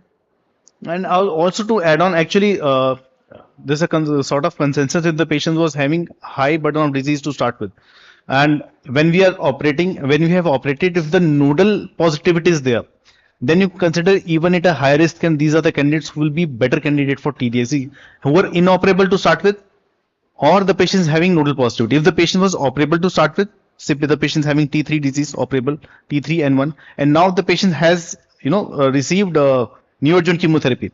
So if the nodal status is positive, patient is a better candidate for and HER2. If it is the T which is positive and has turned negative, then possibly these are the patients which can do very well with the Catherine study. So Catherine study, the subset analysis said that the patients who are having early disease as compared to the patients who are having advanced disease to start with.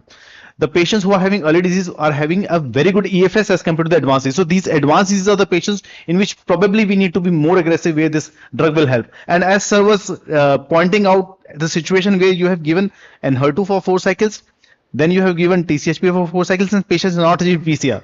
So as per the study, actually they gave TDM1. But we can, again, we have a question, okay, so TDM1 is not inferior drug as compared to NHER2, why not give 14 cycles of NHER2? But that is the way trial was done. So then they say that there's a heterogeneity, that some, clones were not taken care of by these drugs, so you change the drug. But what is the best drug? We don't have an answer for that. And also I'll put a focus on this. So see, we see this TRAIN 2 study. The PCR rates overall 68% versus TDXC versus THP, which is 67%, almost identical. So this gives us a question to think whether 9 cycles of TCHP are needed if patients having ongoing response, or we actually stop at 6. So this study actually used 9 cycles, and that is having an outstanding PCR in both the patients, overall HR positive, HR negative in both of them. But again, that's not what we are doing because of the toxicity. We stop at 6. Then we have this breast 11 trial. How will neoadjuvant TDXD compare with THP in the broader HER2? So this had actually these two arms. One was 12 weeks of TDXD and randomized to 12 weeks of THP. And these patients who did not achieve, in this study, again, the patients who did not achieve a PCR, they received the change of the therapy. So this is ADAPT trial which we are talking about. In the ADAPT trial, they have given 12 weeks of TDXD and compared with 12 weeks of THP in the low risk patients. In the high risk patients, they have compared 18 weeks of TDXD versus standard TCHP protocol. And the patients who did not achieve PCR in the higher risk were given TDXD. In the lower risk, they were given chemotherapy because the chemotherapy was just 12 weeks. So they were given full, therapy at later date when PCR was not achieved. Just like for GAIN study, what they have done. Do you think these type of trials will be practical in real world, or they are too complex to be practiced? What do you think, Dr. Parthasarthi? Can we adapt these kind of trials in real practice where response adapted every 2 cycles, or maybe like this 12 weeks of chemotherapy, and then we reserve the chemotherapy for later adjuvant setting? Difficult to say that, but now there is a dilemma of escalation versus de-escalation. Yeah. So I think the nodal positivity and T size, that is what we are currently relying on to select the high risk patients. If genetic markers and other things are available, then probably that will be the way forward rather than taking only these clinical markers and PAT-CR as the markers. Dr. Dubey, chemotherapy-free neoadjuvant therapy. So I guess How does that appeal you in what kind of patients? Like as Dr. Parsarthi was also saying that we have at least data that 90% of patients of our patients have long-term very good outcomes, and that neoadjuvant without chemotherapy, there's a phase 2 study, I guess, for gain. There, when they have seen, they have, it was based on the early metabolic response on the PET-CT, and 1/3 of the patient did not require any cytotoxic chemotherapy. Perfect. So that is also one way we can go through. We can. So in which particular patients do you want to try this?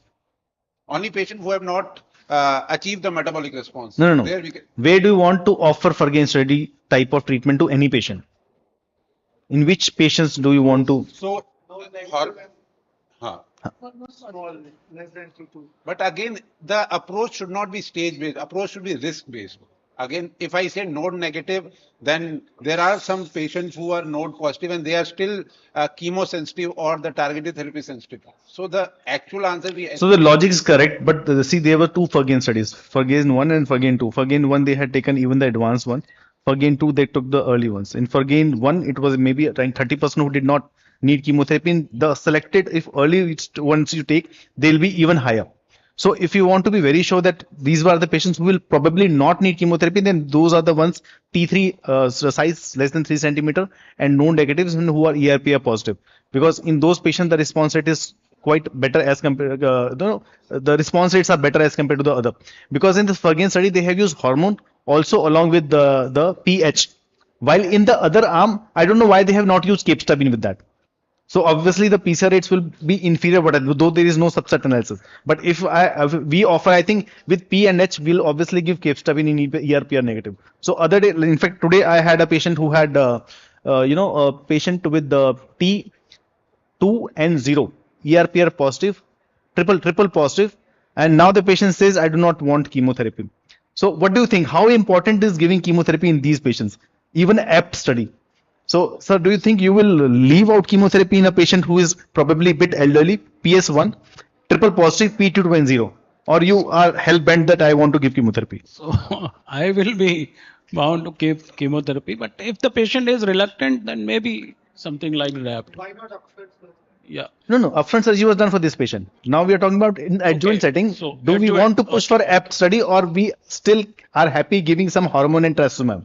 Okay, so again difficult. So I will like to give chemotherapy. So I think with whatever studies we are seeing, the Ferguson study we have seen that even without chemotherapy there will be good response rate. It is also an active regime. So maybe if the patient is not taking the chemotherapy and patients taking the hormones along with the trastuzumab plus pertuzumab, probably in an elderly patient it will not make a much difference of OS. So practically we can still consider that this patient. Maybe weekly, weekly. Yeah. So I think so. These are some real world evidences about pathological complete responses. I think most of our practice we have seen 50 to 75 to 80%, depending on patient is ER positive. The question remains whether we should be shifting to an HER2 in neoadjuvant or we are good with FESGO only, because real world data is showing something like 60-70% of pathological CR also. Yeah. So are we ready to shift to an HER2 or still continue with that? First give THP, 4 cycles, then see how the patient is doing, and then add another. So in a patient who you have given TCHP, most of them are showing a partial response. Yeah. So where do you want to put an HER2?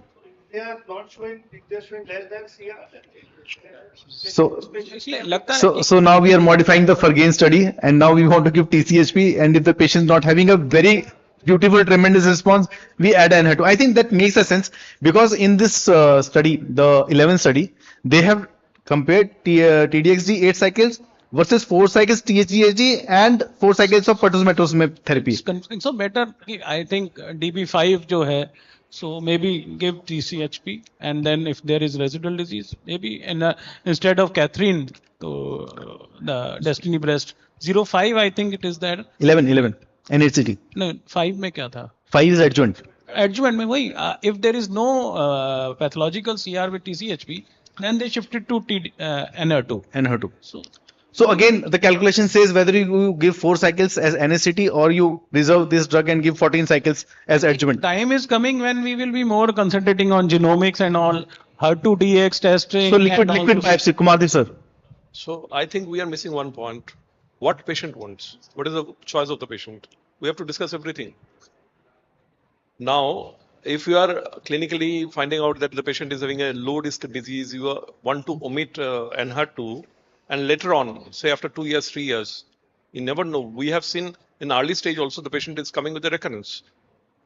Even after PCR also, there is a chances of recurrence. So if you are omitting NHER2 and the patient may later on come to you and ask, you have omitted the best drug, you should have given best drug.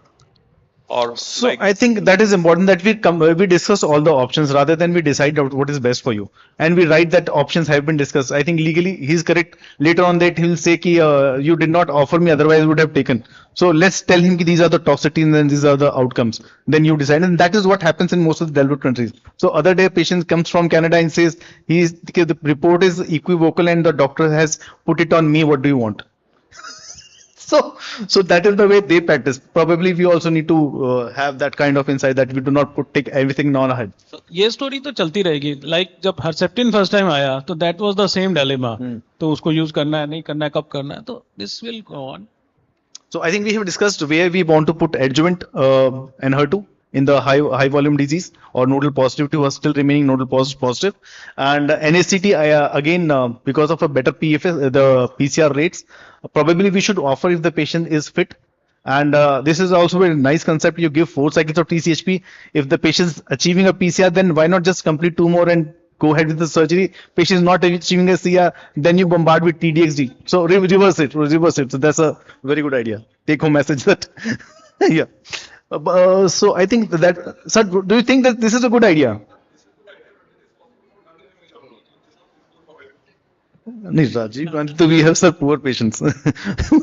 Remember NHER2 से अगर ILD हो गया तो if they are young patient ILD हो गया तो life is totally ruined. So 4 cycles of NHER2 ILD is not that common, and also when we are using, everyone is using like NHER2. How many patients of ILD you have seen?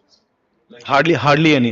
Even whatever patients I have 600 milligram of NHER2 for 1 year in CS1 patient. Right. Nothing happens.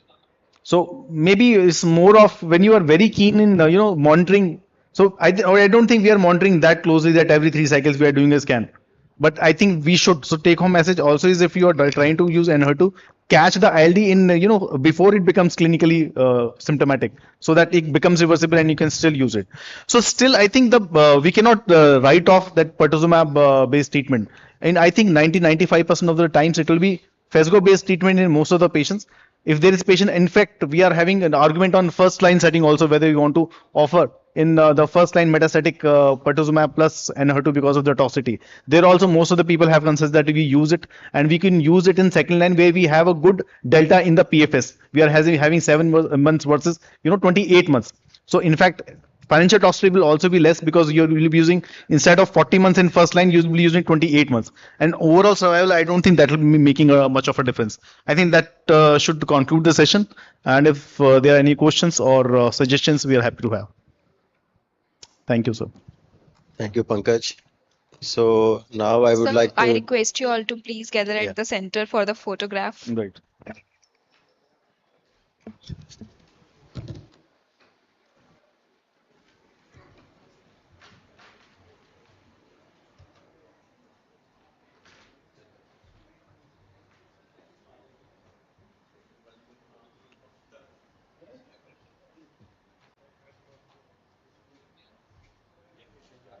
Thanks all of you for such an insightful discussion.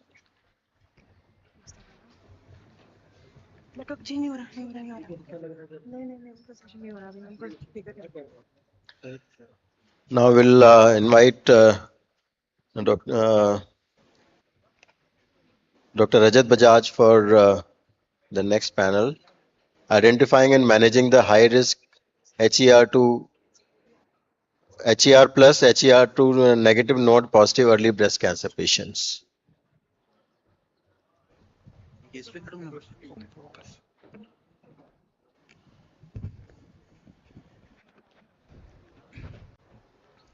Good evening, everyone. I thank the organizing team for having us here. And I thank Lily for giving all of us this opportunity to talk about abemaciclib, the CDK4/6 inhibitor in early and metastatic breast cancer space. With the permission of the respected chairperson on the dais, I would like to call on my panelists, Dr. Batra from Dehradun and Dr. Vikas Talreja from Kanpur. Hi. So as the panelists are taking their places, we all know that CDK4/6 inhibitors in HR positive, HER2 negative breast cancer, they have stood the test of time. There was a time when we used to only have either the SERMs, that is tamoxifen, or the aromatase inhibitors to treat these type of cancers. Then of course there was SERS, fulvestrant was there. But with the advent of CDK4/6, I think all of us agree that be it MBC and now early breast cancer in the adjuvant space, these are molecules which are here to stay. So this discussion is sponsored by Lilly, and we are contracted by Lilly to speak on the use of abemaciclib in the breast cancer space. So I have already introduced my panelists. So HR positive, HER2 negative. If you're talking about early breast cancer, we all will agree that when we have such patients coming to our clinics, we always tell them that you are much better or fortunate compared to a triple negative or a HER2 enriched subset, where you would always be at a higher risk of recurrence compared to a HR positive, HER2 negative subset. But then there are some patients, even in this particular cohort of patients, who would be at a higher risk compared to some of the other patients where the risk of recurrence would be lower. So I start with you, Dr. Ankit. So if you have a patient who's an HR positive, HER2 negative, we are speaking about early breast cancer as of now. Which is the subset of patients who would you term as a higher risk of recurrence compared to another cohort where the risk of recurrence would be a little lower? And this question asks specifically about node positive. So do you agree that node positives would have a higher risk compared to a node negative in general?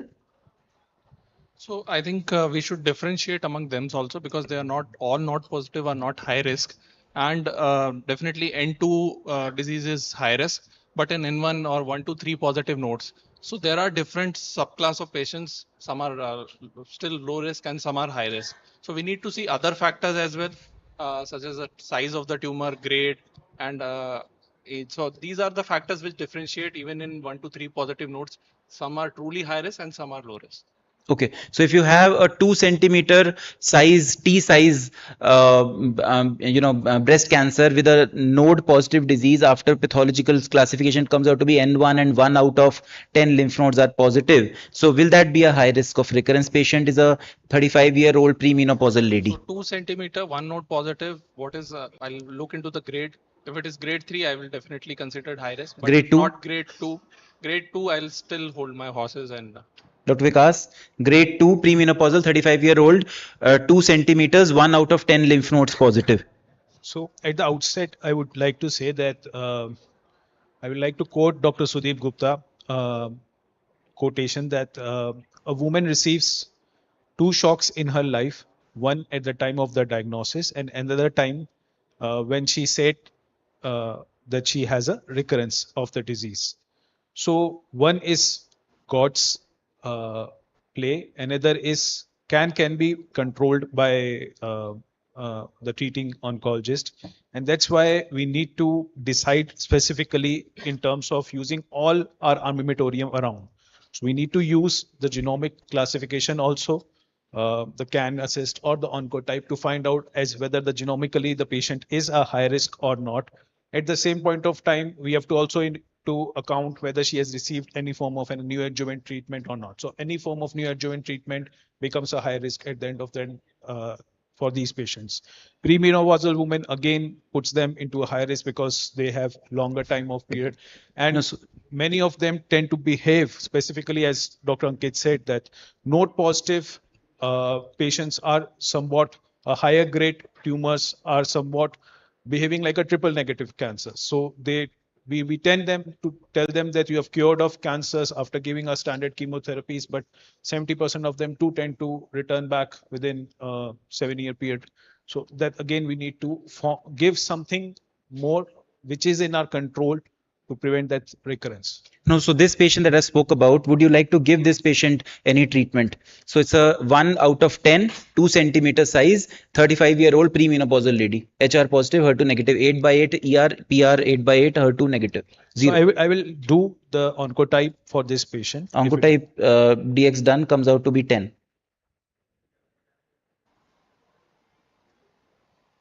So basically, we are talking about monarch E here. So I think both of you would agree that if you're talking about a monarch E, then this would not classify as a high risk, isn't it? Monarch E would not classify. Dr. Ankit Batra was trying to say that this is the classification or the inclusion criteria of monarch E, that when we are talking about the use of abemaciclib, possibly either we have to have an N2 disease, 4 or more than 4 lymph nodes, or for that matter, 1 to 3 lymph nodes with either a T size more than equal to 5 or a grade of 3, which is not in this case. But then the Krixana study, the EBC study has told us that there are other type of high risks also, which Dr. Talreja also mentioned, where possibly these patients also would classify as high risk, and it has been shown in that study that the hazards of the usage of CDK4/6 inhibitors adjuvant in this space, be it the Krixana or the abemaciclib, are approximately the same for node positive, which is about 0.7 in terms of its PFS. So or the DFS. So what it means is that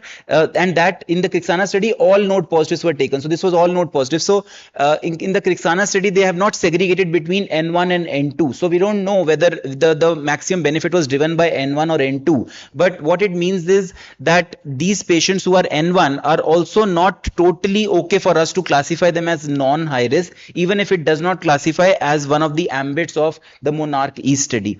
So, but of course, all of us agree that monarch E patients are the ones where they certainly would be a high risk and would require a CDK4/6. So now we are all sold for the fact that the IDFS and the DRFS was certainly better in the monarchy, and now that we have the OS benefit as well, it tends us to drive our patients more towards adjuvant CDK4/6 inhibitors than it ever was easy for us. I think Dr. Batra, would you agree that now the OS benefit has come, so it becomes easier for you to convince your patients for this particular molecule? Yes, definitely. I think before convincing the patient, we as an oncologist should be convinced. Yeah. So OS is one of the gold standard where if it is positive, that too at 7 years, it definitely a phenomenal result. Yeah, Dr. Talreja. We accepted the regimen of AC taxanes as a standard for all breast cancers, and if we look at the magnitude of benefit of the overall survival in that, as per the trial, was less 4.5%, and this is somewhat more than that. So again, it is somewhat it took a decade for us to achieve that kind of OS in a hormone positive HER2 negative adjuvant settings. So I believe it is practice changing for us. Okay, so I think both my panelists agree that we have to discuss CDK4/6 inhibitors in the adjuvant space in these patients who are high risk HR positive HER2 negative. High risk we've already enumerated. These are the inclusion criteria. These are the two trials that I was speaking about, the Monarchy and the Natali study for abema, as well as the ribociclib respectively. Almost similar number of patients there. Monarchy obviously had only node positive, Natali had node positive and node negative both. So of course, if it is a node negative patient with a higher genomic risk or a higher KI, then there is no doubt that if at all we have to go for a CDK4/6, it has to be ribociclib. But then if it is a node positive, Dr. Ankit, I start with you. Suppose you have a patient who's a 55-year-old lady, strongly HR positive, HER2 negative, so it becomes a postmenopausal, and she has a 4 out of 15 lymph nodes which are positive. Then I don't think the T size is really required, but T size suppose is about 4 centimeters. So would you discuss an adjuvant CDK4/6 with this patient? And if yes, which according to you is going to be a choice? Is it going to be abema or is it going to be ribo? And then any particular reasons for the same? Definitely will fall under a high risk. So I would definitely, I'm convinced with the data, I would definitely discuss and would like to give the offer it to my patient. Regarding the choice, my practice is more towards the abemaciclib for a very simple reason that the treatment duration is 2 years and we have a longer follow-up. Okay, Dr. Vikas, your choice and any reasons for the same? So I will agree with what Dr. Ankit has said that it is a high risk of recurrence. Would prefer abemaciclib based on comparison of both datas because there is an overall survival advantage for it. The inclusion criteria meets the higher risk of recurrence with the monarchy data, and also in terms of the confidence of lowering the doses or drug interruptions not affecting the overall survival. Even if you have given a 6 months, 1 year of uh, abemaciclib, you can be rest assured the incremental benefit of 7 years follow-up of getting that to the overall survival is somewhat contributing. So I think the points very rightly put across by both the panelists. So one has to agree that CDK4/6 inhibitors is the way to go ahead in such a case, which I just pointed out. Now, between the two studies that we have and between the two molecules that we have more experience with abemaciclib. I think all of us will agree that because it was the first mover in the market, that is a first mover's advantage. We all as clinicians have got more experience with abemaciclib in this space compared to ribociclib. Ribociclib we've used a lot in MBC. One has to understand that in MBC space, when we always talk about ribociclib, and the reason for that has been overall survival benefit. I think all of us agree that even if you're talking about the Monarch study, the Monarch 3 study in MBC in abemaciclib was not able to achieve its overall survival benefit, whereas the Mona Lisa studies, Mona Lisa 2, 3, 7, they all of them achieved OS benefit. Here we have a molecule where the OS benefit has been achieved, so that certainly becomes the most important and the certain go-to choice compared to the other molecule where the OS has not been achieved. Of course, the follow-up years also have been 4, but then the fact of the matter is that OS as of now has not been achieved, whereas OS certainly is the gold standard. Now, very importantly, I think even more important than this particular point about the overall survival is that what is the number of years that you are telling your patients to take these drugs. So these drugs are of course not free of side effects. These drugs would have side effects. That is precisely the reason that the PIs of Natali wanted to decrease the dose from 600 to 400. Now, despite doing that, there were about 30% discontinuations in the Natali study. The same number of discontinuations in Monarchy as well, but Monarchy told us to give this treatment for 2 years, whereas Natali was 3 years. So one has to understand that if you have to tell the patient for 3 years and suppose there are side effects like QT prolongation, transaminitis, mucositis, or diarrhea for that matter with abema, these are toxicities which the patient would not like to take in the adjuvant space when the patient has specifically taken chemo, radiation just some time back, and you are telling about these patients having to go for a cure. So the lesser the better, and the advantage is the same. One has to understand that the hazards are 0.7, so one is 0.68 and the other is 0.72. So I think between the two, my panelists also agree that there is no doubt that abemaciclib still wins the race, although Natali would certainly be there as one of the choices. If there is any issue with patient not tolerating abema for some reason, we can scale down, we can come down to the one level down and do the dose reductions or the dose interruptions, but this is certainly the first go-to drug as far as this is concerned. So like I asked my panelists that if you're talking about only an IDFS or a DRFS, that is one point, but then this is something which is very important. So if you're talking about a 16.5% reduction in the risk of death, and there is an overall survival benefit which has now come at 7 years of updated follow-up. There is no better side than that. We are ourselves very convinced about it. Dr. Batra clearly pointed out that you have to convince yourselves first before advocating these medicines to your patients, and this is a sight to behold. I think all of us would agree. So what about the tolerance of abemaciclib, Dr. Vikas? So you have used this in your setting a lot in the last so many years. So in the EBC space, if you are doing abemaciclib to your patients, what is the dose that you start with? Do you do a dose escalation strategy or a dose de-escalation strategy? And what are the percentage of patients who would want or would require a dose reduction or a dose discontinuation for that matter? So I come from a tier 3 city, and to explain the patient, the 3 week on and 1 week off schedule is very tiresome because many of these patients doesn't have that intellectual ability to understand it, when to start, when to switch off. And that's why abemaciclib is a simple drug that you have to say that you have to give them in a continuous doses. Also on the day one, I give them a prophylactic loperamide, so that because whenever they go to the hospitals, many of the hospitals don't tend to attend because also being an onco patient.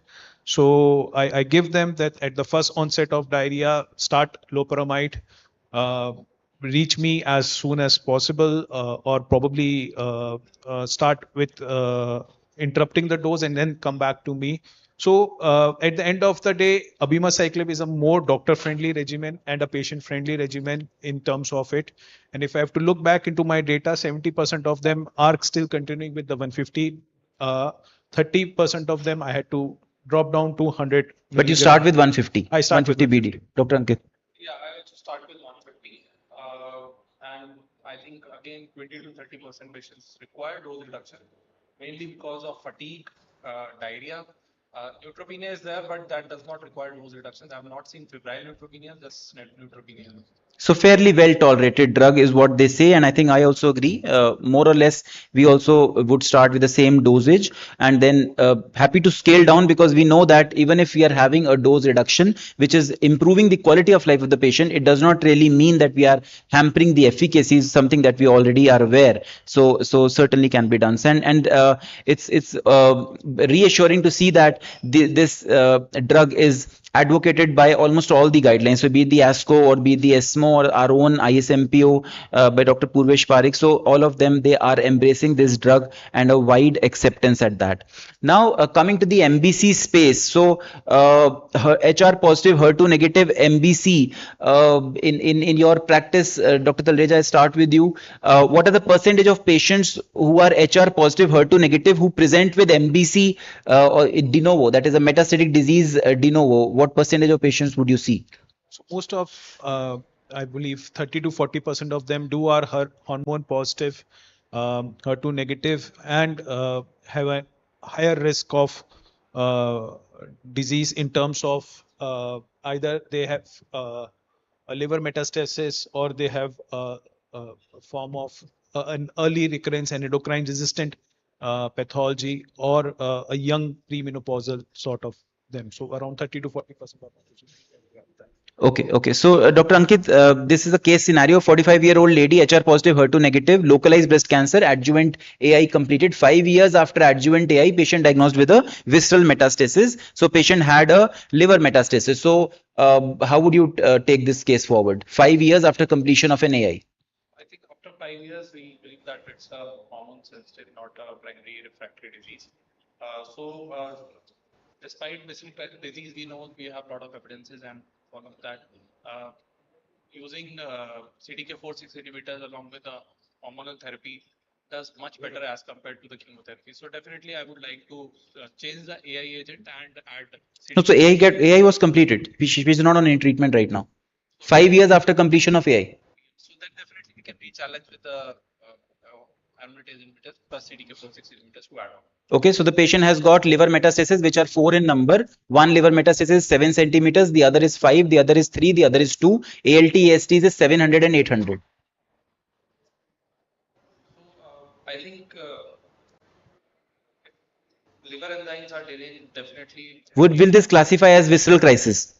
Not exactly crisis. This is like more of a disease-related symptom. Not patient is not in crisis. But even in that kind of cases, we just have to choose the CDK4/6 partner because we need to see which CDK4/6 inhibitors have liver toxicity. So we have to avoid that. Okay, so Dr. Talreja, is this visceral crisis? So I will classify it as a visceral crisis in terms of being AST, ALT elevation.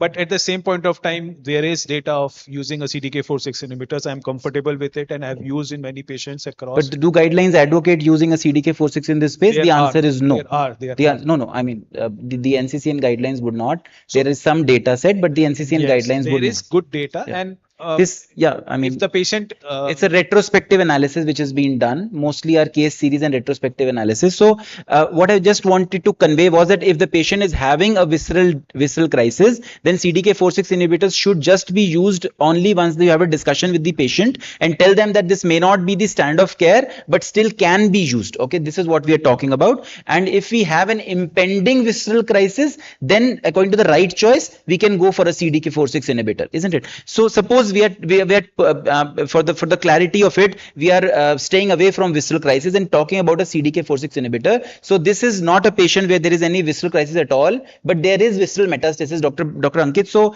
which drug would you like to use in this space? So CDK4/6 plus an AI? Dr. Rajat, you have to hurry. Yes, I'll just take 2 minutes. CDK4/6 plus an AI? Visceral disease, no crisis. Definitely the first choice. So AI plus CDK. which CDK4/6? I think You are in an Ramivan symposium.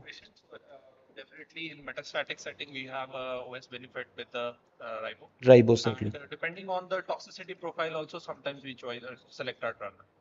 Okay, so you would say that if patient is affording and there is no other comorbidity and all, then you would go ahead with the ribo plus an AI. Okay, perfect. So Dr. Vikas, do you agree? Ribociclib the first go-to choice in such patients? It depends upon where the disease is. Specifically in liver metastasis, I'm still hovering towards using abemaciclib in terms of, again, as I said, a doctor-friendly, patient-friendly, and giving your drugs at the same point of time. Also, the liver metastasis subgroup in ribo wasn't that much great as compared to the abemaciclib. It's a cross-trial comparison. But for me, a liver metastasis is a red flag sign, and impending visceral crisis can go into visceral crisis if your primary drug doesn't work. So I would prefer to use an abemaciclib and call the patient weekly, see the AST/ALT down. If it's not getting down, patient is getting worse. If the ALT/AST was normal, even then you would say abema over a ribo. Okay, just last 1 minute. So this is a patient who is in endocrine resistance. So Dr. Ankit, 50-year-old female, HR positive, HER2 negative, started on AI in the adjuvant setting, progressed within 1.5 years while on AI. So is this a primary endocrine resistance? Yeah.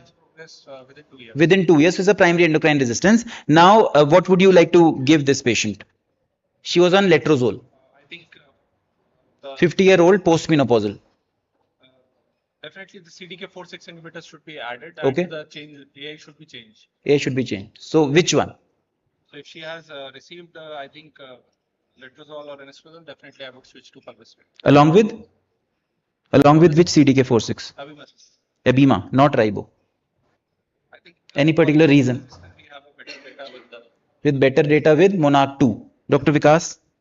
I also agree that would prefer a fulvestrant based regimen, use a CDK4/6 inhibitors, abemaciclib in terms of the Monarch 2 data, preferring in those patients who are performing worse, and in terms of do an ESR1 testing at the same point of time to find out whether So the mutations we are not going into, time may not allow, but then this is a very important point that in a patient who's a primary endocrine resistant, see in the second line space, I think between Monarch 2 and Mona Lisa 3, that is abema and ribo, both of them have been same. The PFS benefit has been the same, and not only that, the hazards have been the same for that, and the responses are the same.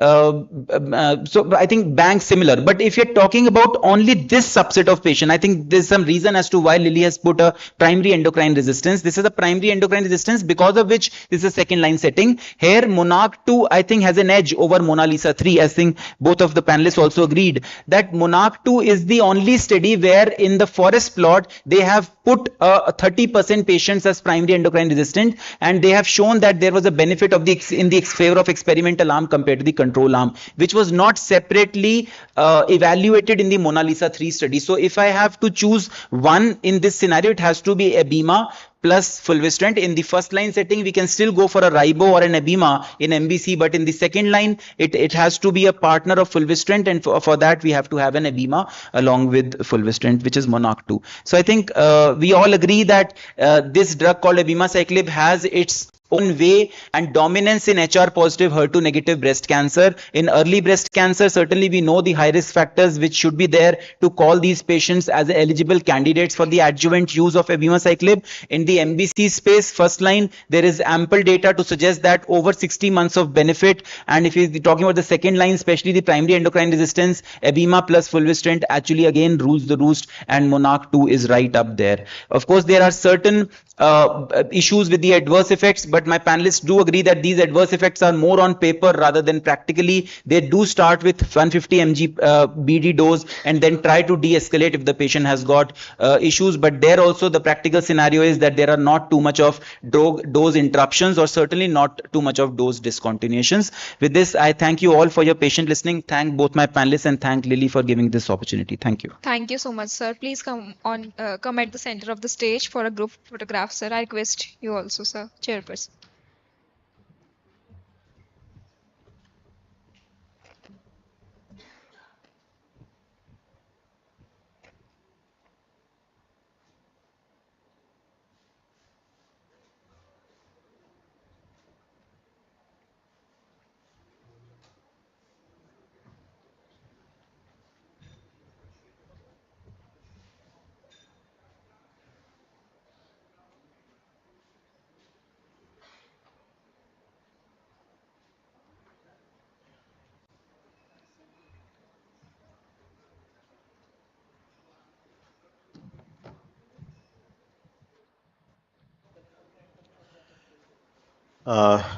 Thank you, Dr. Rajat, for such a good panel discussion. Now I'll request Dr. Kaushal Kalra to speak on overcoming EGFR resistance in NSCLC.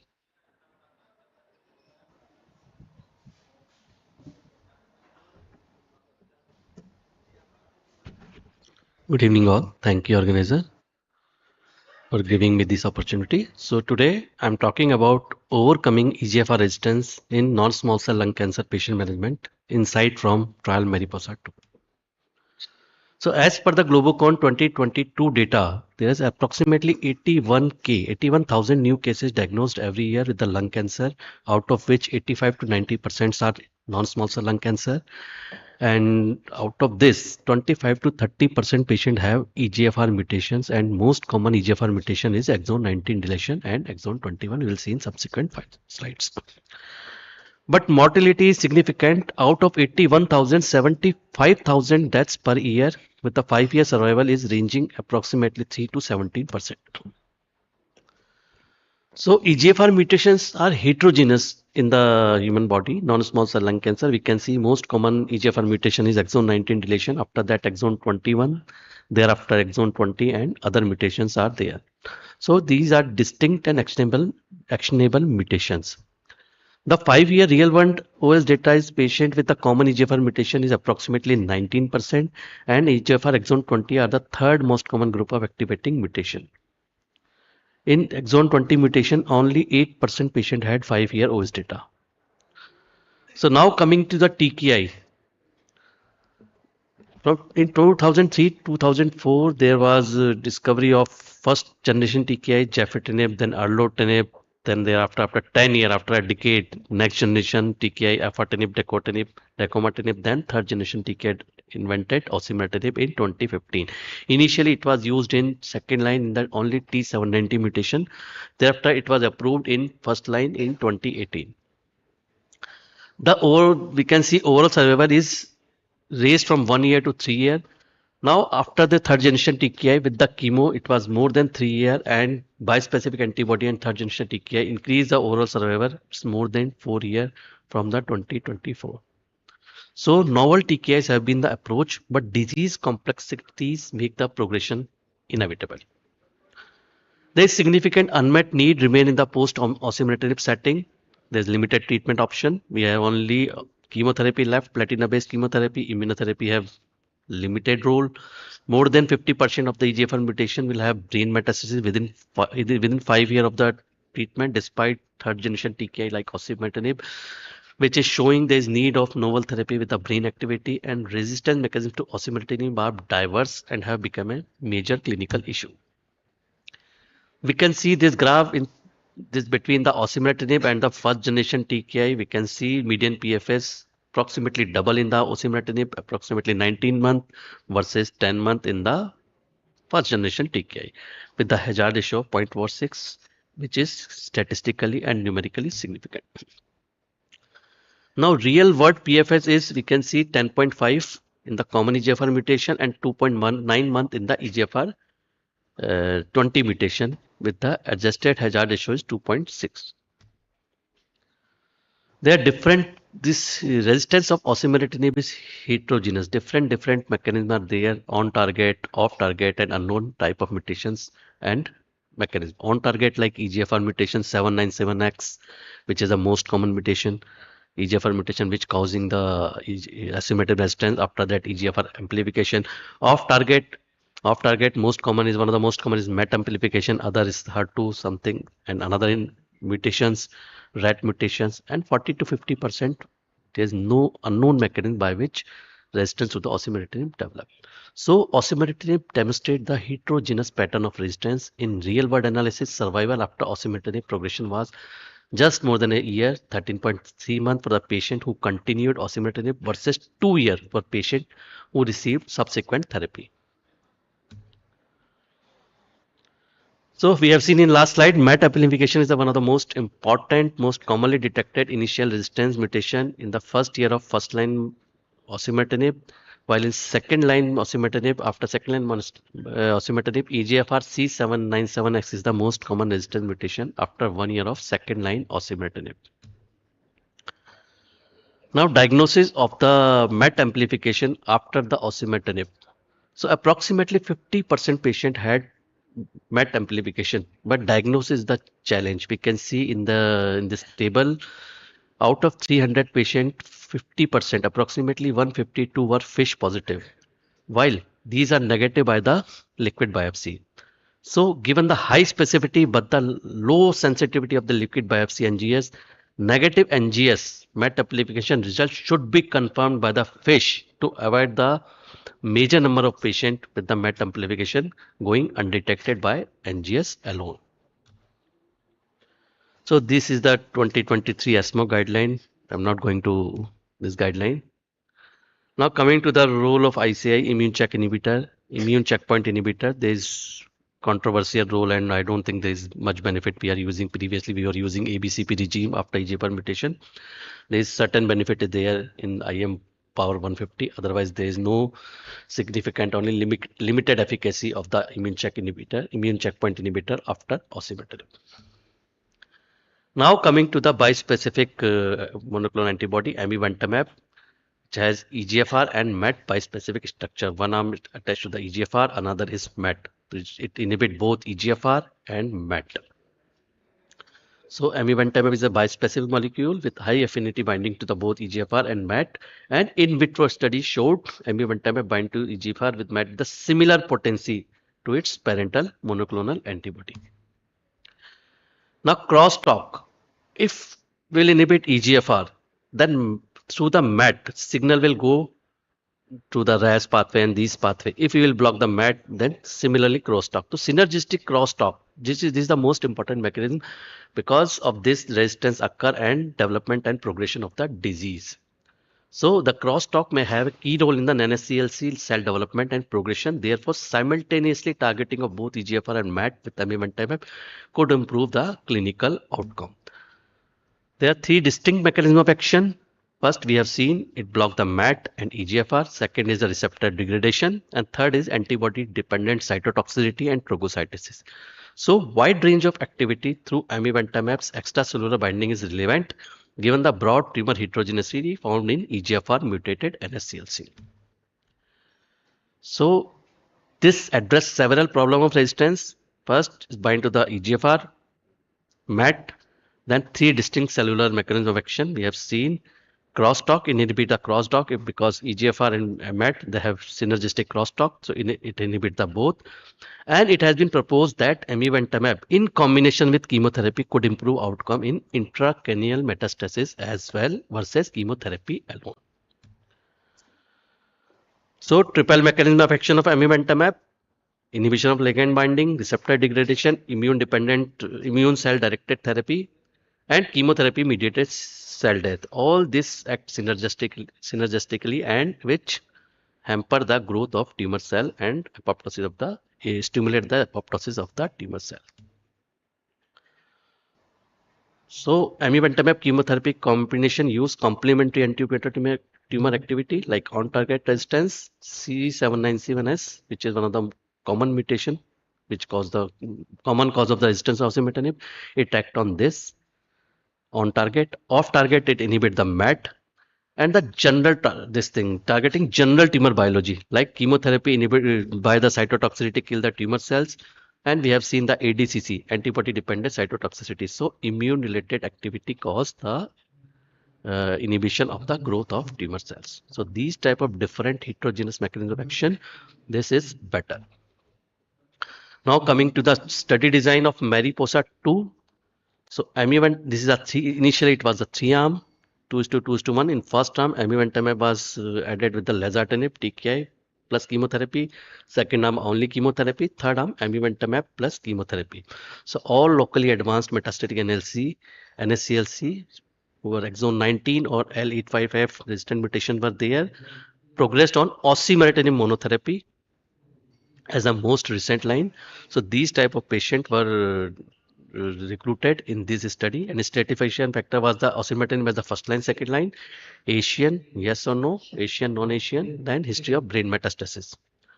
So serial brain MRI were conducted in this thing. Primary endpoint was PFS, and secondary endpoint was various secondary endpoints like overall response rate, duration of response, OS, intracranial PFS, time to subsequent therapy, PFS2, symptomatic PFS, and safety. Demographic and baseline disease characteristic is well matched in both arms. We can see the history of brain metastasis in 46% patient of chemotherapy arm, and while 44% in amivantamab arm. So significant number of patients had brain metastasis at the baseline in this trial. Now coming to the result, PFS and secondary interim OS, you can see a beautiful graph. The PFS was 6.3 versus 4.2 month with the hazard ratio of 0.48. 52% reduction in the death was seen in the PFS. By secondary interim OS is approximately 17.7 versus 15.3 month, which is also statistically significant with the hazard ratio of 0.73. So ACP, amivantamab plus chemotherapy, carboplatin pemetrexed is the first regime to show the improved PFS of the patient compared to the chemotherapy after progression on osimertinib. The progression-free survival by the blinded independent central review, we can see there are also clear-cut separation of the curve with the hazard ratio of 0.54, 46% reduction in the death, and PFS was 10.3 versus 4.2 months. So it is consistent in the Asian population. You can see this plot in each and every subgroup. There is clear-cut benefit in the amivantamab arm as compared to the only chemotherapy arm. Now coming to the overall response rate, which is almost double, 64% versus 36 months in the amivantamab arm. Now coming to the intracranial PFS. Intracranial also showed the significant benefit with the addition of amivantamab. We can see approximately 1 year intracranial PFS in the amivantamab arm versus 8 months in the chemotherapy arm with the hazard ratio of 0.55. Similarly, intracranial PFS assessed by BICN patient with a history of brain metastasis with no prior brain radiotherapy. In this subgroup also, this showed the significant benefit with the median PFS not reached in the amivantamab arm versus 6 months in the chemotherapy arm with the hazard ratio 0.36. Clear-cut 64% reduction in the death. Time to discontinuation and time to subsequent therapy in both graph, we can see clear-cut separation. The time to discontinuation 10 months versus 4 months, and time to subsequent therapy is almost a year versus 6 months, almost double in the amivantamab arm. PFS2 after first subsequent therapy, we can see the median PFS2 is also better, 16 months, just less than 1.5 years versus less than 1 year, 11 months in the chemotherapy arm with the hazard ratio 0.64. So 18-month landmark PFS2 was 39% for the amivantamab arm versus 27% in the chemotherapy arm. Now coming to the side effect profile, because we are adding amivantamab with the chemotherapy, definitely side effect will be more in this arm. And we can see neutropenia, thrombocytopenia, grade 3, 21% versus 45%, more than double. But febrile neutropenia is almost similar in both arms. Similarly, this thromboembolism is no grade 5 event happened in any arm, and rate of discontinuation due to VT were low. Discontinuation is more when it is amivantamab with lazertinib is combined, but that arm was stopped because there was not seen much benefit. Only added toxicity was there, so the first arm was stopped. Now we can see the hematological toxicity highest in the cycle 1 and decreased over time. And we can see left side amivantamab arm, second side, right side this chemotherapy arm.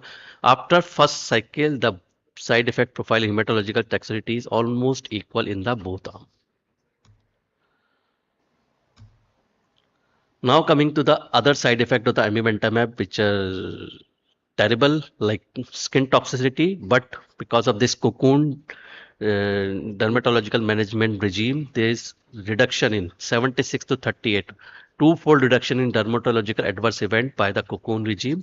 Similarly, infusion reaction was the notorious and very horrible in the patients, almost in literature 70 to 80%, but in clinical practice almost 100% patient had infusion reaction. But because of this skipper regime, the reduction in threefold reduction in the amivantamab immune-related reaction, and prophylactic, because of prophylactic anticoagulation, twofold reduction in BTE.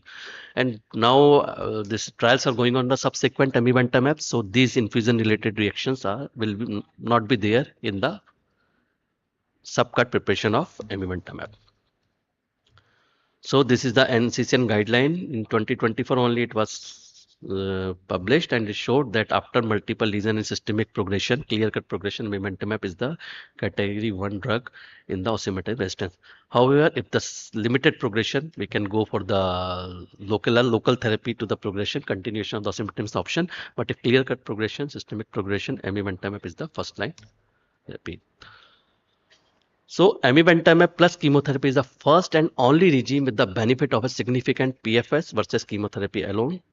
Statistically significant reduction in the risk of progression, 52%. Objective response rate, 64 versus 36%, 2 times. Reduction in the risk of intracranial progression, almost by the half, 45%. And OS trend strongly favor the ME plus chemo. So in safety is also not much added because of this skipper regime and cocoon regime. Grade 3 toxicity, hematologic toxicity were there, but after cycle 1, it was similar in the both arm. So indication of the amivantamab arm, in 4 indication. First line Mariposa, lazertinib in combination with the amivantamab in the first line in exon 19, exon 21. Second line we have seen here after progression of the osimertinib. In exon 20 mutation, in Papillon trial in the first line, along with the carbo and pemetrexed and chrysalis trial in the second line in the exon 20 mutation after progression on the first line. Thank you.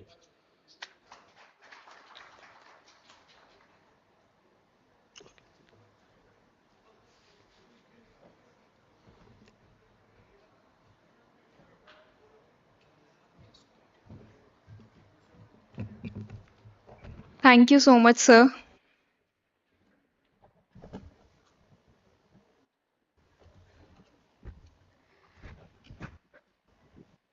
Ladies and gentlemen, so our next session is sponsored by Truvis, and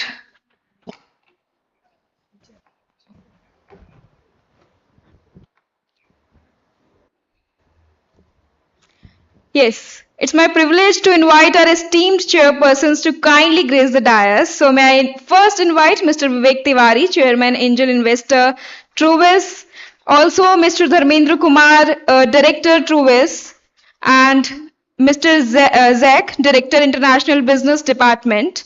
May I also request Mr. Goodman, Regional Manager, International Business Department, to kindly join us on the dais.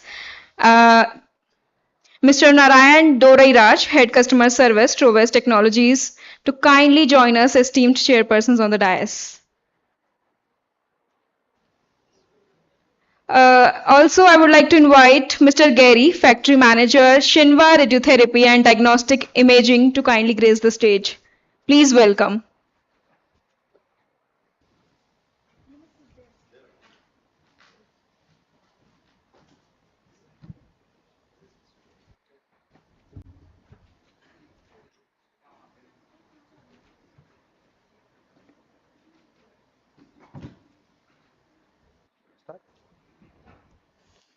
Good evening, respected doctors, distinguished faculties, healthcare professionals, and esteemed guests.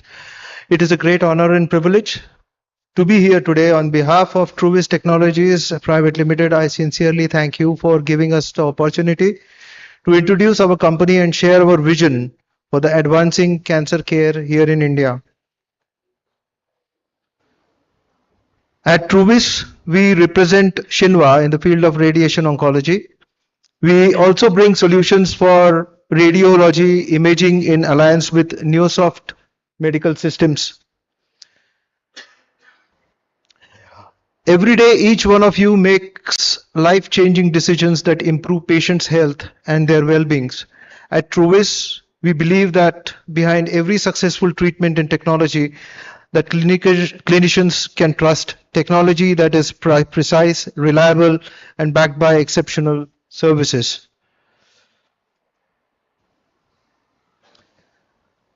Well, our vision is that we envision becoming a leading force in manufacturing and distribution by driving digital transformation, operational efficiency, and customer-centric service models. Truvis Technologies was established with a simple yet ambitious vision to bring world-class radiation oncology solutions to India while building a long-term partnerships with healthcare providers. Our focus extends beyond supplying equipment. We aim to become the leading force in manufacturing and distribution by driving digital transformation, operational efficiency, and customer-centric service models. We are proud to collaborate with Shinva, a globally recognized healthcare technology leader. This partnership enables us to offer advanced linear accelerator technology combined with responsive local service, clinical expertise, and a strong commitment to the Indian hospitals. Our objective is not simply to install systems, but to help improve treatment precisions, clinical efficiency, and patient outcomes. As India continues to strengthen its healthcare infrastructure, we are equally proud to support the vision of Make in India. We believe that the future of healthcare lies in combining global innovations with local capability. By investing in manufacturing, developing skilled professionals, strengthening services infrastructure, and creating long-term value within the country, we hope to contribute to a more self-reliant and sustainable healthcare ecosystem. So this is just our factory. The location is Visakhapatnam here in India.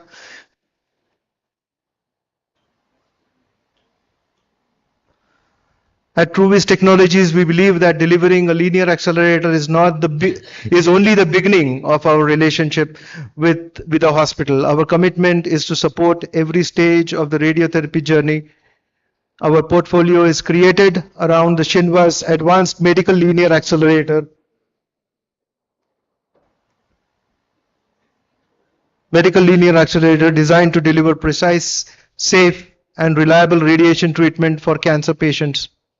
However, successful radiotherapy extends beyond the machine itself. We provide comprehensive treatment planning solutions that help clinicians optimize treatment accuracy while protecting healthy tissues. To ensure consistent treatment quality, we offer quality assurance solutions that enable medical physicists to maintain the highest standards of safety and precision. Our experienced engineers manage installation and commissioning, ensuring that every system is configured and validated according to the international quality standards before it enters the clinical use. Once the system is operational, our focus shifts to preventive maintenance, minimizing downtime and maximizing equipment availability so that the patient treatments continue without the interruptions. We also provide clinical application support and technical training, empowering radiation oncologists, medical physicists, and radiation therapists to make the best of use in the technology. In short, Truvis doesn't just supply technology, we deliver a complete radiation oncology solution that helps hospitals provide safe, efficient, and high-quality cancer care. As a new company, we understand that trust is earned not through the words but through consistent performance, integrity, and service. We look forward to working alongside the radiation oncologist and contributing to the advancement of cancer care across India. Thank you once again. Thank you once again and for your time and your warm presence. I now invite Mr. Jagdish to talk on Shinva and the range of machines we are offering in radiation oncology here in India. Thank you very much.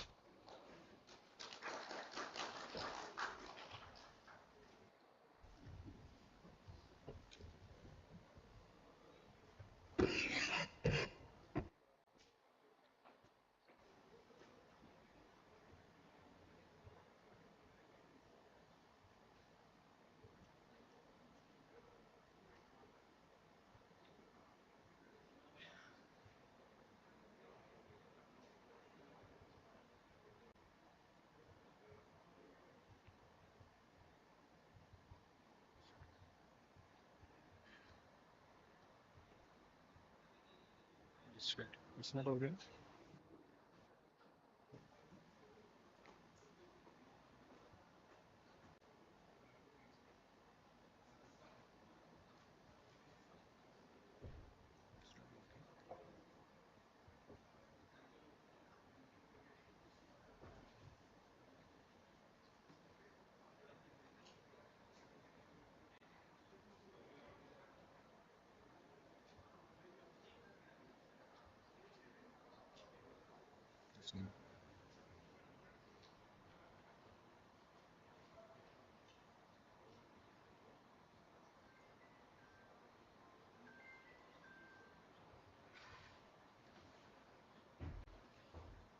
ये तो बहुत सारे खुले हैं एक साथ में एक एक छोड़ छोड़ कौन सा ये वाला है ना ये वाला है ना ये राजमा सर वो सारी पट्टी बंद करनी पड़ेगी सर बंद करनी पड़ेगी ये निकाल के वो इससे फर्क नहीं पड़ता है तो अलग है पीपीटी लैपटॉप में है तो 5-6 पीपीटी एक साथ खुले हुए जब तक क्लोज नहीं हैंग हो गया लैपटॉप जीवा चलानी कौन से है ये सेकंड ये वाला नहीं बस एक सेकंड क्लोज करना ही पड़ेगा इसके एक मिनट निकालो टोटली क्लोज करना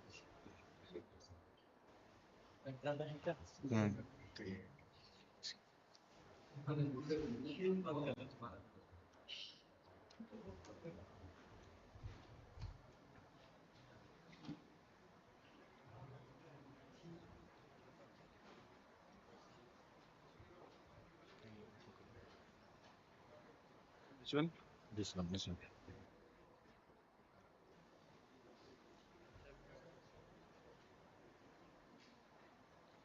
हैंग हो गया लैपटॉप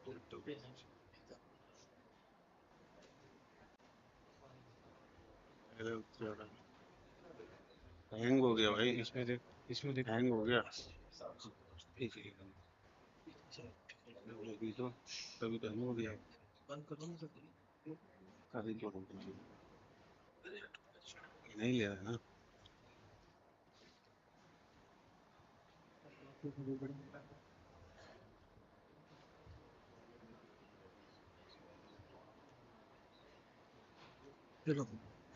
लो कौन सी yeah this one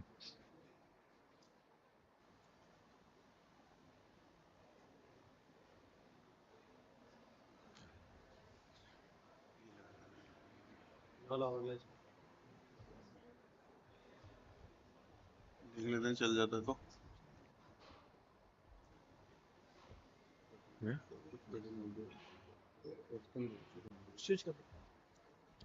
So, good evening to all. So, Sinva's affordable innovation for radiation oncology. So, myself Jagadish. So, who is Sinva? Sinva is established in 1943 and starting from the surgical instruments. The Sinva Medicals has established 5 overseas sales centers in Russia, Germany, Indonesia, Vietnam and Egypt. The Shinva not only for radiotherapy, it's a medical device and then pharmaceutical equipments and surgical instruments and other products developed and produced by the Shinva Medicals have been exported to more than 110 countries and region around the world. So Shinva having the 6 R&D manufacturing bases all around the China, and then 9,000 plus employees, and then 1,800 plus R&D engineers and 600 plus service engineers are there. The 11 plus regional marketing centers and then 150 plus countries and regions the Shinva is covering. The company achieved total operating revenue of 1.43 billion USD in 2025. So the milestones of Shinva. So 1969, the first Gobalt 60 mission developed, and then 1998, the first Linac XHA 600C is without MLC, three basic conventional Linac, and then 2008, the multi-energy Linac XHA 1400 with built-in MLC, and then 2013, the first digital Linac 600E mission that they developed, and then 2018, the first big 85 centimeter big bore CT mission launched, and then 2019 first high energy triple energy mission XHA 2200 is launched, and then 2020 IGRT, and then VMAT SBRT SRS the XHA 1400 mission was launched, and then 2025 launched the O-ring mission, online adaptive radiotherapy Linac is launched in Shinva. So more than 500 plus missions are installed in China, and then 65 missions are 60 plus missions are installed in overseas countries. So the highest 17 missions are installed in Indonesia. So introduction of Shinva Linac series. The Shinva's main focusing linear oscillator series are XHA 600E.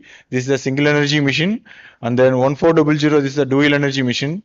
So these both missions are CE certified mission, and then newly launched O-ring mission, online adaptive radiotherapy mission recently launched. Then Shinva's XHA 600E. This is a single energy mission. This is the fully equipped with a digital platform, can deliver 3D CRT, IMRT, IGRT, VMAT techniques with a dose rate range of 50 to 600 MU per minute. So it has the collimator with asymmetric X and Y jaws of maximum field size of 40 by 40, followed by the either 40 pair or 60 pair MLCs of tertiary MLC. The MLC leaves having the interdigitization facility, which helps us to the better 3D CRT and VMAT planning. So the MLC 80, all the MLC thickness is 1 centimeter, and then MLC 120 is the nearby isocenter, the 0.5 centimeter, 0.5 thickness, and then followed by 0.75 and then 1 centimeter thickness, MLC thickness. So advanced computer network technology, seamless integrated radiation information system, imaging system, and control console system enables the fully digitized radiotherapy center with paperless and frameless operation. So Shinva has the independent intellectual property rights and developed a new generation of accelerator tube technology based on the side coupling accelerator tube. So dose rate climbs the faster, and then the beam output is more stable and service life is longer. The next Shinva XHA 1400. This is a dual energy mission, 6 MV and 10 MV for 6 and 10 triple F, and then 4 electrons are there.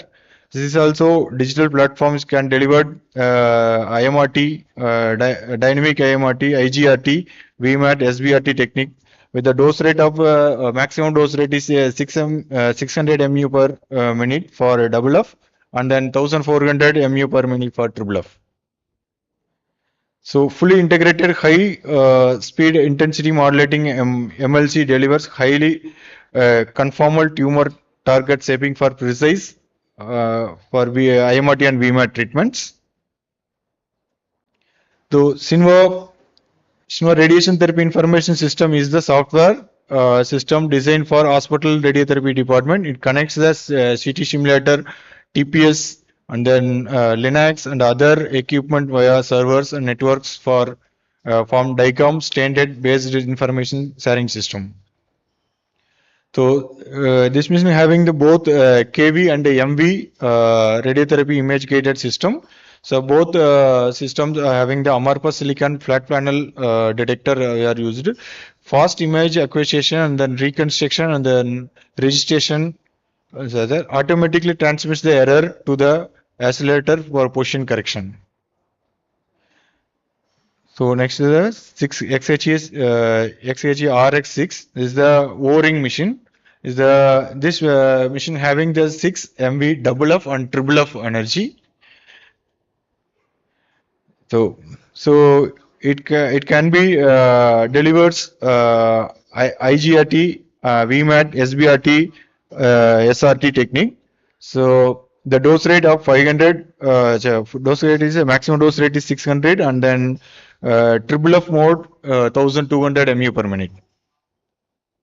So the ultrafine dual layer MLC is there. The maximum field size is 28 centimeter into 30, and then leaf accuracy is the 0.5 mm. Leaf speed is 6 centimeter per second.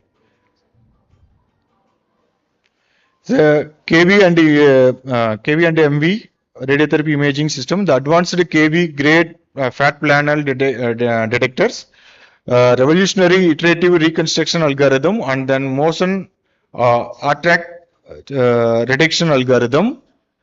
So Sinva has developed their own integrated radiotherapy control console system for precise treatment delivery and an online record and verification system to ensure the dose delivery.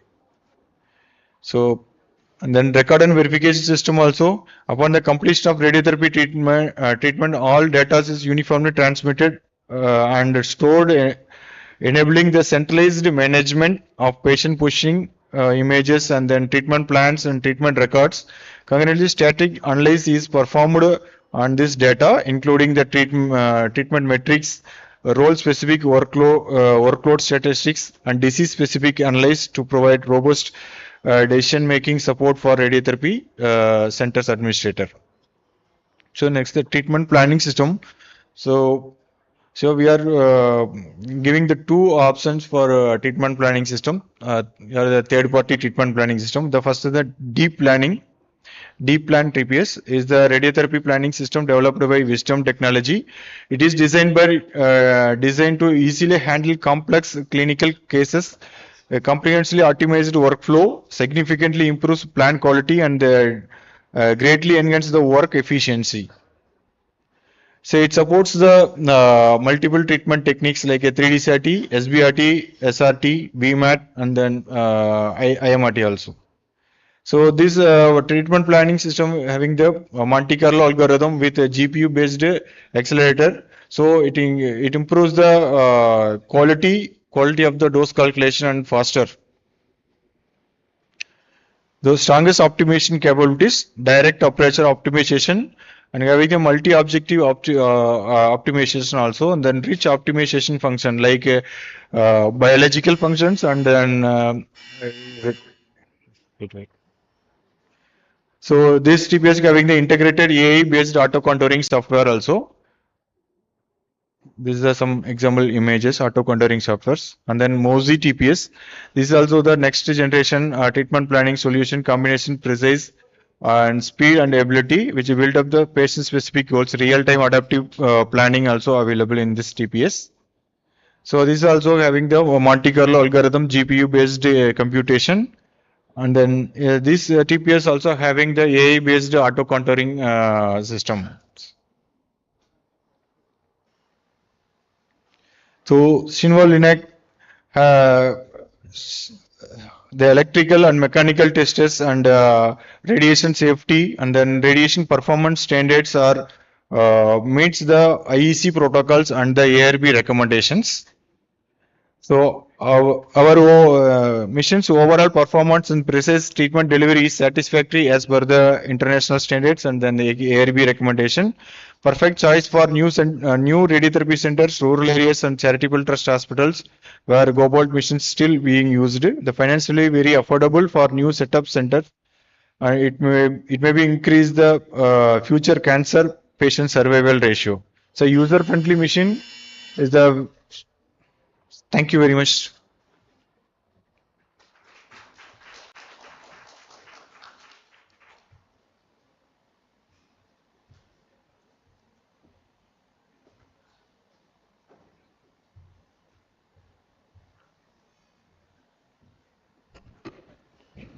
Thank you so much, sir. Thank you, sir, for joining us. Uh, I request you to please gather at the center of the stage for a group photograph.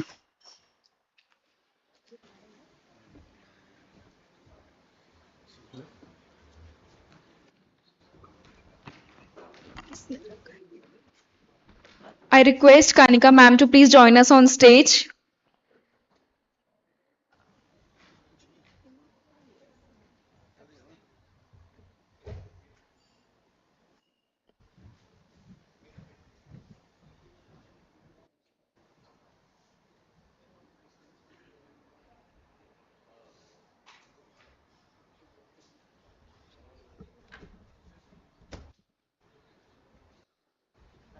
Thank you. Thank you so much, everybody.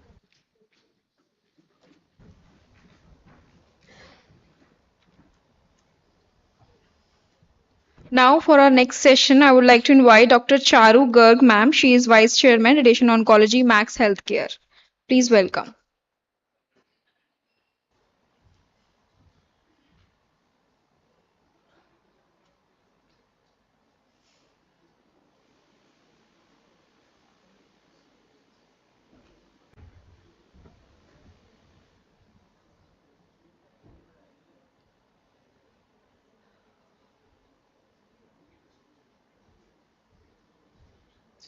Good evening, everyone. We are going to totally shift gears now, and we'll be talking about the.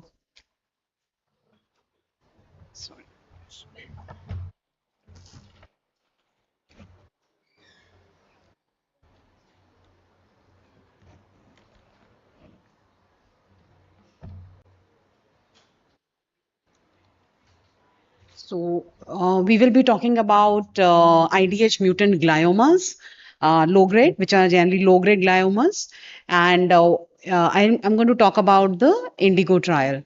So, if you see the incidence of CNS tumors, the primary CNS tumors are approximately 80%, one third are low grade, and half of them are IDH mutant gliomas. And what does IDH mutations does?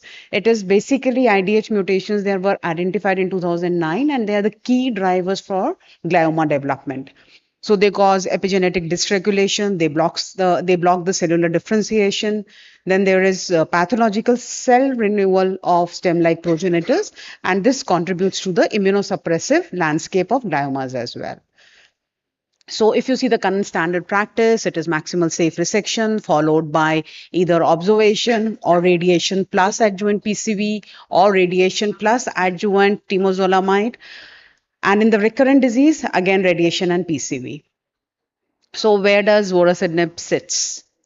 So if you see this slide, so basically what happens is that in a normal cell cycle, the citrate gets converted to isocitrate gets converted to alpha ketoglutarate, and with IDH mutation, it gets converted to 2-HG, which was the main cause of all the tumorigenesis. So here, vorasidenib, this inhibits this IDH mutant molecule, and it stops the whole gamut of oncogenesis.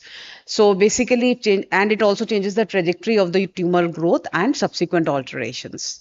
So it will reduce the DNA hypermethylation, promotion of differentiation, and prolongation of PFS as well.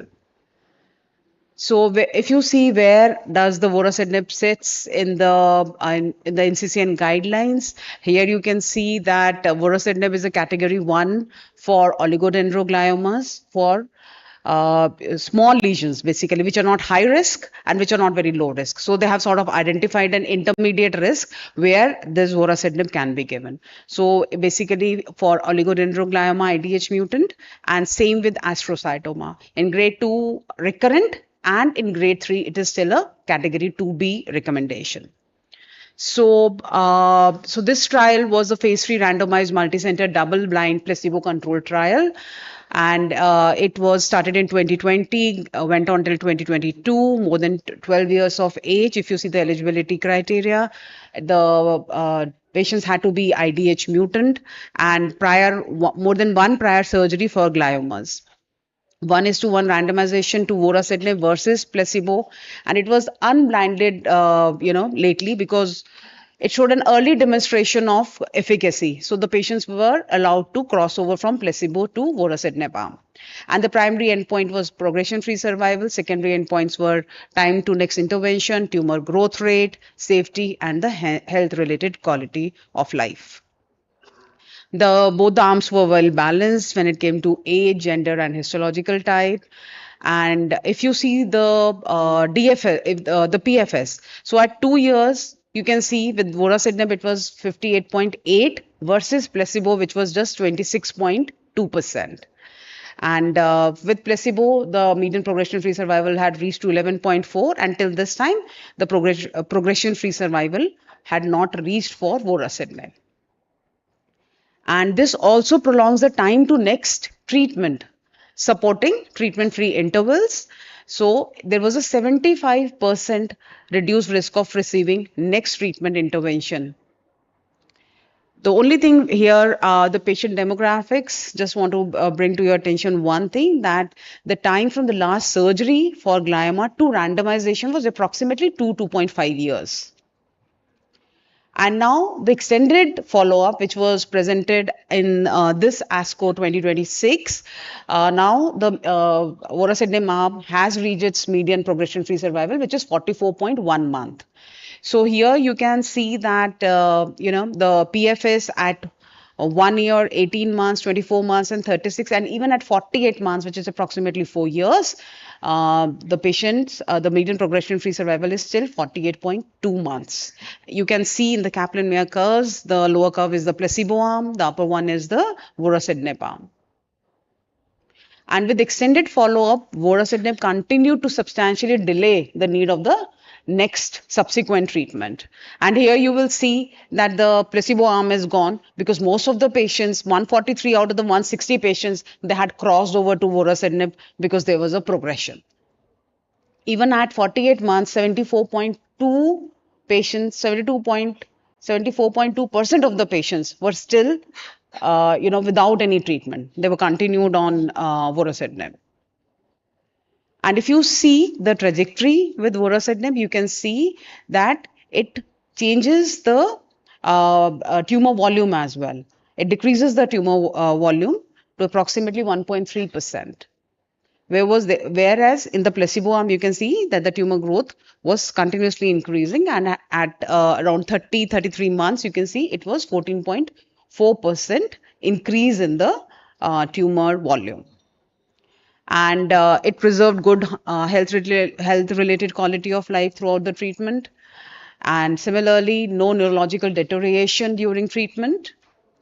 It decreased the seizure rate with 64% decrease was there in the seizure rate, which is one of the most common features of a low-grade glioma, the seizures. And it maintains a manageable safety profile with low treatment discontinuation. The most common grade 3 adverse reactions were increase in some transaminitis, and they were transient, and they improved or resolved with dose modification or either discontinuation of the drug. So vorasidenib marks the first major therapeutic breakthrough in more than 20 years for a IDH mutant grade 2 glioma. a first of its kind effective targeted therapy. It significantly improves the progression-free survival, increases the time to next treatment, decreases the tumor growth rate, and shrink the tumor volume. At the same time, it preserves the quality of life, neurocognition function, and maintains seizure control with a manageable safety profile. So the recommended dose is 40 milligram for patients weighing more than 40, less than 40, 20 milligram once a day. And it is, you have to take the whole tablet together, take once daily at about the same time. Do not split or crush or chew the tablet. And there are two ongoing trials. One is Alliance, the other is Vigor, where they are placing this vorasidenib in a grade 3 gliomas, IDH mutant, in the adjuvant treatment, where the patients will receive the standard of care followed by RT plus vorasidenib plus temozolomide versus placebo plus temozolomide. So they've already recruited a good number of patients, but this trial is ongoing. And the other one is Vigor, where grade 2, grade 3, again standard of care, followed by vorasidenib versus placebo in the maintenance arm. So I think we know that gliomas, especially, I mean, these low grades, the patients, they live for long. So we need to have some therapy which we can give the patient. They're generally younger patients and maintain their neurological status as well. So that is vorasidenib. Thank you.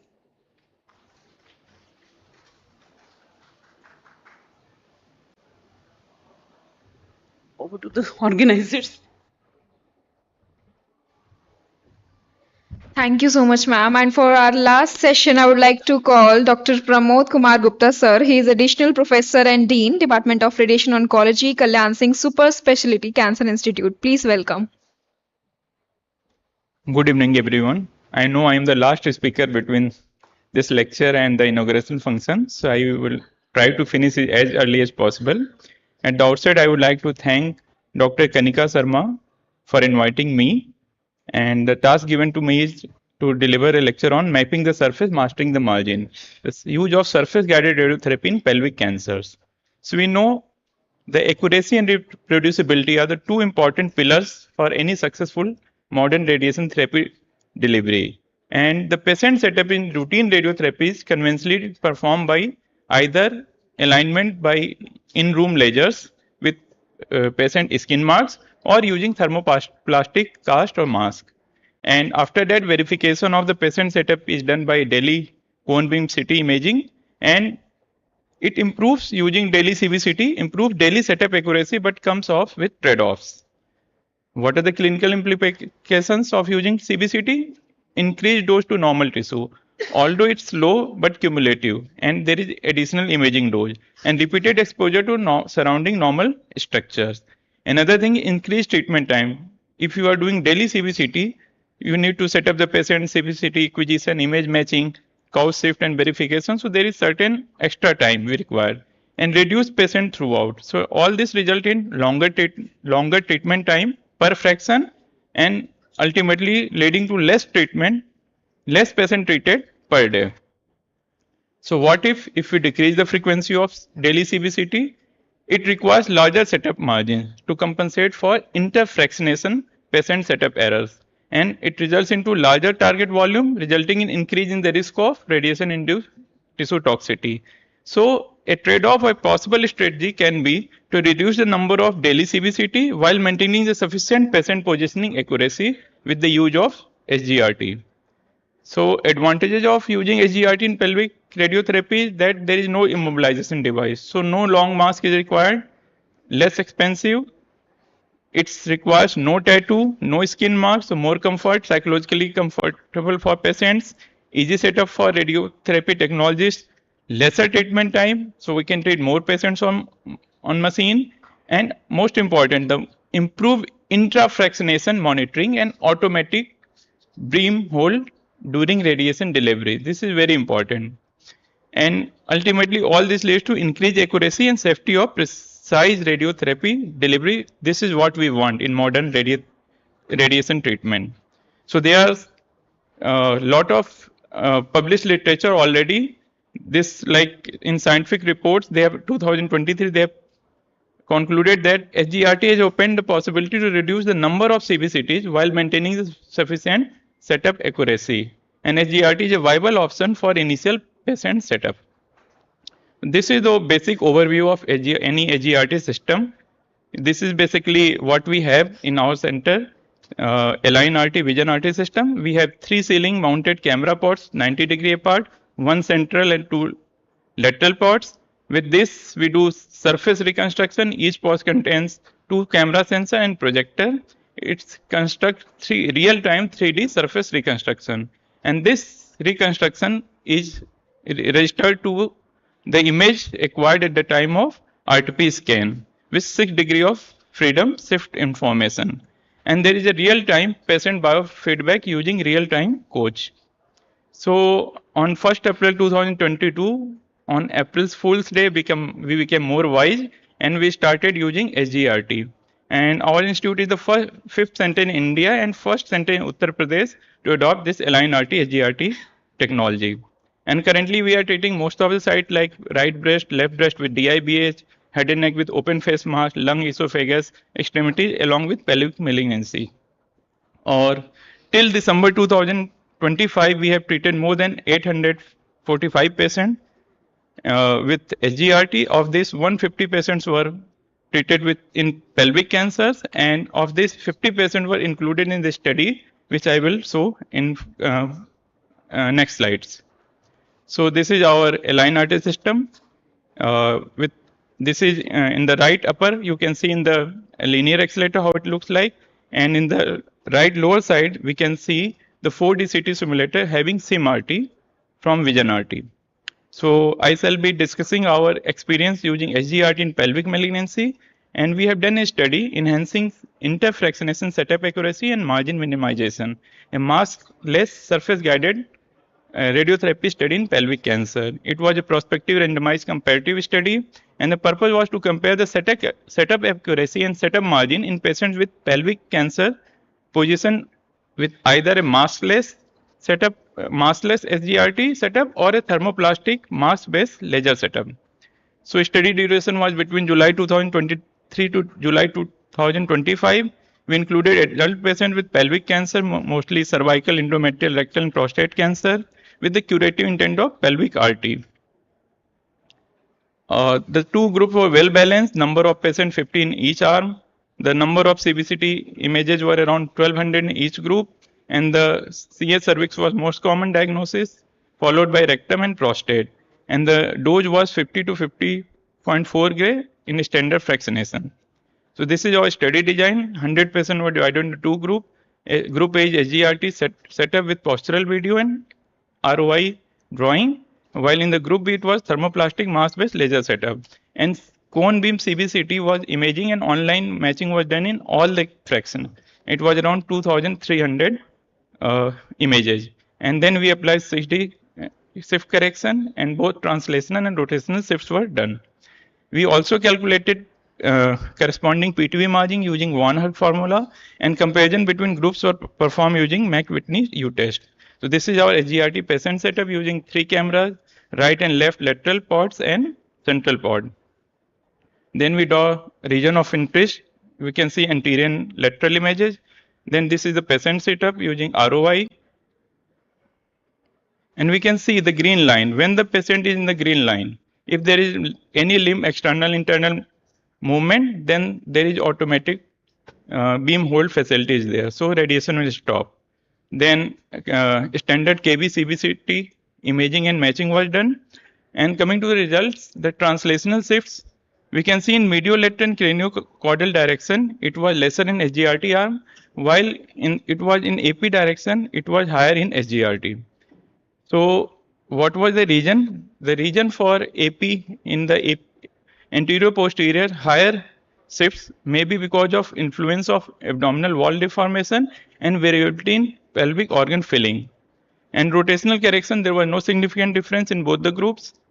And the translational vector shift was significantly lower in group A, 1.91 versus 2.26.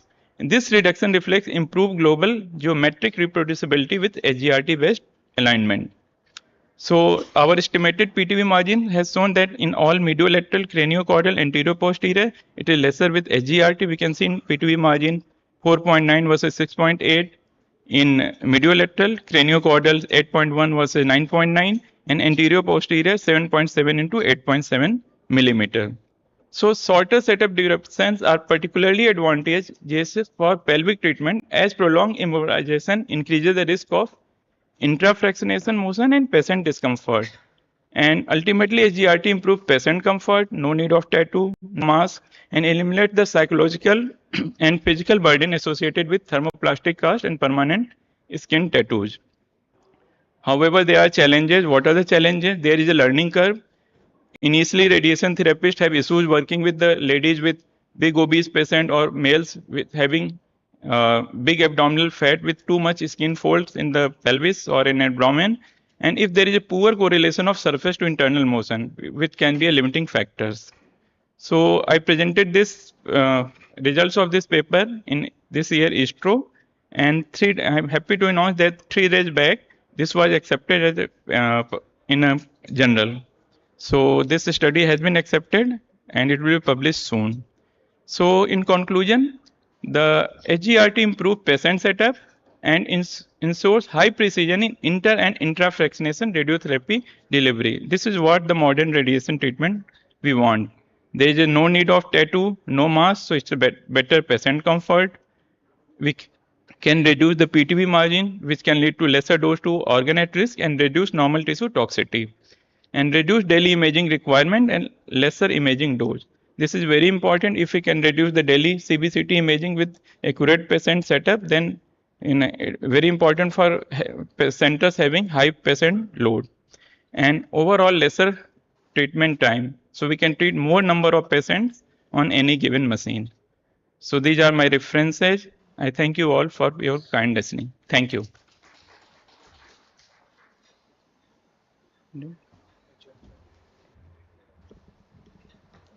Thank you so much, sir. So, ladies and gentlemen, we have now reached the most awaited segment of today's program, the official inauguration ceremony and book release. Now, may I request Dr. Kanika Sood Sharma ma'am and Dr. Aditya Tanwar sir to come. I'm so sorry, Aditya Tanwar ma'am to come on stage for opening remarks.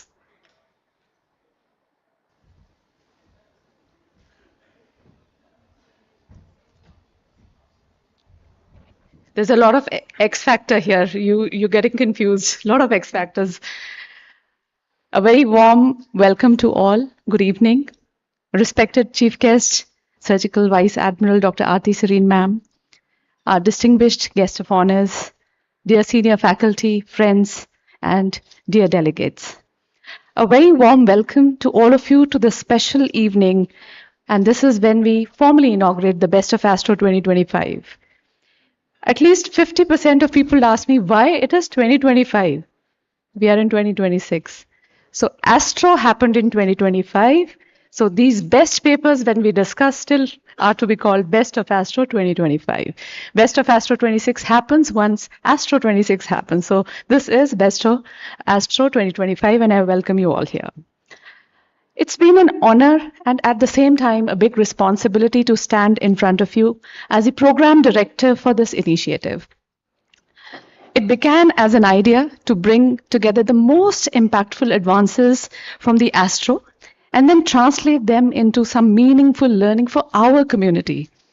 And here today we had a very, very vibrant academic platform, and I think we will shape a collective vision, and a lot of efforts have gone into it. And the credit, I would say, would go to no one other than Dr. Srinivasan sir, who believed in my capability to make this meeting happen in Delhi, sir. Thank you so much in trusting me with this grand meeting.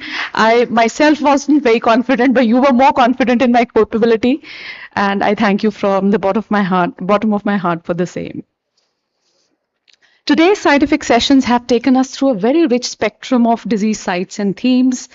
Each presentation, each panel, it had been a step towards our shared goal to move from evidence to implementation. I think we had a lot of discussion with regards to how these abstracts or how these studies really impact our practices and how our patient outcomes will benefit.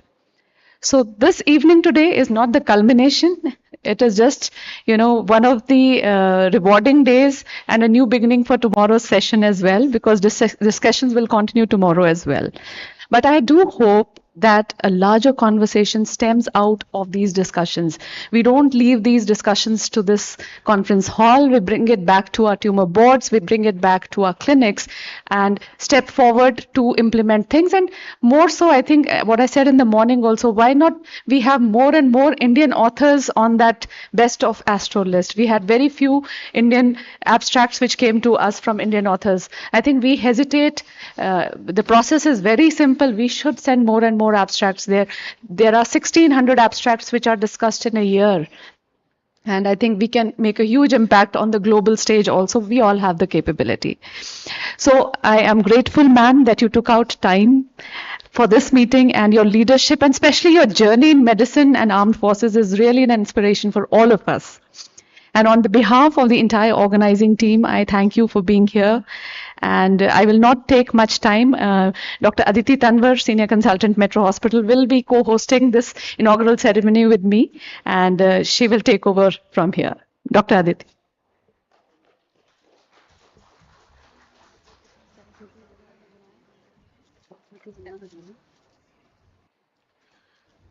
So let's begin this ceremony by taking the blessings of Almighty. And for lamp lighting, may I have the honor of inviting our chief guest, Dr. Aarti Sareen, Director General Armed Force Medical Services. She's the first woman to lead the Tri-Service Medical Organization. She's a veteran radiation oncologist. Ma'am, please. Dr. G.K. Rath, he's a Senior Oncology Advisor, former Director at IRCH Delhi. Dr. S. Huku, Chairman and Senior Consultant Radiation Oncology at Sir Ganga Ram Hospital, New Delhi. Dr. Kaustav Talpatra, Director Radiation Oncology at Nanavati Max Institute of Cancer Care, Mumbai. He is also the Joint Secretary of AROI. Madam S. Khanna, President, Dharamshila Cancer Foundation, Delhi. Dr. Deepak Abrol, he is the President of NZ AROI. Dr. Manish Tandon, Clinical Director and Senior Consultant Anesthesiology at Dharamshila Narayana Super Speciality Hospital. Dr. Pooja Khullar, Senior Consultant Radiation Oncology at Dharamshila Narayana Hospital. Dr. Jadhav, he's a Senior Consultant Radiation Oncology at Apollo Hospitals.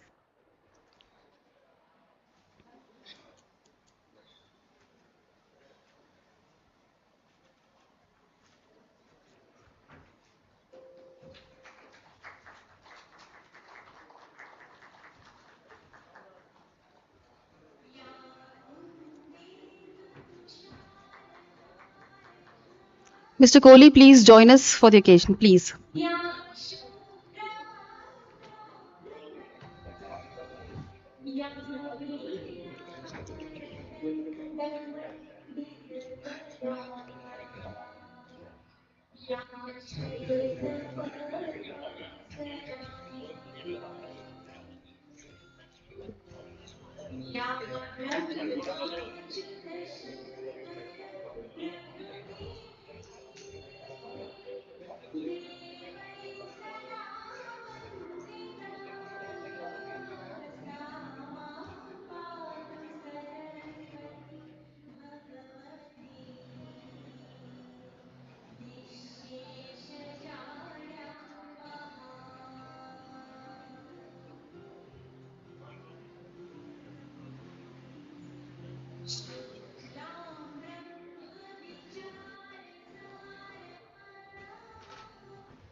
Thank you so much, everyone.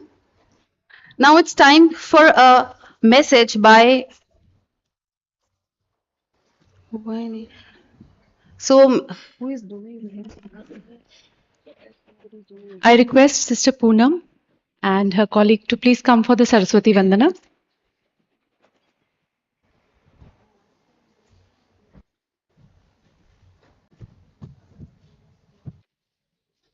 Kiran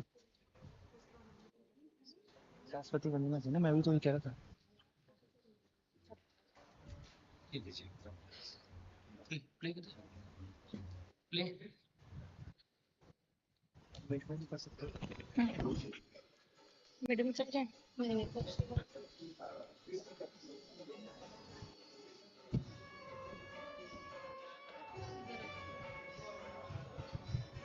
thank you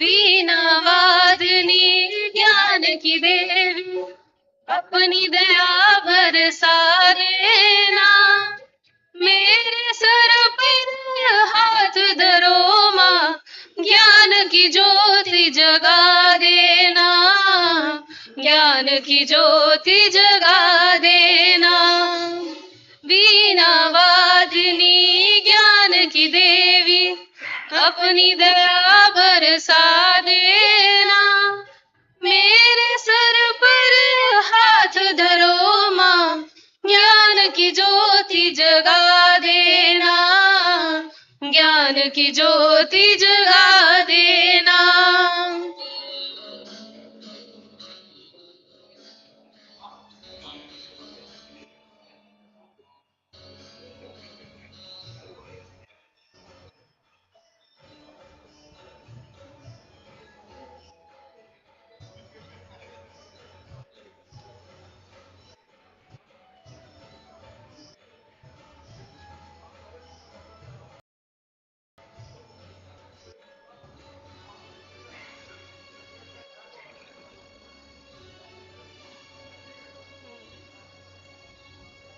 तू सारे संगीत सवारे रागों में आवास तेरा रागों में आवास तेरा साजों की आवाज तुझी से सारे सुरों में है वास तेरा सारे सुरों में है वास तेरा सारे सुरों में है वास तेरा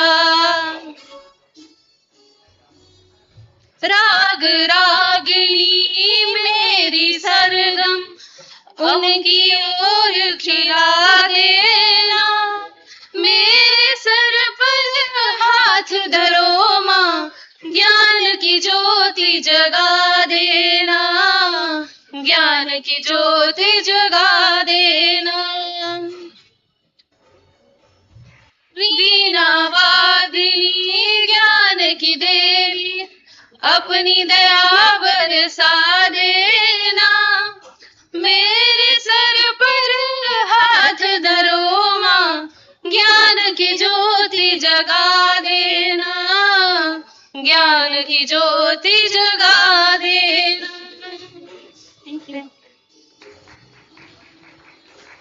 Thank you so much, Sister Poonam and Sister Pallavi, for such a melodious start of the occasion. Now, may I have the honor of calling the dignitaries on the stage. Our chief guest, Dr. Aarti Sareen, Director General Armed Forces Medical Services,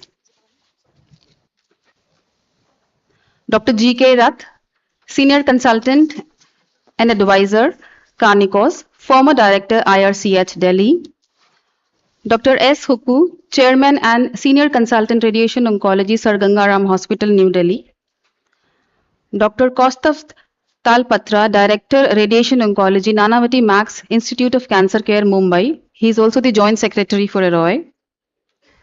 Madam Dr. S. Khanna, she is the President of Dharamshila Cancer Foundation.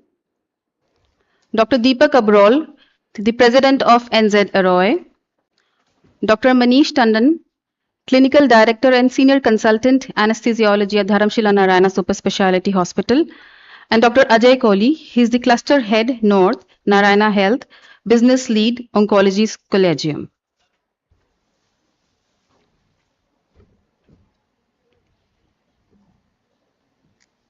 May I also call Dr. Ramesh Davar on stage?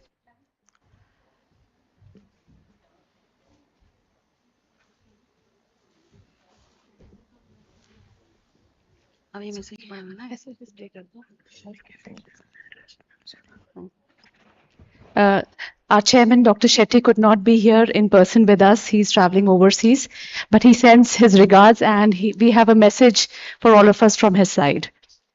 Dr. Shetty's message, please. Dr. Srinivasan.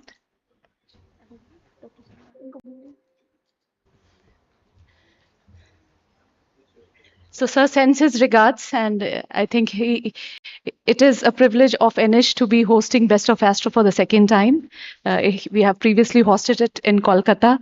NH always has an academic inclination. Last Roy was also hosted by NH. So he sends his regards for this meetings and he apologized for his absence in person.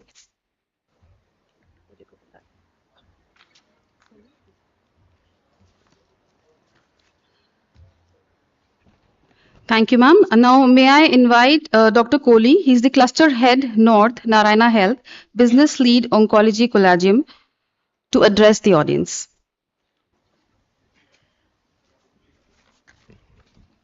Good evening, everyone. Normally, I'm a very good spontaneous speaker, but such is the distinguished faculty and gathering here that I came very prepared with a printed speech for this gathering, So it's actually a privilege to welcome all of the doctors here, radiation oncologists, medical oncologists. I call them all oncologists, to the Best of ASTRO India 2025, as ma'am mentioned. I have been working in the onco space for Narayana Health for last good 7 years, and what I've realized is that these doctors don't stop learning. I have seen some other branches. I do take care of some other branches also, but it's actually very heartening to see that many people gather and exchange ideas, because onco is such a thing that it needs teamwork. Just as we think that we have invested in technology, some good new radiation machines, we have bought Da Vinci robots, suddenly immunotherapy is here, but still it requires a lot of collaborative approach to tackle cancer, and these kind of gatherings are the places where the exchange of ideas happen, and this can shape what cancer care can be in future. Before I go ahead, I'll like to acknowledge Dr. Kanika here. I don't know how she creates time for everything, but I'm hearing that this is one of the best conference. So congratulations to ma'am. And on behalf of Narayana, I would also like to thank the organizers for giving us the opportunity to sponsor a conference like this. But I would like to clarify, I'm not here as a sponsor. I'm here to learn from you. I'm here to see how we can be better. And also, it's Narayana's philosophy not to just invest in technology and not to just invest in buildings. We invest in people, that has been a core philosophy for the longest time. Many of you will know how Dr. Shetty operates. So his philosophy is that we can still do better. So it's difficult to work in Narayana. I can tell you that we need to be better every year. We are not stopping. So as I said that there has to be a collaborative approach for cancer. So Narayana has a unique model of Narayana Cancer Collegium, and I happen to head it for good 7 years now. We have 12 doctors across the country. They are from different specialties. They are radiation oncologists, they are medical oncologists, they are surgical oncologists.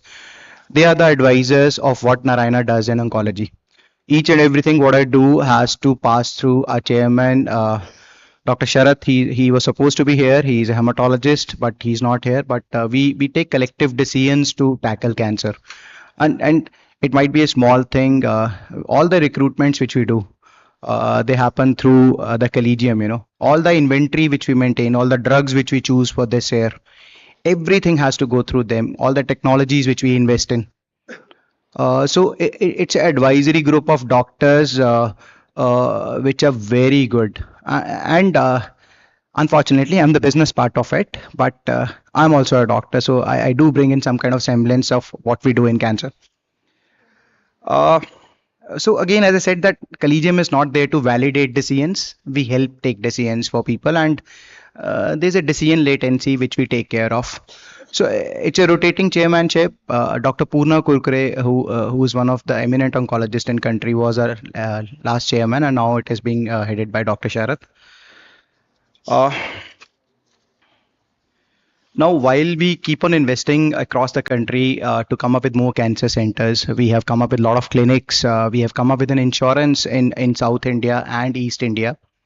Many of you would have heard that we have a partnership with Everhope, which is an oncology platform. So we keep on doing that, you know, but at the backbone of it is all this academic excellence, you know. We do encourage a lot of research. We do encourage our doctors to do a lot of academic events. Let us embrace innovation and create an environment which will help us beat cancer, you know. We were just talking some days back that back in 1990s and 2000s, HIV used to be a great big problem, you know. Now we don't hear about it, you know. It's not that we have found a cure to HIV or AIDS, but it is manageable now. I think cancer is also coming to that stage where it is becoming manageable. While it's a pity that I was reading an article that 60% of cancer patients in Western world take radiation, but in India the number is very less because the early diagnosis is not there. Barely 20% of patients. Also, there's a mismatch. North India and East India has the biggest cancer burden. We have more machines in South India and West India. There is a mismatch. And then how do we take more patients to take cancer care? So that is where Dr. Shetty's philosophy of a solution is not a solution if it is not affordable, you know. So we are at the forefront. It's a simple philosophy. No patient will be left untreated. So we move a lot of channels, a lot of things to make sure that patients get treated. And not only the factor of cost. So we do a lot of programs here. Dr. Kanika does a program which is called as Rubaru. It's for cancer survivors. We do a lot of conferences also where doctors like you gather, exchange ideas, how better we can do. You know, I think a lot of technology also we adopted, which many doctors don't like. Niramai or a valvoscope or a colposcope AI based, you know. But I think that's the way country has to shape up, you know, because we are 160 crores, you know, and we need mass screening. That's the only way for us to be better at treating cancer. So buildings will not treat cancer, you know, machines will not treat cancer. Our responsibility at Narayana is to create an institution where great people can achieve extraordinary things together, and that is why our biggest investment is our doctors. And trust me, offline when I go from here, you can speak to any doctor of Narayana, they will vouch for our culture, you know. No one beats Narayana's culture. I hope this conference brings in some new ideas. You know, you exchange good ideas and come up with solutions which you can give to us. Pass on that information to us. Exchange views with us that how we can be better. On behalf of Narayana Health, I thank all of you to be coming here, and it's an honor and privilege to be here. Thank you.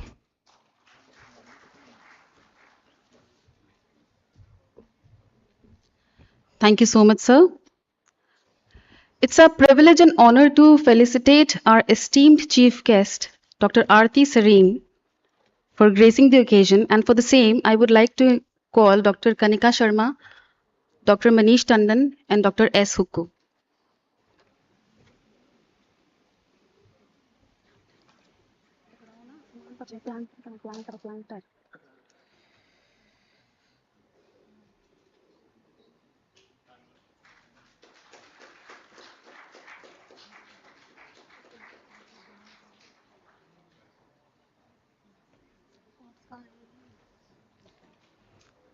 Thank you, ma'am.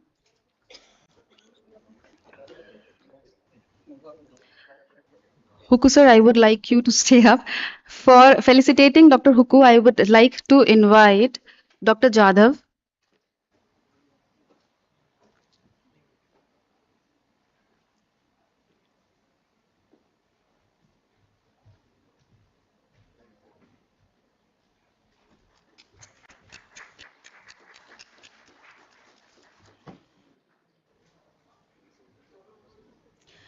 May I request Dr. V. Srinivasan to felicitate Dr. Kaustav Talpatra.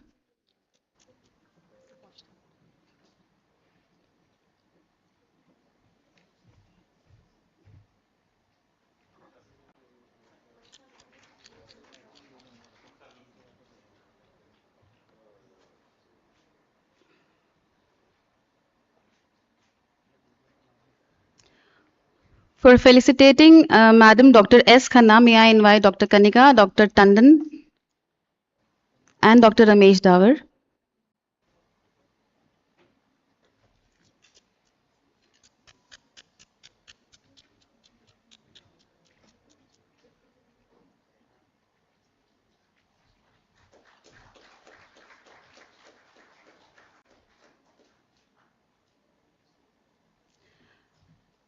For felicitating Dr. V. Srinivasan, may I have the honor of calling Dr. Deepak Abrol.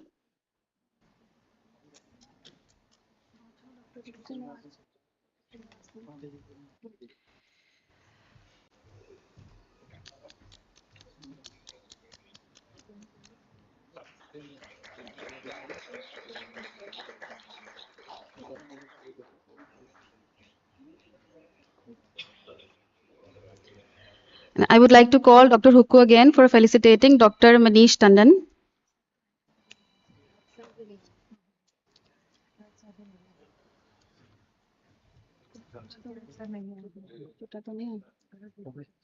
I guess.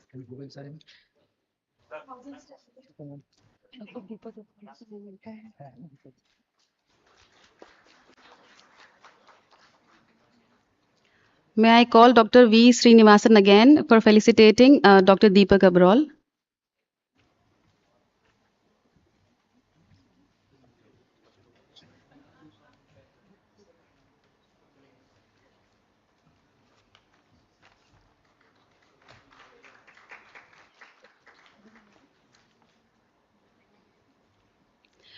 Now I would like to request Madam Dr. Aarti Sareen for sharing her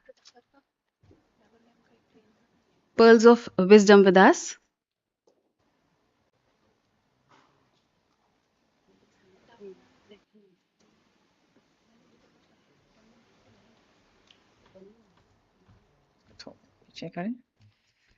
Good evening, everybody. My regards to Dr. Devi Shetty, Chairman of the Narayana Health and patron of Best of Astro of India. Dr. Emmanuel Rupert, Managing Director and Group CEO of Narayana Health. Dr. Ajay Kohli, the Cluster Head of North Narayana Health and Business Lead, Oncology Collegium. Dr. Kanika Sood Sharma, Director and Clinical Lead, Radiation Oncology, Dharamshila Narayana Super Speciality Hospital. Dr. V. Srinivasan, Secretary General of the AROI and the International Ambassador of ASTRO. Dr. Hukku, Dr. Kaustav Talpatra, Dr. Deepak Agarwal, Senior Faculty, dignitaries on stage, distinguished guests, colleagues, ladies and gentlemen, and my fellow colleagues in radiation oncology. It is indeed a privilege to join you this evening for this inaugural ceremony of Best of Astro India 25. As Kanika explained why it is 25, it's very interesting. As an officially released educational program of the American Society of Radiation Oncology, the Best of Astro occupies a unique place in global oncology education by bringing the highest rated abstracts, plenary trials, and practice-changing science from the Astro annual meeting to regional audiences across the world. The Indian edition, organized under the aegis of the Association of Radiation Oncologists of India, with the support of Narayana Health, assumes even greater significance as it forms part of the AROI's Golden Jubilee celebrations, commemorating 50 years of outstanding contribution to radiation oncology into our country. And I think we must clap to that. It is particularly fitting that this inaugural evening also witnesses the release of a book on radiation therapy for benign disorders, a scholarly work that reflects the collective expertise of radiation oncologists from across India and exemplifies the spirit of academic collaboration.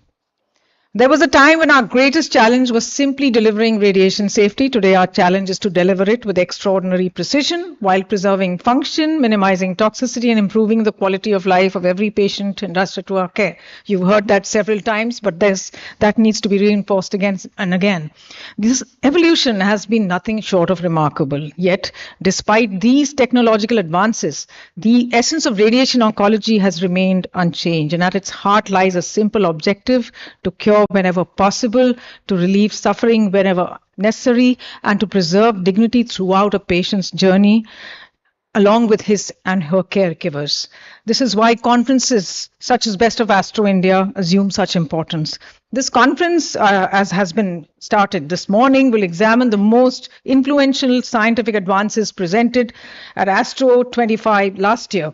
And this is a two-day learning across the entire spectrum of radiation oncology, 9 tumor sites, different subjects, and the expanding role of radiation therapy in 40 plus landmark trials. I would also like to congratulate Narayana Health, the Association of Radiation Oncologists of India, and every member of the organizing committee for rejuvenating this unique scientific program after a gap of few years. And I offer my compliments and respects to Dr. Devi Shetty, whose visionary leadership has transformed healthcare delivery in our country. And through his unwavering commitment to affordable, accessible, and world-class healthcare, he has demonstrated that excellence in medicine is not measured merely by technology, but by the lives it touches. I had the opportunity to meet him very early, somewhere in 1996, when he was in Kolkata. For me, this occasion is also very personally significant. I've had the privilege of being a student of radiology and then taking up radiation oncology later, and I have witnessed the extraordinary transformation of our specialty over the last 3 decades. And the importance of this conference extends well beyond the dissemination of scientific knowledge. It actually provides an opportunity to interpret evidence through the lens of Indian clinical practice. India bears one of the world's highest burdens of cancers. We know that there are specific sites, and consequently, several of the landmark studies discussed here will include these particular topics. And these approaches have the potential to improve access, optimize resource utilization, and reduce treatment costs. That is very important, and lessen the burden on patients without compromising outcomes. That makes discussions over the next 2 days by leading national and international faculty who are all here not only very scientifically important for practice-changing research, but also socially relevant. And this is also a very good networking opportunity for all of you. I remember the first such event at Mumbai in 2015 when Dr. Kostav organized it. And I think there was one in 16 in Gurgaon. I think I've attended 3 out of the 5, and that is a pretty good record, I think. Looking back at 2025, this year has been extraordinary in our field, and ASTRO 25, as literature says, three of the themes stood out. The first was precision is getting personal. There was there was emphasis on the increased use of precise IGRT. We've moved beyond target the tumor. We are now tracking the tumor today in this patient, in this breath. Advances in imaging, molecular diagnostics, adaptive treatment planning, and AI will continue to make our treatments safer, more personalized, and more effective. And of course, it was emphasized that hypofractionation is no longer experimental. It is standardized for patient convenience. There was also practice-changing data for prostate cancer, combined therapies, immunotherapy, and radiotherapy. Radiotherapy, I think now is almost established as an immune modulator. SBRT trials also got a lot of importance last year, along with novel immunotherapies, as well as their local control rates for stage 1 cancer. The third point that was stressed in ASTRO 25 was equity and access, and it's very important for all of us to understand the best of technology means little if it does not reach a patient. We need to look at low-cost solutions in our country. And the fourth, of course, something that we cannot avoid is training and partnerships. So collaborations are ventures where senior leaders need to mentor and across various institutes, exchange information, mentor within the institute, contribute, because now the next gen is watching how we handle uncertainty and what good leaders we are apart from our contouring skills. Cancer is evolving, so must we. No single institution can answer every important clinical question, and therefore the future belongs to multicentric clinical research, shared databases, collaborative protocols, and free exchange of scientific ideas.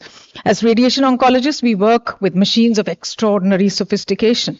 Yet, no machine can reassure any anxious patient, no algorithm can replace empathy, and no software can inspire confidence in someone beginning one of the most difficult journeys of their life. So we must, apart from the technological evolution, focus on human-centric care, the holistic care of the patient, and that responsibility shall remain ours and ours alone.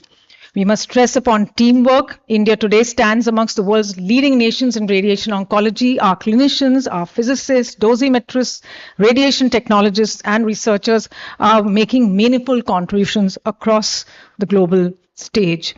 Increasingly, Indian data is influencing international practice, and Indian oncologists are shaping discussions on global platforms. It's nice to see Vedant, Supriya, and all their talks in various international fora, and I have every confidence that this momentum will continue. As India continues to expand its oncology infrastructure, the clinical research capabilities, I believe our next responsibility is not merely to adopt international evidence, but to contribute meaningfully to it. The presence of AROI leadership here, its scientific committees and experts from institutions across the country provide us an ideal platform to strengthen multicentric research, generate robust Indian data, and develop indigenous clinical guidelines that reflect the realities of our own patients. India's voice in global radiation oncology must increasingly be shaped not only by participation, but we must take on a leadership role. The conversations that begin this evening, the scientific sessions tomorrow, and the collaborations forged here shall, and I'm sure will contribute to the next phase of innovation in our specialty. It is equally appropriate that this conference marks the release of the book, Radiation Therapy for Benign Disorders, authored through collective contributions of experts from institutions across the country. It's a particular interest to me because I have a long experience with gamma knife therapy. The publication reminds us that medicine continues to evolve through scientific curiosity and collaborative scholarship. And by revisiting the role of radiation therapy in carefully selected benign conditions with contemporary evidence and modern technology, the book opens new avenues for discussion, research, and clinical application. And I congratulate Dr. Kanika and all the contributors for this significant addition to Indian radiation oncology literature. Before I conclude, I once again congratulate Narayana Health, AROI, the organizing committee, and every faculty member who has contributed to this excellent academic initiative. The future of radiation oncology will not be defined by how much radiation we can deliver, but how intelligently we can deliver just enough, precisely where it is needed, to the patient who will benefit the most. Hope is what every patient holds on to. May we continue to justify that hope through scientific excellence, ethical practice, innovation, and compassion. I wish Best of ASTRO India 25 every success and hope that the deliberations over the next 2 days inspire new ideas, strengthen collaborations, and above all, improve the lives of patients we are privileged to serve. Sarve Santu Niramaya. Thank you and Jai Hind. Thank you so much, ma'am, for such inspiring words. May I call Dr. Rath on the stage?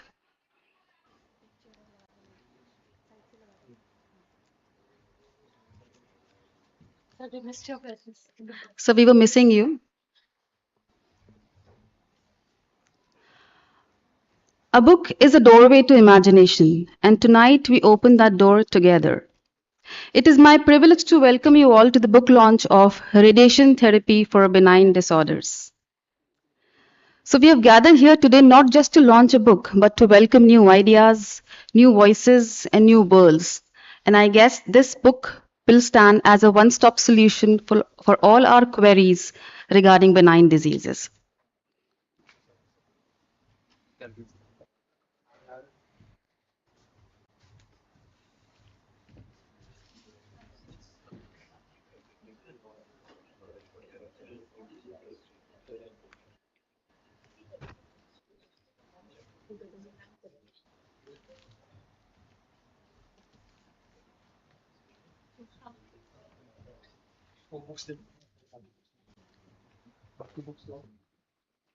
A big round of applause for all the contributing authors.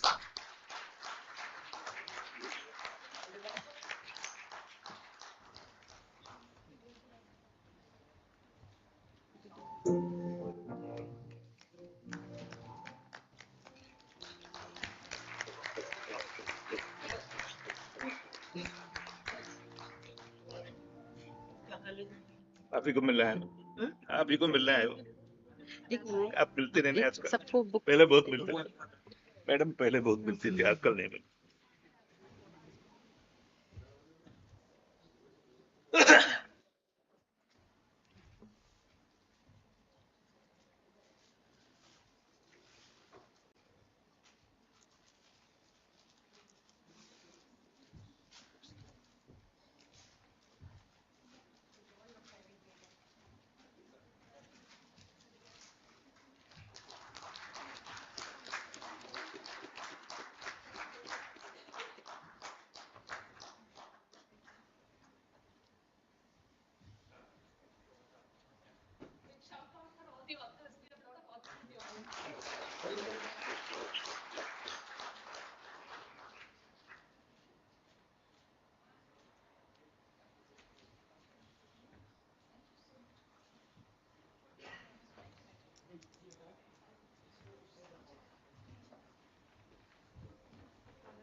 Now, I would request Dr. Rath to say some inspiring words, some words of wisdom for our audience.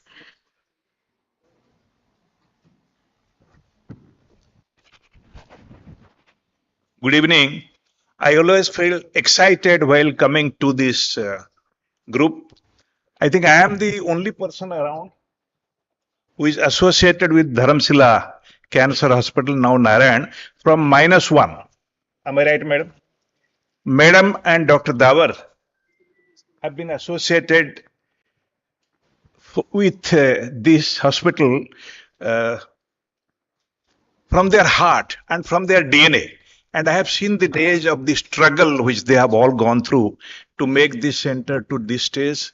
And we were discussing right now in an informal discussion cancer therapy in this country, we are only doing 50%. 50% of patients are dying without treatment. So any step in this direction, that's what I am doing right now because I have already worked for 52 years in radiation oncology in AIMS.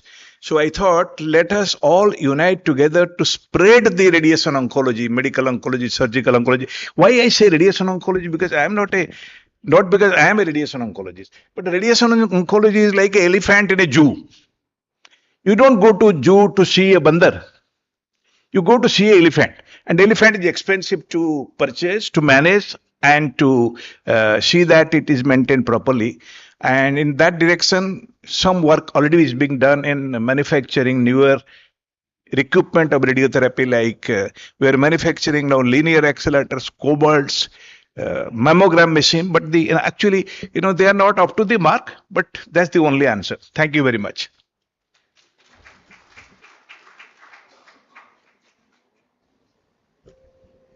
Thank you, sir. Now, I would request Khanna ma'am to say some words.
Thank you so much, ma'am. I would like Dr. Hukku to say some words.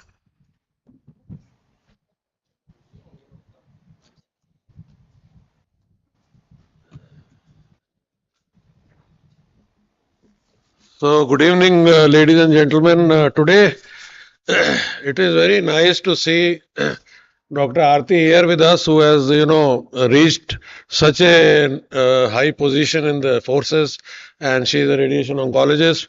Dr. Khanna is here, who probably brought in Dharamshila as one of the earliest cancer center in Delhi. Then we have Dr. Rath, who, in addition to starting or looking after the All India Institute department, he set up the National Cancer Institute. So all of us are really very happy to have, such people with us on the stage. Now, it is really pleasurable to have this Best of ASTRO program, an outstanding educational initiative brought to India by Association of Radiation Oncologists of India, and Dr. Srinivasan is here on the stage. The earlier leadership of AROI really thought about it, and we got this program here. Big thank you to Narayana Health and for taking this initiative in the Golden Jubilee year of AROI, and Kanika taking the lead in the show. The Best of ASTRO program is a truly exclusive international educational initiative. According to ASTRO's current Best of ASTRO licensing program, only 20 countries have the license to hold this, and India is one of those. This reflects AROI's commitment to bringing world-class radiation oncology education to our country. On behalf of, the radiation oncologists, I would request Dr. Srinivasan, the organizers have to pay a very high licensing fee to ASTRO. It is in the tune of about 10,000 US dollars. AROI is a rich society now. You have many FDs and a lot of interest comes. So my request to the leadership would be to bear this cost so that it becomes easier for the organizers and they can have more and more people joining this meeting. Every year, ASTRO annual meeting in the United States showcases the most impactful research, cutting-edge technologies and practice-changing advances in radiation oncology. However, attending this meeting is often challenging for many of our colleagues. Many students cannot go, the younger faculty cannot go to attend because of the travel and cost and registration fee. Recognize this need, AROI has taken the visionary step of bringing the essence of ASTRO meeting to India through the Best of ASTRO program, and by carefully selecting and presenting the most important scientific papers and clinical updates, this initiative ensures that our faculty, our young radiation oncologists and postgraduate students have access to the latest developments without leaving the country. It enables them to learn directly from experts while saving the considerable expenses associated with overseas travel. This program is much more than a series of presentations. It is a bridge that connects Indian radiation oncologists with global scientific advances, encourages evidence-based clinical practice, stimulates academic discussions, and inspires future research. Most importantly, it democratizes the knowledge by making world-class education accessible and affordable to a much larger audience. Of course, AROI has to be congratulated for its vision and unwavering commitment to academic excellence in creating this valuable platform. I also appreciate the efforts put in by our distinguished faculty who presented a lot of abstracts today and helping us to translate the latest evidence into better patient care. I hope the participants had an enriching day today and tomorrow also, which will be stimulating, I hope. May the knowledge shared today and tomorrow inspire innovation, collaboration, and excellence in our daily practice. I thank all of you for kind attention and thanking the organizing committee to giving me an opportunity to be with you this evening. Thank you. Thank you so much, sir. I would like to hold you for a second on the stage. May I request you to please felicitate Dr. G.K. Rath. Dr. Kohli can join us, sir. Please, please, please.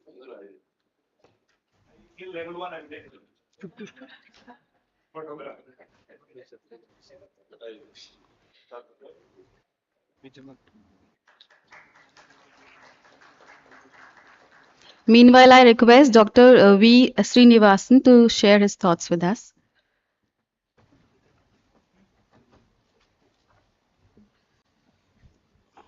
Good evening, everyone. And I know the inauguration is a little dragging a bit, and to the distinguished dignitaries on the dais. And we, as a ROI, are really proud of what Surgeon Admiral Dr. Aarti Sarin has achieved in her life. So we should give a good round of applause for what she has done to our society. And as the Secretary General and Ambassador for ASTRO in India, I can proudly say that we had a very nice agreement signed between ROI and ASTRO in the last general body meeting, and we have made 50% reduction in all the membership fees for adults, and we have made membership fees for all students free in ASTRO. The problem is students are not joining. So we have made membership free. I've told them you can apply. From the first year itself, you can be a member of ASTRO, and you can get all the abstracts. You can download everything once you become the member of ASTRO. This facility we have brought. And like Sir said, we have brought that fees that we have to pay to ASTRO from $15,000 to $7,500 now. And if ROI has to pay, then it has to go through a executive committee and general body. But we still, we have a very good host. And I would like to say ROI is not just collaborating with ASTRO. Our collaboration started with every association across the globe.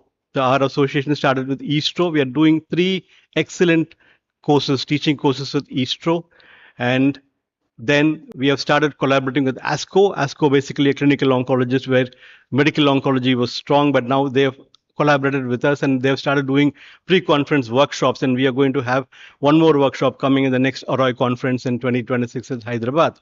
Apart from that, ROI is one of the biggest contributor in FARO. And I should proudly say in all the FARO conferences, ROI abstracts will be the number 2 next to Chinese. But anyway, China is definitely bigger than our country in by way of missions. Population-wise, we have crossed China, I believe. But by the way of missions and the facilities they have, China has got a lot of papers. Even in this program of Best of ASTRO, we have seen a lot of Chinese papers being presented in this. I can see the difficulty for us to travel and present a paper in India, in US is first of all, you have to get a visa. That itself has become a big problem for everyone to get a US visa to go and present. Second thing is the mindset. I think that has to change. When I'm telling you your membership is free, you're not motivated to become a member, then how will you improve yourself or update yourself to go and present a paper in ASTRO? But I'm telling you, we don't have any dearth of knowledge in India. India is an intellectual capital of the world. So we always have a very good brains, which can definitely, you can even see anywhere, the IT or any industry, the IT is being run by Indian brains in the US. I can quote n number of people who are CEOs in different platforms in US are all Indians. So our radiation oncologists have to be motivated to go and present papers in ASTRO. That's the whole idea. And we missed the Best of ASTRO last year. So like what ma'am told about Kanika, I saw that fire in Kanika. I said, Kanika, you can do this. I don't want to miss this Best of ASTRO because the last Best of ASTRO happened in Ruby Hall. And we missed Best of ASTRO 2024 because of certain issues. Then I said, no, we should not miss 2025. And I said, after signing the ROI ASTRO agreement in a general body meeting, if I miss this Best of ASTRO, then it reflects bad on India. So I said, Kanika, please take the lead, and I'm extremely happy the way she has done. The entire success of conference goes to Dr. Kanika. Please give her a good round of applause. And I could see a good number of faculties who presented the papers and excellent participation. All the topics were chosen very nicely and excellent participation. I would only request everyone to participate, learn, and as the idea is to bridge the knowledge from the astro abstracts, whether it is applicable to our patients. How much it is applicable, we will do that. If it is not applicable, then we will do what is best for our patients. And thank you, Kanika, and thanks to the entire Narayana Health team for doing this. Thank you so much for the support, ma'am. And I wish good luck for all the participants. And there's one more day of learning. Please be here and enjoy Delhi and go back safely. Thank you. Thank you so much, sir. Now may I invite Dr. Deepak Aburol, he is the president of NZ Arroy, for sharing his thoughts. I'll not be speaking much. I'll just say hats off to Kanika for conducting it so well. And since this show is being conducted under AROI and under North Zone, it gives me more pleasure and pride. Thank you so much. Thank you so much, sir. Now may I request Dr. Kaustav Talpatra. He is the Director Radiation Oncology at Nanavati Max Institute of Cancer Care, and he's also the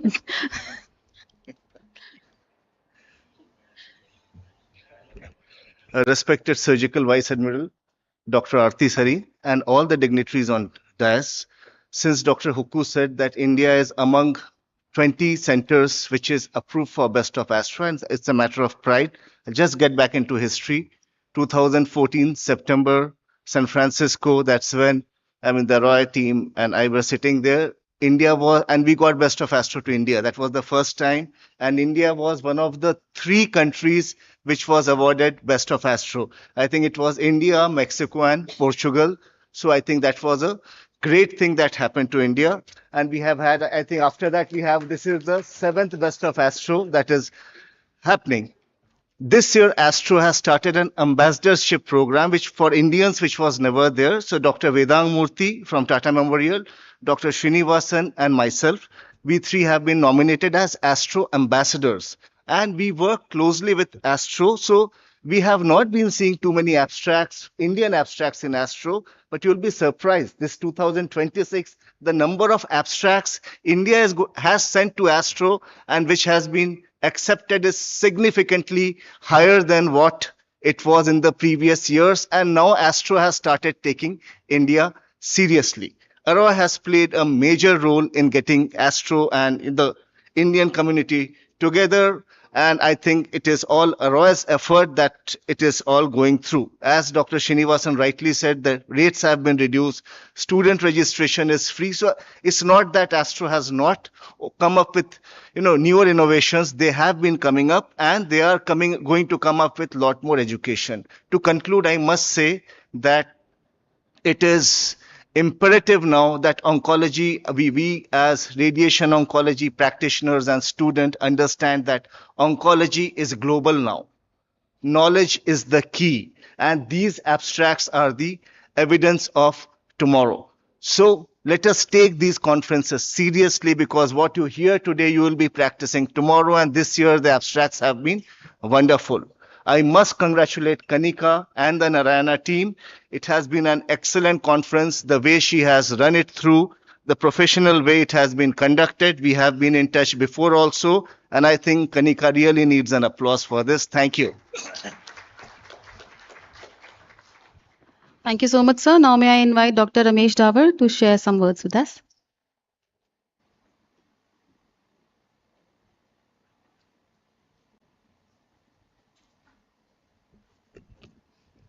Good evening, everybody. I'm a pathologist, basically. And with Dr. Khanna, we decided that Delhi needed a cancer hospital. And that's how this hospital got started. It's very kind that Kanika invited us to come over for this inauguration.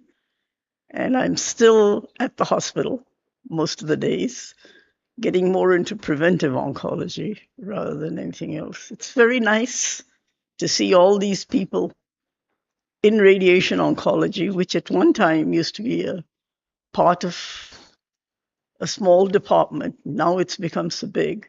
Even ours has added a lot of machines. The only thing is, it is very expensive. I can tell you that. Kanika, of course, I've known her for, I think, ever since she got married. Shall I put it? Because she got married to a friend of mine, family friend of ours. She's really amazing in what she can achieve. Does a lot of work, and yet finds the time for a lot of extracurricular activities. So I'm thanking her for inviting us. Dr. Rath, of course, known for a long time, helped us with the hospital a lot. So without going much further, thank you very much for all of you to come here and make this conference a success. Thank you. Thank you, ma'am. Now, can we have Dr. Tandon on the dais, please? And he will be giving us the vote of thanks.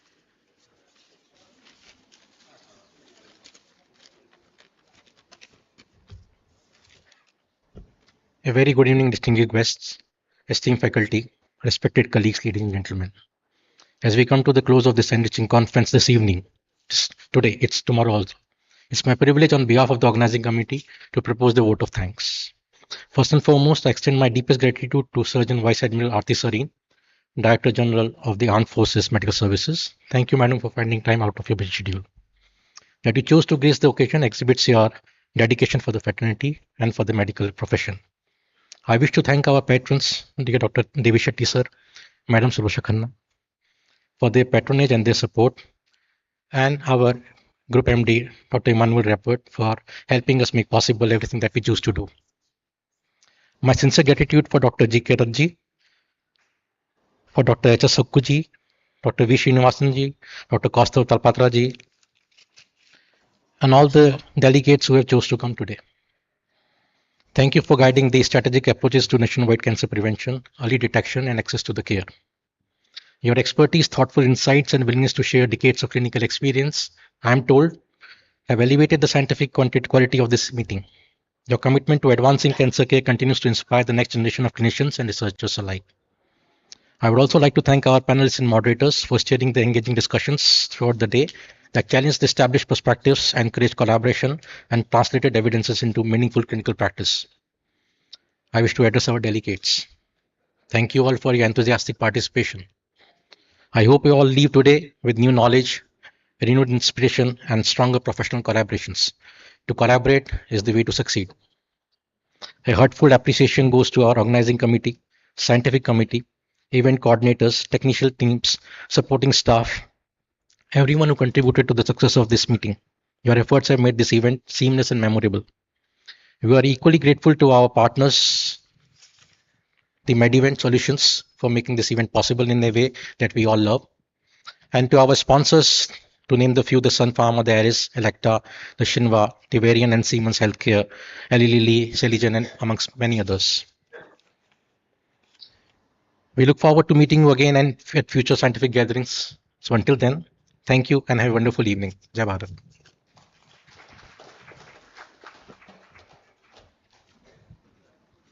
Thank you so much, sir. Dr. Emmanuel Rupert, who is the Managing Director and Group CEO, Narayana Health, he could not be here in person due to some prior commitments, but we have a message from him. Good day to everyone. It's my pleasure to extend best wishes to all the participants of this conference. I also congratulate Dr. Kanika Sood on the publication of radiation therapy for the line of I think the important radiotherapy beyond cancer care. This work is a progression to advanced clinical practice, including wider adoption and improvement of patients. At Narayana Health, we are committed to advancing healthcare in both clinical excellence and academic research, and we are proud to support our clinicians in their scholarly pursuits. I wish the conference has been successful and hope the discussion is. Now, I would like to request all the contributing authors who are available here with us in the audience to please come on the stage for a group photograph.